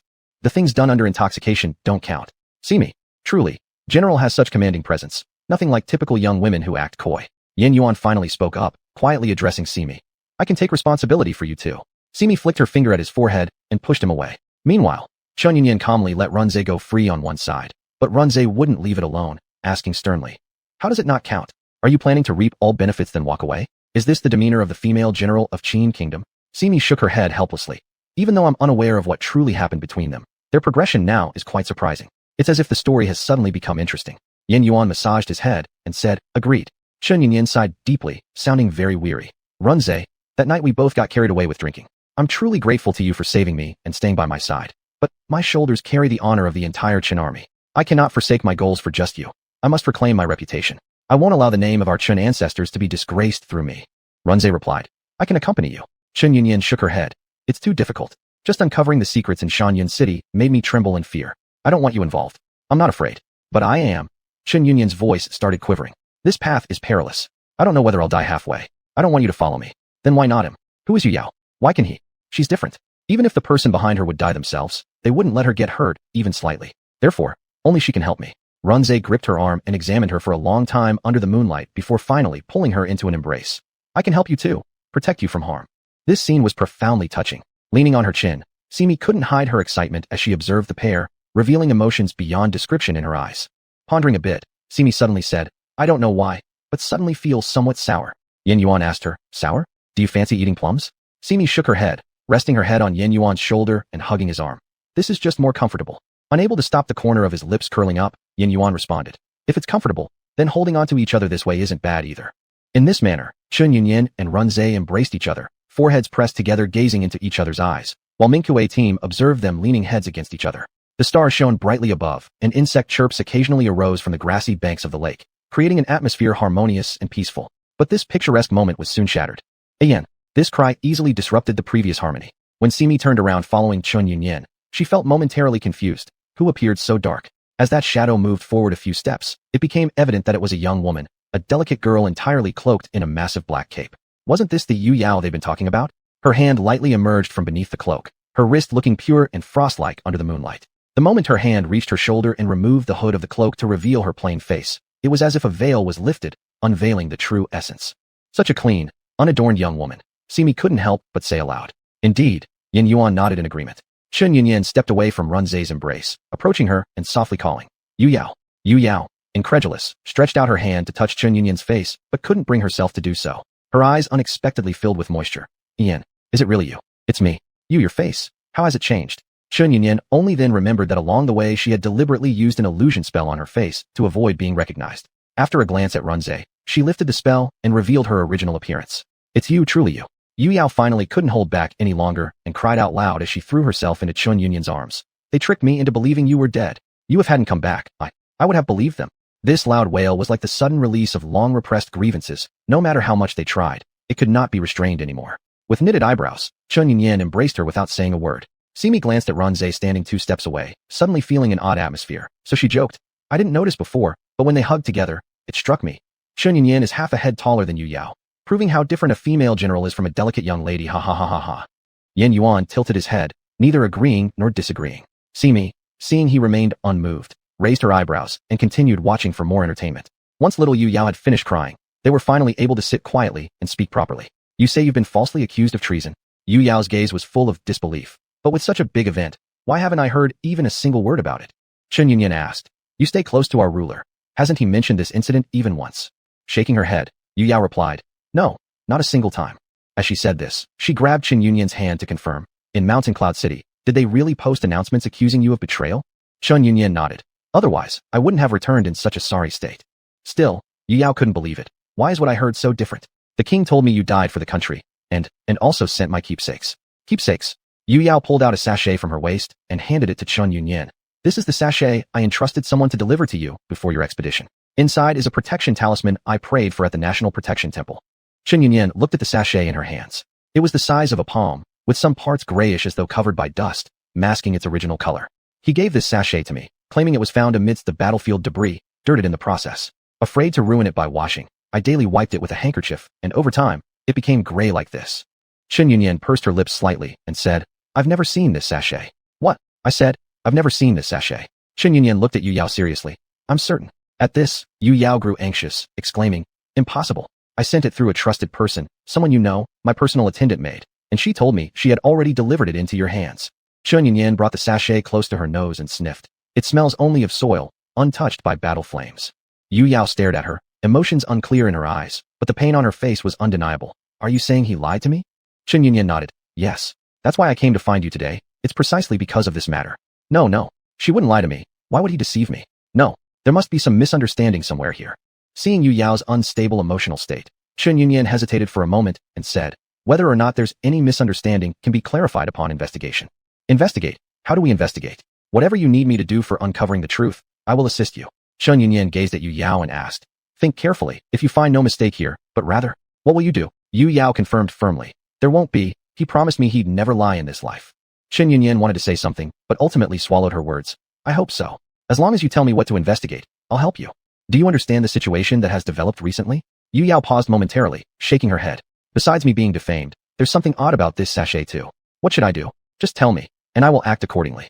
Even investigating him for me. Yu Yao nodded, certainly. Do you trust him? I do. And do you trust me? Yes. I know you would never betray the country. Chun Yunyin smiled faintly. Thank you for believing in me. Yu Yao looked at her and said, because I am still in Qin Kingdom, you wouldn't dare harm the Qin Kingdom or harm me, right? Chun Yunyin nodded. Yes. Yu Yao embraced her. Ayen, I will reveal the truth to clear your name. And him, he is innocent too. Chun Yunyin remained silent while Runze's originally stern face grew even darker. He could no longer restrain himself and stepped forward to say, if you find out that they stand on opposite sides in the end, what will you do? Yu Yao lifted her head from Chun Yunyan's embrace and looked at the strange man before her, asking, "Who are you? It seems like you've been standing there since the beginning." Yin Yuan couldn't help but say, "Even knowing someone has been standing nearby all along, you were still hugging so freely." Simi retorted, "Young ladies do things just like this, don't they?" Yin Yuan frowned, his expression slightly displeased. "Would you act the same way?" Simi, confused, asked back, "Is that so strange?" "With whom?" Yin Yuan questioned. Simi pouted, "Even if I told you, it wouldn't make any difference anyway. Besides, you wouldn't know the person." Chapter 73. Who are you? Yu Yao asked. Chun Yunyan spoke first. "He is my friend." "Friend?" Yu Yao's expression turned unpleasant. "How come I don't know your friend?" Chun Yunyan was pondering how to respond when Runze said, "If it weren't for her severe injury and fall from the cliff, I would not have had the chance to get to know her." Fall from a cliff. Yu Yao looked at Chun Yunyan with fear, as if asking whether it was true. "It's all been so long ago. The battlefield is originally life or death, and I'm fine now anyway," Chun Yunyan said with nonchalance. But Yu Yao felt full of dread in her words. She did not know the affairs of the battlefield, but she knew well that swords showed no mercy. Runze suddenly said sarcastically, "Indeed, either you die or I live. But this matter of falling from a cliff seems a little suspicious." Yu Yao looked at Runze, then at Chun Yunyan, seeing their expressions had some meaning. She asked Chun Yunyan, "Do you suspect it was the emperor?" Years of military experience made Chun Yunyan tired of beating around the bush. She spoke directly. "Yes, I suspect him." "Why?" It was clear that Yu Yao found it hard to believe. Chun Yunyan said, "Ever since I learned about the slander of being sentenced for treason, I have stayed in the mountain cloud city gathering information. I carefully screened any piece of information, big or small. All the signs point to him, and this cannot be a coincidence." Yu Yao shook her head in dismay. "Why? You are his protecting general. He has no reason to treat you like this." Chun Yunyan corrected her. "You're wrong. I am the general of Qiyin country, not his. Moreover, there's also you." You mean to say, it wouldn't happen. He said he wouldn't care who I cared for most." Chun Yunyan said directly, "I can't trust him." "What about me then?" Yu Yao could hardly suppress the tears welling up in her eyes. She struggled on. "You know very well that I'm already his person. Why do you still tell me this?" Chun Yunyan stiffened, her expression frozen as if suppressing suppressed emotions within her heart. "If you don't want to, I won't force you." Yu Yao looked at Chun Yunyan with boundless sorrow in her eyes. "Not forcing? Haha, not forcing? You clearly know the person I care most about in this world is you. If it weren't for you, if it wasn't because I didn't want my father to team up with others to eliminate the only bloodline left of General Chun in this world, how could I agree to become his Yin tonight? You came to find me knowing fully well I will never let you bear unfounded blame, right?" Chun Yunyan dared not look at her, yet did not wish to deceive her. "Yes, I know you'll help me, and he absolutely won't allow harm to come to you even a bit, which is why I came to find you." Yu Yao shook her head and stepped back twice with a bitter smile before collapsing onto the ground. Her tears flowed down her face and landed on the ground. "Why am I so heartbroken? Yin, I know you have never deceived me. But him? He also said he would never deceive me. I wanted to believe that there must be a misunderstanding here. I could unravel it. However, I know you have already decided. And you have never been wrong. Your feelings have never been off from childhood till now." Chun Yunyan wanted to step forward and support her, but she suddenly lost her composure. Even when fighting alone against brave foes on the battlefield, she never lost her nerve. Yet facing the tearful Yu Yao, she lost her courage now. "I'm sorry, Yu Yao. To preserve the reputation of the martyrs of the Qin family, and for the warriors falsely accused and myself, I must take this action." Sitting on the ground, Yu Yao stared at Chun Yunyan, letting her tears roll unchecked without attempting to wipe them away. "To protect the reputation of the Chun family's martyrs, for the warriors who suffered injustice. So you never thought about my situation. That's right. In front of great principles, you don't need to consider me." Chun Yunyan's hands were trembling hidden in her sleeves. "I must take this action. The warriors who have stood by me, unfairly accused, died for the country, and cannot return home in spirit. For any one of them, even if I die, I must do this." Yu Yao suddenly bowed her head and chuckled dryly. When she looked up, the vitality in her eyes from the start was gone, and her tears stopped falling. "I understand. Don't worry, I won't let you die. Even if I die, I won't let you die. Yu Yao, Yin, there's no need to say more." Yu Yao interrupted what she wanted to say and pushed herself to stand up. "Do you know, since I heard the news of your death, I have been bedridden. It was him, day and night by my bedside, without taking off his clothes, watching over me as I grieved for you, and never blamed me. Even handling official documents. He first made sure I drank my medicine and lulled me to sleep before proceeding. He truly treated me kindly. I know. You don't know. You have no idea about my situation." Yu Yao's tone was filled with resentment, and tears welled in her eyes. "Do you know how thrilled I was today when I saw that leaf? Without warning, it floated lightly into my arms while I lay on a long chair in the yard daydreaming. The droplet of blood on the leaf felt like a needle piercing sharply into my eyes, causing an ache deep in my heart. Do you know how long I stared at it before daring to confirm it wasn't an illusion? You wouldn't understand. I spent all night lost in thought. For the first time, I coaxed the emperor to sleep so I could come find you cloaked under the dark sky. Do you know what I was thinking about the whole way?" Chun Yunyan remained silent as Yu Yao asked herself and answered. "I didn't think of anything. I didn't dare to think of anything. All I knew was that I had to come here sooner, even if this might be a trap set by someone else, yet I still rushed over regardless. I just wanted to know if you were truly still alive. I don't want to make excuses. I was selfish. Chen Yunyan finally spoke a sentence. Hearing this, Yu Yao shook her head with a bitter smile. You're not selfish, you're just determined to clear your comrades' names. But you forgot the one friend right in front of you. After saying this, Yu Yao quickly adjusted her cloak and turned to leave. After walking a few steps, she couldn't help stopping and looking back at Chen Yunyan. This matter, I will definitely try to uncover the truth, whatever the outcome may be. If he really wronged you, I won't favor him either. When Yu Yao had completely disappeared into the night, Runze finally spoke after his prolonged silence. Your friendship is truly admirable. Yu Yao and I are each other's only friends. Chen Yunyan slowly closed her eyes, burying all her pain and discontent deep inside. To have such a friend is indeed a rare thing, Runze said indifferently. Noticing that Chen Yunyan was still standing there staring blankly at the ground, Runze walked to her side and hooked her little finger with his index finger. You must be exhausted after all this hustle. Chen Yunyan shook her head. Until this matter is resolved, I can't afford to rest. As long as I'm here, you can. Chen Yunyan finally looked up and, smiling faintly, said, Runze, once this mission is successfully completed, this girl will give you your title. Truly, truly. For the first time, Runze smiled. Recently, Simi had been very sleepy, sometimes starting to yawn while spending time with Yin Yuan. She didn't understand why. Despite sleeping enough, she still got drowsy easily. The night shrouded the wilderness. A large bright moon hung in the sky, so big that it looked almost within reach. Coincidentally, the roof of the abandoned house was a good place to admire the moon. A full moon, a high building, two figures tightly embracing. Such a scene seemed complete. Yin Yuan tilted his head and looked at Simi, who was sound asleep on his shoulder, sighing internally that the kitten certainly lacked sentimentality. At such a perfect moment, you choose to fall asleep. Yin Yuan pouted slightly, muttering with dissatisfaction. Of course, he only dared whisper softly. He ran his fingers across Simi's face, soft and smooth, tender and warm. The touch was as pleasant and comfortable as always. Fine, since you look so obedient, I'll let it slide. Once we return to reality, there's no way I'll let you, this lazy cat, nap off lazily. Yin Yuan extended his index finger to brush away the strands of hair from her forehead, unable to resist giving a light peck on her forehead. Having you beside me makes everything feel complete, even without watching the moon.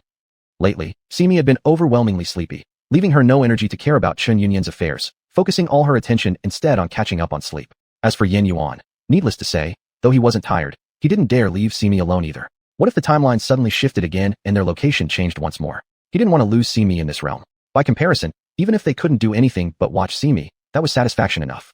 Ordinarily in real life, out of 12 hours a day, 4 hours were enough for Simi to sleep. Here, 5 hours weren't nearly sufficient. At first, Yin Yuan thought it was due to the significant changes in the dream world, making Simi prone to sleepiness. However, later upon reflection, something felt amiss. Connecting this with the period of time when Simi also felt sleepy in the woods outside Mountain Cloud City and soon recovered with ample energy, Yin Yuan began to suspect increasingly, yet thorough examinations revealed nothing abnormal in Simi's body. When asked, Simi would dismiss Yin Yuan with the phrase, spring lethargy, summer fatigue, autumn weakness, winter nap. Cats naturally feel sleepy. Was it merely a seasonal issue, or simply a feline tendency to be drowsy? Or, perhaps, was there really something wrong with Simi's true form? When presenting this suspicion to Simi, she laughed aloud and said his lower cultivation was fine. So how could there be any issues with her, a 1,000-year-old spirit cat? Although these words made sense, Yin Yuan still felt bufuqi upon hearing them. But what could he do about feeling bufuqi? His spiritual power and cultivation were indeed nowhere near Simi's, and the one thing he was best at was the insect-controlling technique he was born with. However, this skill was precisely the least liked by others, which was exactly why he didn't like to show it off unless absolutely necessary. It seemed that he would have to seriously improve his cultivation. He couldn't keep just talking about how much he cared for her. A true warrior should dare to confront their own flaws and start striving for their beloved cat. Chapter 74. Today, the Minkue duo was as usual clearly divided in their tasks. Simi lay asleep in the empty parlor, while Yin Yuan sat cross-legged beside her, earnestly cultivating his skills. Half a day passed. Just as Yin Yuan finished his practice, Simi woke up from her nap. The lazy cat immediately started looking for food from Yin Yuan without a word. The obedient Yin Yuan had already prepared everything. He pointed to the white porcelain bowl on the table that was still steaming and said, Here, I've prepared fish congee for you early this morning, which is still warm thanks to my spell. Simi excitedly bounced over, picked up the bowl, and waved off the spell before saying, So fragrant. Have you eaten? I have. Hearing this, Simi drank the entire bowl of fish congee in one go. Afterward, she touched her lips and said, It's truly delicious. Yin Yuan laughed and said, Of course it is, my cooking of fish is unparalleled. Simi hopped in front of him and asked, You've been very diligent lately. Every time I wake up, I see you sitting there meditating. Tell me honestly, what's driven you?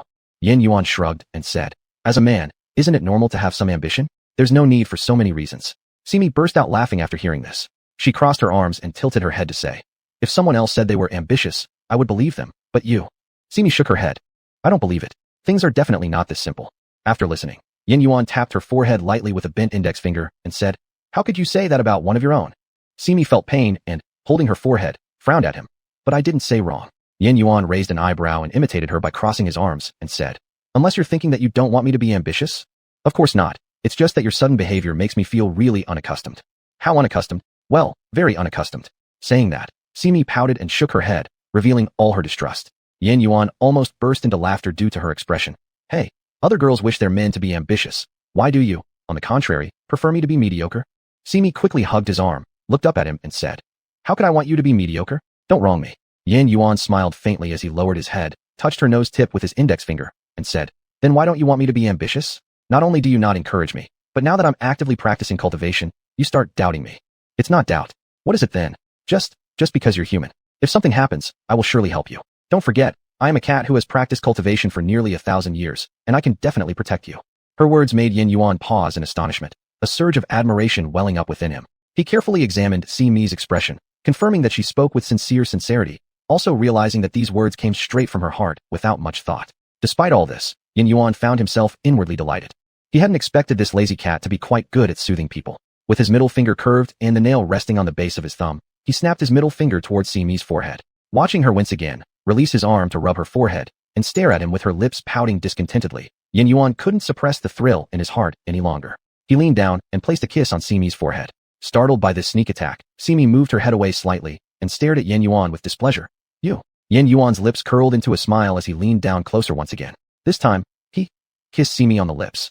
A beautiful day had thus begun. Regardless of the flirtation, important things must not be forgotten. Lately, the Minkue duo had observed Run's and Chun Yunyan less, so they weren't quite clear about what they'd been doing. But although they didn't know, the bugs in the abandoned house knew everything. It must be said that the advantage of an abandoned house like this is that there are lots of bugs, which is a great advantage for Yin Yuan who excels in insect magic. These insects told him that Chun Yunyan seldom moved around during the day recently, mostly resting indoors. But at night, she became active, though once night fell, she left the abandoned house. Where she went, these insects didn't know. Not knowing how Chun Yunyan's affairs were progressing, according to the insects, Run's had always stayed by her side. Although he always had a cold look on his face, his obsequious manner was somewhat similar to Yin Yuan's. Of course, describing someone as obsequious wasn't something the insects dared to say outright. They suppressed it silently, and instead used the word attentive. From this, it could be seen how important it was to be a bug that was both intelligent and knowledgeable. They only knew this much information, and Simi had no choice. However, staying in the abandoned house and dozing off every day was rather dull. Therefore, when Yin Yuan suggested investigating the palace, Simi agreed right away. Relying on the advantages of this being an illusionary realm, Minkue's duo masked their forms using dream awareness and strolled boldly into the palace. Simi looked at the layout inside and exclaimed in surprise. I didn't expect it to have changed so much. I remember that road was filled with flowers before. You do have a good memory, Yin Yuan remarked. Generally speaking, during the construction of a royal palace, every single blade of grass and tree must be arranged by specialized practitioners, all to ensure that the dragon veins continue uninterrupted for thousands of generations without destruction. Then why did they change it? The modifications seem quite extensive. Yin Yuan shrugged. Isn't it all thanks to your so-called good friend? My good friend. Simi pondered for a moment before exclaiming. Oh, I see. You mean Hunchuan. Who else could it be? Acting as the imperial advisor, he made sweeping changes to the palace's layout and arrangements, and no one dared to stop him. Yin Yuan spoke with disdain, clearly having disliked Hunchuan for a long time. Oh, why is that? Why didn't anyone dare to intervene? What else could it be? It was approved by the former emperor, Yin Yuan responded, letting out another disdainful scoff. Simi became curious and pressed. Why would the former emperor allow Hunchuan to make such extensive changes? Seeing Simi's inquisitive expression, Yin Yuan grabbed her hand and began walking while explaining. This story begins with our elder princess. The elder princess? Is she the girl who burst in, hands on hips? It seems you remember her well. Of course. You even captured me and brought me back that day. Though Simi spoke casually without holding any grudge, Yin Yuan still coughed awkwardly before continuing. When the elder princess was born, my father had just returned victorious from battle. At that time, both the court and the harem were buzzing with talk about how the elder princess was Qin's good omen. Hearing this, Simi let out a long, oh, before saying, it seems your Qin kingdom has been through quite a few wars. Chun Yunyan's father and grandfather were fighting, and even Chun Yunyan herself fought. Hundreds of years later, under your former emperor, your father was still helping with the battles. After the passing of the former emperor, now the young ruler ascended to power, and it's your older brother's turn to lead the troops again. Honestly, I don't think we should call it the Qin kingdom anymore. Just name it the war state, and everyone will know what it's like. Yin Yuan tapped her head lightly. Don't be ridiculous. Qin kingdom never starts fights unnecessarily, but if neighboring countries provoke us, we are not afraid to respond. Moreover, since the command passed from my father to my elder brother, the border has been peaceful for many years. Rubbing her sore head, Simi complained. Peaceful or not, you've hit my head several times today already. Seeing her pouting grievance, Yin Yuan chuckled. All right, let me massage it properly for you. Simi pushed his hands away, refusing. No need, I'd rather keep listening to the rest of the story. The rest of the story. Yan Yuan tapped his chin with his index finger, thinking for a moment before saying, not long after, the elder princess fell ill, just learning to walk, when she collapsed back into her cradle. What? That's serious. Yes, it wasn't good news for the elder princess of Qin Kingdom to fall ill. And to make matters worse, there was suddenly an emergency at the border, which panicked the former emperor. He issued a national proclamation seeking renowned doctors to diagnose the princess's illness. Simi ventured a bold guess. So they found Hunchuan then? Yan Yuan nodded. More or less, though the process was somewhat complicated. Complicated? Did he refuse? Not exactly. Looks like he was rather willing. Really? Yan Yuan continued. At first, the royal physicians couldn't identify the cause of the illness, nor could any other acclaimed physicians who answered the call. Later, someone guessed that perhaps she had been cursed. Cursed? She was just a child then. In the royal family, things happen that you can't even imagine. What happened next? The former emperor and empress had a dream where they saw a mystic mountain. A little immortal boy in the mountain told them that if they took the elder princess there and found a particular immortal, her illness could be cured. Simi immediately guessed, and that immortal was none other than Hunchuan. Yan Yuan nodded. Yes, it was that guy. And how did they find him? On these parts, I'm not entirely clear. All I know about the events prior were gleaned from Linfeng's library of secret chronicles of various kingdoms. Secret chronicles? I mentioned before that Linfeng loves collecting books about strange and unusual events. Some even record hearsay verbatim. Simi happily swung her braid back and forth. Linfeng's little hobby is really interesting. After hearing her praise Linfeng, Yan Yuan pursed his lips and went on. At the time, the former emperor entrusted governance to my father and Linfeng's grandfather, personally leading the way to seek out the immortal mountain and eventually found Hunchuan. Simi asked, did the former emperor promise to appoint him as the imperial advisor if he cured the elder princess? Yan Yuan nodded. That's right. That bastard agreed, but requested that the elder princess stay with him for a few years before being returned to the royal palace. Did the former emperor agree? At first, it seemed he was hesitant mainly out of fear of an accident. But after careful consideration, he realized it would be safer to leave the elder princess in that bastard's care. A few years later, coinciding with Linfeng's grandfather's passing, the elder princess returned to the palace. Hunchuan also arrived and became the imperial advisor in the Qin Kingdom, raising the elder princess until she grew up. So that's how it happened. Simi shook her head in admiration. But how does this connect to the changes in the layout of the royal palace? It seems unrelated at first glance, but Hunchuan insisted that the former prime minister was too wise. His death caused great losses to the Qin Kingdom and could bring misfortune to the elder princess. Therefore, he claimed that altering the layout of the royal palace was necessary to maintain auspicious energy. So they made the change? They did. For the next few years, there were indeed favorable weather patterns and prosperity, but not long after, both the former emperor and empress passed away, leaving a young child to manage state affairs. From my perspective, whatever adjustments were made to sustain the kingdom's fortune clearly wouldn't have been possible without Uncle Lin still alive back then, along with his assistance and support from Ling Chuan. Simi thought about Hunchuan's lack of seriousness and his attitude toward the elder princess and blurted out. Could it be that he only considered the elder princess's well-being and didn't think about others? Upon hearing these words, one immediately recalled the lively image of the elder princess. Yan Yuan's expression darkened instantly. Chapter 75. As they were talking, the two of them saw Yu Yao not far away. She was dressed quite differently from the black robe she wore that night. Today, Yu Yao's attire was splendid and luxurious, exuding an air of grandeur. Her deep red garment, embroidered with the totem of the Qin Kingdom, was paired with intricate headdresses and unique accessories, all highlighting her supreme status. Even Simi couldn't help muttering. She looks so different today. It's hard to believe it's the same person as that night. If that night she was a pure lotus flower, then today, this figure resembled a seductive red fox, irresistible indeed.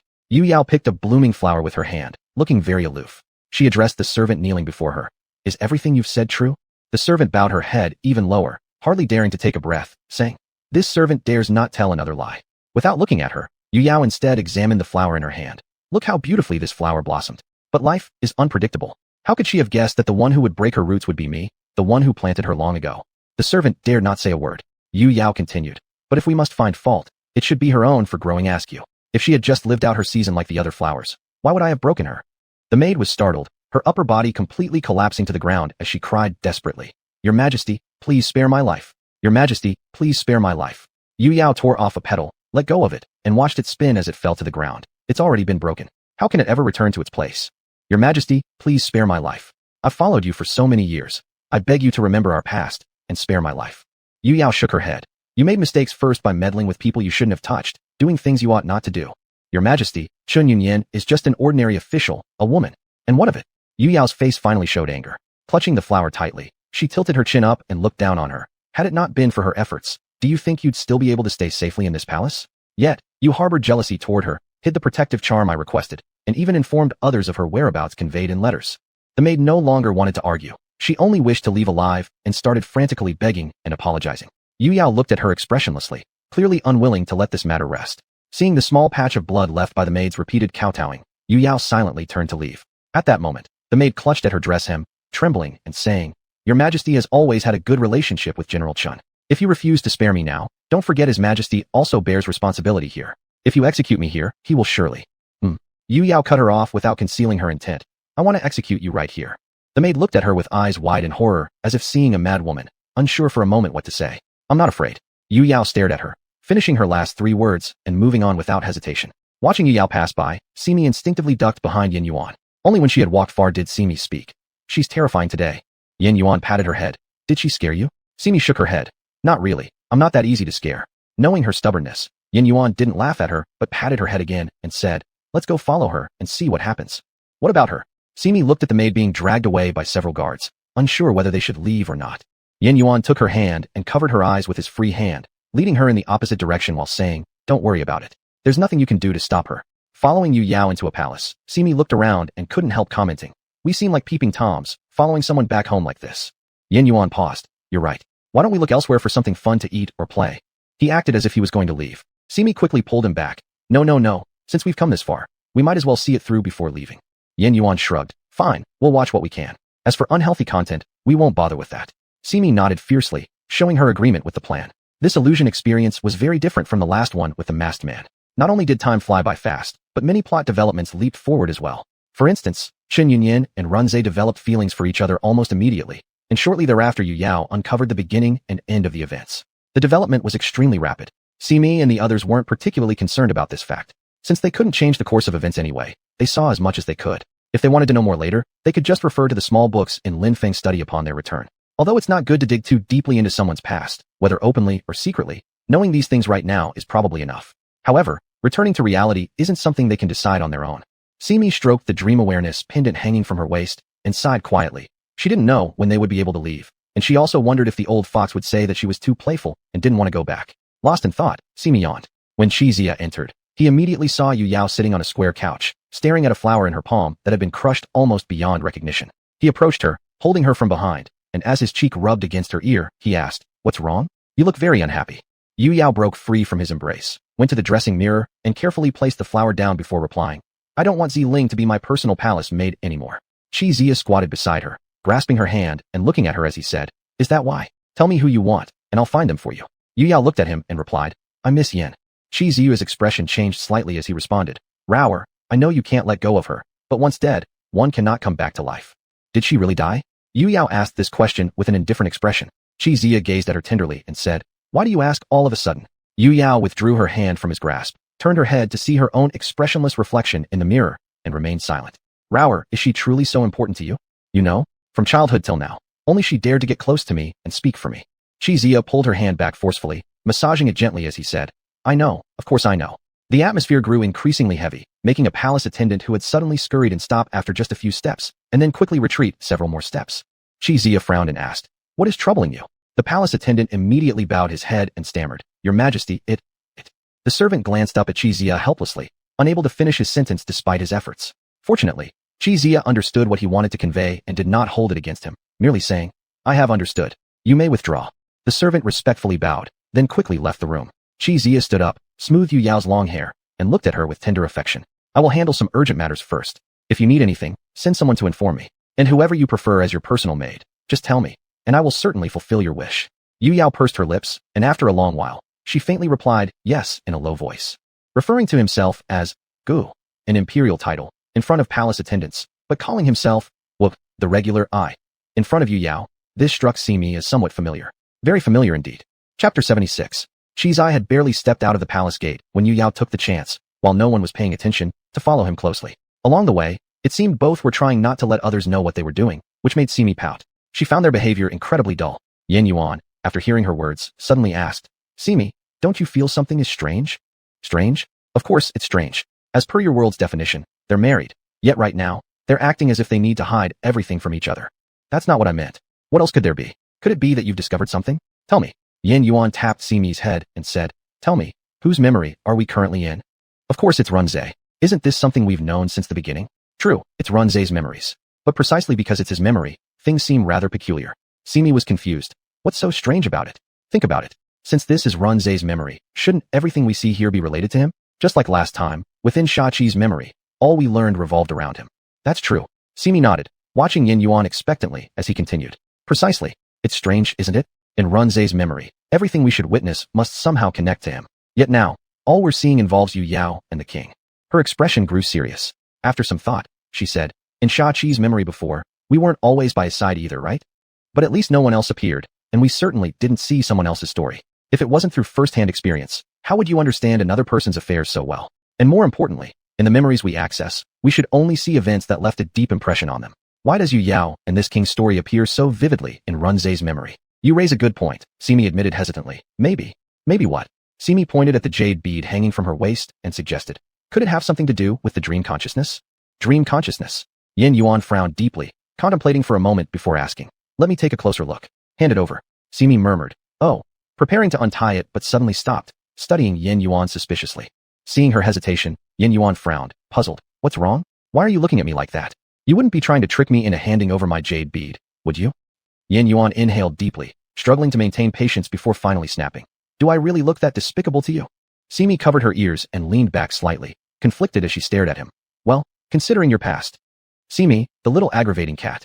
Though momentarily questioning him, she still handed over the jade bead to Yin Yuan soon enough. However, she set clear conditions. She'd let him examine it, but if he dared to hide it, there would be consequences. The feeling of distrust stung, but Yin Yuan couldn't protest. After all, he did have a dubious history. Clearly, despite Simi's affection for him, there were still some inherent reservations buried in her mind that weren't easily erased. Winning this cat's full trust would be no small challenge. Yin Yuan scrutinized the jade bead thoroughly, left, right, top, bottom, even circling it. But after examining it for quite a while, he found nothing unusual about the dream consciousness within. The jade bead remained exactly the same, a translucent jade roughly half the size of a thumb. Normally, it was clear, though occasionally, during specific circumstances, it became opaque like a white stone. When used for guidance, it emitted a faint glow, otherwise remaining quietly inert, looking much like any other jade bead. But what exactly was wrong? Yin Yuan, having discovered nothing amiss, had no answer, and neither did Simi, who hadn't initially noticed anything strange anyway. Though it belonged to Simi, it had been given to her by the old fox. Naturally, she wasn't privy to its secrets. Perhaps the old fox knew. Given his abilities, surely he must be aware. With that thought, Simi instantly ceased worrying. She could simply ask the old fox upon returning to Yunji realm. She dismissed it casually, only to be drawn into the tense standoff between Yu Yao and Qi Zai, forgetting the issue altogether. Simi observed the tension between them, hesitant to approach. She tugged on Yin Yuan's sleeve, asking, what's going on with them? Yin Yuan shook his head, folding his arms across his chest and commented, it seems their secrets have been exposed. That's why they're facing off. Confrontation. Simi was shocked at the scene unfolding before her. Everyone could tell Qi Zai had been very kind to Yu Yao. Were they now about to quarrel over Chen Yunyan? The palace attendants had already been dismissed by Qi Zai. He looked toward Yu Yao with a hint of panic in his eyes, but still held her hand tightly, saying, Yaoer, let me explain. Just as Simi thought Yu Yao would pull away and cover her ears, shouting, I don't want to hear it. Yu Yao surprisingly remained calm. She replied, all right, I'll listen to your explanation. Simi, the storyteller's tales she heard before on the stage weren't quite like this. Truly, what comes out of a storyteller's mouth can be deceiving. Qi Zai clearly didn't expect Yu Yao to respond this way. After starting with an I, he fell silent, unable to continue or provide an explanation. Looking at the man who had unknowingly captured her body and soul, Yu Yao felt utterly betrayed when he dared to deceive her again. She pulled her wrist free from Qi Zai's grasp, stepped back twice, and asked seriously, why are you doing this to Yan? Yaoer, things aren't as you think they are. As I think. Let me ask you, how do I think? Yaoer, you know, I've never wanted you to suffer, let alone be harmed. You definitely wouldn't harm me. Yu Yao gave a bitter laugh. You killed Yan. I didn't. Are you still trying to defend yourself? Yu Yao interrupted him sharply. I've already heard with my own ears that you sent people to approach Yan. As soon as you found out she's alive, did you plan to strike again? Qi Zai's eyes welled with sadness he couldn't hide. He asked Yu Yao, do you not believe me? I heard your own words with my own ears, so how should I still trust you? This statement escalated into almost a roar. At this moment, Qi Zai found himself laughing bitterly. At the end of the day, you still don't believe me. Yu Yao stood expressionless, without uttering a word, but her reddened eyes had already betrayed her emotions. Yaoer, since you don't believe me, I'll tell you the truth. Chen Yunyan defected from our country months ago. You're lying. It's true, Qi Zai didn't give any ground. When Zhu Jiang led reinforcements, they discovered her treachery early on. They even narrowly avoided being ambushed by the rebels. Luckily, they managed to suppress the rebels and sent an urgent report explaining the situation. Knowing you'd grown up close friends with Chen Yunyan, I understood how devastating this news would be for you. I didn't want you to be disheartened, and I certainly didn't want you collapsing upon hearing it. That's why I lied, telling you she died in battle, suppressing all information about her betrayal to save both your family's face and the honor of the Qin clan. Simi hadn't entirely grasped everything yet, confused why knowing someone defected would be more crushing than learning they were dead. Are you serious? His words brought Yu Yao to the edge of collapse, tears welling in her eyes uncontrollably. She demanded, what about the sachet? What about the charm sachet? Chi's Eye responded straightforwardly this time. Yes, I intentionally staged that. Why did you? Because I envied her. Chi's eyes locked onto Yu Yao unflinchingly, piercing through her spirit step by step. Yu Yao retreated under his aggressively probing gaze until she hit the wall corner where there was no escape. Chi's Eye then gripped her shoulders tightly, his eyes red-rimmed. Yu Yao, do you know I was captivated the first moment I saw you? Yet you've never noticed me. Even though I'm the emperor of Qi and control the fate of your entire family, you've never truly seen me. In your heart, Qin Yunyan always takes precedence over me. Even though I've obtained you, I still can't fully get close to you. Why? Why is that? Yen is my only friend. I know Qin Yunyan is your friend, but she shouldn't be your only one. All these years, haven't I done enough for you? Is her value greater than mine? Yu Yao's shoulders ached from his grip as she tried to break free, but couldn't. Eventually, she stopped struggling. You don't understand. My father had many concubines and many children, yet my mother was the only official wife, making me the sole legitimate offspring. Those others wished for me to disappear early. If she hadn't saved me from drowning in the river back then, I'd have died long ago. But that's in the past. I can't forget the past. Watching this dispute, Simi felt extremely suffocated. She turned to Yen Yuan. I want to leave. Yen Yuan replied. Me too. Walking through the streets and alleys of the capital, watching the common folk bustling about for their livelihoods, happiness exuded from their simple joys, and the oppressive feeling brought by the events that had just happened within the high walls was instantly swept away. Simi was hopping joyfully ahead, with Yen Yuan closely following behind. The two weaved through the crowd, savoring the beauty of the hustle and bustle. Upon reaching a certain alleyway, Simi suddenly stopped in her tracks and excitedly pointed to an empty corner, telling Yen Yuan, look there. I first met that soul there. He set up a small stall selling wonton noodles. Though it was a story between two people, this soul always seemed to have a name. Yen Yuan responded with a nonchalant, oh, appearing uninterested in continuing this topic. Nevertheless, Simi kept skipping forward until Yen Yuan suddenly halted and asked her, then what? Simi had been walking ahead with her hands clasped behind her back, but after hearing his words, she turned around and smiled. And then I encountered a hateful little brat. Yen Yuan let out a soft chuckle. Chapter 77. Simi didn't expect that he would run into Runze on a stroll through the capital city streets. It was understandable that Qin Yunyan couldn't always follow beside him. But who were the two men behind him? They even entered a tea house with their arms around Runze's shoulders. Most importantly, Runze didn't refuse. Yen Yuan naturally saw it too and suggested, shall we go take a look? Simi nodded. That's fine. I want to see what these men are up to when they get together. Yen Yuan shrugged, indicating he didn't know either. The two exchanged a glance, immediately understanding each other, and then they disguised themselves before walking toward where Runze and the others were. This tea house had many and varied customers coming and going. If they spoke outside, it would be easy for someone else to overhear. So one of the men following Runze suggested booking a private room. As they watched the three enter the private room, Mingkue, Duo naturally didn't fall behind and followed them in. After all, entering the private room not only made it convenient for Runze and his companions to talk, but also allowed Mingkue, Duo to listen in without suspicion. Watching the three of them, Runze's face remained stern. Wearing white clothes, his demeanor was full of arrogance. The man dressed in twilight purple rested his chin on his hand looking rather bored. Runze asked first, how did you guys come here? The man in twilight purple replied, well, isn't it because I got bored staying on the mountain, thinking about how you haven't returned yet, so I came down the mountain to play with you. Play with me. The man in twilight purple said, what else can we do? Finishing this, he leaned forward toward Runze, wanting to put an arm around Runze's shoulder, but was avoided. You? How dare you reject me? The man in twilight purple pointed at him, looking aggrieved. This person was too noisy, so Runze didn't feel like dealing with him and turned his head to talk to the man in white clothes instead. Seeing the pair, the man in twilight purple instantly became furious, puffing up his cheeks and glaring at them. With arms crossed, he turned his back to them and began sulking. From their chat, Simi learned that the man in twilight purple's nickname was indeed Twilight Purple, while the man in white clothing was called Moon White. These three had long ago met in the mountains.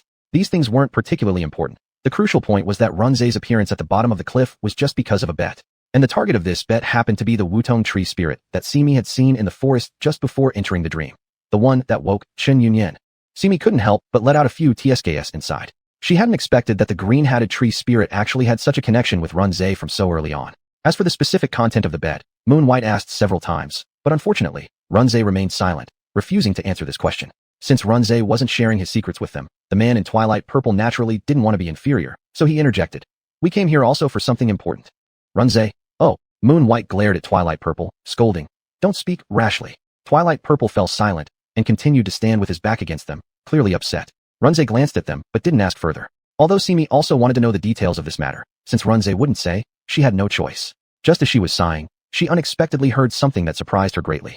After sulking for a while, the man in twilight purple calmed himself and moved closer to Runze, saying, I have some explosive news to tell you. Do you want to hear it? Runze drank all the tea in his cup and said, just say it if you're going to. The Wutong tree spirit is going to have offspring. Simi looked at Twilight Purple in total shock. She remembered clearly that the Wutong tree spirit was male. How could it have offspring? Apparently, Runze thought the same way. His hand paused midair while placing the teacup down, staring at Twilight Purple for a moment, unable to speak. Moonwhite disdainfully glanced at Twilight Purple and explained to Runze. It's not that he's about to have offspring. Recently, during a cultivation session, his temperament suddenly became irritable, so he gathered all his malevolent energy, sealed it in a flask, and buried it under the tree roots. Unexpectedly, that energy gained essence from the sun and moon and absorbed his own spiritual energy. Therefore, it can be considered half a spiritual fetus. In a short time, it might even turn into a little Wutong spirit. Malevolent energy. Upon hearing this name, Simi immediately turned her head to look at Yin Yuan. Clearly, the mention of these two words had also surprised him. He glanced at her, and upon exchanging glances, both immediately understood what the other was thinking. This bundle of malevolent energy was likely a Zhua. Yin Yuan hadn't seen the Wutong tree spirit, but Simi had personally witnessed it. She started closing her eyes, recalling a Zhua's appearance when he removed his mask, as well as what the Wutong tree spirit looked like when it appeared before her. Through this comparison, Simi realized she had forgotten what a Zhua looked like. TSK. Useless brain when it counts. Simi tapped her forehead in irritation. When she met Yin Yuan's curious gaze, she immediately understood. All those times Yin Yuan kept tapping her forehead must have really worked. She'd been made dumb. Yin Yuan looked at Simi with confusion, unable to fathom what peculiar notions had cropped up in her mind again. Simi tightly pursed her lips, glaring furiously at Yin Yuan and growling. I'll settle accounts with you when we get back. Yin Yuan. Who am I? Where am I? What is she planning to do to me? As the three men continued chatting, Huangshu and Zi grew eager to take Runze and Yu Bai on a proper tour of the capital. Runze promptly declined, saying he had his own pressing matters to attend to and told them they could go ahead without him. This time, Huangshu and Zi didn't insist, instead dragging Yu Bai off into the bustling crowd. Simi glanced toward Runze as he left through the door to the left, then turned her eyes to Yu Bai and Huangshu and Zi walking off to the right. Her gaze flickered back to Runze. All right, let's stop trailing them. Why don't we go our own way? Simi lifted her head with her palm pressed against her forehead. At that moment, Yin Yuan was smiling at her, radiating charm and allure. Her heart skipped a beat before she kicked hard down onto Yin Yuan's toes. Watching him hop on one foot, clutching the other foot in pain, while his usually handsome face contorted with discomfort, Simi snorted coldly. Never hitting my head again. Time passed swiftly after that. Simi merely dozed off briefly. Upon waking, Yin Yuan informed her countless days and nights had gone by in the blink of an eye. The sudden rush of time sparked an ominous premonition within Simi, telling her something important was about to occur. A foreboding sense overcame her, prompting Simi to immediately drag Yin Yuan off to search for Chun Yunyin and Runze. Ming Kuei duo meticulously searched the derelict mansion, but found no sign of any human presence. Only the chirping of birds and buzzing of insects filled the area. Yin Yuan inquired from the insects around the house, but none of them knew where the people had gone. Simi scratched her head, deeply perplexed. What's going on? Where have they gone? Not knowing any better herself, Yin Yuan suggested. Let's see how the jade bead reacts. Simi pulled out the jade bead and sure enough, it glimmered with a faint glow. Examining it carefully, she pointed toward a direction and shouted, They've gone that way. Chapter 78. The whole way, an ominous premonition kept surrounding Simi. It was like a mass of resentment was pent up in her chest that she could not vent no matter what. Everything seemed to be fine between her and Yin Yuan. So why was this feeling so strong? Could it be? Simi touched the jade bead, a bold guess forming in her heart, but she wasn't sure if it was right or wrong. As she was lost in thought and continued walking, the jade bead suddenly emitted an unusual light, so blinding for that one moment. Yin Yuan saw her suddenly stop in her tracks and asked, What's wrong? Simi gripped the jade bead in her hand. She had thought it might have been her imagination for a fleeting second, but the discomfort in her eyes told her that the abnormality from just now was real. Yin Yuan waved his hand in front of her face and asked again, Simi, what's wrong with you? Simi put down the jade bead and looked up at Yin Yuan, saying, Nothing's wrong. Why did you stop then?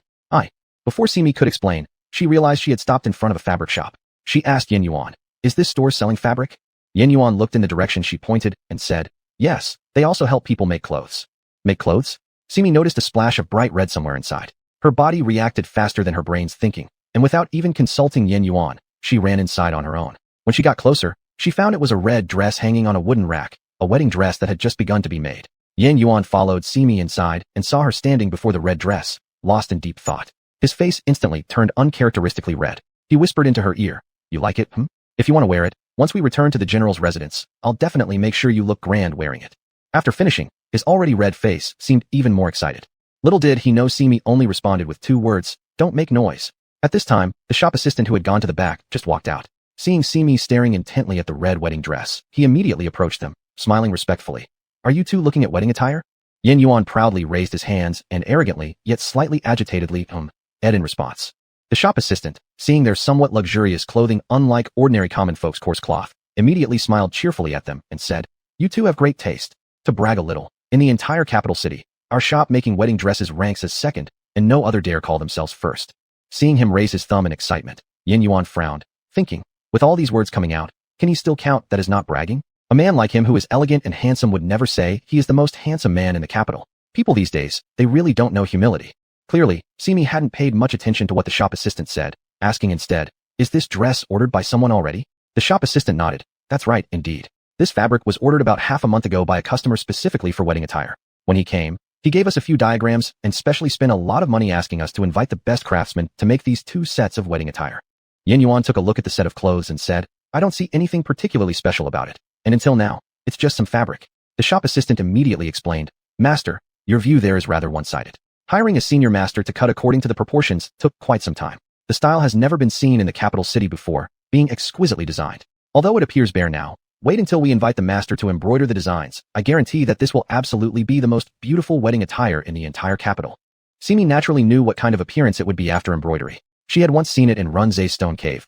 2 sets of wedding attire hung high on racks waiting for them to put them on. "Is the person who placed the order a man?" "Yes." The shop assistant answered quickly. "It was my first time seeing a man come alone to order wedding attire with drawings. By coincidence, he just visited today, merely glancing at the garment briefly before hurrying off." Simi immediately asked, "Did he come today?" "Yes, he just left not long ago." Simi furrowed her brow and pressed, "Which direction did he go?" Even though the shop assistant felt curious, he still pointed somewhere and said, "I remember it was toward there." "Hey master, don't run away." But the duo of Ming Kuei had already vanished. The shop assistant scratched his head, indicating he didn't understand the actions of these 2 customers. Just as he was pondering over this, the owner emerged from inside, frowning and asking, "What happened, making such a racket?" Unwilling to get scolded, the shop assistant recounted exactly what happened to the owner. In the owner's eyes, there were some undefined expressions as he asked, "How was the expression of the man who came with that young woman?" "The expression?" The shop assistant recalled and replied, "At the beginning when I asked him if he was here to check the wedding attire, he seemed pretty happy. Later, when the young woman mentioned the man who ordered this set of wedding attire, his expression seemed to change somehow." "That's right," the shopkeeper explained. "It must be that the girl and the man who ordered the wedding dress had some past together. Later, for some reason, she became involved with her current companion. Didn't the man who placed the order directly give us the diagram, asking us to make it accordingly? I reckon when this girl saw the wedding dress today, she recognized it." The shop assistant slapped his forehead. "Indeed, now that you mention it, I've figured it out. That's probably how things are." No wonder the girl stared blankly at the unembroidered dress and asked where that man went. The shopkeeper shook his head. TSK. Looks like she still harbors feelings for him. And also, the shop assistant added, the man who ordered the wedding dress wasn't as elegantly dressed as the one we just saw.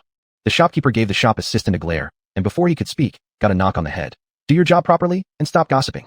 Though it was the shopkeeper who started talking, the shop assistant, having received the blow, dared not protest but could only look aggrieved. Following the random direction pointed by the shop assistant, the 2 soon arrived outside the capital city, entering a forest they were all too familiar with. It was here that they had once been hoisted into the air in Runze's cave. And it was also in this forest where Simi had kicked Yin Yuan hard, infuriating him enough to break their agreement again and bind her back to the general's residence. Yin Yuan remembered this vividly, still a little irked by it. No one would have expected that upon entering the depths of the forest, what they saw first was a large pool of blood. The gushing blood soaked through Chun Yunyan's clothing, staining her chest an alarming red. Simi froze in fear, unable to step forward, but Yin Yuan noticed immediately. His first instinct was to cover her eyes and bury her head into his chest. He didn't want her to see and be frightened. As the shock wore off, an unsettling calm replaced it. Simi lowered Yin Yuan's hands from her eyes and said, "Not seeing it doesn't mean it didn't happen." Chun Yunyan held her wound tightly, brows furrowed in pain, using her feet to push herself backward. The moon-white figure and the twilight-purple silhouette before her showed no hurry to kill. Instead, like cats playing with a captured mouse, they pursued her step by step, their faces twisted into bloodthirsty grins. Chapter 79. The nails of Huang Sunzi's 10 fingers became long and sharp. He raised his index finger to admire the blood on it, first licking it with his tongue, then sniffing it close to his nose tip, and finally revealing a strange smile of comfort. After that sense of comfort faded, he licked the blood stains off his lips again, savoring the sweetness of the bloody taste, and grinned evilly. "Stop struggling, little beauty. There's no way you can escape from our hands today." Chun Yunyan gritted her teeth and glared at them, asking, "Who are you really? Why do you hurt me?" Huang Sunzi immediately looked innocent and said, "Beauty, this is not our fault. If you want to blame someone, blame yourself. Whose blood flows in your body but is a top-notch supplement. As long as we drain your blood, we don't have to be restricted by that old tree spirit of the phoenix tree anymore." By the end, he could no longer hide his excitement, fully showing his eagerness on his face. Yuebai seemed somewhat impatient, saying, "Don't talk so much. Hurry up and take action, or if Runs breaks out of the boundary, it will not be good." Runs? Chun Yunyan frowned tightly, her eyes immediately turning fierce. "What did you do to Runs?" Huang Sunzi laughed and said, "At this point, you're still worried about Runs' truly touching affection." Yuebai frowned and asked, "Are you done talking yet? What are you afraid of?" Huang Sunzi said disdainfully, "That guy Runs has never escaped my boundary since childhood. It's impossible for him to get out every few days and nights. Besides, can we two even lose to him? Don't forget, that guy Runs has never won a fight against me since childhood." Yuebai looked at Chun Yunyan and said, "Don't worry, after we suck all your blood, we'll bury you properly." Simi said deeply, "They both died eventually." When Yin Yuan heard Simi suddenly say that, he didn't understand who exactly she meant by they, so he asked, "Who died?" "These two monsters were killed by Runs." "How do you know?" "Runs personally told me. He killed his own friends." Yin Yuan understood. He knows the truth. Suddenly, an abnormal wind sound came from the air. Simi followed the sound, looked up, and said, "He has come out." Under the gray-blue sky, above the lush mountains and forests, a crack appeared in the empty space, as if it wanted to tear the space apart. Runs anxiously struggled out from inside. When his body was halfway out, he saw Chun Yunyan lying down on the ground seriously injured, while Yuebai and Huang Sunzi didn't realize he had already come out, continuing to move closer toward Chun Yunyan step by step. Instantly, his look of anxiety turned into menace. The rest of his body finally broke free from the boundary entirely. He unleashed a slash with a bare hand blade without any mercy, stopping the continued approach of the two. Originally, Yuebai and Huang Sunzi were only a few steps away from Chun Yunyan, just about to grab her, when a rapid wind blew past their ears. Years of cultivation gave them instinctive reactions to avoid the danger. However, they soon saw Runs breaking free completely from the restriction of the boundary, appearing in front of them with an aura of killing intent. How did you come out?"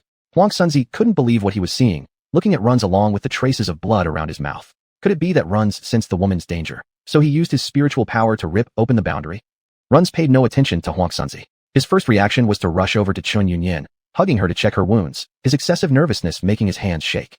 Chun Yunyan, seeing the man before her, finally let herself relax, lying comfortably in his arms, but tightly holding onto his wrist, as if letting go would mean losing everything forever. Weakly, she asked, "Are you alright?" Runs wasn't good at talking, and now seeing her like this, he found himself unable to utter a single word, only shaking his head tremulously. Suppressing the anger in his heart, he placed his palm on Chun Yunyan's chest to help stop her bleeding, then turned his gaze to his former friend, where red blood streaks began to spread through Run's eyes. "What have you done to her?" This almost screamed sentence came out of him. Yuebai steadied his thoughts, his expression as arrogant as the last time they met in the tea house, while Huang Sunzi grinned malevolently, unconcerned. "You bastard Runs, having such a treasure but unwilling to share it with your good friends." Enough with your you nonsense," snapped Huang Sunzi. "Didn't you notice her special physique too? That's why you got close to her?" Runs glared angrily at them. "I've said, she will be my wife." Huang Sunzi sneered, "Don't kid around. Although she has a special physique, she is ultimately just an ordinary person. Even if her spiritual power cultivation isn't bad, sooner or later, she'll die. Instead of wasting time and feelings on her, only to end up as a void phantom in the end, it's better for us three brothers to consume her blood together. We may live longer than the phoenix tree spirit, and even become more powerful than him." At the moment Runs heard this sentence, his hands tightened into fists, and he asked, "What exactly have you done to her?" Realizing reasoning wouldn't work, Huang Sunzi decided to be straightforward. "What else can we do? Rip out her heart, of course." His words carried no hint of regret. There was even a touch of disappointment when he continued. "If you had come out a bit later, we would have already torn her heart out by now. Compared to her precious and rare blood, her heart is even more." Pew. Run's sudden punch not only interrupted the rest of what Huang Sunzi was about to say, but also knocked out several of his teeth, which fell near Simi's feet. Seeing the broken teeth on the ground, covered in blood, Simi turned her head away, unwilling to feel nauseated again. "What are you doing?" Yuebai shouted angrily at him, quickly helping the fallen Huang Sunzi back onto his feet, then coldly said, "Do you really want to fight your brother over a woman?" "Brothers?" Run's face stained with blood, he slowly raised his head, allowing others to see the strange red in his eyes, and declared, "I told you not to touch her, yet you planned to kill her." Huang Sunzi probably hadn't anticipated that Runs would truly attack them for Chun Yunyan. The punch had also clouded his judgment, and before Yuebai could support him back up, Huang Sunzi jumped up in rage, pointing at Runs and saying, "And what if we kill her? She's just a mortal with rare bloodlines. How could she not deserve to be killed? Ultimately, don't you just want to keep all the benefits for yourself?" Runs glared at him, repeating firmly, "I've said it once. Do not kill her. Do not." Huang Sunzi laughed coldly, and suddenly struck his right palm forward towards Chun Yunyan. Several sharp fangs shot through the air like arrows, targeting Chun Yunyan rapidly. Accompanied by the piercing sound of these weapons breaking through the air came Huang Sunzi's loud taunt. "Let's see how you stop us." With a swift spinning motion, Runs carried the drowsy Chun Yunyan to avoid the injuries caused by the throwing blades. Seeing where the blades struck the ground, turning the soil pitch black, causing the nameless wild grass touched by them to instantly rot, and knowing that Chen Yunyan still couldn't fully escape harm despite his efforts. He saw a needle embed halfway into her arm as she spat out a mouthful of blood and finally fainted. At this point, Runs completely lost control of his anger. He immediately set up a translucent spherical barrier nearby, sending Chen Yunyan inside it. It appeared that he was finally ready to settle accounts with Huang Sunzi and Yuebai over grievously injuring Chen Yunyan. Chapter 80. Faced with Runs whose eyes were bloodshot, Yuebai and Huang Chen obviously sensed the danger, but they were not willing to just walk away. They also didn't believe that Runs could beat the two of them. Unexpectedly, a strong wind suddenly blew through the woods, making it hard to open their eyes. These winds seemed to be responding to some kind of summoning, rushing from all directions and gathering around Runs, forming a whirlwind. His robes and black hair were fluttered by the wind, contrasting sharply with his bloodshot eyes and the sudden appearance of red veins on his forehead. He looked terrifying. At this moment, Runs was like someone about to become a ruthless killer. When Simi finally saw clearly what the red pattern on his forehead was, she felt familiar with it. But Yuebai and Huang Chen had already been shocked. Huang Chen's wide-open eyes were full of fear, and he pointed at Runs, stuttering, "Why, you're actually..." It was Yuebai who reacted first. He grabbed Huang Chen's hand and shouted, "Run fast." But there was wind everywhere. No matter which direction they wanted to run, they would be blown back. The originally sunny sky was now overcast with dark clouds, and a huge lightning bolt suddenly struck down, illuminating Run's eerie outline behind him. Simi immediately understood. Run's true form was actually the mythical Chiao Cao. Judging from Yuebai and Huang Chen's reactions, it was obvious that they found out only today. Runs has hidden his true self for so long without revealing it.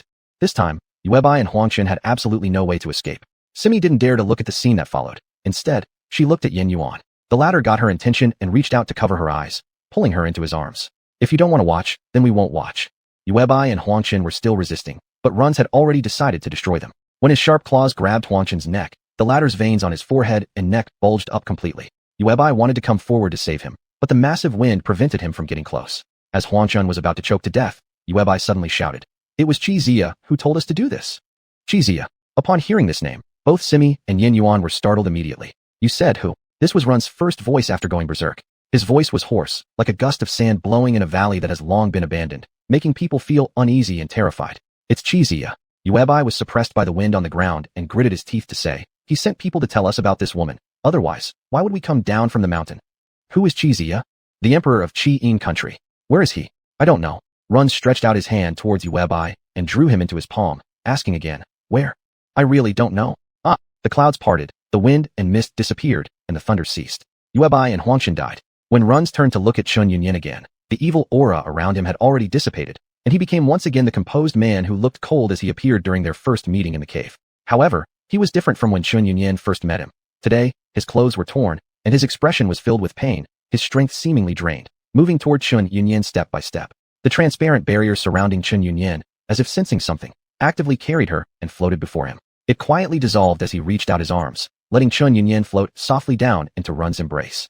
A tear, 1 drop, 2 drops, fell from Run's eyes and landed on Chen Yunyan's eyelids. She moved slightly because of the external force, and then slowly opened her eyes, exposing the covered pair of beautiful eyes. "Yunyan." Run's voice was hoarse, devoid of emotional fluctuations, but indeed, a flash of joy flickered in his eyes. "Azay." Upon seeing him, before Chen Yunyan could express her happiness, a massive oppressive gas that had built up in her chest surged up, forcing her to cough violently many times. Along with it came thick purple-black blood. Huang Chen's needles contained a deadly poison. The only one who could save her was the Wudong essence. As Runs held her and moved forward, he hoarsely said, "Rest assured, he will save you. He must have a way to save you." However, he soon fell to the ground after taking a few steps. The rampage earlier had cost him 80% of his energy. Yin Yuan pitifully said, "He seems to have lost his strength." Simi asked Yin Yuan, "Do you know why?" Yin Yuan shook his head and said, "I don't know." Simi then explained, "His true form is the Quinyu." Quinyu. Yes, a type of ancient strange beast. The Quinyu can summon wind and rain and attract lightning. But apparently, his original body has been deliberately sealed off. Sealed? Simi clarified. From what Huang Chen said, even with Run's normal power, let alone killing Yuebai and Huang Chen, beating just one of them would take an unimaginable amount of effort.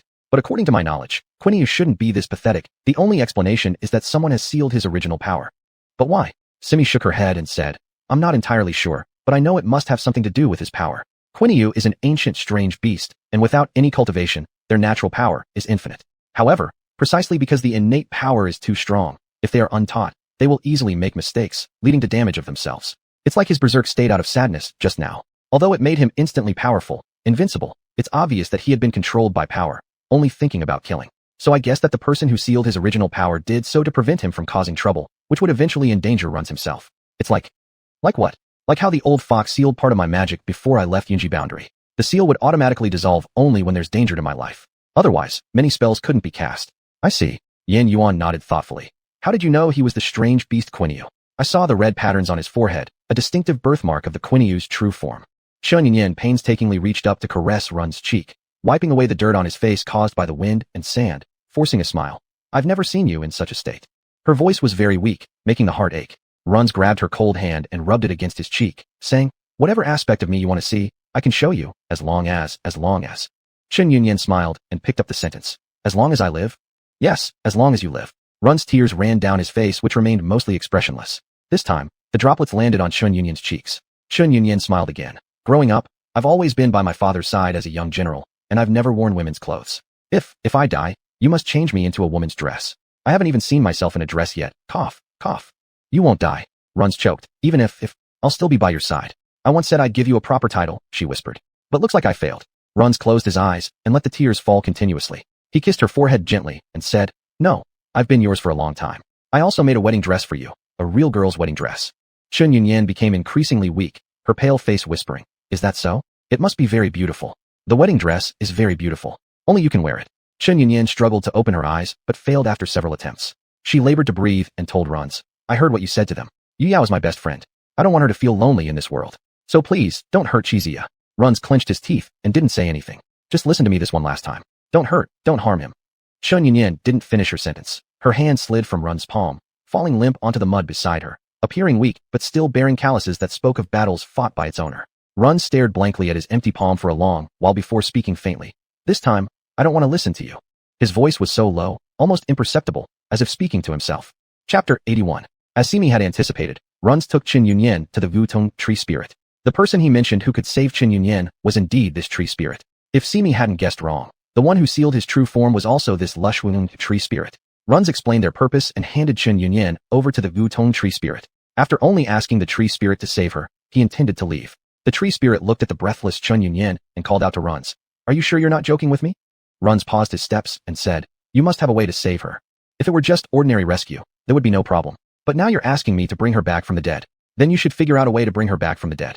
The tree spirit rolled its eyes and said, and what about those two? Are they dead too? Dead. The mistake of your true form is something that will be punished by heavenly thunder. So what?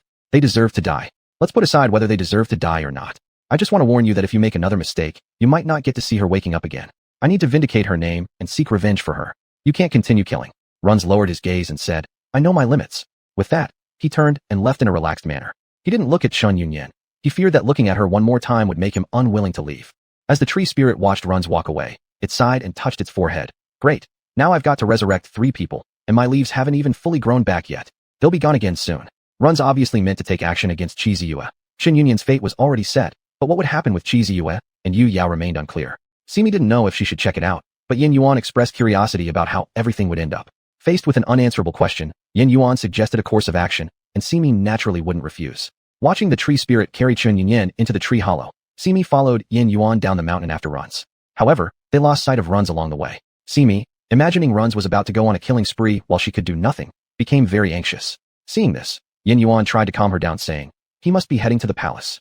Runs might not know exactly who Chi Ziyue was, but since Chen Yunyan mentioned before dying that he shouldn't trouble Chi Ziyue for Yu Yao's sake, he surely guessed that Chi Ziyue was the person mentioned the night when Yu Yao visited, also suspected by Chen Yunyan, the king of Chiyin. Simi thought Yu Yao made sense, so both hurried down the mountain toward the direction of the palace. Just as they reached the foot of the mountain, before entering the city, they noticed a crowd gathered at the city gate discussing something intensely. During this time, Simi heard the name, Chen Yunyan. She stopped to look at Yin Yuan, who then stroked her head and said, let's go take a closer look. Thinking it might be something terrible, once they approached closely, they realized it was just a notice. The paper was fresh, clearly having been posted recently today. Simi carefully read through the notice content, and a weight was lifted off her chest. She told Yin Yuan, look, the notice says that Chen Yunyan did not betray the country. It was a deliberate plot by the enemy army to frame her.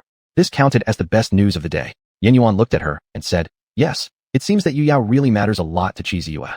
Like you matter to me. Confused, Simi asked, why say that? Yin Yuan pulled her away from the crowd and said, Chi Ziyue killed Chen Yunyan for Yu Yao's sake. Now he overturned his previous plan, clearly because Yu Yao found out about it. Of course. Curious, Simi looked up and asked, of course what? Of course, it's also possible that Chi Ziyue has learned about Chen Yunyan's passing. Shaking her head, Simi negated that guess. That's impossible. The 2 people who wanted to kill Chen Yunyan have already been taken care of by Runs. So there's no way Qi Ziyuan knows about this event. Nodding, Yin Yuan reflected deeply. What you say makes sense. Let's still check things out at the palace first. All right. When they reached inside the palace, instead of finding bloodshed everywhere as they had imagined, they found all remained peaceful. They only learned from the bugs that Qi Ziyuan brought Yu Yao outside for an outing earlier that day, and no one knew where they went. Just as they were going to gather the bugs to investigate, Simi suddenly remembered a place, the abandoned house. For some reason, Simi suddenly had a very strong premonition, telling her that Yu Yao and Qi Ziyuan were likely in the abandoned house right now. Seeing her extremely certain demeanor, Yin Yuan felt a strange sensation rising in his heart, but forced it down. He took Simi's hand, indicating that wherever she was going, he would follow. With a clear direction, the two now headed directly toward the abandoned house. It didn't take long for them to arrive at its entrance. Simi looked up at the dilapidated signboard and the invisible boundary line that couldn't be seen by naked eyes, taking a deep breath as she said, "They are inside here." The barrier might have been very effective for the people in Run's memories, but for Simi and Yin Yuan, it was something insignificant they could easily pass through. Nevertheless, for some reason, an odd sensation of fear enveloped her, making her hesitate to step forward. Yin Yuan tightened his grip on her hand and said reassuringly, "Don't worry, they can neither see us, touch us, nor harm us." Simi coughed lightly, looking down while muttering, Who is afraid? I'm not scared at all." Yin Yuan chuckled and asked, "Are you really not scared?" "Of course." "All right then. Watching them fight seems pretty dull anyway. How about we don't go in? I suspect Run's memories are almost over. So let's use this final bit of time to stroll around this capital city from hundreds of years ago instead." Yin Yuan's suggestion resonated well with Simi, yet she not only failed to express her gratitude, but also shot him a glance before saying, "Oh, I understand now. Surely because you're scared yourself and feel embarrassed to admit it, you've made up this excuse." Yin Yuan pinched her cheek teasingly and helplessly nodded. Yes, it's me who's scared. If only I were as brave as you, I wouldn't fear encountering what's inside."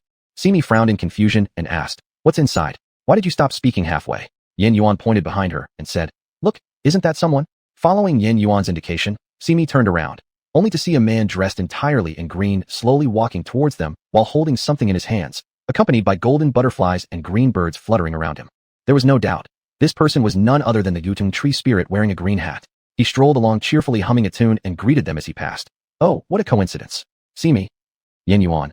This sprite truly was flashy. As the Yutong tree spirit reached the door, ready to push it open, he suddenly turned around and said, "What? Aren't you coming in?" Simi pointed upwards, saying, "There's a boundary line." The Yutong tree spirit rolled his eyes and remarked, "Tisk, it doesn't work on you two. You're just a pair of cowards." And with that, he pushed the door open and walked straight inside. Chapter 82. Being mocked as cowards by a cuckooed Yutong tree spirit was something Simi could tolerate, but Yin Yuan could not. So without a word, she pulled Yin Yuan's hand and followed closely inside. Upon entering, they saw Runze suddenly raising his sleeve, unleashing a fierce wind directly toward Qi Zinai, who was dozens of meters away. Qi Zinai had already suffered internal injuries. Blood was still trickling from the corner of his lips, and a small pool of blood gathered at the tip of his foot. He knelt on one knee, one hand pressing against his chest while the other instinctively shielded Yu Yao, placing her behind him. Yu Yao looked at this man who protected her with his body. Tears hung at the corner of her eyes, unsure whether she should blame him or not. It was false to say that she did not blame him. If only he hadn't deliberately dealt cruel blows to a yin, would they have ended up in this situation today? Yet, if she were to blame him, all his actions were for her. Thus, fundamentally, it was still her fault. If only she had died in her childhood. If Chun Yunyan hadn't saved her, wouldn't all of this now never have happened? When seeing Runze swing the final blow filled with murderous intent toward Qi Zinai, Yu Yao broke free from Qi Zinai's grip before he could push her away and stood between them, allowing the fatal blow to completely land on her. Yu Yao. Qi Zinai's scream seemed to shatter the entire barrier, frightening Simi into covering her ears, forcing Yin Yuan to take 2 steps back, and leaving the Yutong tree spirit frozen in place. These three stood at the threshold, neither advancing nor retreating, silently standing there watching the scene change inside. The Yutong tree spirit murmured with regret, "We're late again. Simi, if you hadn't hummed your song so leisurely, could you be any less late?" Yin Yuan. Agreeing. Runze never expected that Yu Yao would block this blow for Qi Zinai. Recalling what Qin Yunyan said before she left, his heart raced. He had killed Yunyan's only friend. Looking at Qi Zinai hurriedly crawling beside Yu Yao, embracing her in anguish, his tear-streaked face twisted with pain, then observing how Qi Zinai held Yu Yao tightly and began helplessly roaring, his appearance resembled that of a child losing their most cherished treasure. The disheveled and pained image of Qi Zinai made anyone unable to discern even a hint of a king. Who would ever imagine he had once been an energetic king, if they had only seen his present appearance? Yu Yao, the Yutong tree spirit, almost dared not look straight at his roar, muttering under his breath while covering his ears. "This was fine originally, but you'll end up ruining it with your shout." Simi turned around and glared at him. "Just shut up." The Yutong tree spirit probably didn't expect this girl to speak to him like this, immediately placing his hands on his hips and exclaiming, "Hey, you little girl." Yin Yuan coldly remarked, "She's right." The Yutong tree spirit became more dissatisfied, narrowing his eyebrows at them. "Humph. Runze stood there motionless, fearing that another spell would injure Yu Yao. He didn't want to kill Chen Yunyin's friend. Qi Zinai held the person in his arms, crying uncontrollably. He asked while sobbing, Why did you do this? Yu Yao lying in Qi Zinai's arms constantly spat out blood. She struggled to say, Mistakes must pay a price. Not you, it wasn't you. Yu Yao smiled bitterly. I'm wrong. It's clearly my mistake. The Wutong tree spirit pursed his lips. Is this really the time to admit mistakes? These young ones are becoming increasingly incomprehensible. As soon as he finished speaking, he faced the united front of hostility from Yin Yuan and Simi, shrugged, deciding that perhaps it was best to remain silent. Yu Yao shook her head slowly. Without me, you wouldn't make mistakes. You've never been wrong. Runze trembled, saying, It was him who caused Yunyin's death. Why do you save him? Could it be anything other than love? Yu Yao looked at Qi Zinai and smiled faintly, then glanced at Runze again, and pleaded, Can you spare him? I truly love him. Runze clenched his fists and said, He sent people to kill Yunyin. So, I'll use my life to replace Ziya's life. He killed Yunyin. You kill me. Consider it revenge. Enough. Look at all of you. Over some romance you've ruined yourselves so terribly. The Wutong tree spirit finally couldn't bear it anymore, stepping forward to mutter. Runze frowned at him. When did you arrive? The Wutong tree spirit waved his wrists at him twice and replied, Don't care when I arrived, just move aside. After saying this, he squatted next to Yu Yao, about to grab her wrist when Qi Zinai stopped him. Fiercely glaring at the sudden intruder, he questioned, What are you going to do? The Wutong tree spirit glanced at him disdainfully, then continued to grab Yu Yao's wrist, and said, Let me check if she's dead or not. After checking her pulse and taking a look at her face, he nodded in satisfaction. Not bad. With that protective charm earlier, she won't die immediately. After speaking, while Qi Zinai wasn't paying attention, he secretly waved his hand, causing Yu Yao to fall into a deep sleep. What she needed right now was a good rest. He mentioned the protective charm which was originally meant for Chen Yunyin, but had been privately hidden by a palace maid. Now this charm rested close to her heart, helping her evade Runze's attack, fulfilling its duty as a protective talisman. Who would have expected that what was initially sought to protect Chen Yunyin would end up saving her own life instead? Qi Zinai stared intently at this strange person before him, half believing and half doubting, asked, Is what you're saying true? Of course it's true. That protective charm was sold by me to the Taoist temple. It isn't an ordinary item, incredibly powerful. Blocking this move is no big deal at all. After hearing these words, a glimmer of joy quickly appeared in Qi Zinai's eyes. However, before the joy could fully surface on his face, the Wutong tree spirit poured a bucket of cold water over him. Someone who would have died instantly now has a couple more years to live, shouldn't be ungrateful. What did you say? Qi Zinai's pupils suddenly dilated, appearing quite frightening. The Wutong tree spirit, with his hands behind his back, responded, She still has 2 years left, better treasure it. At this moment, for Qi Zinai, the most painful thing in the world was seeing his beloved one smile happily at him, while he must secretly count down the time she had left, feeling desolately about how long such happiness would last. Simi suddenly realized that though the Wutong tree spirit looked amiable on the surface, he was in fact someone who could strike deeply at people's hearts. Facing Simi's inquisitive gaze, the Wutong tree spirit raised an eyebrow and telepathically asked, Why are you looking at me? Simi insincerely replied, Because you're so handsome. The Wutong tree spirit raised an eyebrow again and sent telepathically, I know what you mean. Simi. Yin Yuan saw their flirtatious glances, immediately became unhappy, and knowing Runze and the others couldn't hear, directly yelled at the Wutong tree spirit. What are you staring for, old man? Wutong tree spirit. Simi smiled faintly, great scolding. Chapter 83. Qi Ziyu's mortal body couldn't possibly beat Run's, let alone when he had the whole large Qixin kingdom to oversee behind him. The phoenix tree spirit frankly told him that as a ruler, if he committed any wrongdoing, it wouldn't immediately befall upon him, but rather redirect onto important people around him. If he didn't want Yue Yao to have more trouble, it would be best for him to peacefully do what a king should. He kindly advised Qi Ziya to take Yue Yao back and cherish their last 2 years together.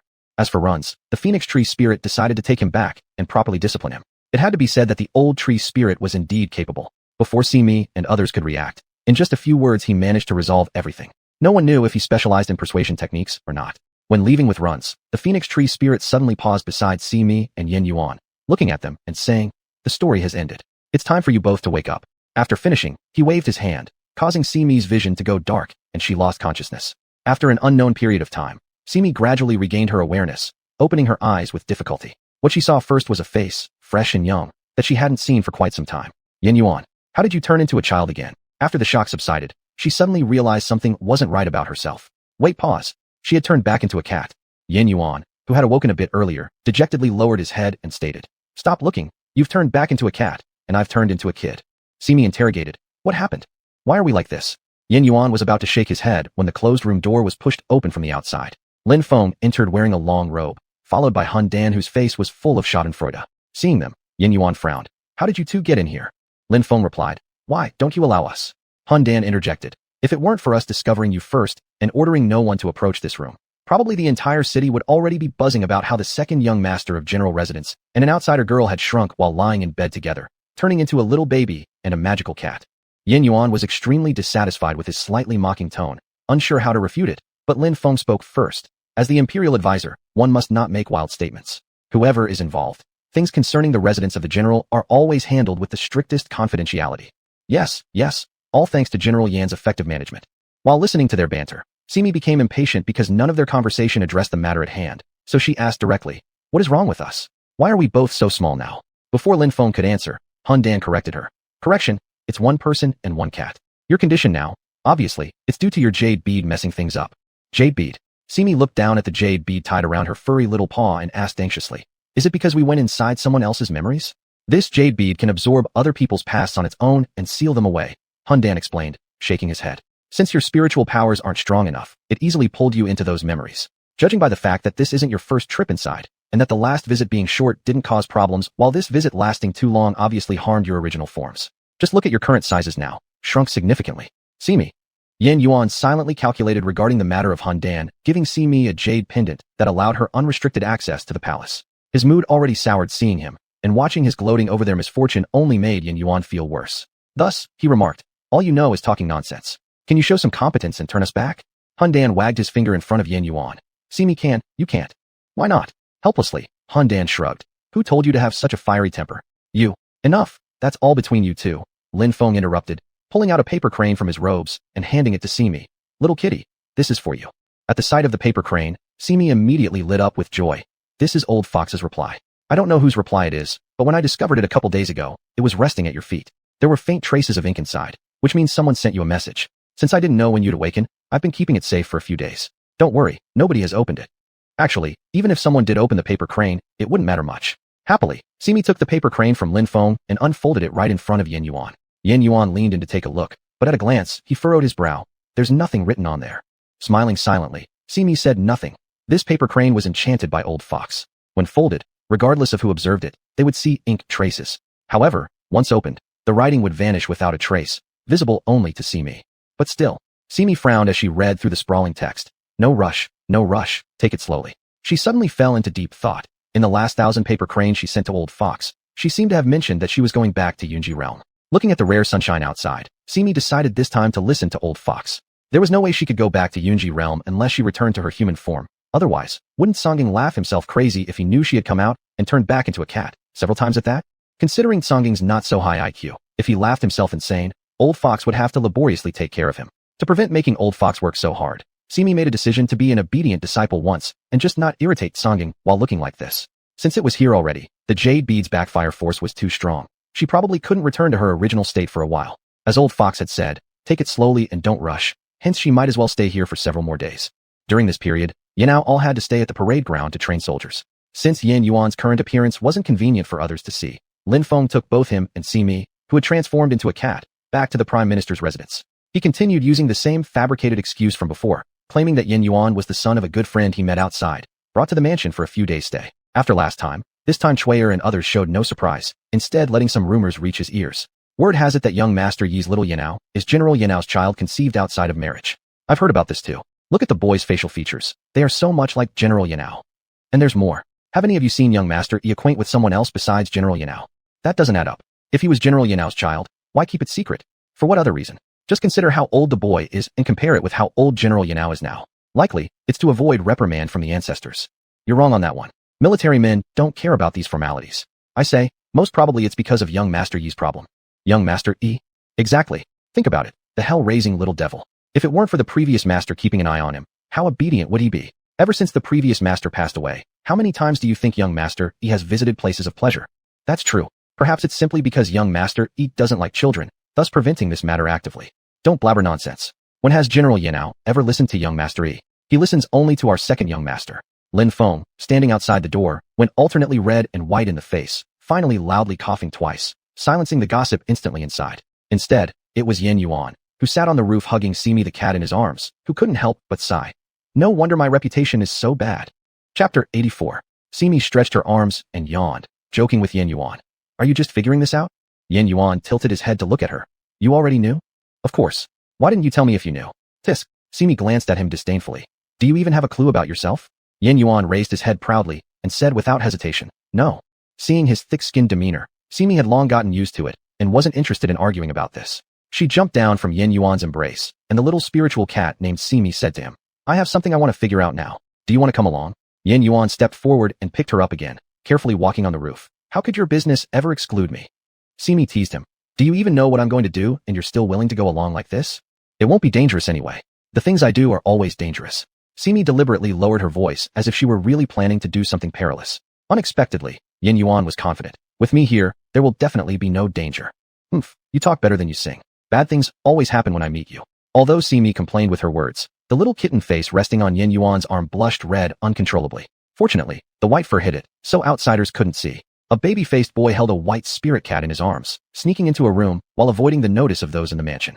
From the outside, it looked like just a small room, but once inside the study, they realized its true grandeur.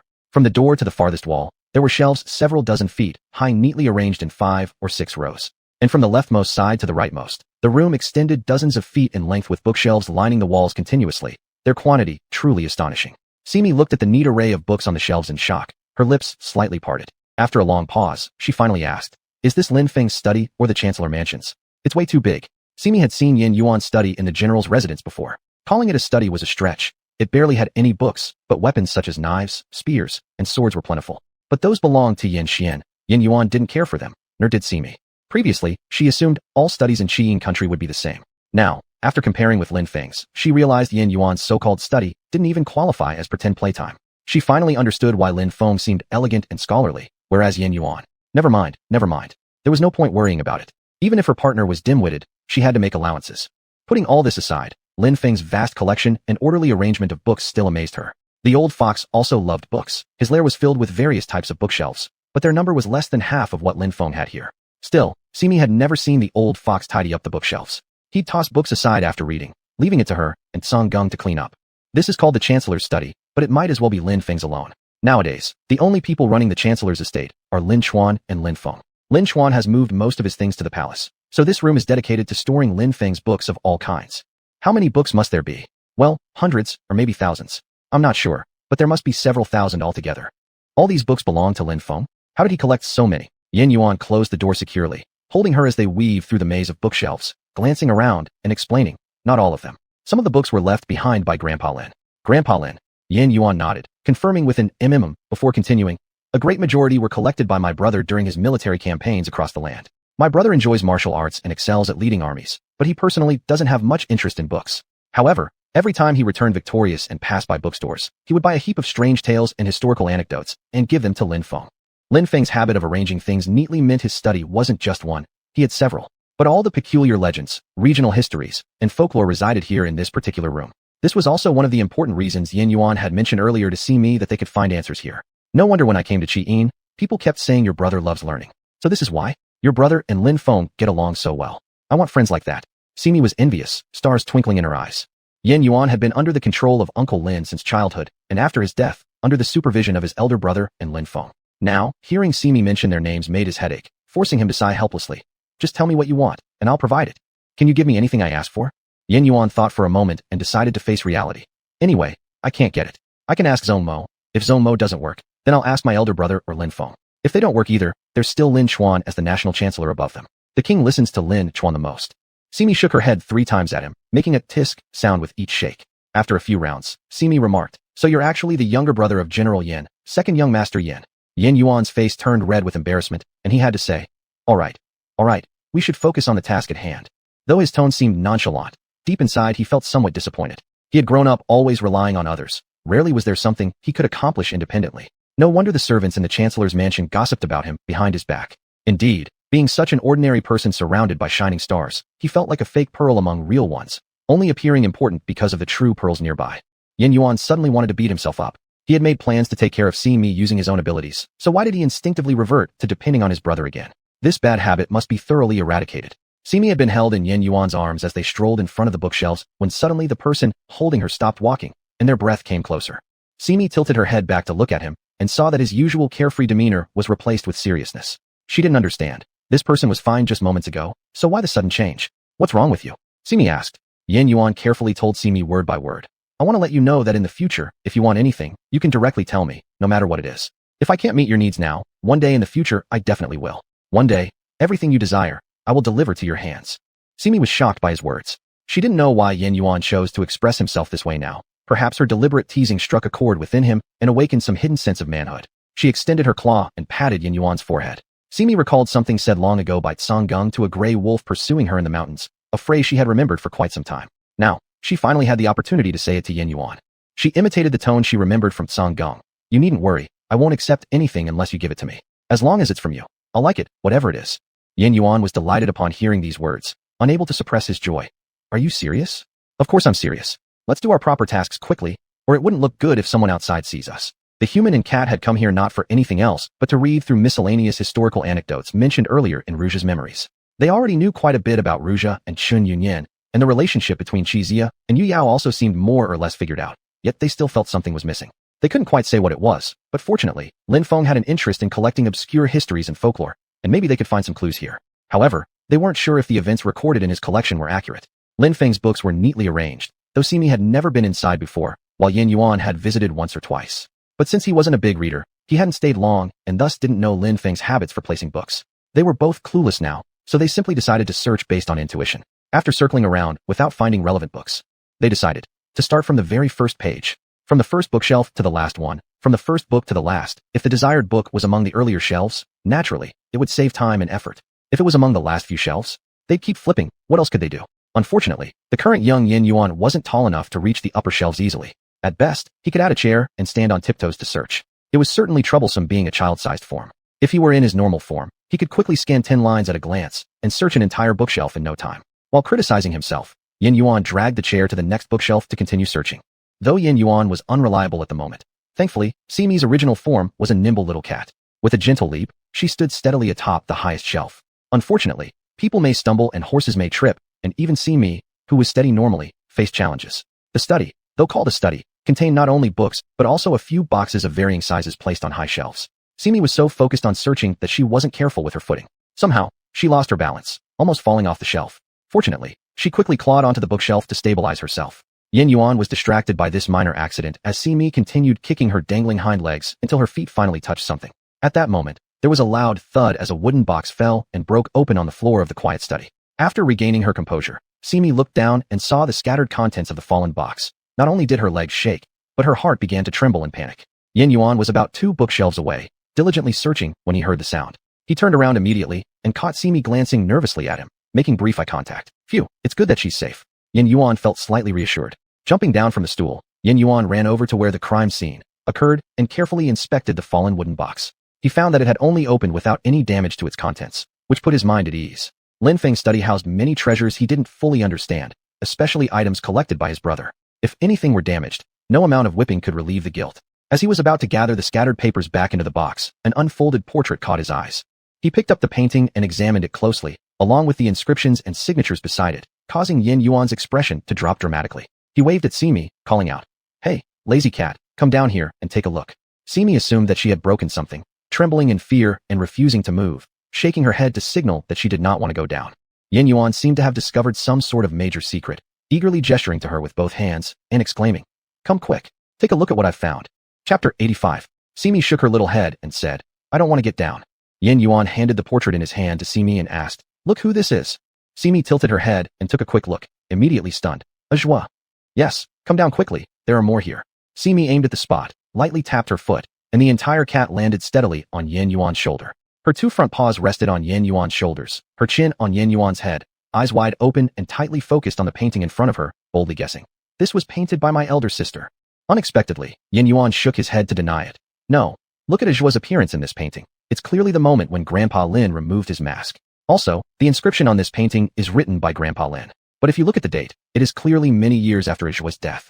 After he spoke, Simi was directly confused, carefully identifying the handwriting on it, and said, "What's going on?" Lin Yuan wanted to kill Ajua, so why paint this painting? Suddenly, a long hand stretched out from behind, taking away the portrait in Yin Yuan's hand. The 1 human and 1 cat immediately turned around and, upon raising their heads, saw Lin Feng standing behind them at some unknown time. He looked at the person in the painting, as if remembering something, and after a while, suddenly comprehended. So this is what he looks like. Simi and Yin Yuan exchanged glances, turning their heads to look at Lin Feng. "Do you know this person?" Lin Feng carefully rolled up the painting, crouched down while putting it back in the wooden box, and said, "Although I do not know this person, I have heard many things about him." "Many things." Lin Feng sighed faintly and said, "My grandfather once told me that when he was young, he hurt a close friend to achieve his goals. When I saw the inscriptions and signatures on the painting just now, I realized it must be him." Simi curiously asked, "Have you never seen this painting before?"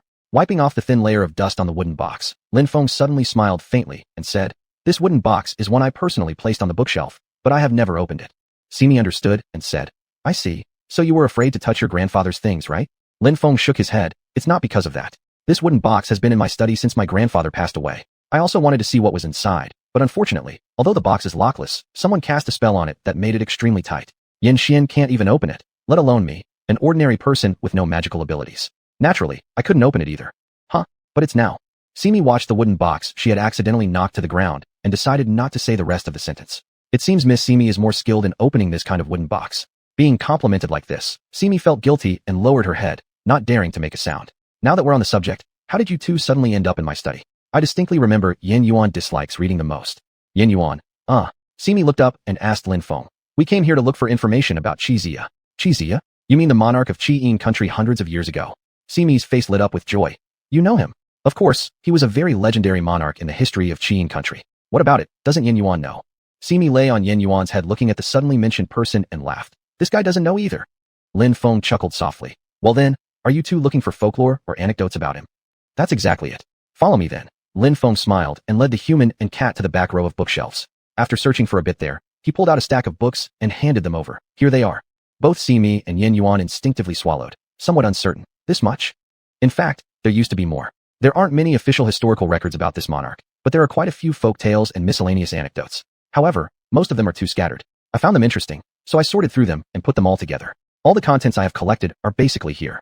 Simi counted the number of books in the stack. There were about 10, each one having a thickness of half a thumb length. She immediately lost her enthusiasm to flip through them. So did Yin Yuan. Lin Feng noticed their intentions as well and laughed. "All right then, if you find it troublesome and unwilling to flip through them, you can directly ask me the questions you want to know." Simi curiously asked, "Will you help us search?" Lin Feng pointed to his temple and said, "They're all memorized here." Afraid that the content in these books might be fabricated, Simi asked about a few things she had encountered in her dreams. Only after everything matched up did she inquire about significant matters. What Simi wanted to know most was what happened to Qi Zia later. Lin Feng said that Qi Zia had a deeply beloved queen who was of noble birth but had always been in poor health. For many years, Qi Zia took great care to nurse her back to health, and when she was almost recovered, for some unknown reason, her condition suddenly deteriorated one year. But instead of seeking out renowned doctors, Qi Zia began focusing on preparing his younger brother to take over the affairs of state. Later, when the queen's health improved somewhat on its own, Qi Zia handed over the entire control of the Qi Yin country to his younger brother and left the palace with the queen, disappearing without a trace. "Simi." "That's it." Lin Feng nodded. "That's it." Yin Yuan. "Nothing else."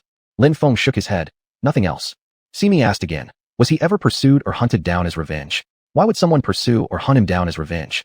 Yin Yuan saw that they were going in circles and quickly changed the subject, asking, "Did he have a very capable female general under his command?" Lin Feng's eyes sparkled with interest as he looked at Yin Yuan. He replied, "If I'm not mistaken, what you two witnessed in your dreams must be their past events. However, I do seem to remember reading some fictitious accounts about an illicit affair between Qi Zia and Chen Yunyan. So is this perhaps true?" Faced with Lin Feng's probing gaze, Simi and Yin Yuan chose silence as their golden response. After a while, Simi finally said, "There was no private affair between them. There was probably hostility instead." Simi didn't say the last sentence aloud, but Yin Yuan did utter it. "Ah." Lin Feng seemed intrigued. Simi teased him. "You seem quite interested in this female general, don't you?" Yin Yuan caught on instantly and gave Lin Feng a meaningful look, asking, "Could it be that you?" Lin Feng used his jade fan to strike both of their heads, one hit each, producing a clear sound. "You too, what exactly are you thinking?" Chen Yunyan was the only female general of the Qi Yin country. "You should show her respect," Lin Feng continued, delivering another strike to Yin Yuan's head, adding, "Especially you. Your elder brother respected this female general very much. So now, be cautious and careful with your actions." When Lin Feng struck Yin Yuan, Simi smartly retracted her paws so she wouldn't get hurt by accident.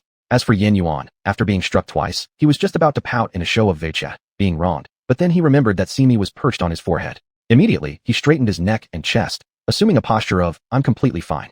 Chapter 86. It must be said that the miscellaneous talks in Lin Feng's study were indeed abundant. They not only included Qi Zinai's stories, but also Chen Yunyan's, and there was even a mention of an unknown man. Simi scanned through them briefly and figured out that this unknown man was probably Ron's. The miscellaneous talks described how this man suddenly appeared and disappeared just as suddenly. During the time when Chen Yunyan was trying to clear her name, He worked hard to collect evidence for her, making significant contributions. But later on, his whereabouts became unknown. The editor speculated that he had probably retired, concluding with a remark. In the dynasty of Qin, 2 stars appear, and both the monarch and minister have retreated into seclusion. These 2 stars referred to the emperor star Qi Zenai and the martial star Qin Yunyan, naturally speaking of them as the ruler and loyal minister. Simi shook her head repeatedly. Indeed, some miscellaneous tales could not be trusted. Suddenly, a thought crossed her mind, so she asked Linfeng whether he knew about a Paulownia tree spirit. Linfeng was slightly startled, replying, "This name, I seem to have heard it mentioned by Auntie Yun when I was young." Auntie Yun.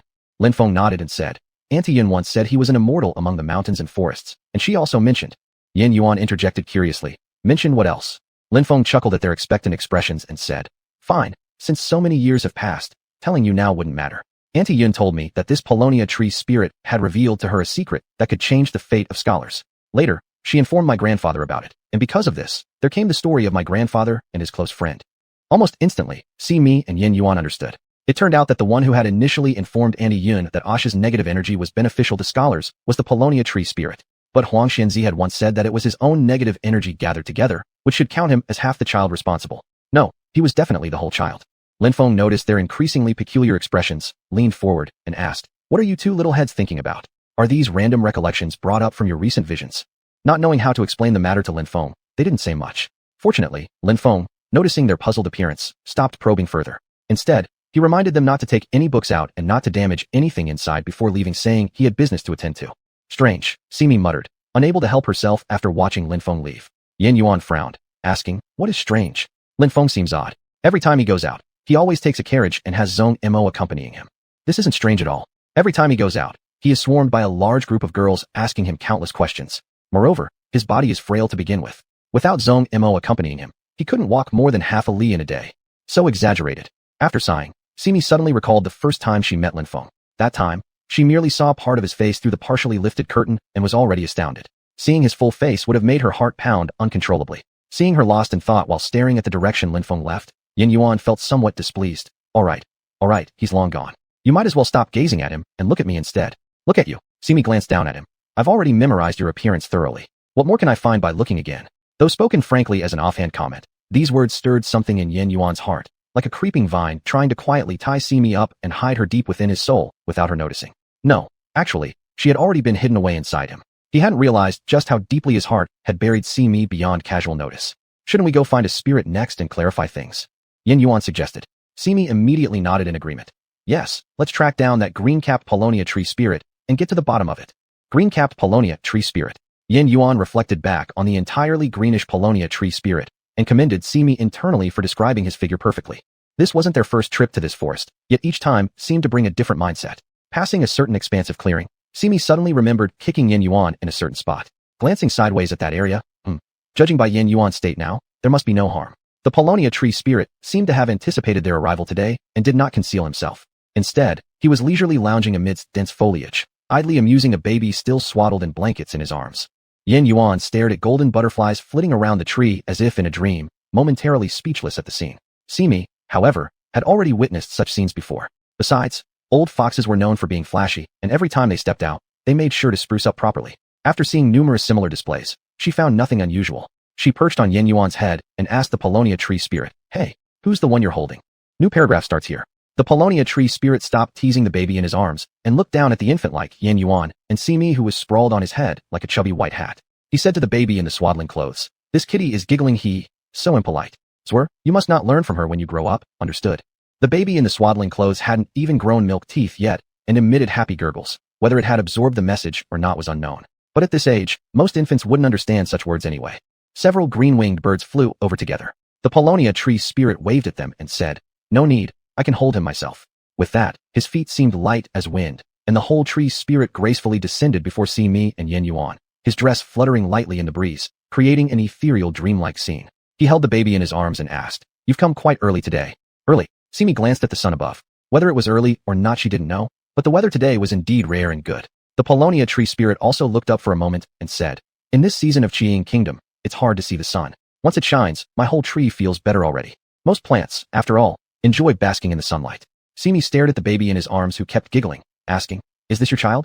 The Paulownia tree spirit nodded, sort of. Suddenly connecting the dots, Yin Yuan exclaimed, You didn't bring the masked man back to life, did you? The Paulownia tree spirit gently tapped him on the nose, praising, smart. Simi looked in astonishment at the baby in his arms, noticing there was indeed a faint speck of blue between his eyebrows, easy to overlook if one didn't scrutinize closely. You mean he is a joie? The Paulownia tree spirit led them towards a certain direction while walking and saying, exactly. So, you two aren't here just to see my son. Uh-huh. Simi shrugged her shoulders. You should have guessed why we came, right? New paragraph starts here. Chapter 87. The three non-humans sat together with little Yin Yuan at a stone table. Simi extended her claw and touched the surface of the stone table, noting that it was clean without dust, suggesting that someone frequently came here. She looked around and noticed that the surrounding scenery appeared naturally grown, but on closer inspection wasn't entirely so. The old fox had a hobby of cultivating flowers and plants. Simi, influenced by this, could tell even without having studied these in detail, and thus took the initiative to start a conversation. The atmosphere here is pleasant. The phoenix tree spirit was busy amusing a joie, whom he had revived. Hearing her compliment, he found time to reply. After all, you are the cat trained by the old fox. You have good judgment. Simi was greatly surprised upon hearing this. Do you know my master? Yin Yuan was also slightly stunned for a moment, but shortly after was not overly surprised. In his view, it was natural that strong individuals interacted with each other, just as the weak ones did. His elder brother mingled with the army, the prime minister associated with the king, and Lin Feng often stayed in the study. They each had their own roles, and were all powerful figures in Qin country. It was precisely because they were all capable that they got along well. More importantly, they had known each other since they were young. Because they had known each other from a young age, they spurred each other to strive upward so that none would fall behind years later. Still, thinking about it made him feel quite ashamed. He was the only one who had fallen behind, all because he hadn't been diligent enough, but fortunately, he was still young. If he started striving now, it wouldn't be too late. He held Simi, taken from atop his head, cradling her soft furry head in his arms, and had already understood what he needed to do. Simi, of course, felt his strange emotions but was now preoccupied with great curiosity about the phoenix tree spirit, so she didn't bother to ask more questions immediately. The phoenix tree spirit said to Simi, of course I know him, an old fox who loves collecting treasures. Who doesn't know? Simi asked, are you close friends? The phoenix tree spirit sighed and said to her, so, you've come here just to ask me about your master? Simi, Yin Yuan holding Simi asked on her behalf. We heard that it was you who informed Aunt Yun about Mr. Lanmo's plight in business, and then she told elder Grandpa Lin who was stuck in his official career at the time. This led to their meeting in the forest, and ultimately to Ajua's death. The phoenix tree spirit did not hide anything and frankly admitted, that's right, it was indeed something I told them. Why? Isn't Ajua your own child? The phoenix tree spirit looked at the man and the cat before him, and thought they were quite amusing. Do you know how Ajua came into being? Wasn't he formed from your evil energy? I am, after all, half a deity, and Ajua is indeed formed from my evil energy. Therefore, he can be considered a semi-born divine child, having boundless power from the moment he was born. Isn't this very similar to Runze? Simi suddenly said, I understand now, you deliberately let him go through this calamity, so that he could avoid the calamity sent by heaven later on. The phoenix tree spirit laughed. You really are smart, quick to understand. Simi had also gone through her cultivation journey, where she experienced calamities that should occur during the process, and tried those that might not. Early calamities were all controllable by the old fox, ensuring no major incidents happened. The reason for doing this was that every cultivator's virtues and sins were secretly recorded by heaven. Those who work harder should receive more rewards, while those who slack off deserve controlled limitations that they are not yet worthy of. These things are forgotten by cultivators themselves, but are carefully recorded by heaven on everyone's behalf. What the phoenix tree spirit did to Ajua followed this same principle. Previous events were all within his control, and Ajua's fate was in his grasp. Being reborn is a severe event for any creature, yet if this could be managed, and he could revive the dead. Indeed, this was an incredibly formidable individual. No, a very formidable individual. Both of them knew there was no such thing as free benefits. As a human with lower cultivation skills, Yin Yuan somewhat understood this concept, but he was puzzled. So what about me? Since I can naturally control the insect clan but am playful and not hardworking, does that mean if I don't work harder now, I will encounter significant calamities in the future? The phoenix tree spirit stared at him intently for a while, then suddenly smiled faintly. Your great calamity has already been taken care of by someone else. Someone has helped me bear it. You should know. I see, it must be my father. The phoenix tree spirit nodded. And your mother as well. Simi noticed that the atmosphere seemed somewhat off but couldn't articulate it. Suddenly, she remembered that Yin Yuan's parents were no longer alive. If that's the case, will Yin Yuan face another great calamity in the future? Hard to say. Diligence reduces calamities, laziness increases them. Simi asked again, then what about me? You are currently going through your own trials. Simi looked at her own claws. That's right. Yin Yuan suddenly thought of something. Then what about Lin Yin? Was all the disasters he faced before to help him become chancellor later on? The phoenix tree spirit shook his head. His family's decline was due to issues with his father and grandfather. They had not done enough good deeds, but enjoyed too much prosperity, naturally leading to retribution.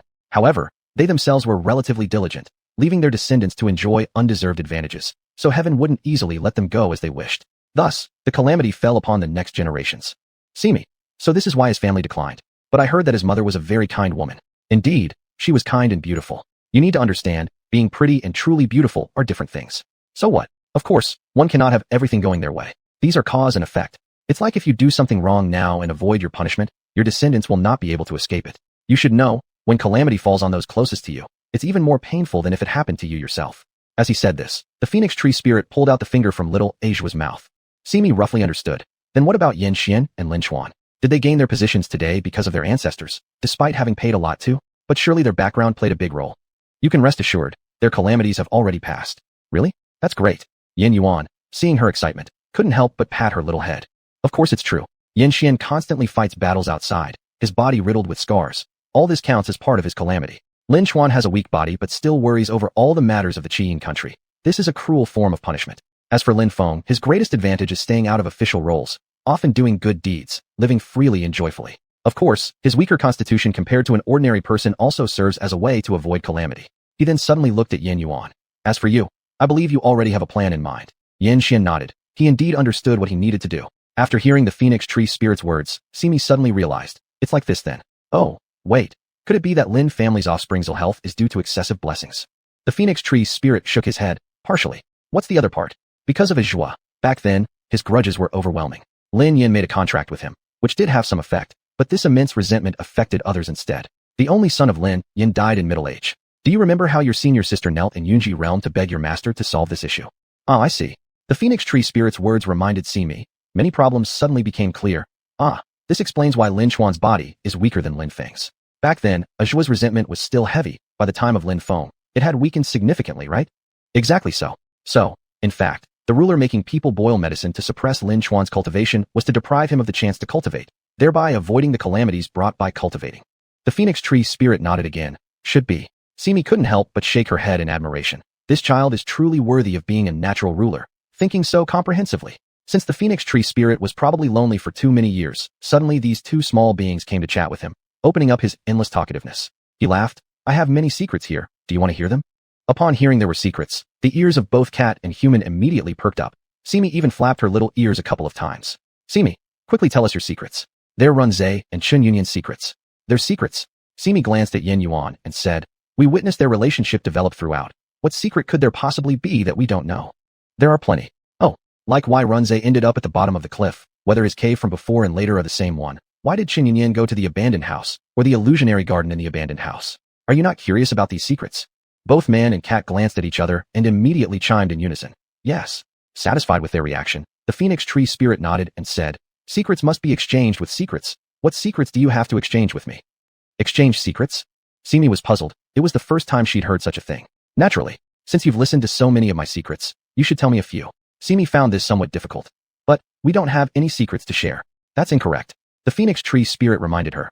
Who doesn't have a few secrets? Think carefully, there must be. Holding Simi, Yin Yuan declared solemnly. I do not have any small secrets. Listening to this, the phoenix tree spirit smirked at him for a moment and then said, oh, is that truly so? Yin Yuan always felt that the old tree spirit could see different things through others' eyes. To avoid having his thoughts discovered, he deliberately avoided the phoenix tree spirit's gaze, pretending to look at the scenery around him. Instead, Simi was the one who sat on the stone table with a furrowed brow, pondering what small secrets of hers she could exchange. I've thought of one. She suddenly exclaimed in delight. Oh, the phoenix tree spirit perked up. Tell us quickly. In fact, I used to have 9 tails. 9. Yin Yuan looked at her in surprise. So you're a 9-lives cat? Simi proudly nodded. That's right. But the phoenix tree spirit found it rather uninteresting and didn't hesitate to reveal her truth. In the end, because of your weak spiritual powers, now you don't even have several of them left. Simi. Seeing the change in Simi's emotions, Yin Yuan glared fiercely at the phoenix tree spirit and said, can you please stop talking nonsense? The phoenix tree spirit shook his head indifferently, and Simi sighed sadly, opening her mouth to say, he wasn't wrong. I indeed lost several of my tails. It doesn't matter. With me here, you won't lose any more tails. This time, the phoenix tree spirit finally couldn't hold back, bluntly telling him, what an arrogant youth. All talk and no action. Chapter 88. Simi directly tried a spell, tossing a withered branch toward the Wutong tree spirit, and said unhappily, I won't allow you to talk about him. A man should protect his own lover. This was something Simi had heard from storytellers. Though the original saying was that a man should protect his own woman, it's practically the same. Yin Yuan originally didn't know how to refute the Wudong tree spirit. After all, he was indeed weaker at the moment, but Simi's move truly gave him great shock. He was startled and became even more unsure of what to say. Not only him, The Wutong tree spirit also paused for a moment, followed by a knowing smile. I didn't expect that you two are so important to each other.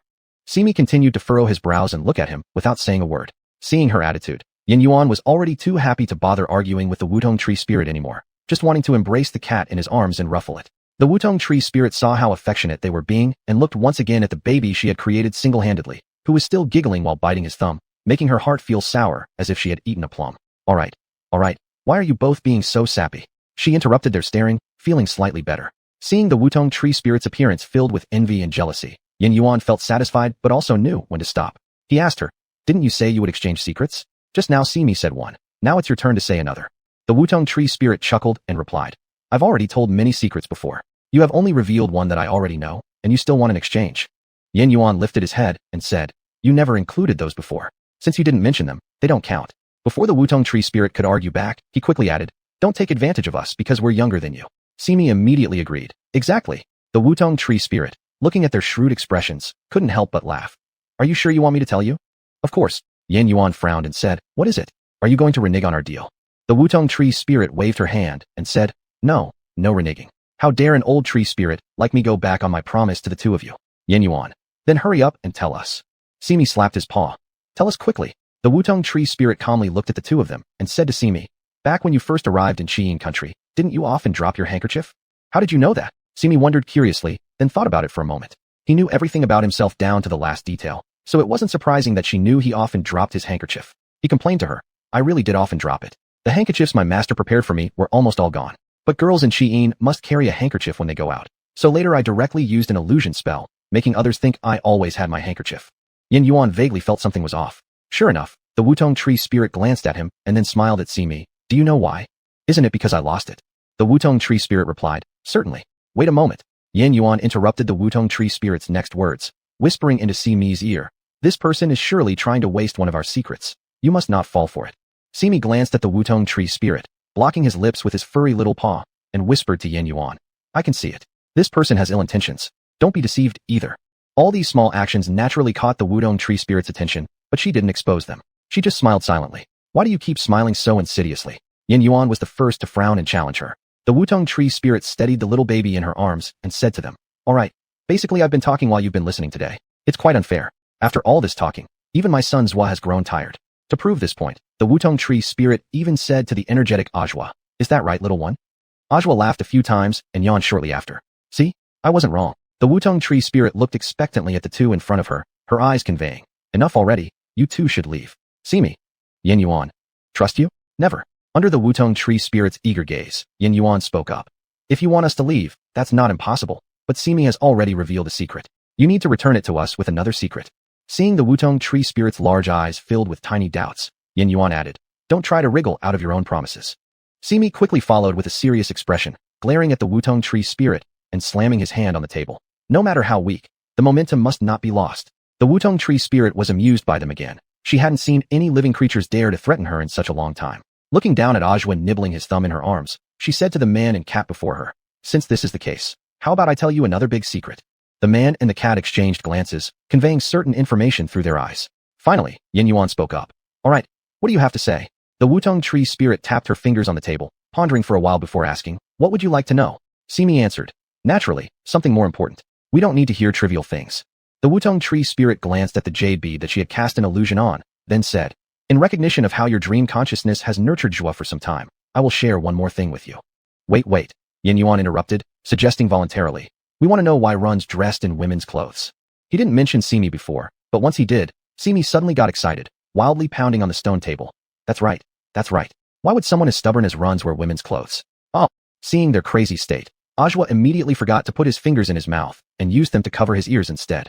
The Wutong tree spirit, fearing he might get scared, directly sealed Yin Yuan and Simi's lips, making the two little ones only able to emit stifled murmur sounds. Seeing how flustered they looked, Ajwa giggled happily again. The Wutong tree spirit patted his back, noticing that his happy laughter improved her mood significantly.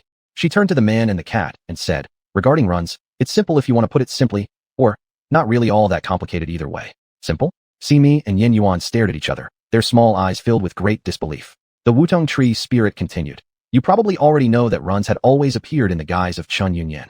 Both the man and the cat nodded in agreement. Well, there it is. The reason is quite straightforward. What? He hadn't seen Chen Yunyan dressed as a woman before. What? The Wutong tree spirit calmly replied. It's just that simple. Simi began pounding the table again. He even flirted with Yin Yuan. The Wutong tree spirit chuckled. Well, that depends on him alone. But I reckon it's likely because… Simi? You're overthinking it. Chapter 89. The two of them were soon shooed away by the phoenix tree spirit for a simple reason. Zhuo was tired. The man and the cat. Humph, kid lover. They had already learned almost everything there was to know. Even if other secrets remained untold by the rest of the phoenix tree spirits, such as Runze's use of dark magic or the red jade bed in the stone cave, they could guess these things were related to Simi compared to these details. Whether the stone cave had changed wasn't that important. After all, their story ended well. The man and the cat knew when to stop, and after hearing these little secrets, they left the woods under the moonlight. After walking for not long and looking back, the phoenix tree spirit had already disappeared from sight. Behind them, there was nothing but an ocean of black forest, accompanied only by the stars in the sky and the solitary moon. Back then when Runze took me to his cave, I also saw these stars. At that time, I always felt like this starry sky was shrouded in something. Today, it seems much clearer. It turns out the starry sky here is so beautiful, even more beautiful than from the roof of the general's mansion. Simi looked around while leaning her neck out of Yin Yuan's embrace, praising accordingly. Yin Yuan found this amusing. What? Did having you watch the stars on our mansion's roof feel like a hardship? Simi turned toward him with a cheerful smile. The stars are secondary. Who I watch them with is what matters. Yin Yuan feigned misunderstanding. Oh? Who do you want to watch them with? Without any shyness, Simi bluntly told Yin Yuan. Far away and yet nearby. Yin Yuan liked Simi's straightforwardness. He moved his face close to hers and said, the person nearby wants a kiss. Pakji. Simi slapped him with her little paw. On his tender little face, the cat claw marks appeared suddenly, contrasting sharply with Yin Yuan's bewildered sadness. Truly fitting. Cat claw, sorrow. In the following days, the man and the cat lived very leisurely in the chancellor's residence. If it rained, they would lie at the window sill watching the distant bricks and tiles rise into green smoke as the raindrops beat against them. If it was clear, Yin Yuan would carry Simi through the streets and alleys of the capital city, watching local trinkets or buying several fluff sticks to tease cats. Today was a rare good day. Yin Yuan carried Simi along the street. Occasionally, passing adults thought he looked cute and found the Simi in his arms even cuter, so they bought them some candy squares. Simi sniffed and immediately became happier, asking Yin Yuan, what kind of candy is this? It smells so sweet. As soon as she finished speaking, Simi suddenly remembered what Yin Yuan had once said to her. Are you made of sugar? Why are you so sweet? Yin Yuan tasted a bite and confirmed the candy was fine before handing it over to Simi, saying, it seems to be a type of flour-flavored brittle candy, though I've temporarily forgotten its name. Would you like to try the taste?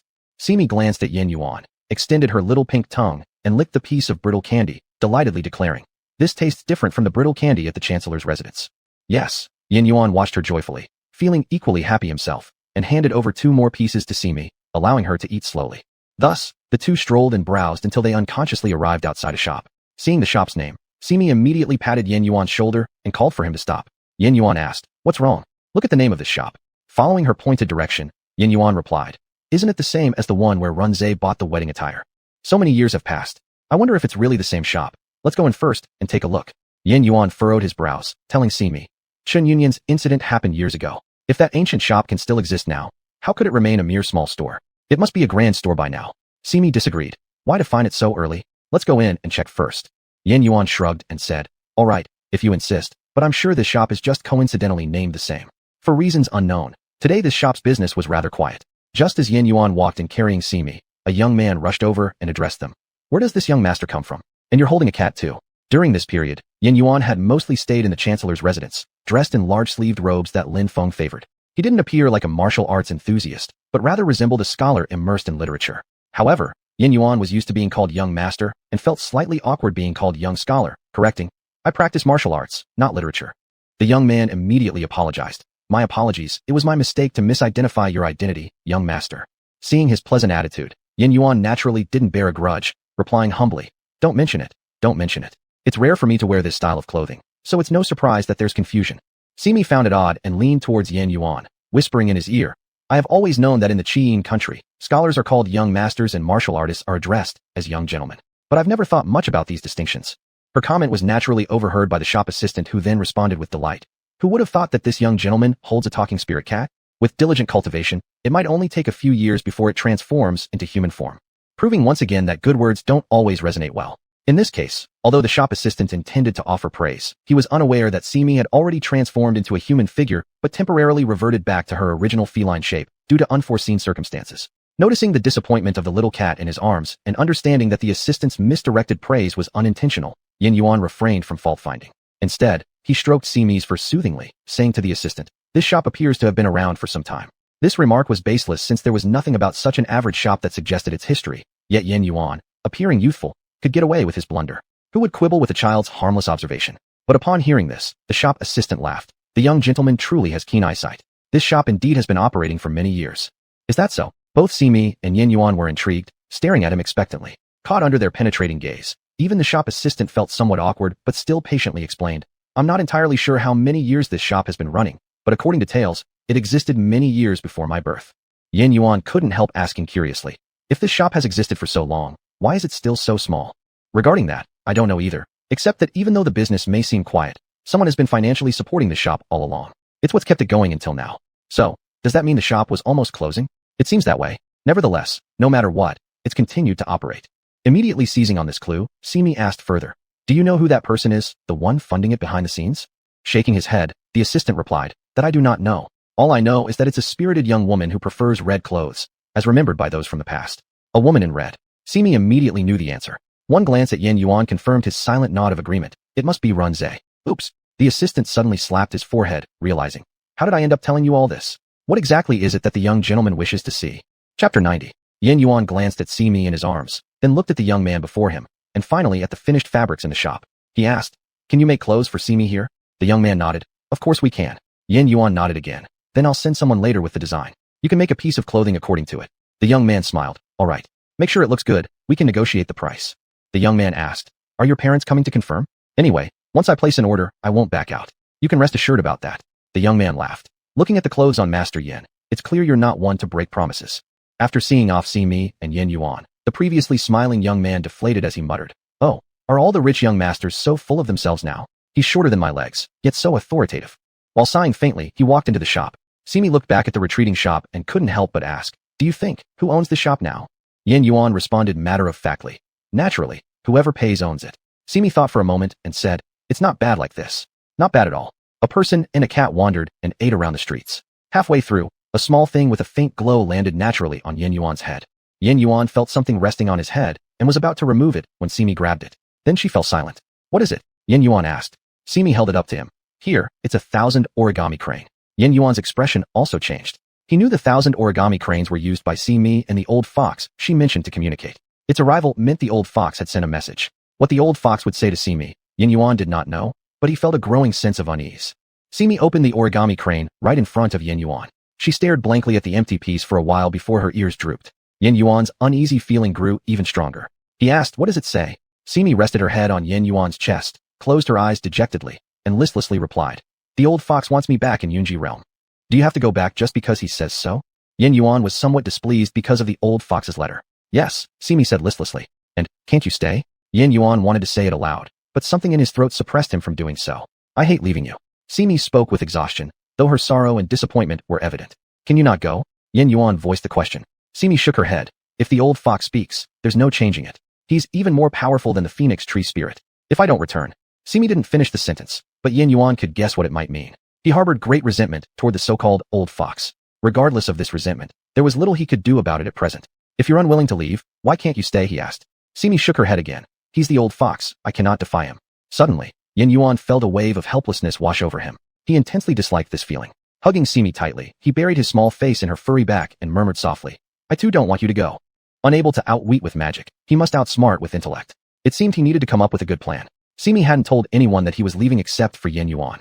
The fool was still playing games with the princess in the palace. Lin Yuan was faithfully helping the young ruler govern Qiyin country. Yin Chuan spent most of his time in the army. Lin Feng mostly stayed in his study, occasionally accompanied by Zoma to stroll outside and drink tea.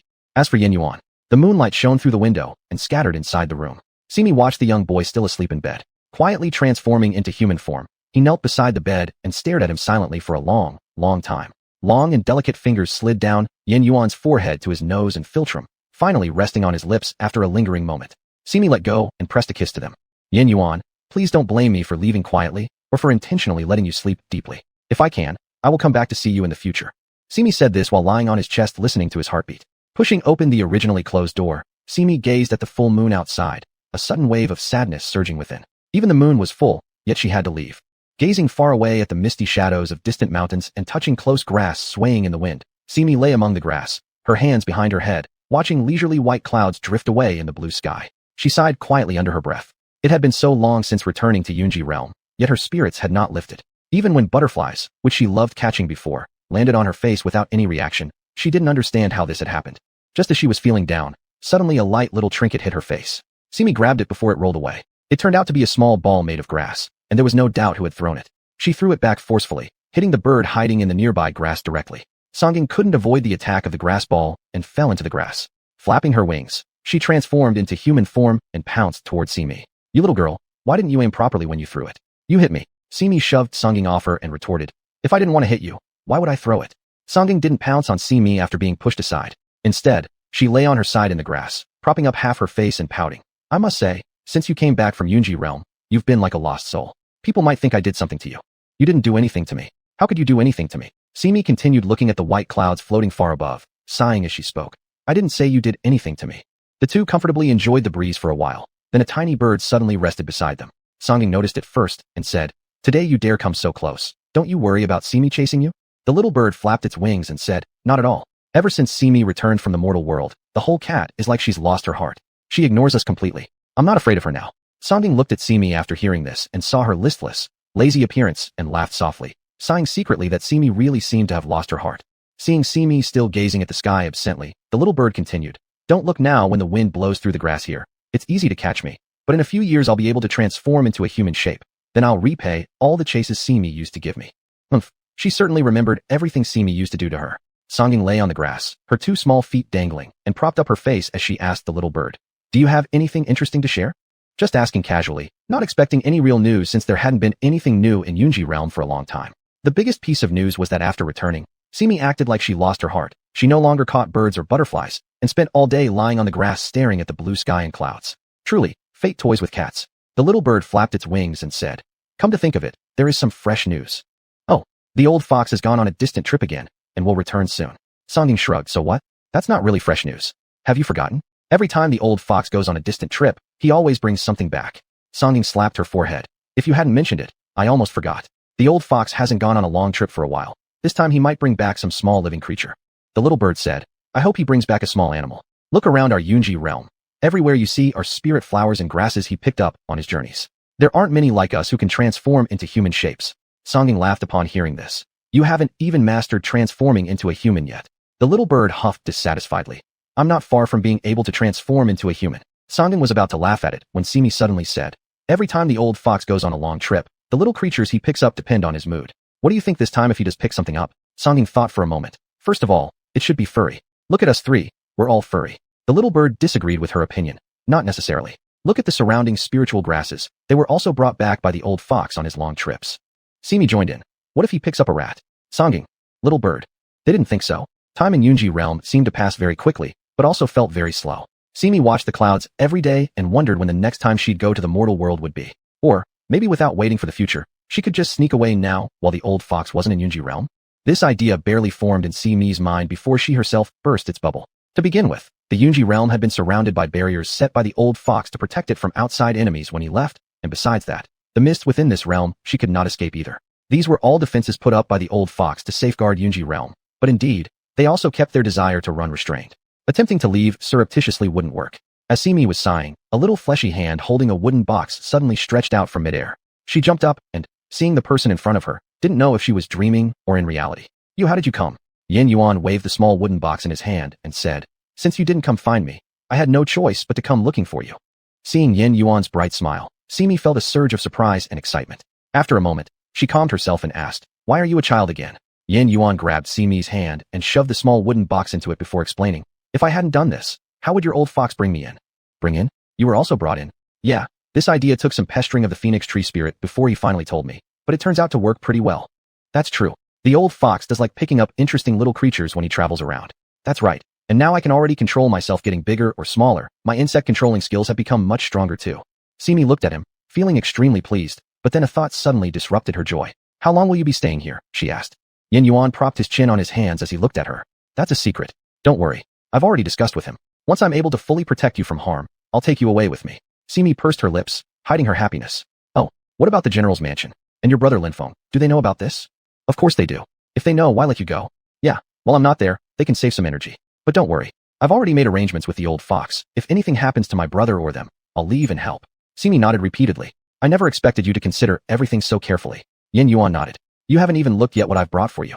Hearing this, Simi opened the wooden box and was shocked by what was inside. It's my handkerchiefs. With all sorts of colors and patterns, they looked messy when piled together, but she recognized every single cat paw pattern on the corners of the handkerchiefs. Yin Yuan asked, cross-legged sitting before her, his chin supported by his hands. Yes, they're all the handkerchiefs you used before. Simi looked at him in astonishment. You've managed to retrieve them all for me? Yin Yuan chuckled. Not exactly. Yin Yuan didn't tell Simi outright. Instead, he asked her another question. Do you know why women in Qi Kingdom must always carry a handkerchief with them after reaching a certain age? Simi shook her head, indicating she did not know. Though she did indeed have questions about this, she never really investigated further. Is there something special behind it? She asked. Yin Yuan stared straight into her eyes without blinking. There is, and it's an important thing.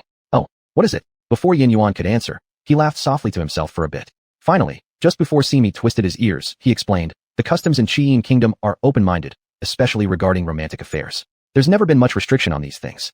However, some matters remain awkward to verbalize. So girls always carry a handkerchief. If they meet someone they fancy, they offer their handkerchief. If the person doesn't accept, it means they're not interested. If they do, it indicates affection. I see. Simi nodded in understanding. Yin Yuan continued. When I stole so many of your handkerchiefs and you didn't respond at all, I figured you didn't know this.